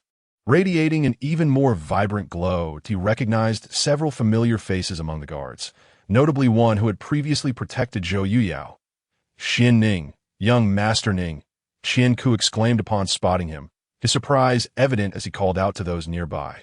Everyone, come here! This is the newly recognized adopted son of the city lord, young Master Xuanning. Greetings, young Master Ning. The guard approached, their curiosity piqued about the city lord's new adopted son, and upon seeing him, they eagerly greeted him. Well, Xuanning nodded appreciatively. The feeling of being surrounded by admirers was indeed gratifying. Qian Ku, I trust your injuries have healed? Xuanning inquired. Thank you for your concern, young Master Ning. I've applied medicine. It's nothing serious, Qian Ku promptly replied. As Xuanning surveyed the attribute points scattered on the ground, he began to move about. Strength 2, Constitution 0.2, Cultivation value 5, Defense 0.8, Cultivation value 11, that a substantial amount of attribute points was at his disposal. And he noted that while some points had diminished due to time, the sheer volume of individuals training here daily compensated for any loss in quality. Delighted, he addressed the group, seeing how earnestly you all train. Why not allow me to teach you a martial technique? Martial technique. The crowd fell silent. They had only heard mentions of Xuanning's impressive prowess, but specifics remained unclear. However, the prospect of him willingly teaching them a martial technique brought joy to all. Generally, they had no access to such knowledge, so Xianning's offer was a delightful surprise. Qianku, aware of Xianning's considerable talent, was likewise taken aback, yet he refrained from objecting. "Why are you all standing around? Hurry and thank young Master Ning," Qianku urged. "Thank you, young Master Ning," they chorused. Xianning nodded and said, "The technique I will teach you is called Lianshan Palm, a low-tier human-grade martial art. It should not be too difficult for you. With diligent practice, you should grasp it swiftly." Xianning then proceeded to demonstrate the Lianshan Palm's techniques, keen to observe whether this martial art could yield experience points upon imparting it to them. If so, he could continuously acquire various martial art experiences, thus enhancing his own skills, an opportunity that was undeniably advantageous. As Xianning demonstrated the martial art and explained it, the crowd began to learn in earnest. Among the hundreds present, some quick-witted individuals mastered the technique after just a few attempts. However, there were those who, after numerous attempts, could not grasp the key to success. Xianning had been observing the ground intently. Yet regrettably, not a single martial attribute point had dropped. Leaving him somewhat disheartened, he pondered, could it be that my assumptions are flawed?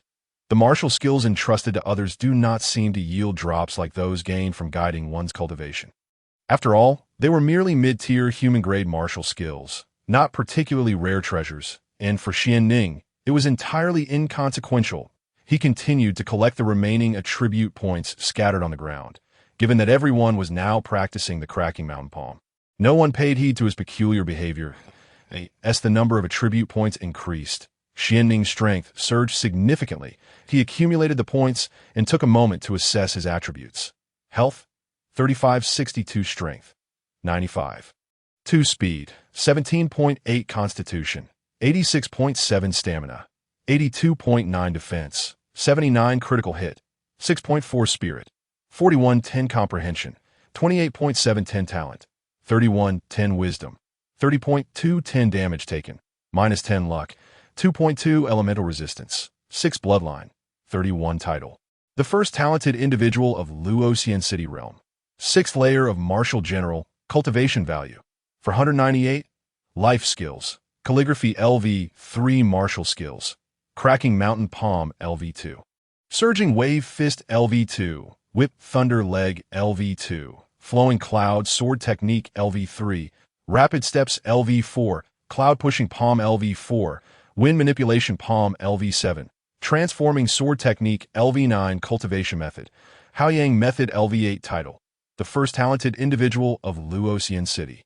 Attributes: comprehension 10, talent 10, wisdom 10, spirit 10, damage taken. -10. These were Xianning's current attributes. With several attribute points accumulated, he was not far from breaking the 100-point barrier.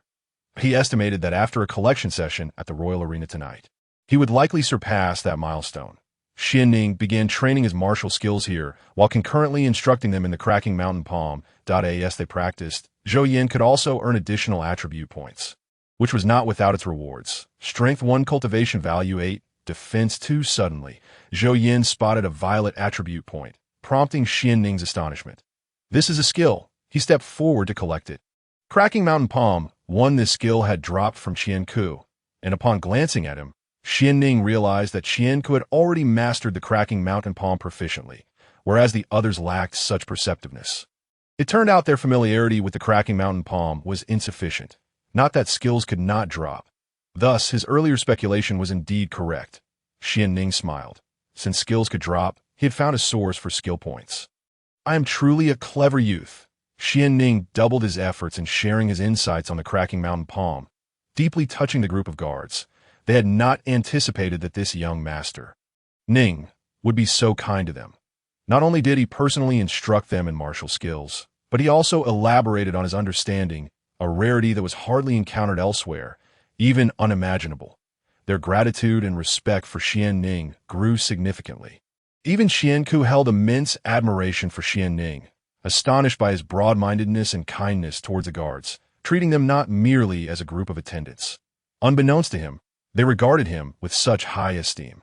He merely sought the skills he desired to drop from them, not as noble as they imagined. Cracking mountain palm 1, as Xianning tirelessly shared his insights, time passed, and he once again reaped a dozen skill attribute points. He utilized all these points as he had already learned the Cracking Mountain Palm. Thus, upon learning, it directly increased the skill experience of the Cracking Mountain Palm. Cracking Mountain Palm LV2 Skill Level 1. Current Skill Level LV3. Cracking Mountain Palm LV3 Skill Level 1. Current Skill Level LV4. Cracking Mountain Palm LV4 Skill Level 1. Current Skill Level LV5. Cracking Mountain Palm LV5 Skill Level 1. Current Skill Level LV6. With the utilization of all skill experience, this martial skill, initially classified as mid-tier human grade, suddenly ascended to high-tier yellow grade. Following the enhancement in quality of the Cracking Mountain Palm, Xuanning's understanding of this martial skill deepened significantly. He was taken aback by how its application could yield such formidable power. Xuanning was elated. What did it matter if it was a low-tier martial skill? He could effortlessly elevate it to a higher grade. He even contemplated whether he should establish a sect, envisioning a future where he could guide disciples in their cultivation and martial skills, thereby becoming the greatest in the realm. Yet he dismissed the idea of founding a sect, preferring instead to remain a good person. Although others may not appreciate benevolence, Xuanning cherished it, for he was indeed a genuinely kind-hearted individual. As night fell, Xuanning took his leave, and all the guards bid him farewell, saying, "Young Master Ning, travel safely." Hearing their heartfelt gratitude filled Xuanning with joy. This was the delight of being respected by others. Upon returning to his estate, he discovered that the maidens had awakened. Upon seeing Xuanning, they expressed their heartfelt appreciation, saying, "Young Master Ning, thank you.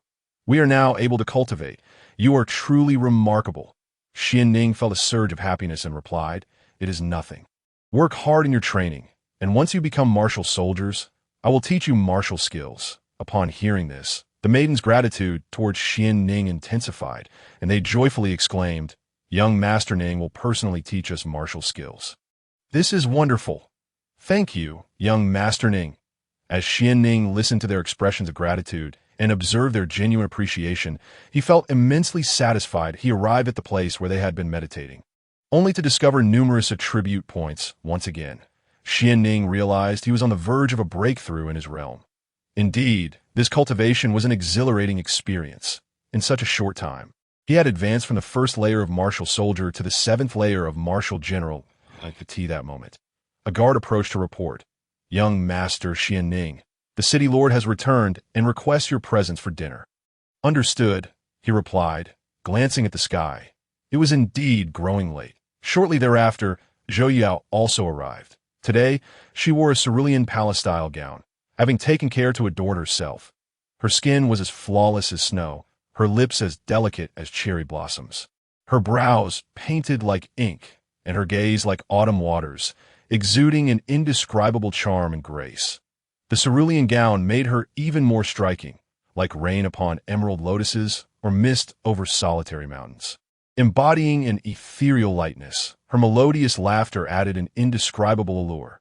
The young lady stood at the door with a radiant smile, her skin glowing like fresh snow, her eyes resembling a clear spring. She cast a few glances at Xuanning, and her exquisite beauty resembled a lustrous pearl or a gleaming jade, compelling one to steal a few more glances, though the summer cicadas and winter snowflakes were dazzling in their own right. They paled in comparison to Zhou Yao, who could capture attention even amidst a sea of flowers. A woman of exceptional grace invariably attracts admiration wherever she goes. "Xuanning, my father has called us for dinner. Shall we go?" Zhou Yao's cheeks flushed slightly as she dared not meet Xuanning's gaze, her adorable bashfulness utterly captivating, evoking a desire to embrace and cherish her. All right," Xuanning replied as he stepped outside. The two walked side by side in silence, savoring the rare tranquility. Upon arriving at the dining hall, Zhou Tiansu and Bai Ji had already been waiting for them. The table was laden with an array of fragrant dishes, many of which were prepared using monster meat. "Yao Yao, greet your father and mother," Zhou Yao politely said. "Xuanning greets my adoptive father and adoptive mother." Xuanning also offered his polite salutation. "All right, there's no need for formalities at home. Take a seat and eat. Today marks the joyous occasion of me, Zhou Tiansu, adopting Xuanning as my son." Zhou Tiansu joyfully encouraged them to sit. Bai Ji, equally delighted, served Xuanning some dishes, as she had specifically inquired about him earlier. I truly admire Xuanning's literary talent. Such a gifted individual is indeed worthy of becoming her adopted son. The family appears harmonious and joyful, yet Baiji exhibits a rather deliberate indifference towards Zhou Yuyao, remaining aloof and unconcerned, treating her as if she were a stranger. That a few months hence, the 5 great sects shall arrive in Luoxian City to recruit disciples. At that time, your elder brother Zhou Zhenghao will also return home accompanied by the elders from the Langya sacred land. As Zhou Tianzi spoke, he produced a letter from his possession and handed it to Zhou Yuyao. "Oh, my brother is coming back! How wonderful!" Zhou Yuyao exclaimed with great delight. Although her relationship with Baiji was somewhat strained, her bond with Zhou Zhenghao was exceptionally strong. Nodding with enthusiasm, Zhou Tianzi remarked, "Xuanning, with your aptitude, gaining entry into the 5 great sects will undoubtedly be a trivial matter. You should directly choose the Langya sacred land. With your elder brother there, he will surely look after you." "Yes, adoptive father," Xuanning replied, for aside from the Liu Xianzong, he had no particular preferences regarding the other 4 sections. Having a backing at the Langya sacred land was certainly advantageous compared to being alone and unsupported. Xuanning's sole concern was whether Zhou Zhenghao would be welcoming towards him. His understanding of this elder brother's temperament was limited, and if the latter bore him ill will, he would not persist in seeking entry into the Langya sacred land or any other sections. "Father, I too have begun my training, and I wish to accompany my brother to the Langya sacred land. Is that permissible?" Zhou Yuyao suddenly interjected. "What? You have commenced your training?" Zhou Tianzi and Baiji were both astonished, as they were well aware that Zhou Yuyao had always been averse to cultivation. It was perplexing that she now wished to pursue it. Zhou Tianzi did not dwell on this, and upon hearing his daughter's desire to train, he readily offered his support, saying, "Yao, you should have informed your father beforehand. I could have guided you directly. If you wish to go to the Langya sacred land, it will certainly not be an issue for Zhenghao to take you in, especially with Xuanning's talents. He will undoubtedly be a focus of attention at the Langya sacred land." Zhou Tianzi was quite confident in this regard, with both individuals possessing formidable talents. Bringing Zhou Yuyao into the Langya sacred land would be effortless. Upon hearing this, Baiji looked at Zhou Tianzi with a hint of confusion, asking, "My lord, given Xuanning's remarkable literary skills, were you not planning to groom him for an official position in the Liu dynasty?" Baiji was genuinely perplexed, as she had always believed that Zhou Tianzi's decision to adopt Xuanning was influenced by his literary prowess, intending to cultivate him for a governmental role in the Liu dynasty. However, now she sensed that she had grossly misjudged Zhou Tianzi's intentions, and her understanding of Xuanning was superficial. Seeing Baiji's bewildered expression, Zhou Tianzi burst into laughter, saying, "My dear, while Xuanning's literary talent is indeed impressive, it pales in comparison to his cultivation aptitude. Merely 16 years of age, he has already reached the 5th level of martial general." Hearing this, Xuanning clasped his hands towards Zhou Tianzi, stating, "Adoptive father, I am at the 7th level of martial general." Zhou Tianzi, Baiji, Zhou Yuyao, 7th level of martial general. Baiji's eyes widened in disbelief as she gazed at Xuanning, then inquired, "With such talent, how could Xian Kuang possibly have lost his mind to expel you from the family?" "I have not revealed my true capabilities, nor have I disclosed my level to anyone," Xuanning replied. Zhou Tianzi was indeed taken aback by Xuanning's true level. While he was astonished, he was also immensely pleased, realizing that he had stumbled upon a treasure. He imagined the Shien family's regret upon discovering Xuanning's true talent. They would surely lament their decision. "Rest assured, adoptive father will provide you with the finest cultivation resources, striving to ensure that you achieve another breakthrough within these few months. With your aptitude, even that Yi Qingsheng would find it impossible to compare." It was utterly ridiculous that the Yi family had even rescinded their engagement. "Fear not. As long as I, Zhou Tianzi, am present in Luoxian City, I will certainly not allow you to suffer any grievances." Zhou Tianzi had been keen on cultivating Xuanning from the outset. His eldest son, Zhou Zhenghao, also possessed decent martial talents, yet he was primarily focused on alchemy, dedicating all his time to it, which would impede his growth as a formidable warrior. With Xuanning's cultivation aptitude, becoming a strong warrior was a certainty. Once Xuanning achieved strength, safeguarding the Zhou family would pose no difficulty. The more Zhou Tianze learned of Xuanning's talents, the more he valued him and the more he would nurture him, which was precisely why Xuanning had disclosed his current level. Moreover, this was not a secret that needed to be kept. Furthermore, in a few months, when the 5 great sects arrive in Luoxian City to recruit disciples, it was uncertain to what heights Xuanning's power would ascend. Even he himself was unaware. Xuanning had never regarded Yi Qingsheng as a serious contender. Could such a woman truly possess talents that surpassed his? Upon hearing of Xuanning's aptitude, Bai Ji was equally astonished. Recognizing that Zhou Tianze's determination to cultivate Xuanning was indeed the right choice, she also considered the Shien family to be a band of fools for expelling such a remarkably gifted individual, essentially gifting them an adopted son. Just as Zhou Tianze had said, if the Shien family were to learn of Xuanning's true talents, they would not know how to regret it. Subsequently, Zhou Tianze turned to Zhou Yuyao and inquired, "When did you begin your training?" "Today," Zhou Yuyao replied. Zhou Tianze, "Do not worry, father. I am not training recklessly. Xuanning is helping me. Do not underestimate me. I have successfully begun to draw in spiritual energy to refine my body. I expect to enter the first level of martial apprentice within a few days and become a true martial artist." Zhou Yuyao, noticing the peculiar expression on Zhou Tianze's face, quickly began to explain. "Oh, I see." Upon hearing that it was Xuanning who was guiding her, Zhou Tianze felt reassured. However, he soon sensed something amiss. His expression shifted, and he promptly asked, "Are you saying that you have already sensed spiritual energy and commenced body refinement on your very first day of training?" Zhou Tianze was utterly astonished. He had taken 7 days to sense spiritual energy and begin refining his body.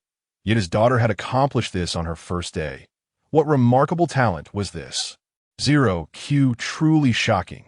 Zhou Yuyao looked at her father's astonished expression in confusion and replied, "Isn't a big deal. Even Xiaochan and Dong Shui were able to sense spiritual energy. What is so strange about that? What? Even they were able to sense spiritual energy and begin body refinement on their first day." Zhou Tianze was at a loss for words. Could it be that their family had suddenly produced so many prodigies?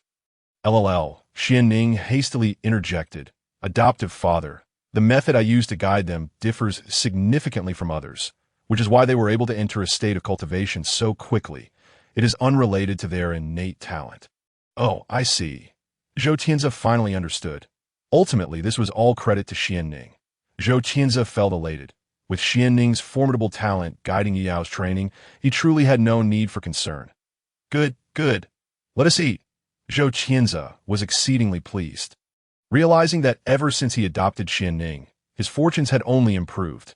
After their meal, Xuanning and Zhou Yuyao returned to their residence, where Xuanning instructed Zhou Yuyao to continue her previous training. Once she entered the martial apprentice realm, they would seek out a suitable technique for her. Although the Haoyang Ju was a mid-grade technique, it was not suitable for Zhou Yuyao's cultivation. Given Zhou Tianze's resources, he would surely be able to find a suitable technique for her. After Xuanning's servants completed their tasks, they retreated to their own rooms to train, seeing that it was still early. Xuanning quietly left the city lord's estate, changed into a different outfit, and returned to the royal arena. Upon his arrival, the young woman who had been summoned by Lu Qingquan to receive Xuanning hurried forward. Beaming as she greeted him, "Zhao Riqian, our esteemed guest, I did not expect you to arrive so soon. I had yet to introduce myself. My name is Jiao Yun. Yes, I have no other engagements today. So, I wish to participate in a few matches." Xuanning replied, "That I will assist you with the registration." Jiao Yun promptly stated as she moved to the counter to register Xuanning, adding, "Allow me to escort you to the VIP room for some rest. VIP room." Xuanning was taken aback, surprised to discover that there was a VIP lounge. "Indeed, our arena has a dedicated VIP lounge prepared specifically for esteemed guests like yourself. If you have any requests, feel free to entrust them to us," Jiao Yun promptly responded. "Thank you," Xuanning nodded. Since there was a more comfortable place awaiting him before the competition, he certainly would not decline. The VIP lounge was a spacious room that offered a panoramic view of the arena, and the ambience was exquisite. Apart from himself, there were a dozen others present, each possessing remarkable qualities. Among them, Xuanning noticed Xuan Shaotian, whom he had previously defeated. Upon seeing Xuanning, the latter simply turned his head away, clearly still brooding over his defeat. Xuanning settled into a seat, and Zhao Yun inquired if he would like something to drink. He requested a cup of tea and then turned his attention to the ongoing battles, with 6 more matches remaining before his turn. Xuanning asked Zhao Yun to place a bet on his victory. Although each bet was capped at 100,000 gold coupons, he was exceedingly confident in his abilities. The privileges of being a VIP were remarkable. He did not have to handle anything himself, allowing him to focus solely on the competition. As he observed the arena, Xuanning noted that after such a lengthy wait, he had accumulated a substantial number of attribute points. After nearly an hour and a half, it was finally his turn to compete. His opponent was a formidable warrior at the 6th level of martial generals, boasting an impressive 5 consecutive victories, while Xuanning had achieved 3. Kid, I watched your battle yesterday. You performed adequately, but defeating me will not be so simple, the opponent declared confidently. Let us see then that I hope you can bring forth your full strength, Xuanning replied.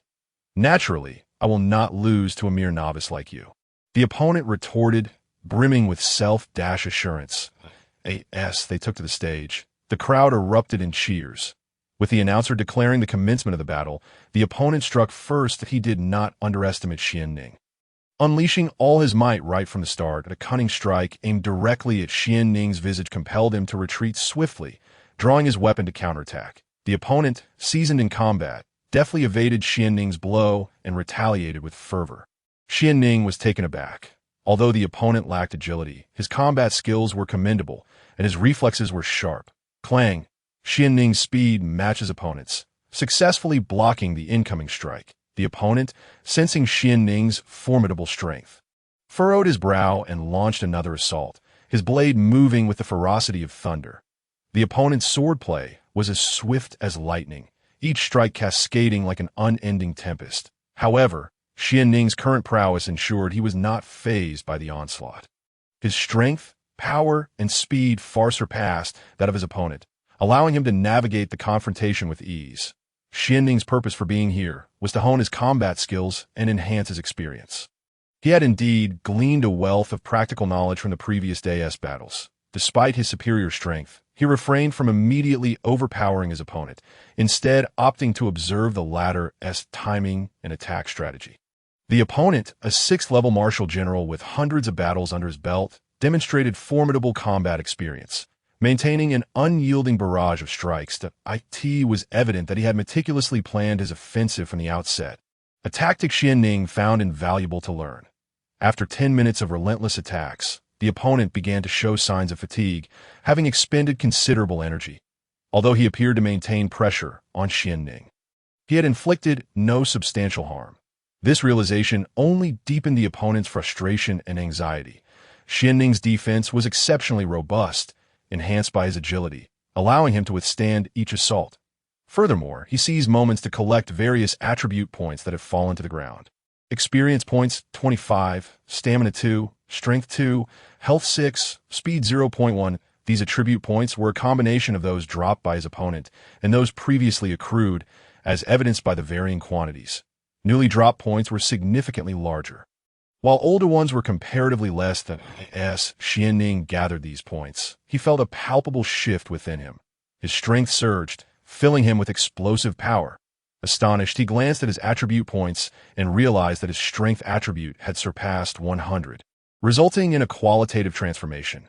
Could it be that exceeding 100 in any attribute leads to such a metamorphosis?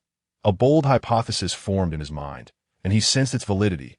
After a 10-minute interval without any new attribute point from his opponent, Xuanning decided not to waste any more time. He charged forward, eschewing any martial techniques, and delivered a powerful punch toward his adversary. The opponent, caught off guard, reacted instinctively in a moment of crisis, raising his sword to counter Xuanning's blow.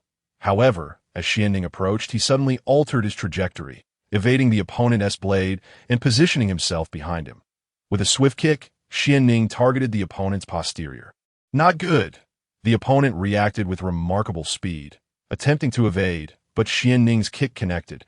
With a resounding thud, the opponent let out a cry and leaped off the stage in a manner reminiscent of a frog. eliciting uproarious laughter from the audience. Xuanning secured his fourth consecutive victory amidst the cheers of countless spectators as he returned to the VIP lounge. The others present cast curious glances at him. Sensing not only his youth but also an underlying danger, they could not discern the depths of his true strength. Zhao Guibin, congratulations on your fourth consecutive victory, Zhao Yun approached with a beaming smile. Expressing her gratitude, the elegance of her professional demeanor, whether intentional or not, captured Xuanning's attention. Diverting his gaze, Xuanning nodded and said, "Please assist me in registering for the next match and place another wager on my victory." Of course, Zhao Yun replied promptly, arranging the necessary details. The arena proved to be an excellent venue, allowing for the acquisition of attribute points, potential winnings, and the opportunity to observe others' battles to refine his own skills.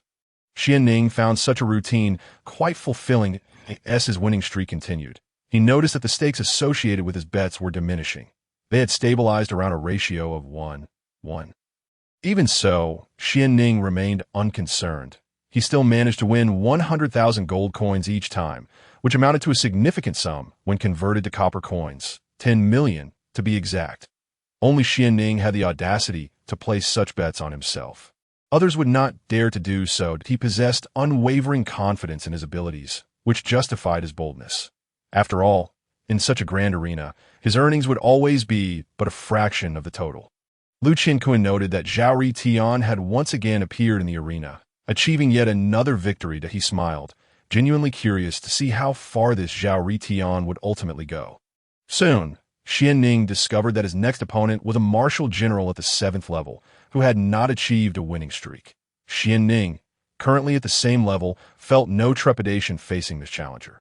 The stakes between Xuanning and his opponent were set at 1.5-1, with the latter enjoying a slightly higher probability of victory, due to their ignorance of Xuanning's current strength, which has reached the pinnacle of the 7th heaven of martial generals.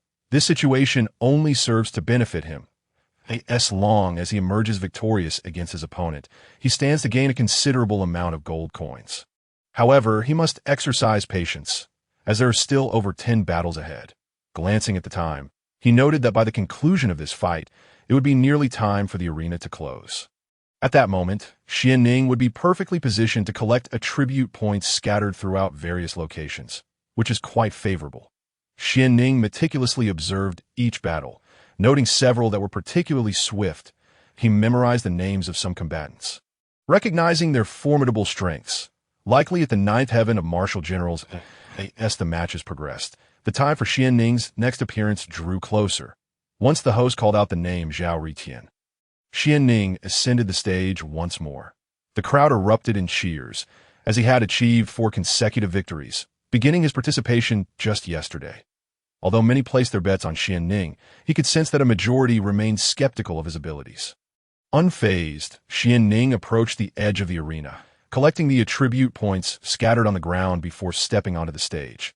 The man before him exuded a calm demeanor, showcasing a stark contrast to his previous opponents. This individual gave Xuanning the impression that he would be no easy adversary, promising an intriguing contest. Xuanning was aware of his opponent's name, Lin Dongtian, standing tall on the platform with arms akimbo.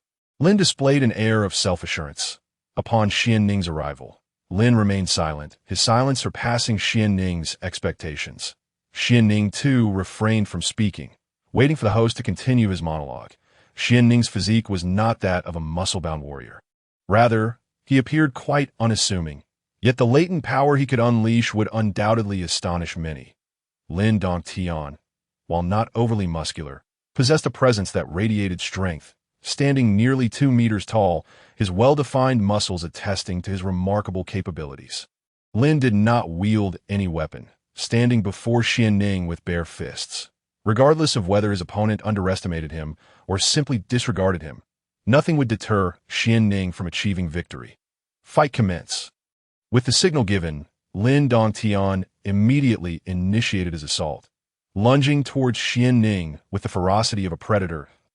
In this instance, the saying a master reveals their skill with the first move rang true. Lin Dongtian was on an entirely different tier than the opponent Xuanning had previously faced. The seemingly straightforward attack concealed a multitude of variations, adaptable to Xianning's responses. Xianning recognized that this opponent was exceptional and should not be underestimated. He summoned all his focus, gripping his weapon tightly and launching an offensive.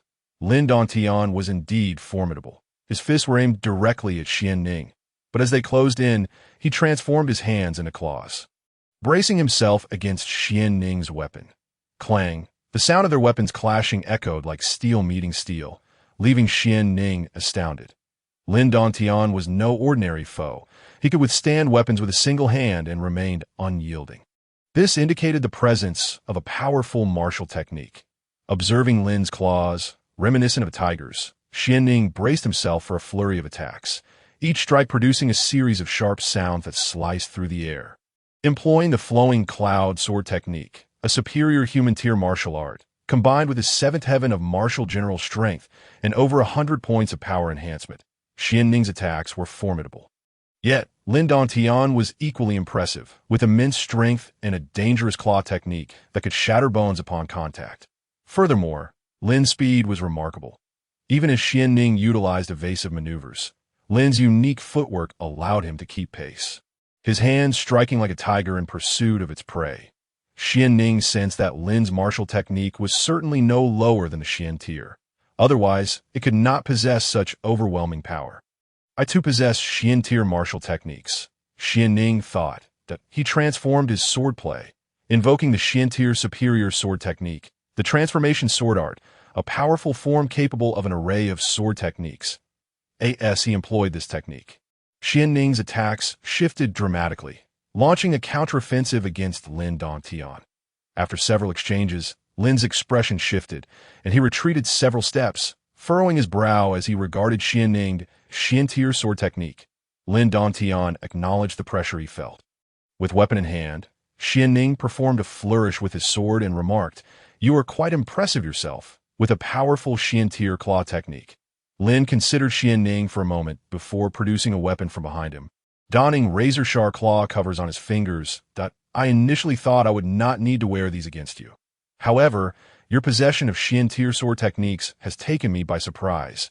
After donning the claw covers, Lin waved his hands, creating a series of tearing sounds in the air, indicating a significant increase in his attack potency. "Let us see whose technique prevails, your swordplay or my ferocious tiger claws." With that, Lin charged at Xianning, embodying the ferocity of a tiger prowling through the forest, radiating an imposing presence. Xianning, however, did not waver.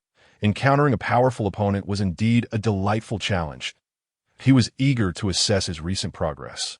Employing the transformation sword art, he twirled his sword, unleashing a barrage of sword sounds as he surged towards Lin Dantian.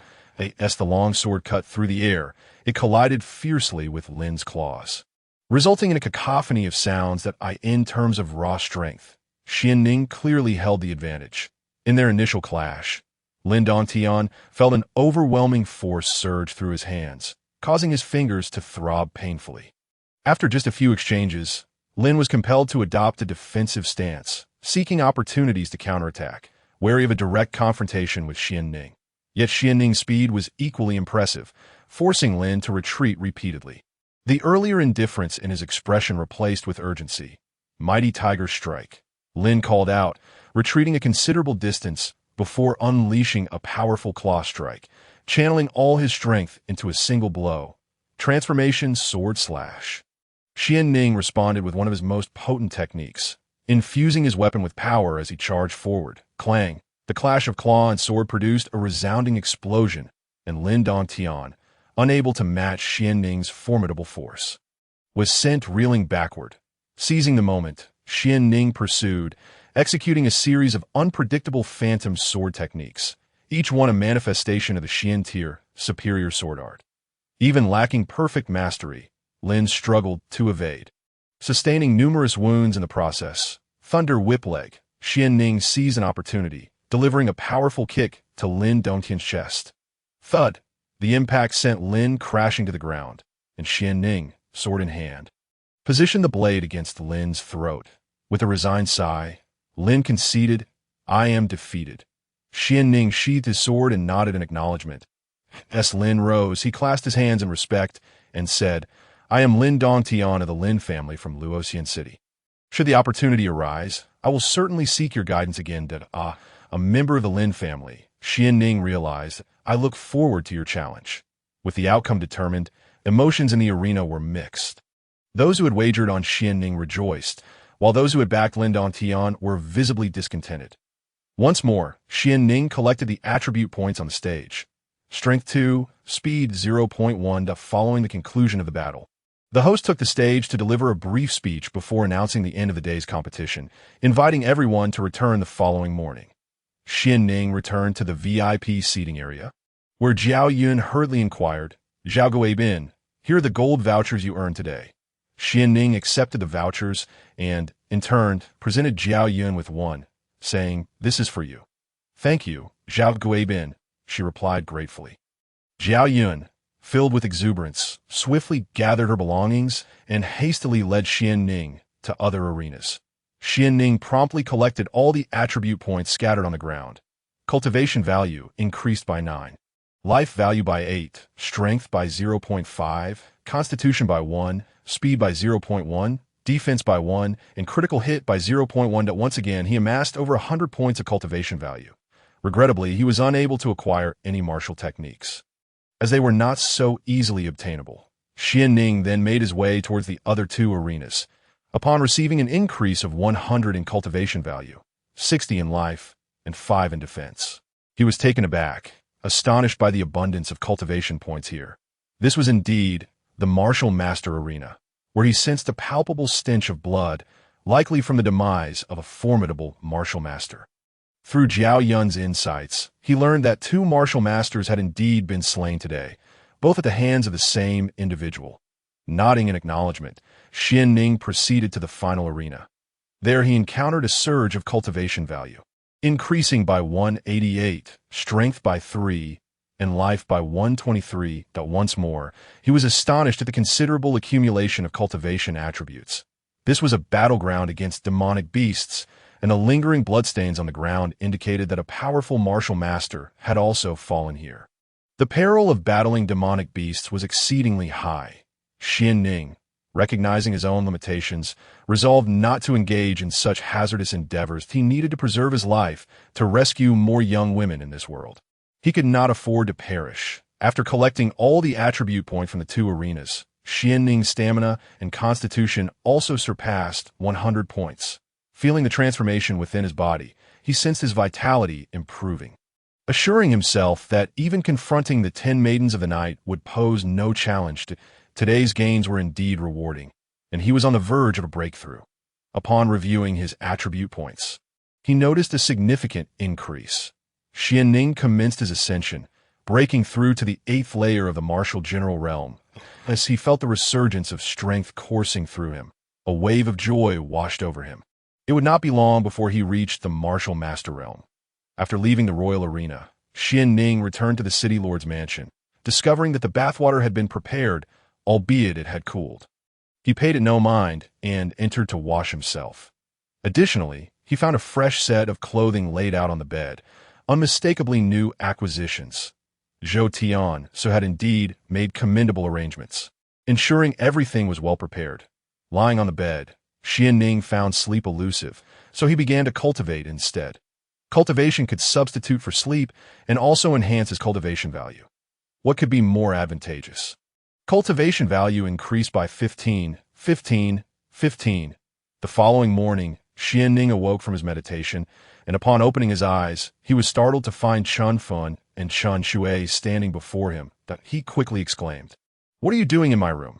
The 2 maidens, with sweet smiles and slightly flushed faces, promptly replied, "Young Master Ning, we are here to assist you with changing and washing." Upon hearing this, Xuanning mused, was this the debauched life of a scion? To comprehend the disgrace of such a life, he felt compelled to experience it himself. Thus, he responded, "Very well." Having worn only night clothes the previous night, the 2 delicate maidens began dressing him, their tender hands gliding over him as they adorned him in exquisite garments. "I will handle the trousers myself," he stated hastily, donning them quickly, fearful of their proximity to his treasured sword. The 2 maidens giggled, appearing quite endearing. Once his trousers were secured, They diligently styled his hair, their meticulousness making him aware of how easily one could succumb to such indulgence. Subsequently, they produced items for washing, catering to his every need. Although Xuanning harbored a dislike for such behavior, he could not refuse. As the saying goes, one must make peace with the circumstances they find themselves in. After all was completed, Xuan Shaotian and Xuan gazed at Xuanning, momentarily captivated. "Young Master Ning is truly handsome," they remarked. "Indeed, I do enjoy hearing your honest opinions," Xuanning replied, satisfied, as he approached the mirror and declared, "What a striking young man." The two maidens. Xuanning shared his meals with Zhou Yuyao, Bai Ji, and Zhou Tiansu, fostering a sense of familial bond. After breakfast, he resumed instructing Zhou Yuyao and the others in their cultivation. Zhou Yuyao demonstrated considerable talent, enhanced by her intelligence and Xuanning's personal guidance, alleviating him of any worries. Following his instruction of Zhou Yuyao and the others, Xuanning then turned his attention to training the maidens Xuan Shui, Xuan Fun, Xiachan, and Dong Shui. Naturally, Zhou Tiansu was aware of the commotion emanating from Xuanning's activities, for servants were ordinarily not permitted to cultivate.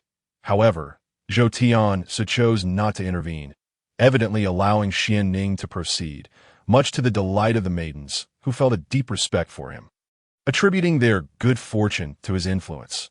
Although Xuanning wished to expand the scale of cultivation, he recognized the necessity of restraint, refraining from excessive indulgence that a mere handful of maidens sufficed as they embarked on their cultivation journeys. Xuanning visited the quarters of these maidens. Indeed, he discovered that they had amassed a considerable amount of cultivation value overnight. 0.8, 0.7, 0.9. Xuanning then made his way to the training grounds of the guards, where he encountered many unfamiliar faces. Since the guards rotated shifts daily, Xuanning engaged them in friendly sparring while teaching them the split mountain palm technique once more, that he gained further rewards, acquiring numerous split mountain palm skill books and elevating his own skill level to LV7, transforming it from a yellow grade upper tier skill to a low tier Shien grade skill. Thus, the morning passed swiftly. In the afternoon, Xuanning departed the city lord's mansion and first visited the moon viewing pavilion, where Zhou Yuyao was still immersed in her cultivation, not accompanying him. Upon entering, Xuanning indeed discovered a plethora of attribute points strewn across the ground. However, before he could begin collecting them, a crowd of scholars surrounded him, greeting him with enthusiasm. "Greetings, young Master Xuanning. Young Master Xuanning, the great talent has arrived." They expressed their admiration for him and extended invitations for meals and drinks, which Xuanning graciously declined. Nonetheless, he encouraged them to pursue their studies diligently, which brought them great joy. As he observed the attribute points on the ground, he knew it was imperative to motivate them. Only by fostering their engagement in learning and collaboration could he reap more attribute points. While encouraging them, he collected the attribute points nearby. Comprehension increased by 0.1, wisdom by 0.1, spirit by 0.2, and aptitude by 0.1. Upon seeing Xuanning, he was promptly informed and hurriedly emerged, beaming at him. "Xuanning, dear brother, you are truly soaring high, having been adopted as the city lord's son. Your future is limitless." Xuanning chuckled and replied, "Sister Lu, please do not tease me. Now, shall we proceed upstairs?" Lu Yi welcomed Xuanning warmly. The moon viewing pavilion had recently thrived due to Xuanning's poetry, filling the establishment to capacity daily, thus ensuring its success. Lu Yi was keen to treat Xuanning as an esteemed guest. Xuanning's daily visits would undoubtedly attract many admirers drawn by his reputation, ensuring a steady stream of clientele for Lu Yi, which was indeed a boon for her. Observing the confident Xuanning under the sunlight, Lu Yi inquired, "Why didn't Yao accompany you today?" "She has just begun her cultivation and is wholly devoted to it," Xuanning replied. Lu Yi's mouth fell slightly agape, her beautiful eyes wide with surprise, and she chuckled softly. "I am quite astonished. I thought Zhou Yuyao was not fond of cultivation, that if she truly wished to cultivate, she would have started long ago. What could have prompted this sudden desire?" Lu Yi was genuinely curious, and her observations led her to believe that Xuanning played a significant role in this development. Moreover, she suspected that Zhou Yuyao had likely developed feelings for Xuanning. such sentiments were understandable. Xuanning, though young, possessed remarkable talents, and it was said that his cultivation aptitude was also impressive. A man of both literary and martial prowess was likely to captivate any woman's heart. Perhaps it was tied to her recent experiences. Cultivating would grant her the strength to protect herself, and Lu Yi wholeheartedly supported her in this pursuit. Xuanning Dao. Zhou Yiyao has now become my sworn sister, and the stronger her abilities become, the more capable she will be of protecting herself in the future, which is undoubtedly a good thing. Nodding in agreement, Lu Yi also felt that possessing strength in this world is far superior to relying on others. Ultimately, this world reveres the strong. Without power, what use is even the most extraordinary talent when it comes to self-preservation? Recently, I have acquired a batch of exquisite tea. If it were anyone else, I would be reluctant to share it. But since it is you, dear Xuanning, I am happy to offer it. Lu Yi smiled gently, her beauty enchanting enough to captivate countless men. Though it was not her intention, she naturally exuded an alluring charm. Her allure undeniably potent. Then I must savor it thoroughly, Xuanning thought to himself. Recognizing Lu Yi as a beguiling enchantress, he was eager to taste the tea and discern its flavor. Lu Yi chuckled softly, radiating charm, and then clapped her jade hands to tea. That moment, two exceptionally lovely maidens entered, and Lu Yi instructed, "Please bring me the Lingxin tea that arrived yesterday." Understood, the two maidens responded promptly and exited the private room.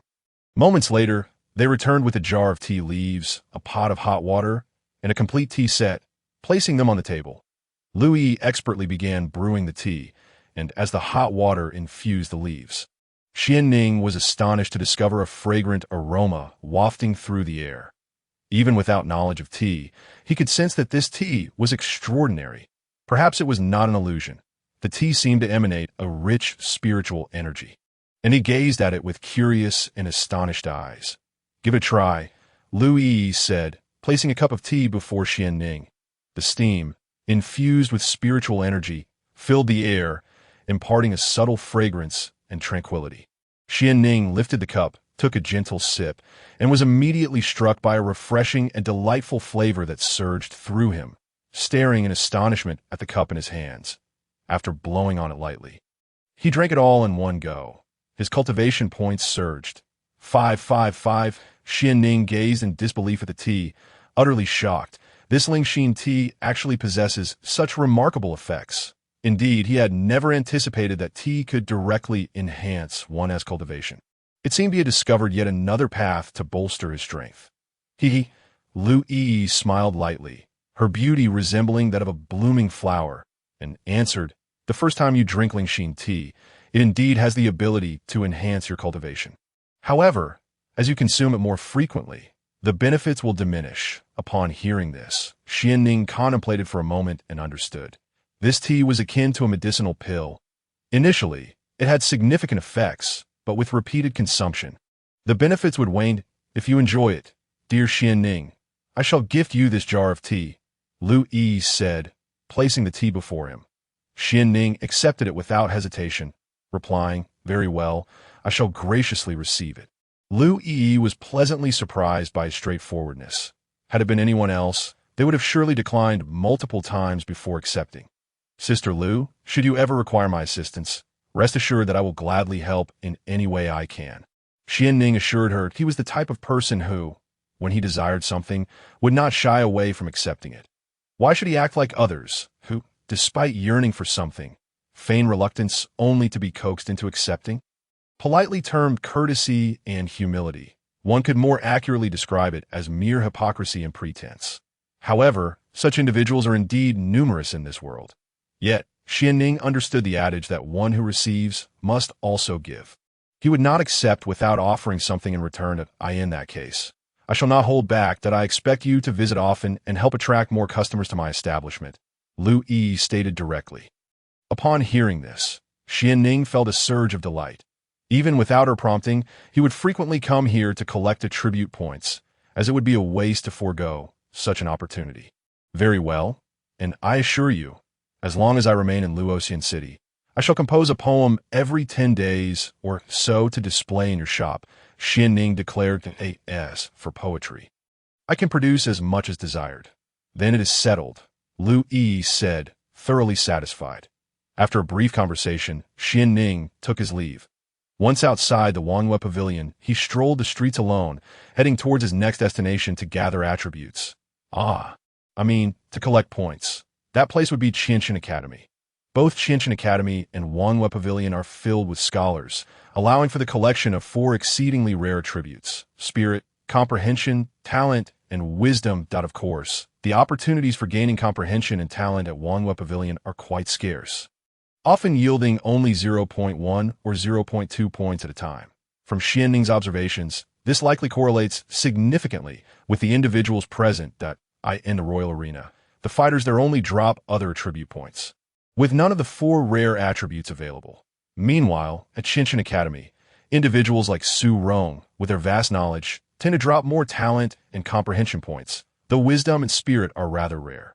Moreover, the girl Su Ryu has been known to drop the rare lucky attribute, which is certainly a desirable quality. Xuanning felt it imperative to visit frequently. Upon arriving at Qianqian Academy, Xuanning noticed that the classrooms were empty and the doors were wide open, piquing his curiosity. Where had all the students gone? It was not yet time for classes to end, and no matter, he thought, I shall gather the attribute points first. Spotting the points on the floor, he embarked on a thorough collection spree. Spirit 0.2, Spirit 0.1, Comprehension 0.3, Talent 0.4, Wisdom 0.5. After gathering all the available points, Xuanning felt a surge of increased intelligence, and then made his way towards the back hall. In the distance, he noticed several individuals carrying an array of gifts, all adorned with red ribbons and auspicious characters, each waiting patiently. In the main hall, Xuanning observed Su Rong engage in conversation with several individuals clad in fine attire, and he noted that Su Rong's expression appeared somewhat troubled. Xuanning approached and inquired, Mr. Su Rong, may I ask what troubles you? Su Rong was taken aback upon seeing Xuanning and quickly replied, I apologize. There are matters at home today, and I may not be able to discuss academic topics with you. Xuanning surveyed the surroundings and glanced at the haughty figures in fine clothing, expressing confidence, and said, Mr. Su Rong, if there are difficulties, feel free to speak candidly if someone is troubling you. I certainly will not stand idly by. Who do you think you are, daring to meddle in the affairs of the Hua family? One of the young men in fine attire retorted angrily, stepping forward with a confrontational tone. Who are you to interfere in our Hua family's matters? I advise you to leave while you can, lest you find yourself in unnecessary trouble, another older gentleman in fine attire added, regarding Xuanning with a condescending air. Hua family. Xuanning pondered for a moment before recalling that indeed there was a Hua family in Luoxian City, and he queried, you must be the Hua family known for selling silk in Luoxian City, correct? The Hua family is quite prominent in Luoxian City, being the largest fabric merchants and backed by the Ye family, which has enabled them to expand their business and gradually dominate other fabric merchants, ultimately becoming the foremost fabric merchants in Luoxian City. Huan, upon hearing Xuanning mention their trade, swelled with pride, declaring, indeed, that is old me. You must be trembling in fear now. While I am in a good mood, you should quickly leave. Otherwise, should I become displeased, I will teach you a lesson, Hua Yin said with arrogance, casting a menacing glare at Xuanning. Xuanning could not help but smirk internally. He was merely a merchant, relying on the Yi family's power to act as a lackey. Xuanning, this is not your concern. You ought to leave, Su Rong interjected, not wishing to involve anyone else. The confrontation was directed towards him, and as long as he did not consent, they could not simply resort to open conflict. Xuanning sighed inwardly. Su Rong's eloquence was indeed commendable. However, engaging in rational discourse with such unreasonable, tyrannical individuals is utterly futile to deal with such people. One must resort to force. Your Hua family seems to hold a commendable status in Luoxian City. Yet you dare to bully the esteemed Mr. Su Rong. Your Hua residence certainly exudes a certain arrogance. Xuanning looked at Hua and the others with a sardonic gaze. Upon hearing this, Huan and his companions were momentarily taken aback. They scrutinized Xuanning closely and, noticing his extraordinary demeanor and refined attire, promptly inquired, "Are you from the Shien family?" "No, no, no. I'm not from the Shien family," Xuanning firmly asserted, for he believed the Shien family unworthy of such affiliation. Upon realizing that Xuanning was not associated with the Shien family, Huan Yin felt a wave of relief wash over him. Although the Shien family had suffered significant oppression from the Ye family, they were not a faction the Hua family could provoke at will. Hearing that Xuanning was not of the Shien family, Hua Yin retorted angrily, "Then why do you meddle in affairs that do not concern you? I am here today to propose a union. You should leave at once and not disturb my mood." Hua Yin, upon learning that Xuanning was not from the Shien family, dismissed him entirely and turned to Su Rong, stating, "Su Rong, I respect you as a scholar, which is why I am advising you kindly. Do not be ungrateful. My son holds your daughter in high regard, and that is a blessing for your Su family. Today, I require only one answer from you. If you agree, we shall become in-laws. If not, you must still acquiesce. You think you can force a marriage upon us?" Su Rong exclaimed, filled with fury. "What audacity!" Xuanning burst into laughter, stepping forward to deliver a resounding slap that sent Hua and Hua Yin crashing to the ground. "How dare you strike me?" Hua Yin glared at Xuanning, his face contorted with rage. "What are you waiting for? Everyone attack!" Xuan shouted, clutching his face, tears nearly escaping his eyes from the pain. The entourage brought by Huan consisted mostly of ordinary individuals, with only a few possessing martial prowess, among whom was merely one man beside Hua, and a warrior of the first tier. Yet even this individual was sent flying by Xuanning's single strike. The others were swiftly dispatched to the ground as well. "Who are you? Do you not realize we have a Yi family backing us?" Hua Yin, used to his domineering ways, had never shied away from confrontation in Luoxian City, except with members of the three prominent families, thanks to the support of the Yi family, which had enabled him to bully others without consequence. However, he had not anticipated Xuanning's formidable strength and sought to intimidate him with the Yi family's name to deter his interference. "My name is Xuanning. Are you all deaf?" Xuanning scoffed at them. Suddenly, one of the guards, a warrior of the first tier, appeared to have a revelation and gazed at Xuanning in shock. Quickly asking, "Are you the Xuanning who was adopted by the city lord?" "At least someone understands," Xuanning replied. "What? The city lord's adopted son?" Upon hearing this, Huan and the others exchanged bewildered glances, their expressions shifting dramatically as they had never expected to encounter such a person here. The city lord's residence was a power that even the Yi family dared not offend. They had heard the tales of how the city lord, Zhou Tiance, had caused a ruckus at the Yi family, leaving them too intimidated to retaliate. The Hua family, who dared not provoke even the three prominent families of Luoxian City, certainly could not afford to offend the city lord's residence. "Young Master Xuanning, we apologize for our ignorance. Please show us mercy," Huan pleaded, hastily pulling Hua Yin along, bowing his head in submission, trembling with fear, which left Xuanning astonished. He suspected this man was accustomed to such behavior, given how fluidly he performed the act of kneeling.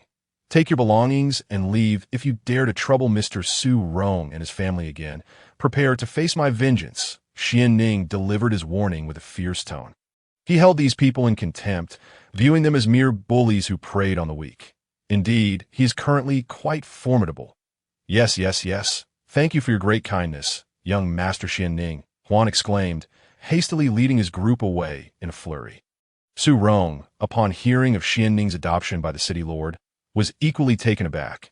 He and Su Ryu were unaware of Zhou Yuyao's true identity, only knowing that she was an exceptionally talented young woman. Moreover, Zhou Yuyao had never disclosed her status as the city lord's daughter to outsiders, leading Su Rong's family to believe she was merely a child from a wealthy family, completely absorbed in scholarly pursuits. Su Rong paid little attention to the rumors circulating in Luoxian City and remained oblivious to the fact that Xuanning had been adopted by the city lord. "Thank you. If it weren't for you today, those individuals might have truly resorted to forceful coercion." Su Rong sighed, feeling quite helpless. Such is the nature of this world. No matter how profound one's knowledge may be, it holds no weight when faced with the powerful. "Mr. Su Rong, you are too kind. Both Yu Yao and I are good friends of your daughter. How could we stand idly by?" Xuanning quickly replied. Upon hearing this, Su Rong recalled Zhou Yuyao's surname and inquired, Could it be that Zhou Yuyao is the city lord's daughter? Indeed, Xuanning affirmed. Su Rong was left speechless. Upon entering Su Ryu's chamber, Xuanning found her diligently writing, her serene demeanor embodying grace and virtue. Her poise reminiscent of an elegant orchid, seemingly unaware of the tumult occurring outside. It would be a tragedy if such a woman were to fall into the clutches of a scoundrel like Hua Yan. Xuanning's timely arrival was fortunate, yet this act of heroism would remain unknown to her. Young Master Xuanning, you've arrived. Why did you not announce your presence? Upon spotting Xuanning at the door, Su Ryu promptly set down her brush and approached, her beautiful eyes scanning the vicinity with curiosity. Where is Yuyao? She has matters to attend to. I happened to pass by and thought to check in on you. Xuanning replied, fabricating a casual excuse. Oh, I see. Please come in. Su Ryu invited him in her room, then handed him a piece of poetry she had composed, saying, please take a look at this poem and tell me how it reads. As Xuanning conversed with Su Ryu about poetry, he simultaneously collected the attribute points scattered on the ground. Luck increased by 0.1, wisdom by 1, calligraphy experience by 5. Su Ryu, possessing profound literary talent, found Xuanning, a mere pretender, struggling to grasp the essence of her work, leaving him with no choice but to repeatedly exclaim, wonderful. After 2 hours, Xuanning finally took his leave, resolving not to visit too frequently. Otherwise, if she sought his counsel on scholarly matters again, he would be at a loss. The classical text left him feeling utterly befuddled. After departing from Qiantian Academy, Xuanning made his way to the royal arena to participate in the competitions. This was a place where he could earn money while enhancing his skills, and he naturally frequented it daily. Upon entering, he found Jiao Yun managing the proceedings, and, as before, Xuanning entered the contests. Betting on himself to win and awaiting his turn of fight, Xuanning competed in 3 matches, increasing his winning streak from 4 to 7, gaining notoriety within the arena as his fame grew. The odds against him began to diminish. Although his winnings decreased, he still earned a substantial amount. Xuanning continued until the arena closed, then collected his attribute points before returning to the city lord's residence to cultivate. This routine persisted for several days, during which Xuanning successfully advanced to the 9th tier of martial generals. He was now just a step away from breaking through to the martial master realm. Throughout these days, Xuanning had made significant gains, accumulating a wealth of attribute points and even acquiring 2 new martial techniques, Returning Blade /LV3 and Sunfire Fist LV5. Notably, Zhou Yuyao had successfully broken through to the 1st tier of martial graduates 2 days prior. Becoming a true martial artist, as for Xiaotian and her companions, they too attained martial artist status today, and from here on, they merely needed to train diligently. Additionally, Zhou Yuyao had obtained several martial techniques from Zhou Tian's, one of which she practiced herself while passing the others to Xuanning for Xiaotian and the others to study. Xuanning meticulously transcribed these techniques and then learned them, successfully elevating his Haoyang technique to LV9, thus transforming it into a high-grade martial technique, yielding tremendous rewards. Once Xiaotian and the maidens reached the 3rd tier of martial graduates, he began teaching them martial techniques, which brought them great joy. Meanwhile, Xuanning's rapport with the guards of the city lord's residence continued to strengthen. With the assistance of Xuanning, they all mastered the split mountain palm technique. And Xuanning's proficiency in this skill has once again ascended, reaching the esteemed level of LV8. Xuanning has already begun instructing them in the art of the storm fist. Through this method, Xuanning discovered his ability to elevate all martial techniques to their pinnacle. However, he noticed that Zhou Tianza has been rather preoccupied lately, even skipping breakfast at the lord's residence. Given the vastness of the lord's estate and the multitude of responsibilities requiring the lord's attention, Xuanning thought little of it. Yet on the following morning, he observed that several guards from the lord's residence were also absent, seemingly occupied with some matter. The specifics of this situation remained unclear to others. Though it was rumored that Qian had assigned them tasks, Xuanning couldn't shake the feeling that Zhou Tianza was indeed facing troubles. With Zhou Tianza absent from the lord's residence, and Qian also unavailable, he found himself unable to gather any information and could only continue his daily training regimen. Upon returning to the Wanyue Pavilion, Xuanning found himself in a familiar setting. However, while enjoying tea on the upper floor, he overheard some troubling news concerning Zhou. Have you heard? The town of Yinshan was recently subjected to a massacre. The entire town, with thousands of inhabitants, was slaughtered without a single survivor. How could anyone be so ruthless as to leave no one alive? It's utterly abhorrent. Indeed, thousands of lives lost, from the elderly to infants. Not one escaped the carnage. Strangely, however, all the young women from the town have vanished. Could it be the work of flower thieves, abducting so many women? More likely bandits. Only they would commit such heinous acts. Who knows? I've heard that the Lord himself has taken a team to investigate. This is no trivial matter. I hope he can rescue those women soon, and I wonder if they are still alive. Xuanning was deeply shocked by this news, his heart heavy as he clenched his fists. Thousands of innocent lives brutally extinguished by those fiends, not even sparing the children. Such cruelty is unfathomable. No one expected such a horrifying event to unfold in a town under the jurisdiction of Luoxian City, leaving everyone in utter disbelief. That it became clear why Zhou had been out of sight for several days. He was occupied with this grave matter. The implications of the massacre were immense, and Zhou must uncover the perpetrators. Otherwise, should blame be cast upon him, he would find it difficult to absolve himself, and his position as lord could be in jeopardy. Brother Xuanning pondering the affairs of Yinshan town. Lu Yi observed Xuanning's troubled demeanor. Nodding, Xuanning replied, "The massacre of thousands in Yinshan town is no trifling matter. If not handled properly, it could lead to severe repercussions. Since Lord Zhou has already initiated an investigation, we ought to place our trust in him that he has managed numerous difficult situations over the years as lord, each resolved with great finesse, earning the trust of the citizens of Luoxian City." Lu Yi, having just learned of this news, was equally shocked. Yet there was little to be done but to trust Zhou. Over his years as lord, he had adeptly handled significant matters in Luoxian City, and in the eyes of the populace, he was indeed a commendable lord. As for the actions of the Ye family, they had consistently silenced any dissent with substantial bribes, leaving the victims unable to report their grievances. As the lord, it was only natural that Zhou would not concern himself with such minor issues. It was uncertain who could perpetrate such brutality, claiming the lives of thousands. Xuanning's spirits were low. The cruelty of the murderers was appalling. The people of Yinshan town were merely ordinary citizens, and he could not fathom why anyone would unleash such violence upon them. This was the lamentable reality of a world governed by martial prowess. Those without strength could only become the souls claimed by the powerful. Should the perpetrators flee to the ends of the earth, one might find themselves bereft of any justice. After all, this world is vast, far beyond comprehension that to survive in this realm. One must possess formidable strength to safeguard oneself. Such occurrences are not uncommon. Even citywide massacres have transpired. We can only hope that such horrors do not befall us. Sighing, Lu Yi remarked that for them, simply being able to live in this world was already a blessing. A city massacre. Xuanning was taken aback. In his mind, such events seemed confined to the realms of film and television.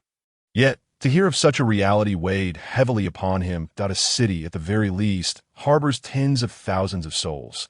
Larger cities may even encompass millions. Take Luoxian City, a county seat, which has a population in the hundreds of thousands. Hardly a small town. As a modern individual, Xuanning struggled to accept the notion of city-wide slaughter. This was not fiction, but a grim reality, that if one were to find themselves in a fantastical world and witness such a massacre, would they be able to accept it? Yet, this is a world of martial excellence, a realm where the strong reign supreme, capable of leaving countless corpses in their wake with a mere thought, where a single whim can determine the fate of an entire city. The weak possess no voice. Ultimately, it all boils down to strength. After hearing of these events, Xuanning contemplated deeply. Despite his rapid progress in cultivation, he felt it was insufficient. He must continue to enhance his strength.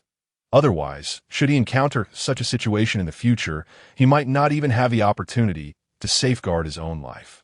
At that moment, several guards from the Lord's residence arrived, guided by a maid from the Wangyue pavilion, making their way to the private room, where Xuanning was situated. He wondered why they sought him out, but surmised that something significant must have transpired. Otherwise, they would not have come here. "What is the matter?" Xuanning inquired. "Young Master Ning, several incidents have indeed occurred in the city. With the Lord absent, the lady has asked me to summon you for a discussion." The guard promptly replied, "Very well, let us return at once." Rising, Xuanning addressed Lu Yi. "Sister Lu, I have matters to attend to. Take care, and should you need assistance, do not hesitate to seek me out." Lu Yi smiled warmly. "Understood," Xuanning replied, bidding farewell to Lu Yi before promptly following the guards back to the Lord's residence. In the grand hall of the Lord's residence, Baiji appeared somewhat troubled.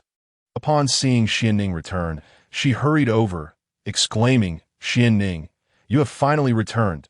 Do not fret. Aunt, please, take your time to explain. With father absent, I will handle whatever I can," Xuanning reassured her. Although Baiji often had a tense relationship with Zhou Yueying, she treated Xuanning exceptionally well, frequently preparing nourishing concoctions for him. Xuanning suspected that any discord between Zhou Yueying and Baiji might stem from a misunderstanding, and he hoped for an opportunity to mend their relationship. Yet had not found a right moment. Baiji nodded, saying, "You must have heard about the incident in Yinshan town. Your father has been away for several days, and there is still no word from him. I fear little progress has been made. While I am anxious as a woman, I cannot contribute much. Just now, the officials from the city reported that there have been numerous cases of young women going missing in the nearby counties.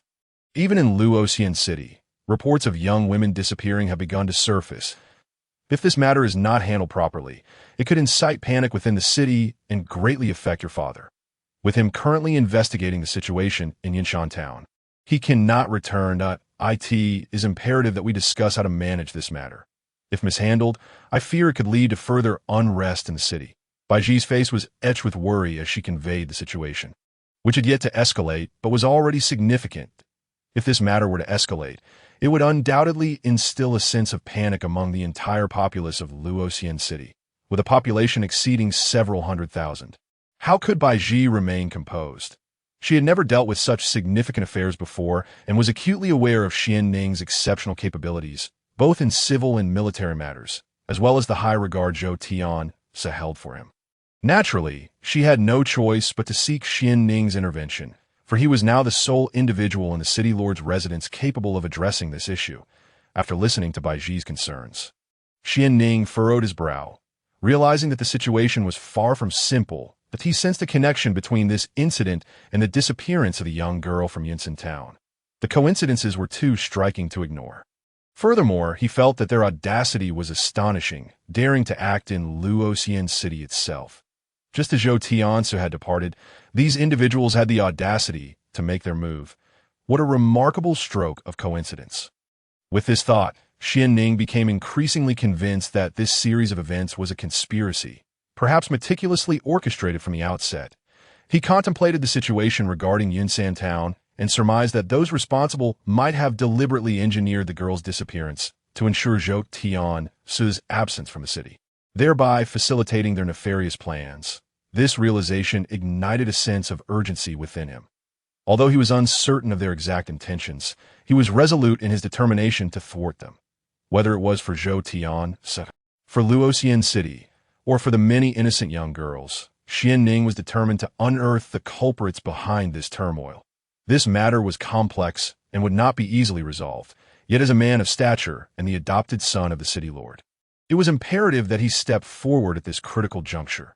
"Mother, I require the authority to mobilize the soldiers of Luoxian City, that I shall exert every effort to apprehend those malevolent individuals who are disturbing our peace." Xuanning promptly replied. This was indeed a grave matter, yet he found himself stretched thin, unable to address issues in other counties immediately. He could only commence his efforts in Luoxian City and follow the trail to uncover the masterminds behind this plot. Of course, Baiji responded, swiftly producing a token and handing it to Xuanning.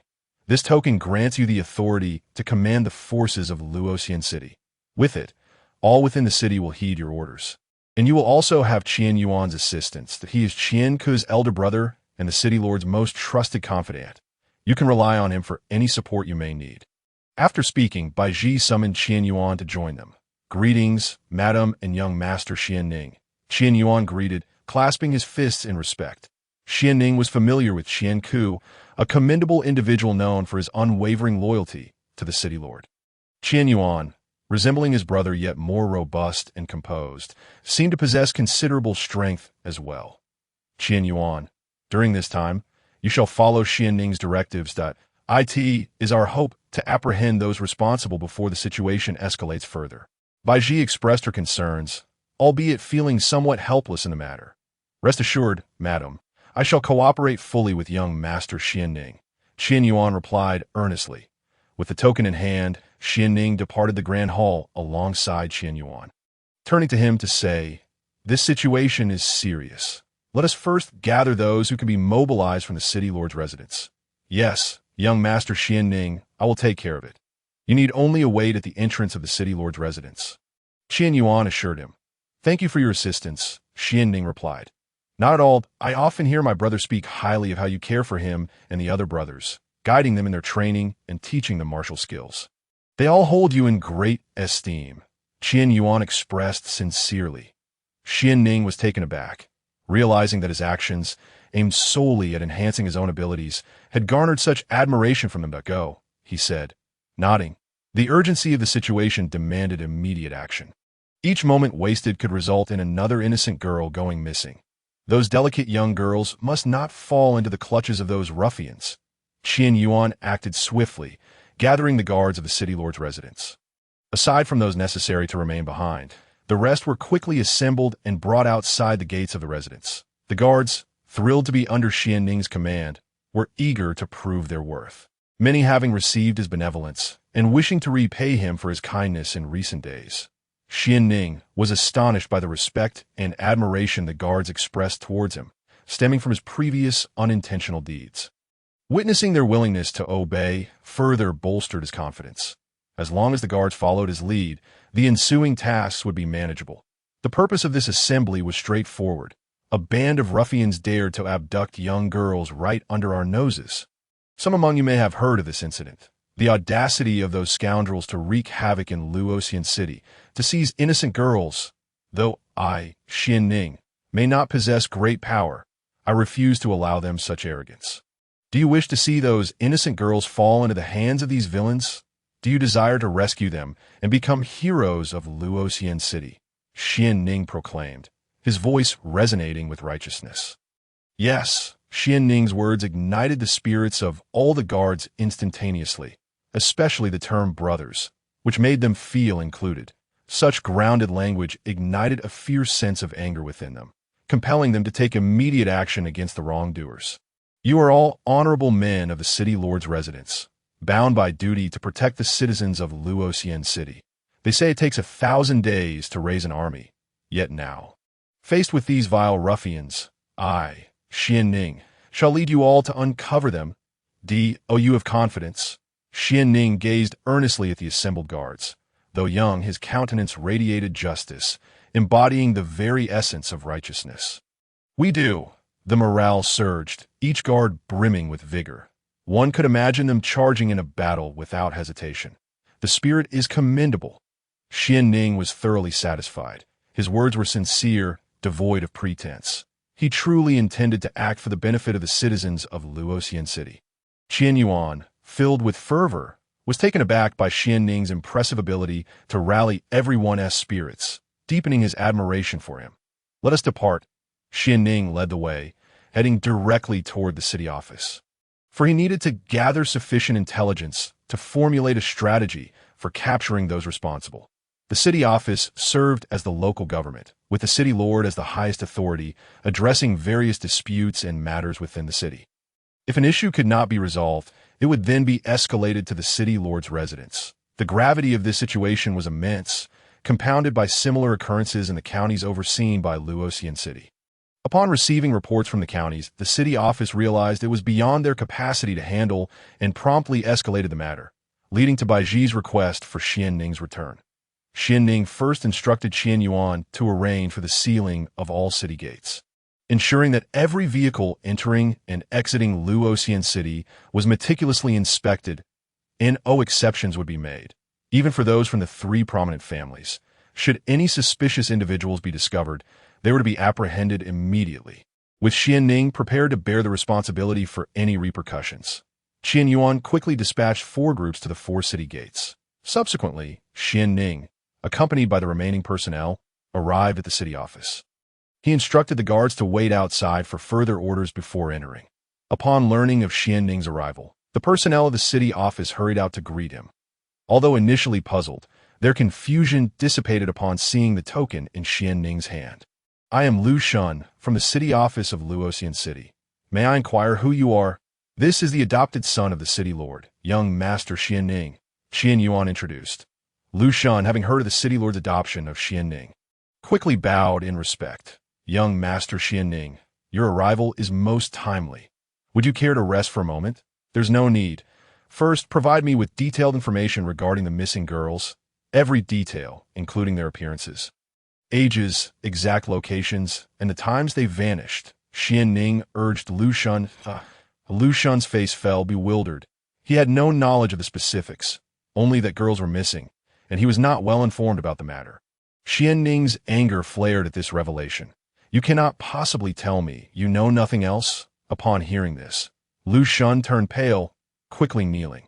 "Young Master Xuanning, due to the urgency of the situation, I reported the matter to the city lord's residence immediately and have not yet had the opportunity to gather further information." Xuanning was seething with anger, eager to unleash a torrent of curses upon the incompetent Lu Shun. However, he recalled that this was a fantastical realm, where investigative methods could scarcely be compared to those of the modern world. It seemed that he would have to rely solely on his own capabilities. With little time to waste on Lu Shun, he hurriedly inquired, "Surely you know where the families of those missing girls reside?" Yes. I will send someone to guide you." Lu Shun, noticing Xuanning's displeasure, quickly wiped the sweat from his brow. After contemplating for a moment, Xuanning addressed the city office. "How many individuals capable of writing do you have here?" "There are several, young Master Shien." "What do you intend to do?" Lu Shun was perplexed by Xuanning's intentions. "Call them forth, equip them with writing materials, and have them accompany my men to the homes of the missing girls. They must meticulously inquire about the details of these girls, record their names, ages, appearances, the times and places of their disappearances with utmost clarity. This information is of great importance to me," Xuanning commanded. Yes, I will ensure they cooperate fully." Though Lu Shun remained in the dark about Xuanning's plans, he nonetheless instructed his assistant to summon the scribes. Subsequently, Xuanning turned to Qianyuan and said, "Arrange for some of our brothers to lead teams to the families of the missing girls and document the matters I previously mentioned. Accuracy is paramount. The clearer the records, the better." "Understood." Qianyuan promptly mobilized the individuals and set them into action. Xuanning then queried the city office, "Do you possess a map of Luoxian City?" "Indeed, we do." The city office quickly sent an assistant to retrieve it. "Make sure it is large and detailed," Xuanning insisted once more. Yes. Lu Shun reiterated his instructions to the assistant a moment later. A map of Luoxian City was laid before Xuanning on a table. He inquired, "You are aware of the approximate locations where the girls went missing, correct?" "Yes, indeed," the city office replied, then looked to the assistant, who, after wiping his brow, pointed to a dozen or so locations marked on the map. Observing the situation, Xuanning thought, "If I don't dismiss this inept Lu Shun, I might as well change my surname to Zhou, for he knows nothing and is even less competent than an assistant." Zhou Tiansu interjected, "Then change it." Presently, Xuanning was far too occupied to concern himself with Lu Shun. Xuanning continued, "Are all these incidents clustered in the southern part of the city? Have there been reports from other areas?" The assistant hastily responded, "So far, no reports have come from other locations. However, Lord City Officer, a report has just arrived from Li Changgue of the East City, stating that his daughter has been missing for a day." At that moment, a constable abruptly entered. "Let him in," Xuanning ordered. "Why are you still standing there?" "Hurry," Lu Shun chided. Yes. The constable quickly exited to comply. Lu Shun turned to Xuanning, clasping his hands in apology. "I beg your pardon for my subordinate's lack of decorum." "Young Master Shien, it matters not," Xuanning replied, for Lu Shun would inevitably be dismissed. Why should he bother holding a grudge? Soon, The constable returned, escorting a sorrowful-looking man clad in opulent attire. Lord City Officer, you must find my daughter. She has been missing for a day and a night, and I am beside myself with worried. I will pay any price to have her back. What are you saying? Our city office is known for its impartiality.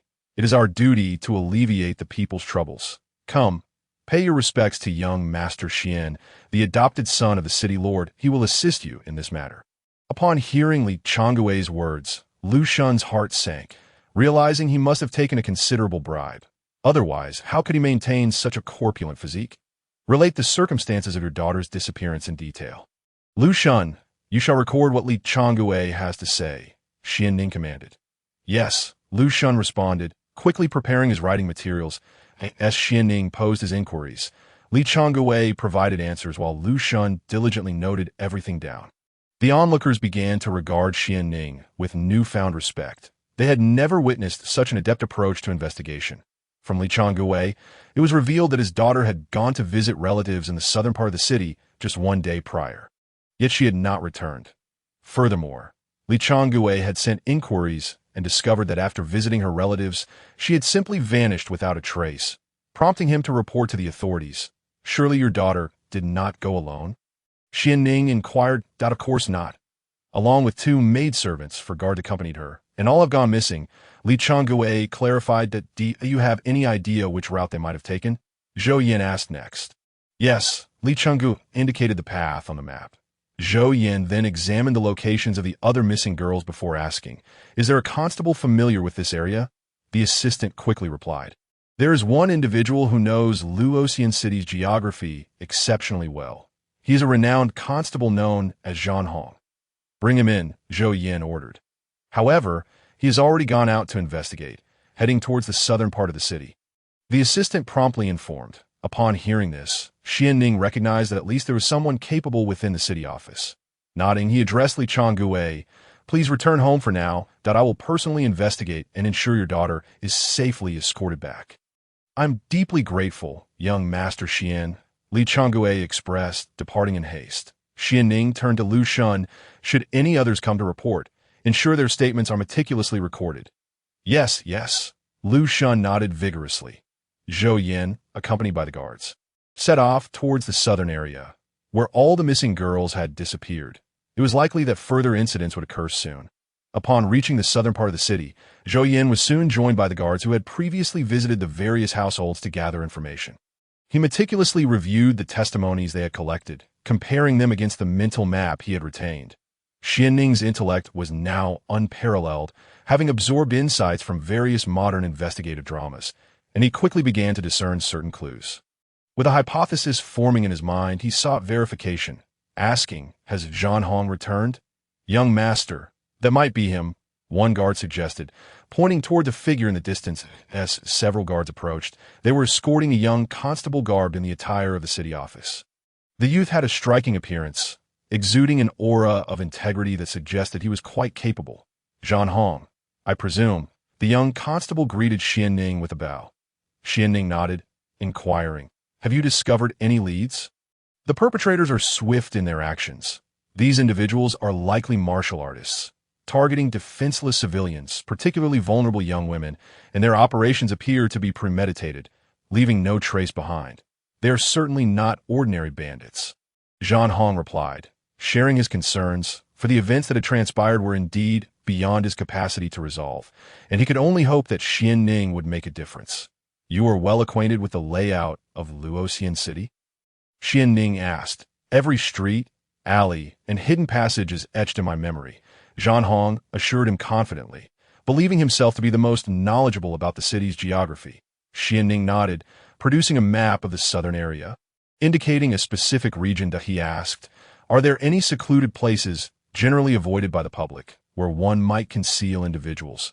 Xuanning examined the area Xuanning pointed to, astonished, and asked, why does young Master Shien suspect this location? With a smile, Xuanning replied, I have thoroughly investigated all the reports of the missing girls. They are of similar ages and were taken from isolated areas that I am convinced that the perpetrators had a meticulously crafted plan and intend to abduct more young women. Such an operation requires a hidden yet spacious location. A remote area would hinder their ability to transport their captives. They would undoubtedly select a location most suitable for their concealment, one that would evade our detection. I have scrutinized this area thoroughly, and it appears to be the only viable option. However, I remain uncertain about the exact whereabouts of this place. Upon hearing this, Xuanning promptly replied, to report back to you. Young master, that location is a stronghold of the gang, which primarily engages in maritime trade and refrains from any nefarious activities. Furthermore, they are backed by the Ye family, which is why I did not suspect them. Oh, a gang stronghold? Xuanning mused, surprised that the actions were indeed perpetrated by individuals within the city. What is the name of this gang? He inquired. They're known as the Blood Moon Gang. Xuanning answered. Blood Moon Gang, Xuanning murmured, contemplating the name. It was highly likely that they were involved in this matter. Nonetheless, he further inquired, how long has this gang been established? It has not been long.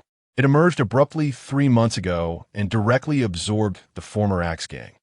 Originally, the Axe Gang had the Ye family as their backers. However, the leader of the Blood Moon Gang possesses considerable acumen, promptly ingratiating themselves with the Ye family, which is why they have not been dealt with and have instead become their new supporters. Xuanning recounted the details regarding the two gangs to Xuanning. Xuanning smiled knowingly, recognizing that the Blood Moon Gang indeed harbored ulterior motives and had begun their scheming 3 months prior. He turned to Xuanning and asked, typically, wouldn't a gang remain law-abiding, refraining from any wrongdoing for several months, focusing solely on their business? Indeed, that is quite unusual. After your insight, it is evident that the Blood Moon Gang's behavior is rather peculiar, Xuanning acknowledged, genuinely admiring Xuanning's analytical prowess. You mentioned they are engaged in maritime trade, which implies they must possess a considerable fleet? Xuanning continued. All maritime commerce in the southern region is under the control of the Blood Moon Gang, and that waterway can traverse from the eastern city to the northern city, extending beyond the city limits. However, the routes leading outside the city are primarily hidden waterways, necessitating passage through the city gates to exit. Xuanning explained swiftly. He then speculated, are you suggesting that the Blood Moon Gang could potentially use the waterways to transport individuals to the northern city before departing? Nodding, Xuanning remarked, the missing young girls are all located near the river. While we cannot definitively ascertain whether they will exit through the eastern or northern routes, the northern route presents the greatest likelihood. Xuanning produced another topographical map of the area beyond the city and inquired, are you familiar with the northern outskirts? Yes, there are numerous counties accessible from the northern exit. Xuanning affirmed. Is Yinshan town situated in that vicinity? Zhou Yin asked, indeed, are you suggesting a connection between them and the individuals responsible for the massacre at Yinshan town? Xuanning responded, astonished that Zhou Yin could link these two events. I fear they may have already relocated the individuals, which would pose a significant dilemma. However, given their demeanor, it seems they will continue their actions. Nevertheless, we must first commence our investigation within the Blood Moon Gang. Xuanning quickly formulated a hypothesis, yet he lacked absolute certainty about the Blood Moon Gang's involvement and felt it prudent to investigate further before proceeding. Even if they were guilty, what underlying forces were at play, and what were their intentions? Young Master Xuanning, why not charge directly into the Blood Moon Gang and apprehend them for rigorous interrogation? Qian Yuan proposed. That would be too reckless and would certainly alert them. Moreover, we currently lack any evidence to substantiate their culpability.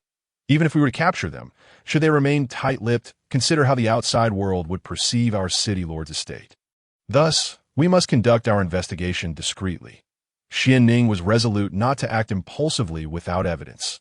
Such a course of action would be unwise. Are you suggesting we infiltrate the Blood Moon Gang? Xuanning inquired, understanding Xuanning's intent, as he was no stranger to such endeavors. Too many individuals would be ill-advised, and we must not reveal our suspicions to them. Zhou Yin remarked, if I were the leader of the Blood Moon Gang and intended to target those young girls again, I would certainly choose to act in the eastern region rather than the southern. I am uncertain why they would opt for the eastern region over the northern, as the northern vicinity is closer to the city gates. Qin Yuan expressed his confusion, precisely because the northern area is nearer to the city gates. Should they strike in the eastern region, they would subsequently need to transport individuals through the northern exit. If we were to become aware of their movements there, it would complicate their escape, Zhou Yin confidently asserted. The group suddenly grasped the situation, greatly admiring Zhou Yan's insight. Subsequently, Xuanning turned to Xuanhong and asked, "What is your level of skill?" "My humble self is merely at the 3rd tier of the martial general realm. Yet my agility is commendable," Xuanhong replied promptly, approximately 25 or 26 years of age. Xuanhong's 3rd-tier martial general prowess was passable, and his familiarity with Luoxian City made him an essential companion for Xuanning. Zhou Yin addressed Qian Yuan, "Arrange for a portion of our brothers to disguise themselves as ordinary citizens, covertly monitoring the Blood Moon Gang's activities along the riverside. Especially after dusk, they must remain concealed to avoid detection, lest our plans be compromised. Additionally, instruct a number of brothers to don the attire of the city lord's guards and create a noticeable stir in the southern region, making it evident that the city lord's estate has begun its investigation. However, they must not approach the Blood Moon Gang's territory," Zhou Yin commanded. Qian Yuan nodded in agreement, but questioned, "Why must we make such a commotion? Isn't that a waste of time?" Xuanning smiled and replied, "Without such an approach, how can we make them aware that all personnel from the city lord's estate are stationed in the southern region? Consequently, they will likely assume that no one is watching the other areas, and they would be oblivious to our ambush in the eastern region, thus revealing their subsequent intentions." "I see," Qian Yuan nodded, as he did not dwell on such matters. Xuanhong held a deep admiration for Xuanning, realizing that the esteemed prodigy of Luoxian City was indeed deserving of his reputation. Furthermore, ensure a group is particularly focused on the eastern area, preferably dispatching nimble brothers who, upon discovering the individuals, refrain from acting impulsively, allowing them to abduct the victims. They must follow the assailants discreetly to identify their hiding place, ensuring they remain undetected. Once we ascertain a location where they are holding the young girls, I will issue the necessary arrangements to apprehend them all at once. Lastly, we must discreetly bolster our forces, particularly at the northern city gate, to prevent any transfer of individuals. Understood, young Master Xuanning. Qian Yuan affirmed. One moment. Xuanning called out to Qian Yuan once more, stating, "After completing all these tasks, await my instructions and be prepared for action at any moment." "Yes," Qian Yuan nodded and proceeded to make the necessary arrangements. "You will accompany me to infiltrate the Blood Moon Gang for further investigation. However, the daylight presents too great a risk. I will scout first, and you should find a place to wait for me," Zhou Yin suggested. "But will you not be in danger?" Xuanhong expressed concern, taken aback that Xuanning would personally venture into peril, which was contrary to the behavior of the noble young masters he was accustomed to. "They wish to detain me. It shall not be so simple," Xuanning replied with a smile. Reluctantly, Xuanhong acquiesced and began to relay information about the internal workings of the Blood Moon Gang, ensuring Xuanning had a general understanding of their members. Xuanning commenced his transformation, concealing his identity entirely. With his current realm and speed attributes, even formidable warriors of the martial master level would find it challenging to detect him. Xuanhong, witnessing Xuanning's disguise, felt a sense of astonishment. Concerned for Xuanning's safety, he prepared a contingent of personnel to be on standby for assistance. Xuanhong led Xuanning and the others to the exterior of the Blood Moon Gang's stronghold. "You all must remain here.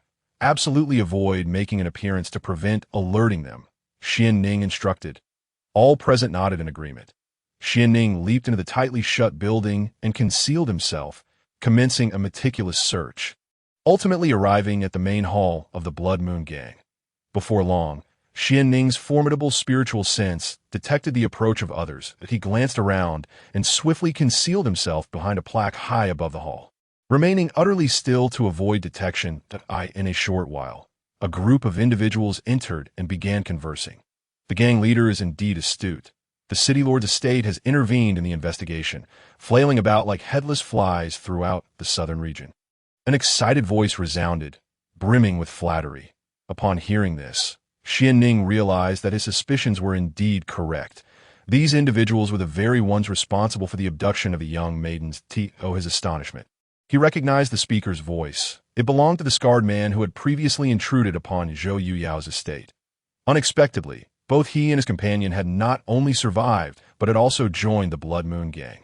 As Xuanning scanned the crowd below, he spotted two familiar faces. The scarred man, El Chu, and another man, Daibua, both of whom were wanted throughout the city, rather than fleeing from Luoxian City. They had chosen to align themselves with the Blood Moon Gang and engage in nefarious deeds. Zhotians of Luoxian City has already fallen victim to our leader's cunning strategy, drawing him away from the city. The entire Luoxian City is now at our mercy, one of them boasted. Yet they are quite clever, having secured the city gates. But since we have no intention of leaving the city, their efforts are of no consequence to us. Seated at the head of the table, the Blood Moon Gang leader, Xuanning, wore a triumphant smile, clearly exhilarated. Leader, how many women are we to capture? Moreover, they can only be captured and not used for pleasure. What a waste. Daibua questioned, a hint of confusion in his tone. This. Xuanning slammed his hand on the table in anger, exclaiming, I warn you, do not jeopardize our leader's grand designs. These women undoubtedly serve a purpose. Should you dare to lay a hand on them, I shall ensure your demise before our leader even intervenes. Daibua, sensing the leader's fury, hastily stepped forward and clasped his hands in reverence, saying, of course, we are grateful to the leader for saving us and allowing us to join the Blood Moon Gang. This is a refuge for us, and we would never contravene the gang's regulations.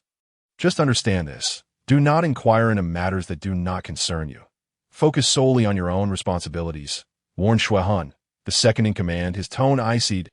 Chu quickly interjected, I have already gathered intelligence on our targets in the eastern part of the city. There are over 100 individuals with 32 suitable for our purposes. When shall we strike? Although Zhotians had departed from Luoxian City, it was imperative that they act swiftly if the citizens of Luoxian organized to investigate their activities. It would spell disaster for them. Tonight, we shall seize all our targets and transport them to the northern part of the city. Tomorrow, we will strike there, and on the third day, we shall leave Luoxian City. By then, you shall also have the opportunity to meet our leader and become part of our ranks. Xuanning outlined his plan. Thank you, leader. Chu and Daibua expressed their gratitude in unison. They proceeded to discuss their plans in further detail, and Xuanning listened intently, absorbing every word. However, he remained uncertain about the identity of the leader they spoke of, who was evidently the mastermind behind all these sinister plots. Moreover, there was a silver lining. The abducted maidens were safe and had not suffered inhuman treatment, indicating their significant value to the gang, though the specifics remained unclear to Xuanning. After approximately half an hour, Chu and Daibua departed, allowing the third in command, Shui, to address Xuanning. Leader, shall we really bring these two to meet our leader? Absolutely not. Once they have completed their tasks, we shall eliminate them. Xuanning replied with a smile. Your wisdom is unparalleled. Leader, these two are insufferably bothersome, especially when it comes to women. They will inevitably jeopardize our grand plans. Xuan concurred wholeheartedly. Chu and Daibua are well acquainted with Luoxian City, particularly its women. If it were otherwise, I would not have admitted them into our gang, Xuanning boasted with pride. Indeed, the leader is wise. Xuanning and his associates refrained from divulging any details regarding their leader. Yet Xuanning had gleaned information about the organization known as the Blood Moon Cult. They were evidently plotting something significant, though the specifics eluded him. It seemed that they required a substantial number of young women, specifically those from sheltered backgrounds. Xuanning surmised that the Blood Moon Cult intended to use these women as sacrifices in some wicked ritual to summon a formidable power. The sheer malevolence of such a scheme. Sacrificing others for personal gain was utterly despicable, and Xuanning vowed to thwart their plans. Once Xuanning and his associates departed, Xuanning descended from his perch and meticulously erased all traces of his presence to avoid detection.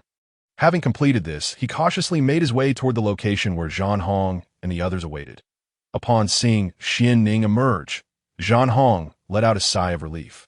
Had anything happened to Xuanning inside, he would have been unable to absolve himself of the blame. Young Master Xuanning, what transpired?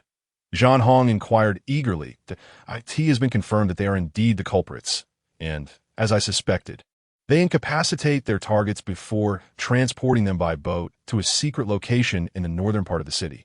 However, the exact location remains unclear. Xuanning reported he had gathered a wealth of valuable information and now needed only to ascertain where the maidens were being held. We need not infiltrate again tonight.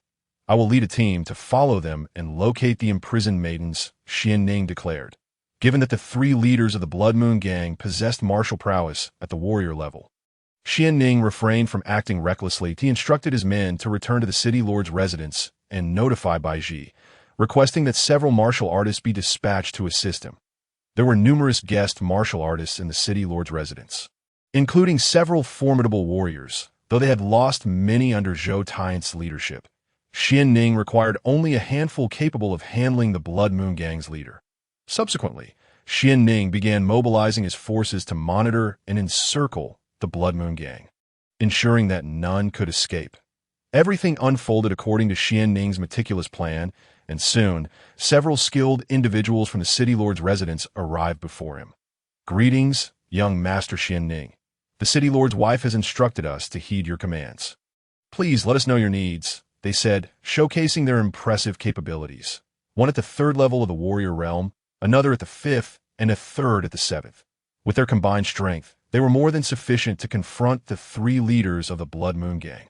Then I shall trouble you with this task. Now that I have allies, my confidence has grown, Xuanning replied, promptly assigning the 3 martial artists to monitor Xuanling and his associates and ensure their capture.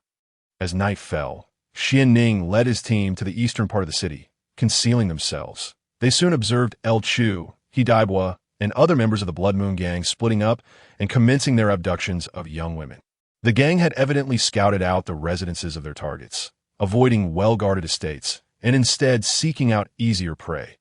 After some time, they managed to stuff their victims into burlap sacks and utilize carts to transport them to the riverside, where they would be shipped away via water routes. We shall follow them, but no one is to act without my command, Xuanning instructed his men. Understood. Xuanning had prepared his forces in the northern part of the city and brought only a select few agile individuals to trail the boats. Their movements were remarkably discreet and swift, as the vessels glided downstream until they reached an isolated area in the north, where the captives were finally unloaded.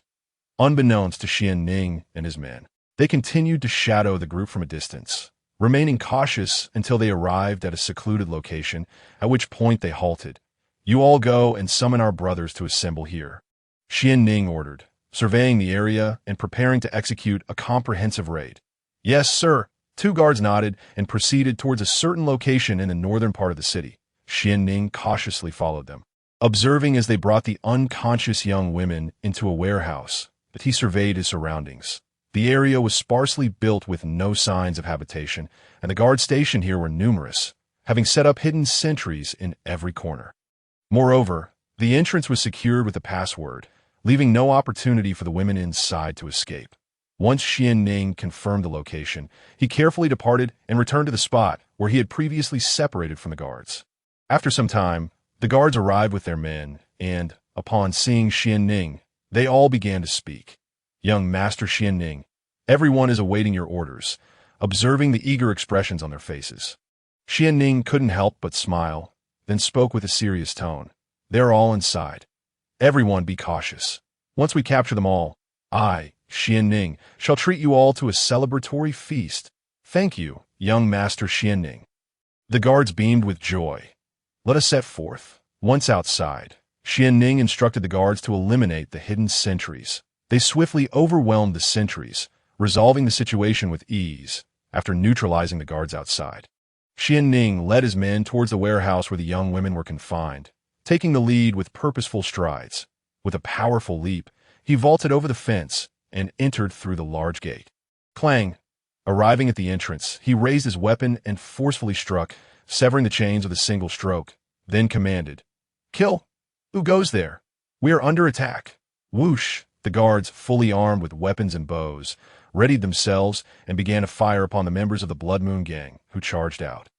Zhou Yin, the fastest among them, executed his movements with precision, employing the sword transformation technique, his sword swiftly targeting the foes. Xuanning's blade shimmered with myriad lights, catching the enemies off guard in a mere exchange.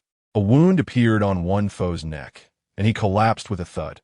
Most of these adversaries were merely at the martial soldier level, posing no resistance against Xuanning, who had reached the pinnacle of martial generals. A throng of armed individuals surged from the warehouse, all intent on assaulting Xuanning and his companions. He effortlessly dispatched several assailants charging at him and advanced into the warehouse. He could see that moment.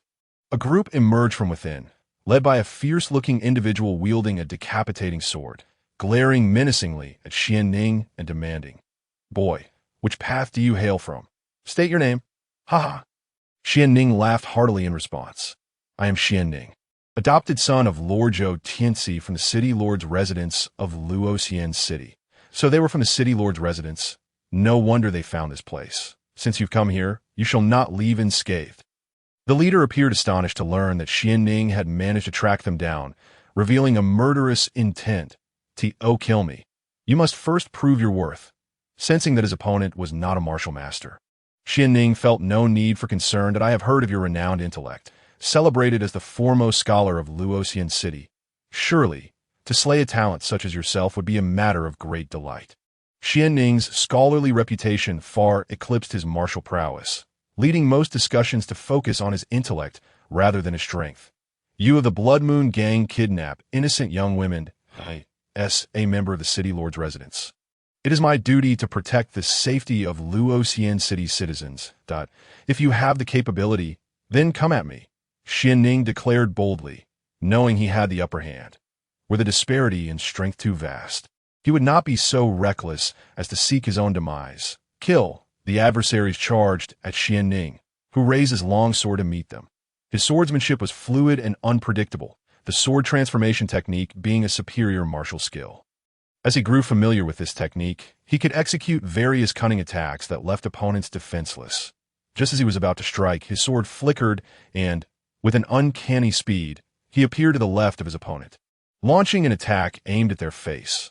The adversary was momentarily taken aback, but narrowly evaded the blow, though his clothing was nonetheless torn by Xuanning's strike. Realizing how close he had come to being felled by Xuanning's prowess, the opponent understood that he was not to be trifled with, astonished that this young man was not only a gifted scholar, but also possessed such formidable combat abilities. "Boy, those in the outside world have underestimated you, focusing solely on your literary talents while neglecting your martial prowess." The opponent's expression grew grave. Xuanning was still so young, yet had achieved such a level of mastery. His future potential was undoubtedly limitless. A person like this must not be allowed to live. Yet, today, you are fated to perish by my sword. Xuanning remained vigilant, wary of any underhanded tactics, aware that such treachery was common in tales. The adversary, with a vicious glare, raised his decapitating sword, unleashing a fierce gust of wind as he aimed a deadly strike at Xuanning's midsection. Xuanning swiftly leaped up, his sword flashing as he brought it down upon his foe. The adversary collapsed, unable to withstand the onslaught. However, Xuanning's speed was blinding. The opponent's eyes were pierced by Xuanning's blade, eliciting anguished cries. As others rushed in to assist, Xuanning swiftly dispatched them, each foe falling before him. Unable to withstand even a single strike, he kicked one adversary away, sending them crashing into a door with such force that it shattered upon impact. Terrified screams echoed from within, prompting Xuanning to enter and discover a group of trembling young women, their eyes wide with fear as they gazed at him. "Do not be afraid," Xuanning reassured them. "I am Xuanning from the city lord's residence, here to rescue you." "Xuanning, you say your name is Xuanning, the Xuanning of the city lord's residence, the great scholar?" Upon hearing his words, several young women stepped forward, their astonishment evident, their fear diminishing. They were indeed taken aback, having only heard of Xuanning's literary brilliance, never realizing that his martial prowess was equally formidable, enabling him to come to their rescue. The image of Xuanning had etched itself in the hearts of many young women, especially since his reputation as a talented scholar resonated throughout Luoxian City. Now, witnessing the man himself, they were captivated by his noble visage and heroic demeanor, a classic tale of gallantry that easily ensnared their affections. "Stay back. There are still adversaries outside that require my attention. Remain here until I have dealt with them." Xuanning smiled faintly, offering them a radiant and confident smile before turning around, transforming into a swordsman. With agile movements, he wielded his sword, dispatching enemies with the ease of plucking fruit from a tree. Numerous young maidens approached the doorway, their hearts pounding with fear, yet unable to resist the urge to glimpse the unfolding scene and behold Xuanning's figure. As they beheld Xuanning clad in white, reminiscent of snow, his heroic visage danced before their eyes, stirring their hearts and leaving them entranced for a long while. After some time, as the tide of battle turned against them, an escape became impossible. They opted for a surprise attack. Xuanning still had inquiries to make of them, so he ordered their binding that he then instructed his men to handle the corpses present and to collect all the dropped attribute points.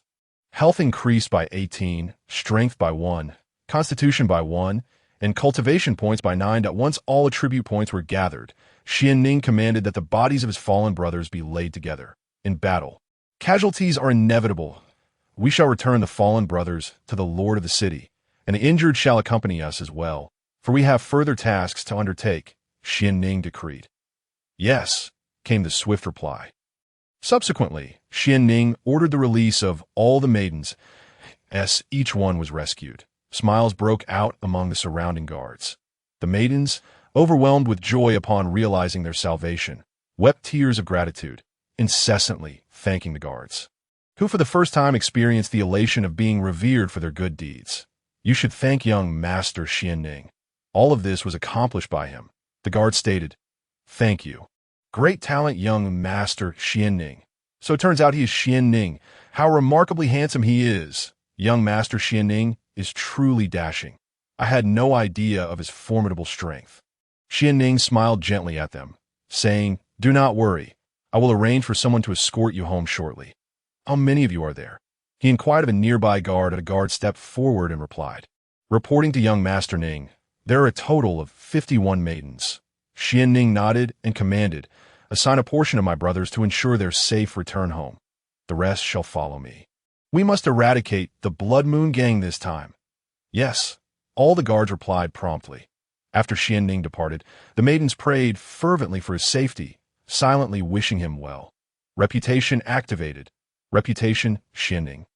As Xuanning made his way towards the Blood Moon Gang, he was taken aback by this notification, never anticipating the activation of another function. While on his journey, he opened the reputation interface, noticing that it continually increased. In no time, it surged by over 100 points. What functions does this reputation hold? Upon exploring further, Xuanning discovered a section for redeeming rewards. To his astonishment, this reputation could be exchanged for items, leaving him quite stunned. What is the method of acquiring such reputation? Xuanning was eager to learn, but found no explanations available.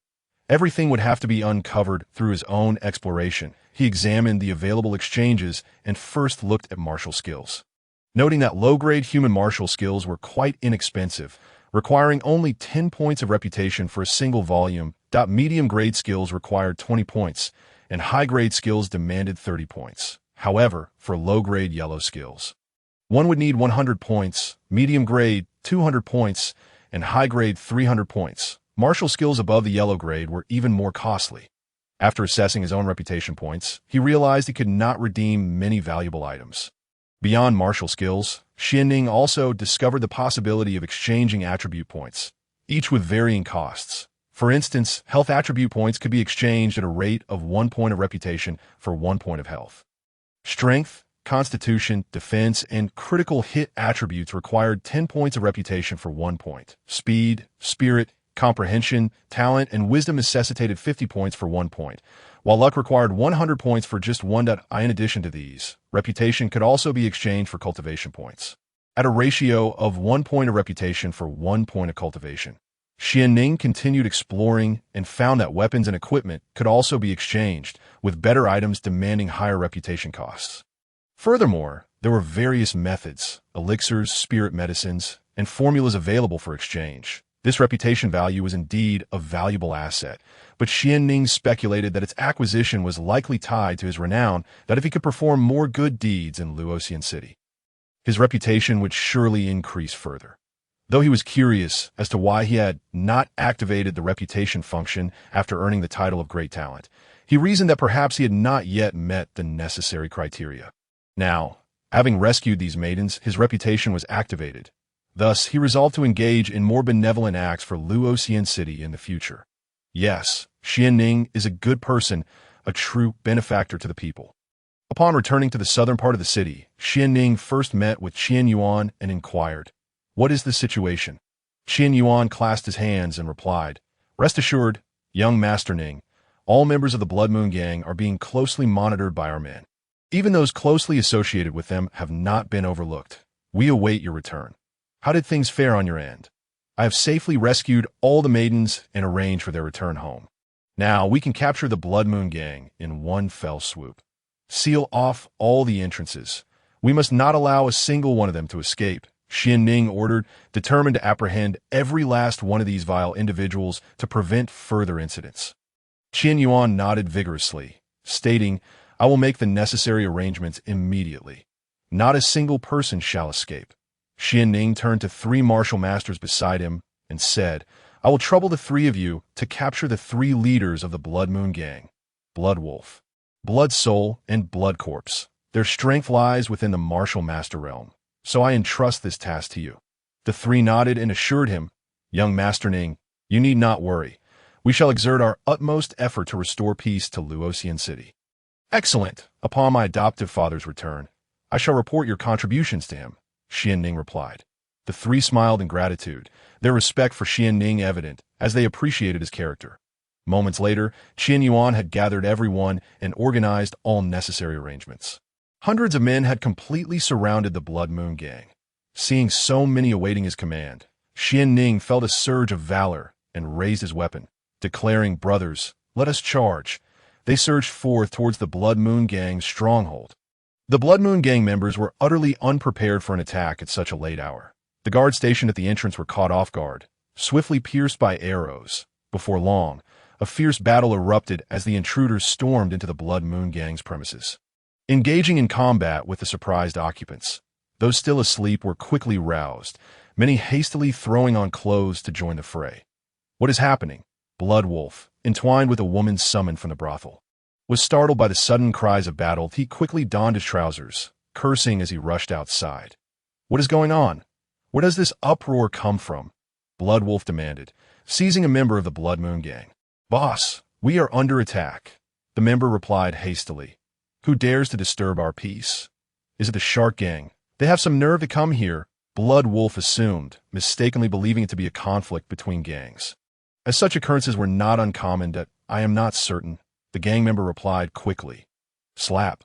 Blood Wolf struck the member, scolding, "Then hurry up and find out which scoundrel dares to disrupt my sleep. I will make him regret it." Yes, of course." The member of the Blood Moon Gang hastily covered his face and made his way towards the door.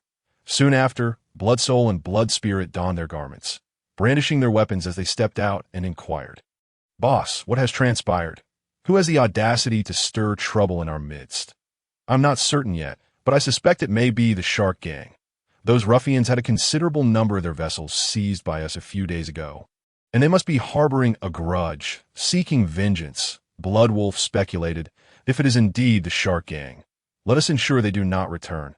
With my prowess at the 5th tier of the Martial Master realm, I can dispatch them with a single strike," Blood Soul proclaimed, wielding his weapon with fervor. "Let us proceed and assess the situation. We cannot afford to lose too many at this juncture, for we have significant matters to attend to." Snow Wolf promptly summoned his subordinates and surged towards the exit. Blood Wolf, accompanied by a throng of men, approached the doorway only to witness his followers being slaughtered like dogs. That a surge of rage ignited within him, and he glared at the assailants, demanding, "Who are you?" Xuanning, wielding a blood-dripping longsword, stepped forth and declared, "Blood Wolf, your doom is nigh." Observing Xuanning, Blood Wolf discerned that he was not a member of the Shark Gang. A closer inspection of those surrounding Xuanning revealed that the guard were clad in the attire of the city lord's manor. Blood Wolf was momentarily taken aback, then exclaimed, "You are from the city lord's manor?" Xuanning, the sword of Blood Wolf, replied, "Indeed, I am Xuanning of the city lord's manor. I am well aware of your misdeeds.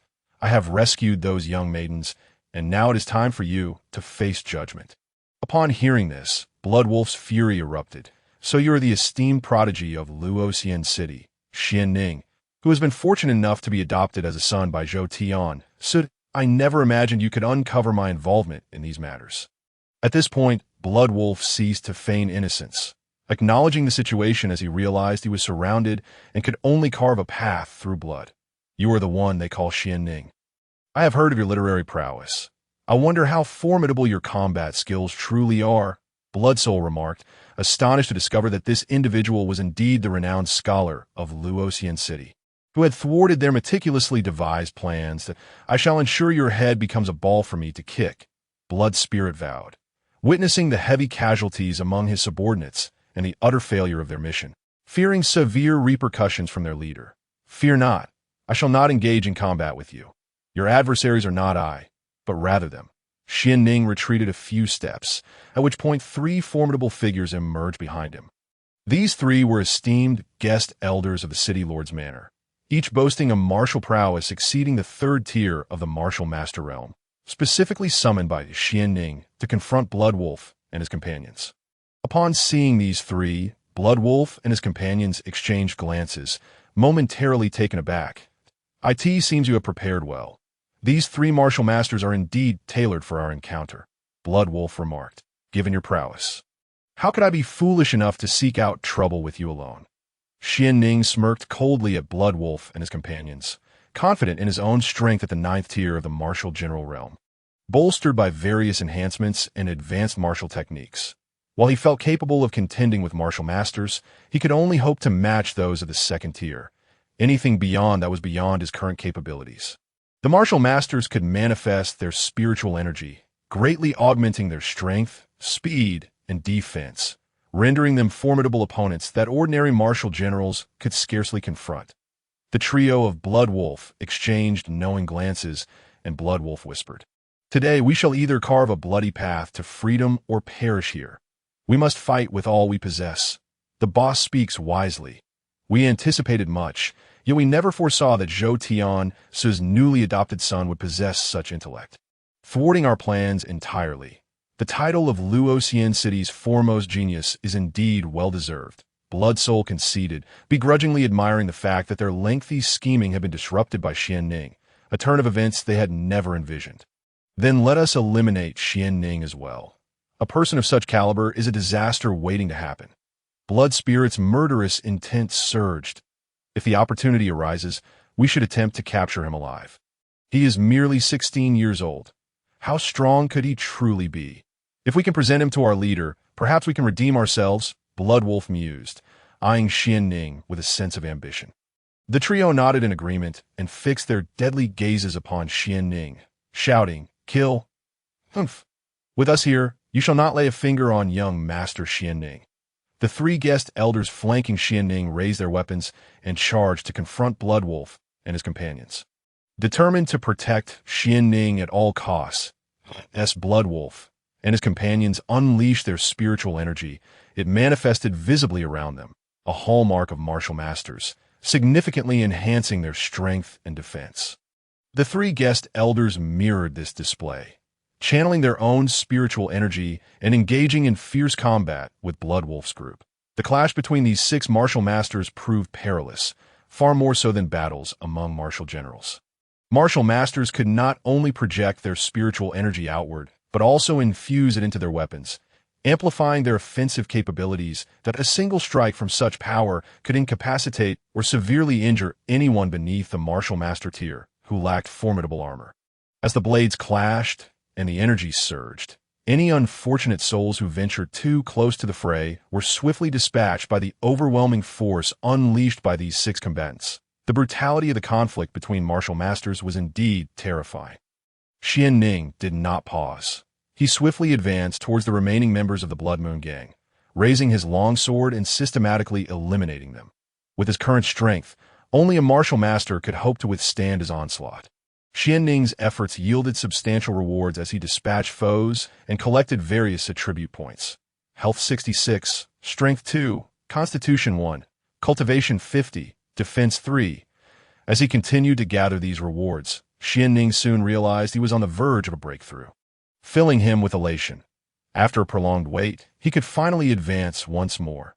His realm surged to the 1st tier of the martial master level, that a torrent of immense energy coursed through Xuanning's body. refining him further and saturating him with boundless vitality. Powerful spirals of spiritual energy circulated within him, converging upon a region known as the Qi Sea. However, this Qi Sea, at present, was akin to a primordial void, silent, barren, devoid of life, resembling an endless abyss of darkness. After circulating for a time, the spiritual energy was entirely absorbed into this Qi Sea, beginning to imbue this desolate expanse with a flicker of vitality, a faint glimmer of light. The hallmark of a martial master lies in the consolidation of the Qi Sea, and Xuanning had achieved this. Once he filled this Qi Sea, saturating the infinite dark abyss with spiritual energy to form a dantian, he would ascend to the next realm. Martial sovereign, the chasm between martial generals and martial masters was indeed vast.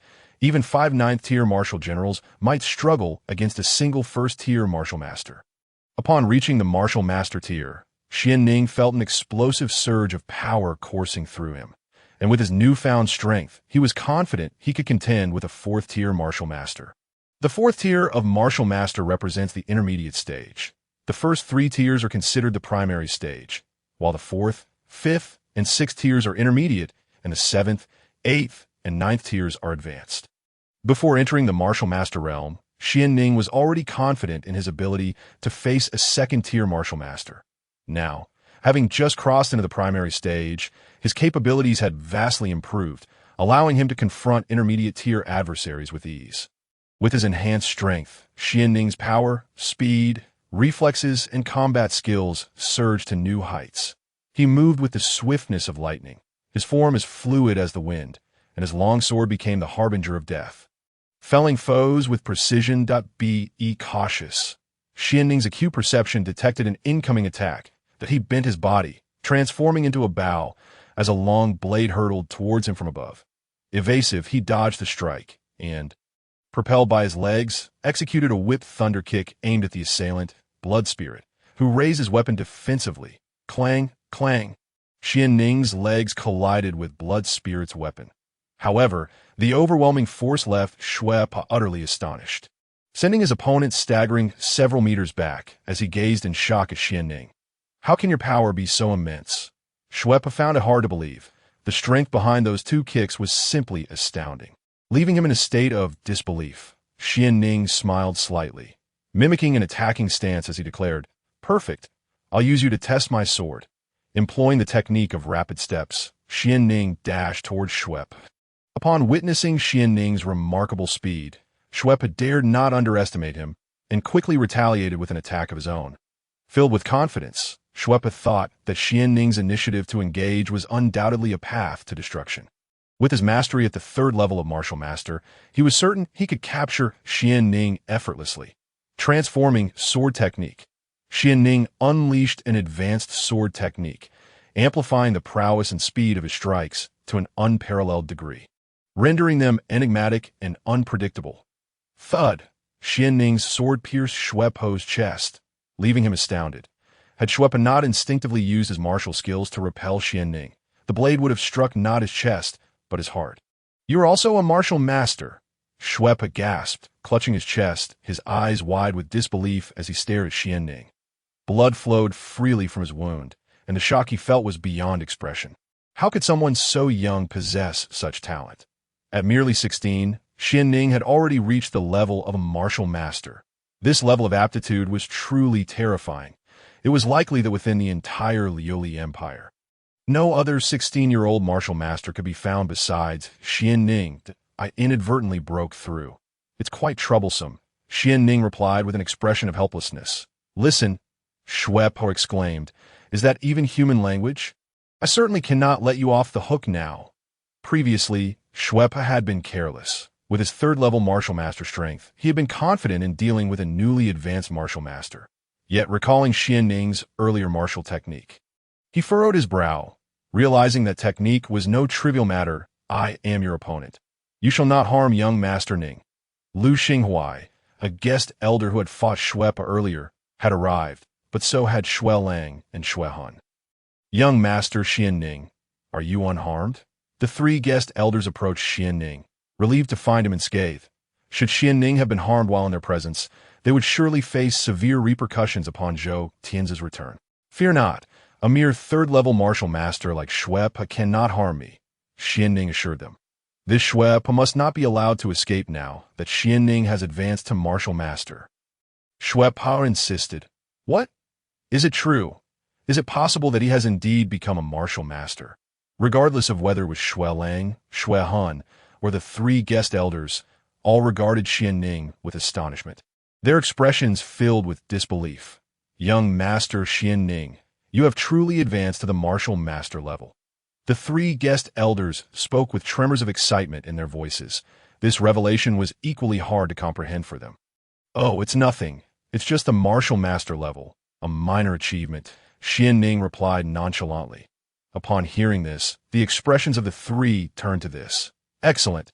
Truly splendid. Congratulations, young Master Xuanning. On successfully advancing to the martial master level, the strongest among the guest elders, Yang Yin, hurried to extend his congratulations to Xuanning. The more exceptional Xuanning's talents became, the more advantageous it was for them. With Xuanning's qualifications, it was a foregone conclusion that he would become a martial king. In fact, it was unlikely that another individual as outstanding as Xuanning could be found throughout the entire Liuli Empire. We must ensure young Master Xuanning's safety.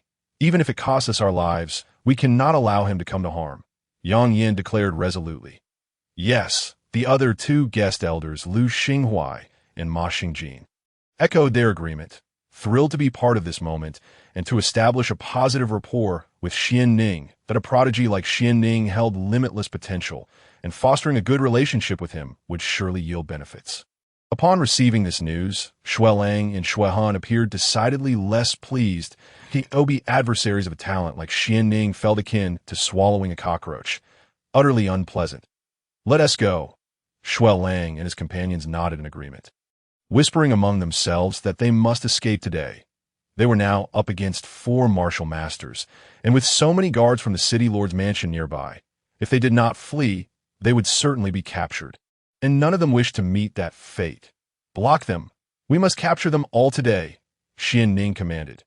Yes, the 3 guest elders, invigorated by Xuanning's breakthrough to martial master, felt their own strength surging and promptly moved to intercept Xuelang and his companions. Once Xuanning saw that Xuelang's trio had been blocked, he advanced himself, launching an attack on the injured Shuepa, further aggravating his injuries. Shuepa was infuriated.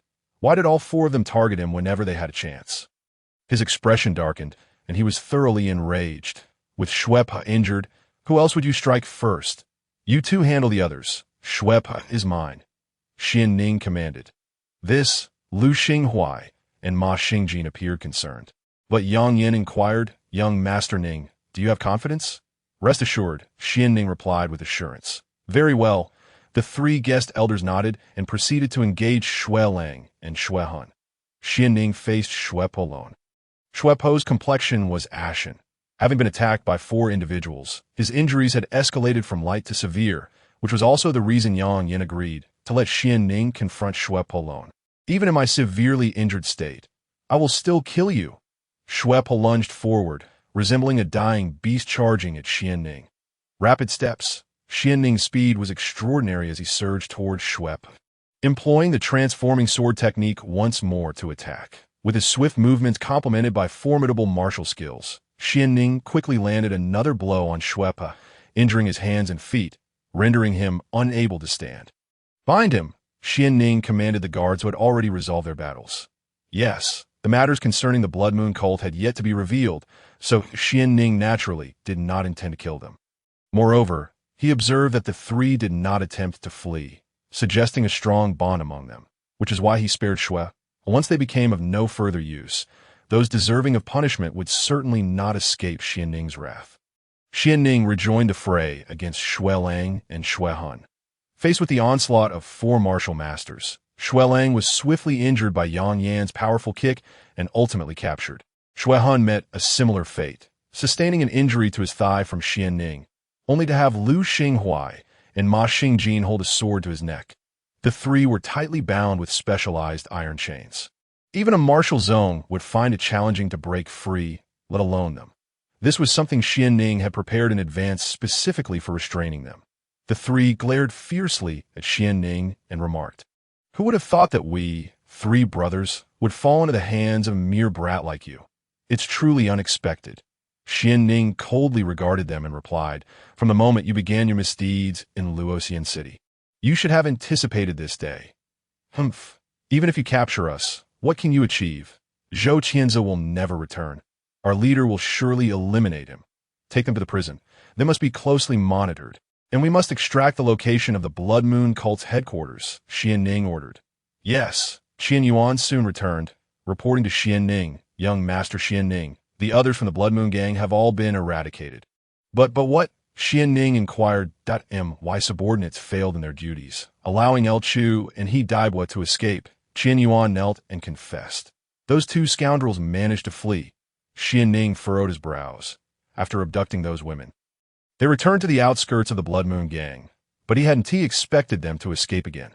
Familiar with Luoxian City, finding them would not be an easy task, Xuanning quickly stated, "All right, this matter is not your fault. Let's south clean this place up." "Yes, thank you, young master." Qian Yuan hurriedly expressed his gratitude. Thus, he remained behind to manage the battlefield while Xuanning personally escorted the three blood wolves to the city jail. Alongside them were dozens of surrendering members of the Blood Moon gang. Xuanning instructed his men to begin interrogating these individuals overnight, emphasizing that they must extract all the information they possessed at any cost. Arriving before the instruments of torture in the dungeon, Xuanning surveyed the array of attribute points on the ground with great satisfaction, collecting them all. Strength 0.4, Defense 2, Defense 0.8, Health 50, Health 60. A significant number of life and defense attributes had dropped, though no cultivation points were lost. Given the grim nature of the place, Xuanning was indifferent and ordered the immediate commencement of severe torture on the captives. Although he was not fond of using torture, he recognized the necessity based on their crimes. These individuals had committed numerous atrocities, potentially being responsible for the deaths of thousands of innocent lives in Yinshan town. Harsh interrogation was the most effective means of hospitality in this case. Xuanning did not leave, turning to Lu Shun beside him and saying, "Do not pause for a moment. You must extract every piece of information they know. I will be residing here at the government office tonight." "Yes, Master Xuanning residing here is truly splendid. I shall have someone prepare your room immediately," Lu Shun replied with great enthusiasm, and Yang Yin echoed, "Indeed, we shall also stay here to protect Master Xuanning." Yes, I will arrange it right away," Lu Shun said, bustling off. Xuanning was soon settled into his quarters, but it wasn't long before someone knocked at the door. Upon opening it, he found a young girl standing outside, visibly anxious. Her appearance was passable, but she was certainly not of the same caliber as Zhou Yuyao or even Xia Chan furrowing his brow. Xuanning inquired, "Who are you?" "I am Lu Jiao, the daughter of Lu Shun. My father sent me to serve Master Xuanning. Would you require my assistance?" Lu Jiao, upon seeing Xuanning, was taken aback by his striking handsomeness, and her earlier dissatisfaction with her father's actions began to fade into a sense of delight. Xuanning's disdain for Lu Shun deepened. As a father, it was indeed ironic for him to send his daughter to accompany another man for the night. "And no need. You may return to your rest," he replied curtly, promptly shutting the door. Master Xuanning, Lu Jiao, could only leave in resignation after being so decisively rejected. After a night of cultivation, Lu Shun sent Lu Jiao early the next morning with breakfast for Xuanning, who accepted it without protest. Upon finishing, he made his way to the dungeon, discovering that Zhan Hong was already present. Noticing Zhan Hong's red-rimmed eyes and weary expression, he asked, "Have you been interrogating all night?" "Indeed, aside from the three blood wolves, the others have confessed. However, they are mere foot soldiers with very limited knowledge. Many are even just peripheral members and have not provided any valuable information," Zhan Hong replied. Despite his fatigue, Xuanning nodded, taking the interrogation notes from Zhan Hong's hands, and remarked, "So the three remain tight-lipped? No matter. I possess 10 forms of severe torture, 29 methods worse than death, and 99 forms of brutal punishment from which there is no escape. Surely, one of these will suit them." As he spoke, a peculiar smile crept across Xuanning's lips, sending shivers down the spines of those nearby. who trembled in fear at the sight of him. Leaning closer to Xuanning, Xuanning instructed, "Prepare those for me." "Ah, what do you need those for?" Xuanning asked, bewildered. "You will find out shortly. Off you go, young man, and see how I interrogate these criminals." Xuanning grinned. "Understood," Xuanning replied, though still perplexed, before going off to prepare. Upon arriving at the location where the 3 blood wolves were held, he found the jailers still whipping them with a leather strap. Although the 3 suffered greatly, they remained unyielding. "Master Xuanning," the jailers greeted respectfully upon seeing him. Xuanning nodded, glancing at the ground with satisfaction as he collected the numerous attribute points that had dropped. Even if he chose not to kill these individuals, their retention could still prove useful. "Master Xuanning, these individuals have yet to divulge anything.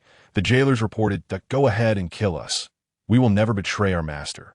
The blood wolf retorted defiantly. Advancing closer, Xuanning collected the attribute points scattered on the ground. Defense 2, Health 50, Defense 1, Health 29, Constitution 1. Patience, patience. There are far worse fates than death in this world. "And you shall soon experience them," Xuanning remarked, an eerie smile gracing his features.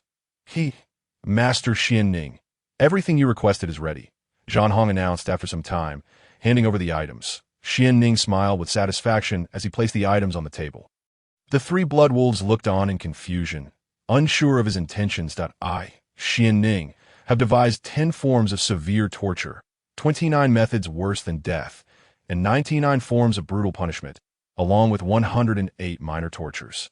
Now, let us commence with the first minor torture," he declared. Dipping a whip into boiling water, he added salt and other powders before producing a dagger and addressing the blood wolves. "Do not rush. Take your time, that I hope you can endure a bit longer." Though uncertain of Xuanning's intentions, the 3 remained resolute. "And no matter your tricks, unleash them." They dared him. "Very well," Xuanning replied, proceeding to carve numerous shallow cuts into their bodies before sprinkling salt over the wounds. "Ah!" they screamed as he poured warm water over the injuries, allowing the salt to dissolve and seep into their wounds, amplifying their agony. Upon hearing their cries, Blood Soul and Blood Spirit furiously shouted, "Xuanning, if you have the ability, release us and let us engage in a true battle of men."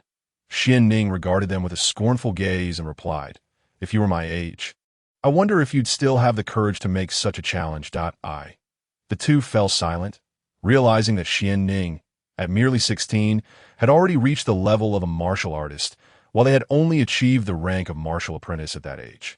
How could they possibly challenge him? Have the guts to kill us? Torturing us with such methods is hardly the mark of a hero.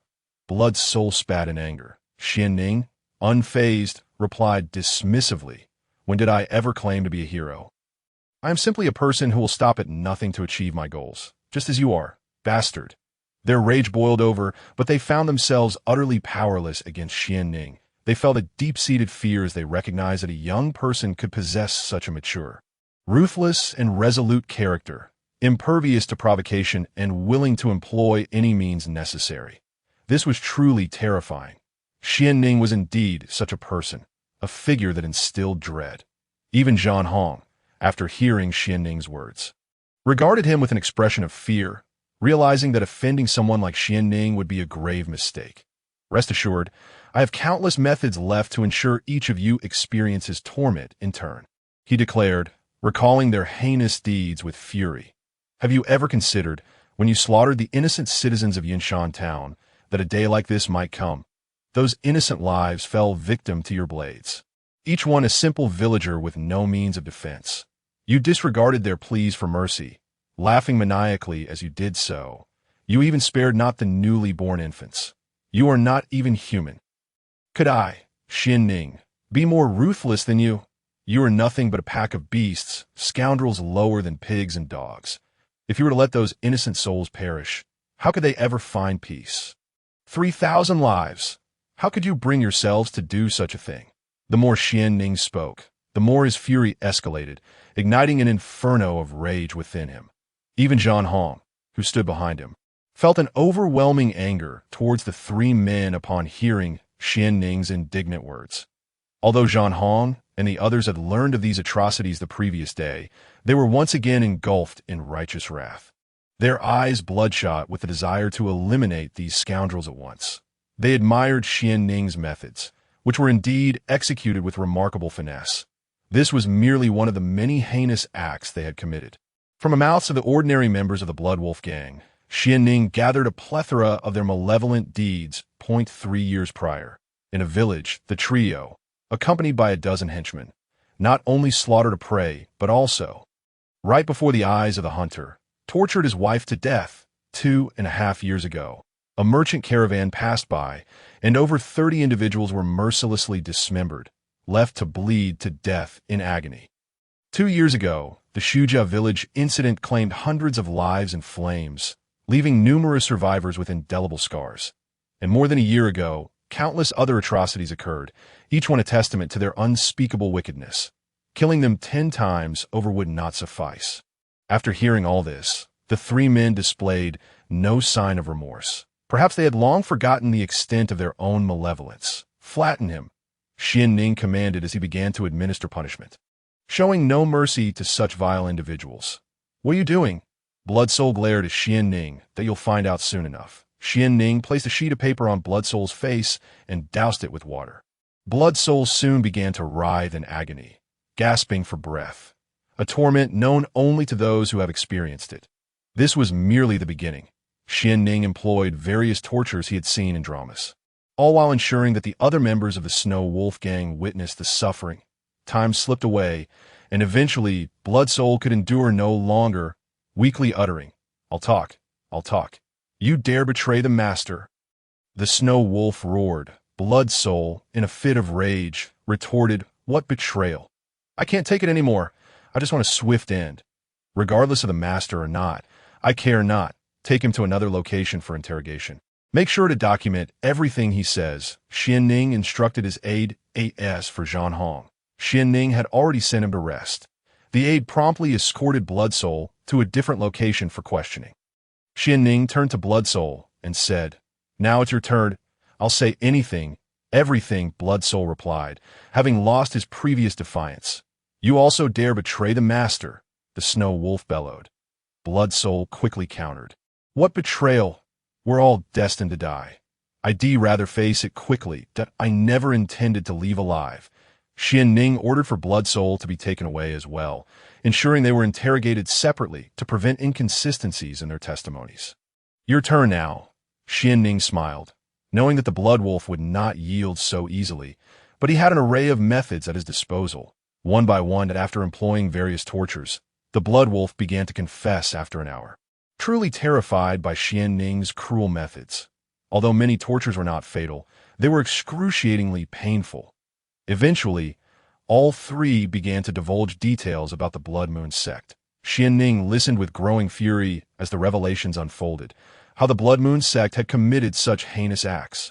The sect had 1 leader and 3 chief protectors, with the Blood Wolf merely being one of the protectors, sent to Luoxian City to abduct maidens as sacrifices for the Blood Moon leader.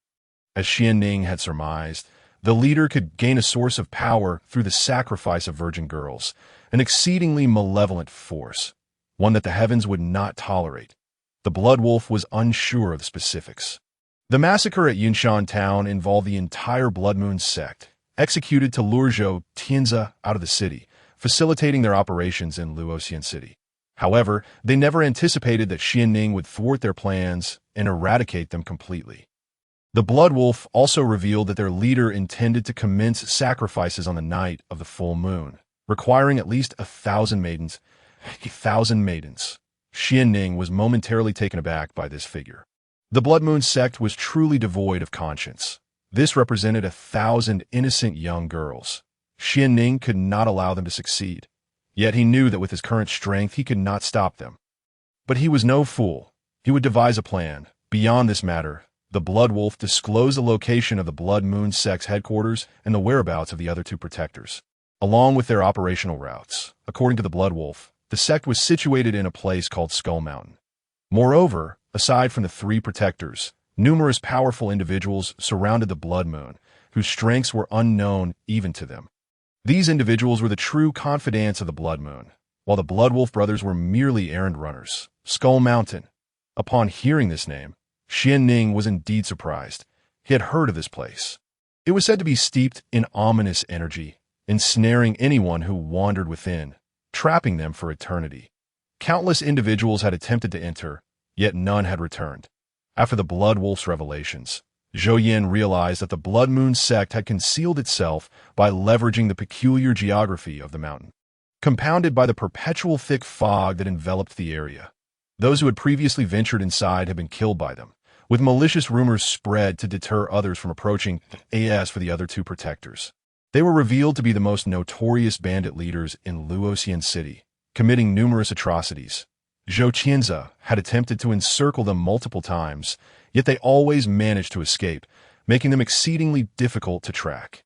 Unbeknownst to Zhou Qianze, the Blood Moon sect provided them with a protective shield, allowing them to hide in Skull Mountain after each encirclement, re-emerging once the heat died down to continue their nefarious deeds. Every time they seized wealth, they would hand it over to the Blood Moon sect, enabling its growth. The Blood Wolf brothers had attained their martial prowess through the Blood Moon leader's secret methods, elevating them to the rank of protector. The Blood Wolf subsequently revealed the precise locations of the two protectors and the areas they would target next. Xuanning meticulously marked these details on a map, finding them immensely useful.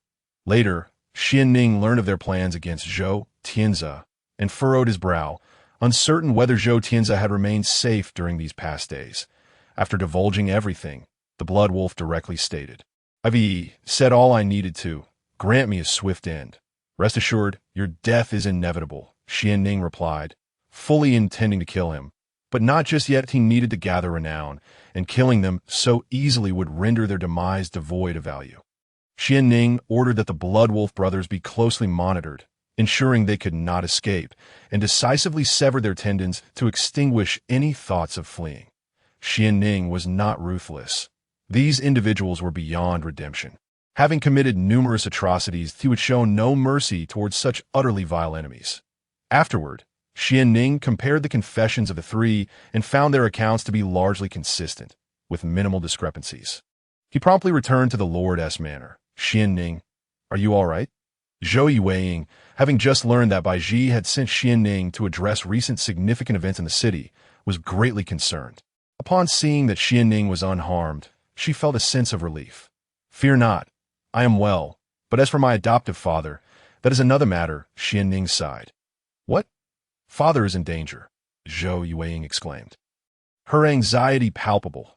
Xiaochan and Dong Shui also expressed their concern, hastily reassuring Zhou Yueying, "Miss, do not fret. Xuanning will surely find a way." Xuanning hastily declared, "I must venture out now to rescue my adoptive father. But before I depart, I need to see my adoptive mother. Rest assured, I will certainly save him. You need not worry."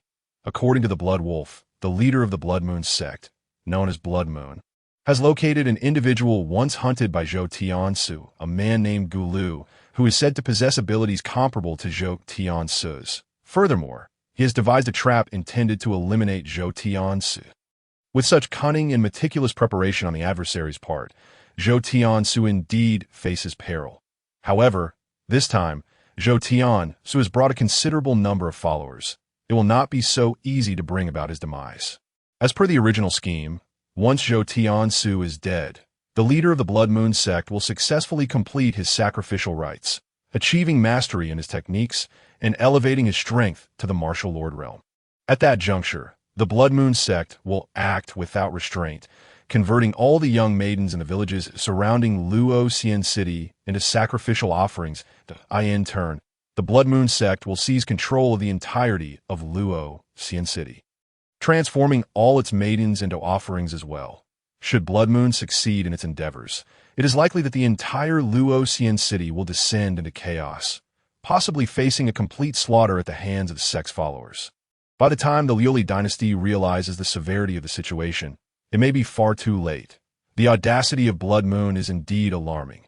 Therefore, Xuanning must seek out Bai Ji for counsel, urging him to notify the Liuli dynasty to dispatch skilled individuals to assist, ideally calling upon the 5 great sects to eliminate the Blood Moon sect.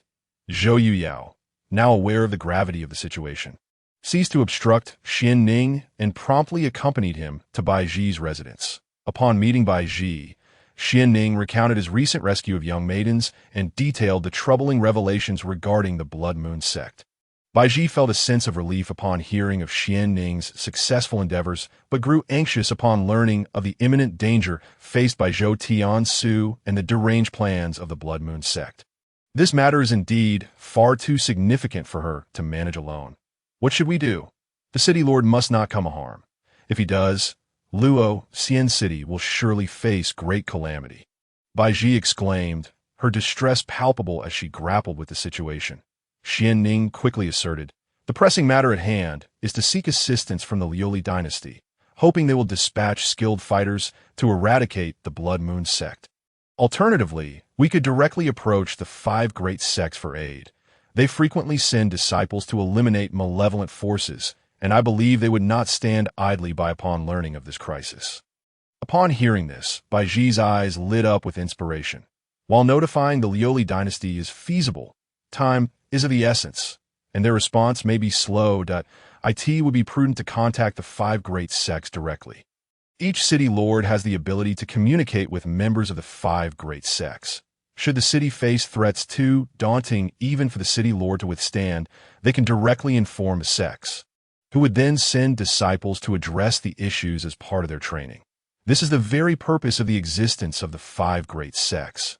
Having established their sects within the domain of the Liuli dynasty, they bear the responsibility of aiding in overcoming various challenges. The 5 great sects, reliant on the Liuli dynasty for their existence, also seek to discover exceptional disciples throughout the nation to join their ranks. Similarly, whenever a city falls into crisis, or when the city lord is unable to resolve the matter, the 5 great sects are obliged to send disciples to assist. This creates a mutually beneficial arrangement that has been the modus operandi of the 5 great sects and the Liuli dynasty. Naturally, should even the disciples of the 5 great sects prove inadequate, the Liuli dynasty would be notified to collaborate with their experts. Quickly contact my elder brother. He is in Alangia's sacred ground. And given his status, they will undoubtedly send aid at the earliest opportunity, Zhou Yuyao urged. Yes, I will reach out immediately. Follow me. Baiji responded, hastily leading the two to Zhou Tiansu's chamber. Under normal circumstances, Baiji would not have brought them along, but the urgency of the situation overshadowed her reservations. Had it not been for Xuanning, she might have remained oblivious to the gravity of the matter. The means to contact the 5 great sects are not something to be carelessly left unattended. They must be securely stored. Upon entering the room, Baiji approached a wooden table adorned with exquisite ornaments and twisted one of the delicate vases. This triggered a mechanism, revealing a hidden chamber before them. Upon entering, they discovered an array of precious treasures. With a mirror-like object in the center emanating a peculiar energy, Baiji retrieved a box from a concealed location and opened it, releasing a soft, milky light. This is a spirit stone, Xuanning exclaimed in astonishment. Spirit stones enhance a warrior's ability to absorb spiritual energy and are exceedingly rare. A low-grade spirit stone command a price of 10,000 gold coins. Observing the box filled with spirit stones, which numbered at least several dozen, Xuanning was witnessing such treasures for the first time. He could sense the pure energy emanating from these stones. If he were to cultivate with such resources, his progress would surely accelerate significantly. Baiji took one of the spirit stones and placed it into the mirror. The mirror absorbed the stone's energy. It radiated a brilliant light. Soon after, they saw figures appear within the mirror, inquiring, "What summons us at this hour?" Baiji promptly replied, "I am Baiji, the lady of the Luoxian city lord's residence. We face an urgent matter requiring the assistance of the 5 great sects. We implore the esteemed elders to save our city lord and assist us in Luoxian city. Is the city lord's lady. Fear not, for it is our duty to protect the populace from harm. Could you elucidate the matter from beginning to end? Only with a clear understanding can we report to the elders and dispatch assistance promptly." The representatives of the 5 great sects responded, inquiring diligently about every detail, as their response would depend on the severity of the situation. Baiji, eager to relay the information, stated, "The details of this matter were uncovered by my adoptive son. Let him communicate with the esteemed elders." Very well, the representatives nodded in agreement. Xuanning approached the mirror and began recounting the information he had gleaned from the Blood Moon sect, articulating the events with clarity, allowing the members of the 5 great sects to grasp the unfolding circumstances swiftly. Upon hearing Xuanning's account, the elders were taken aback, realizing the gravity of the situation, their brows furrowed in concern. "You speak of a sacrificial offering of at least 1,000 maidens, and this is to take place on the night of the full moon?" queried a female elder from the Enin Hall, her expression darkening as she seemed to recall an ominous premonition. "Indeed, the magnitude of this matter is such that I would not dare deceive you," Xuanning affirmed.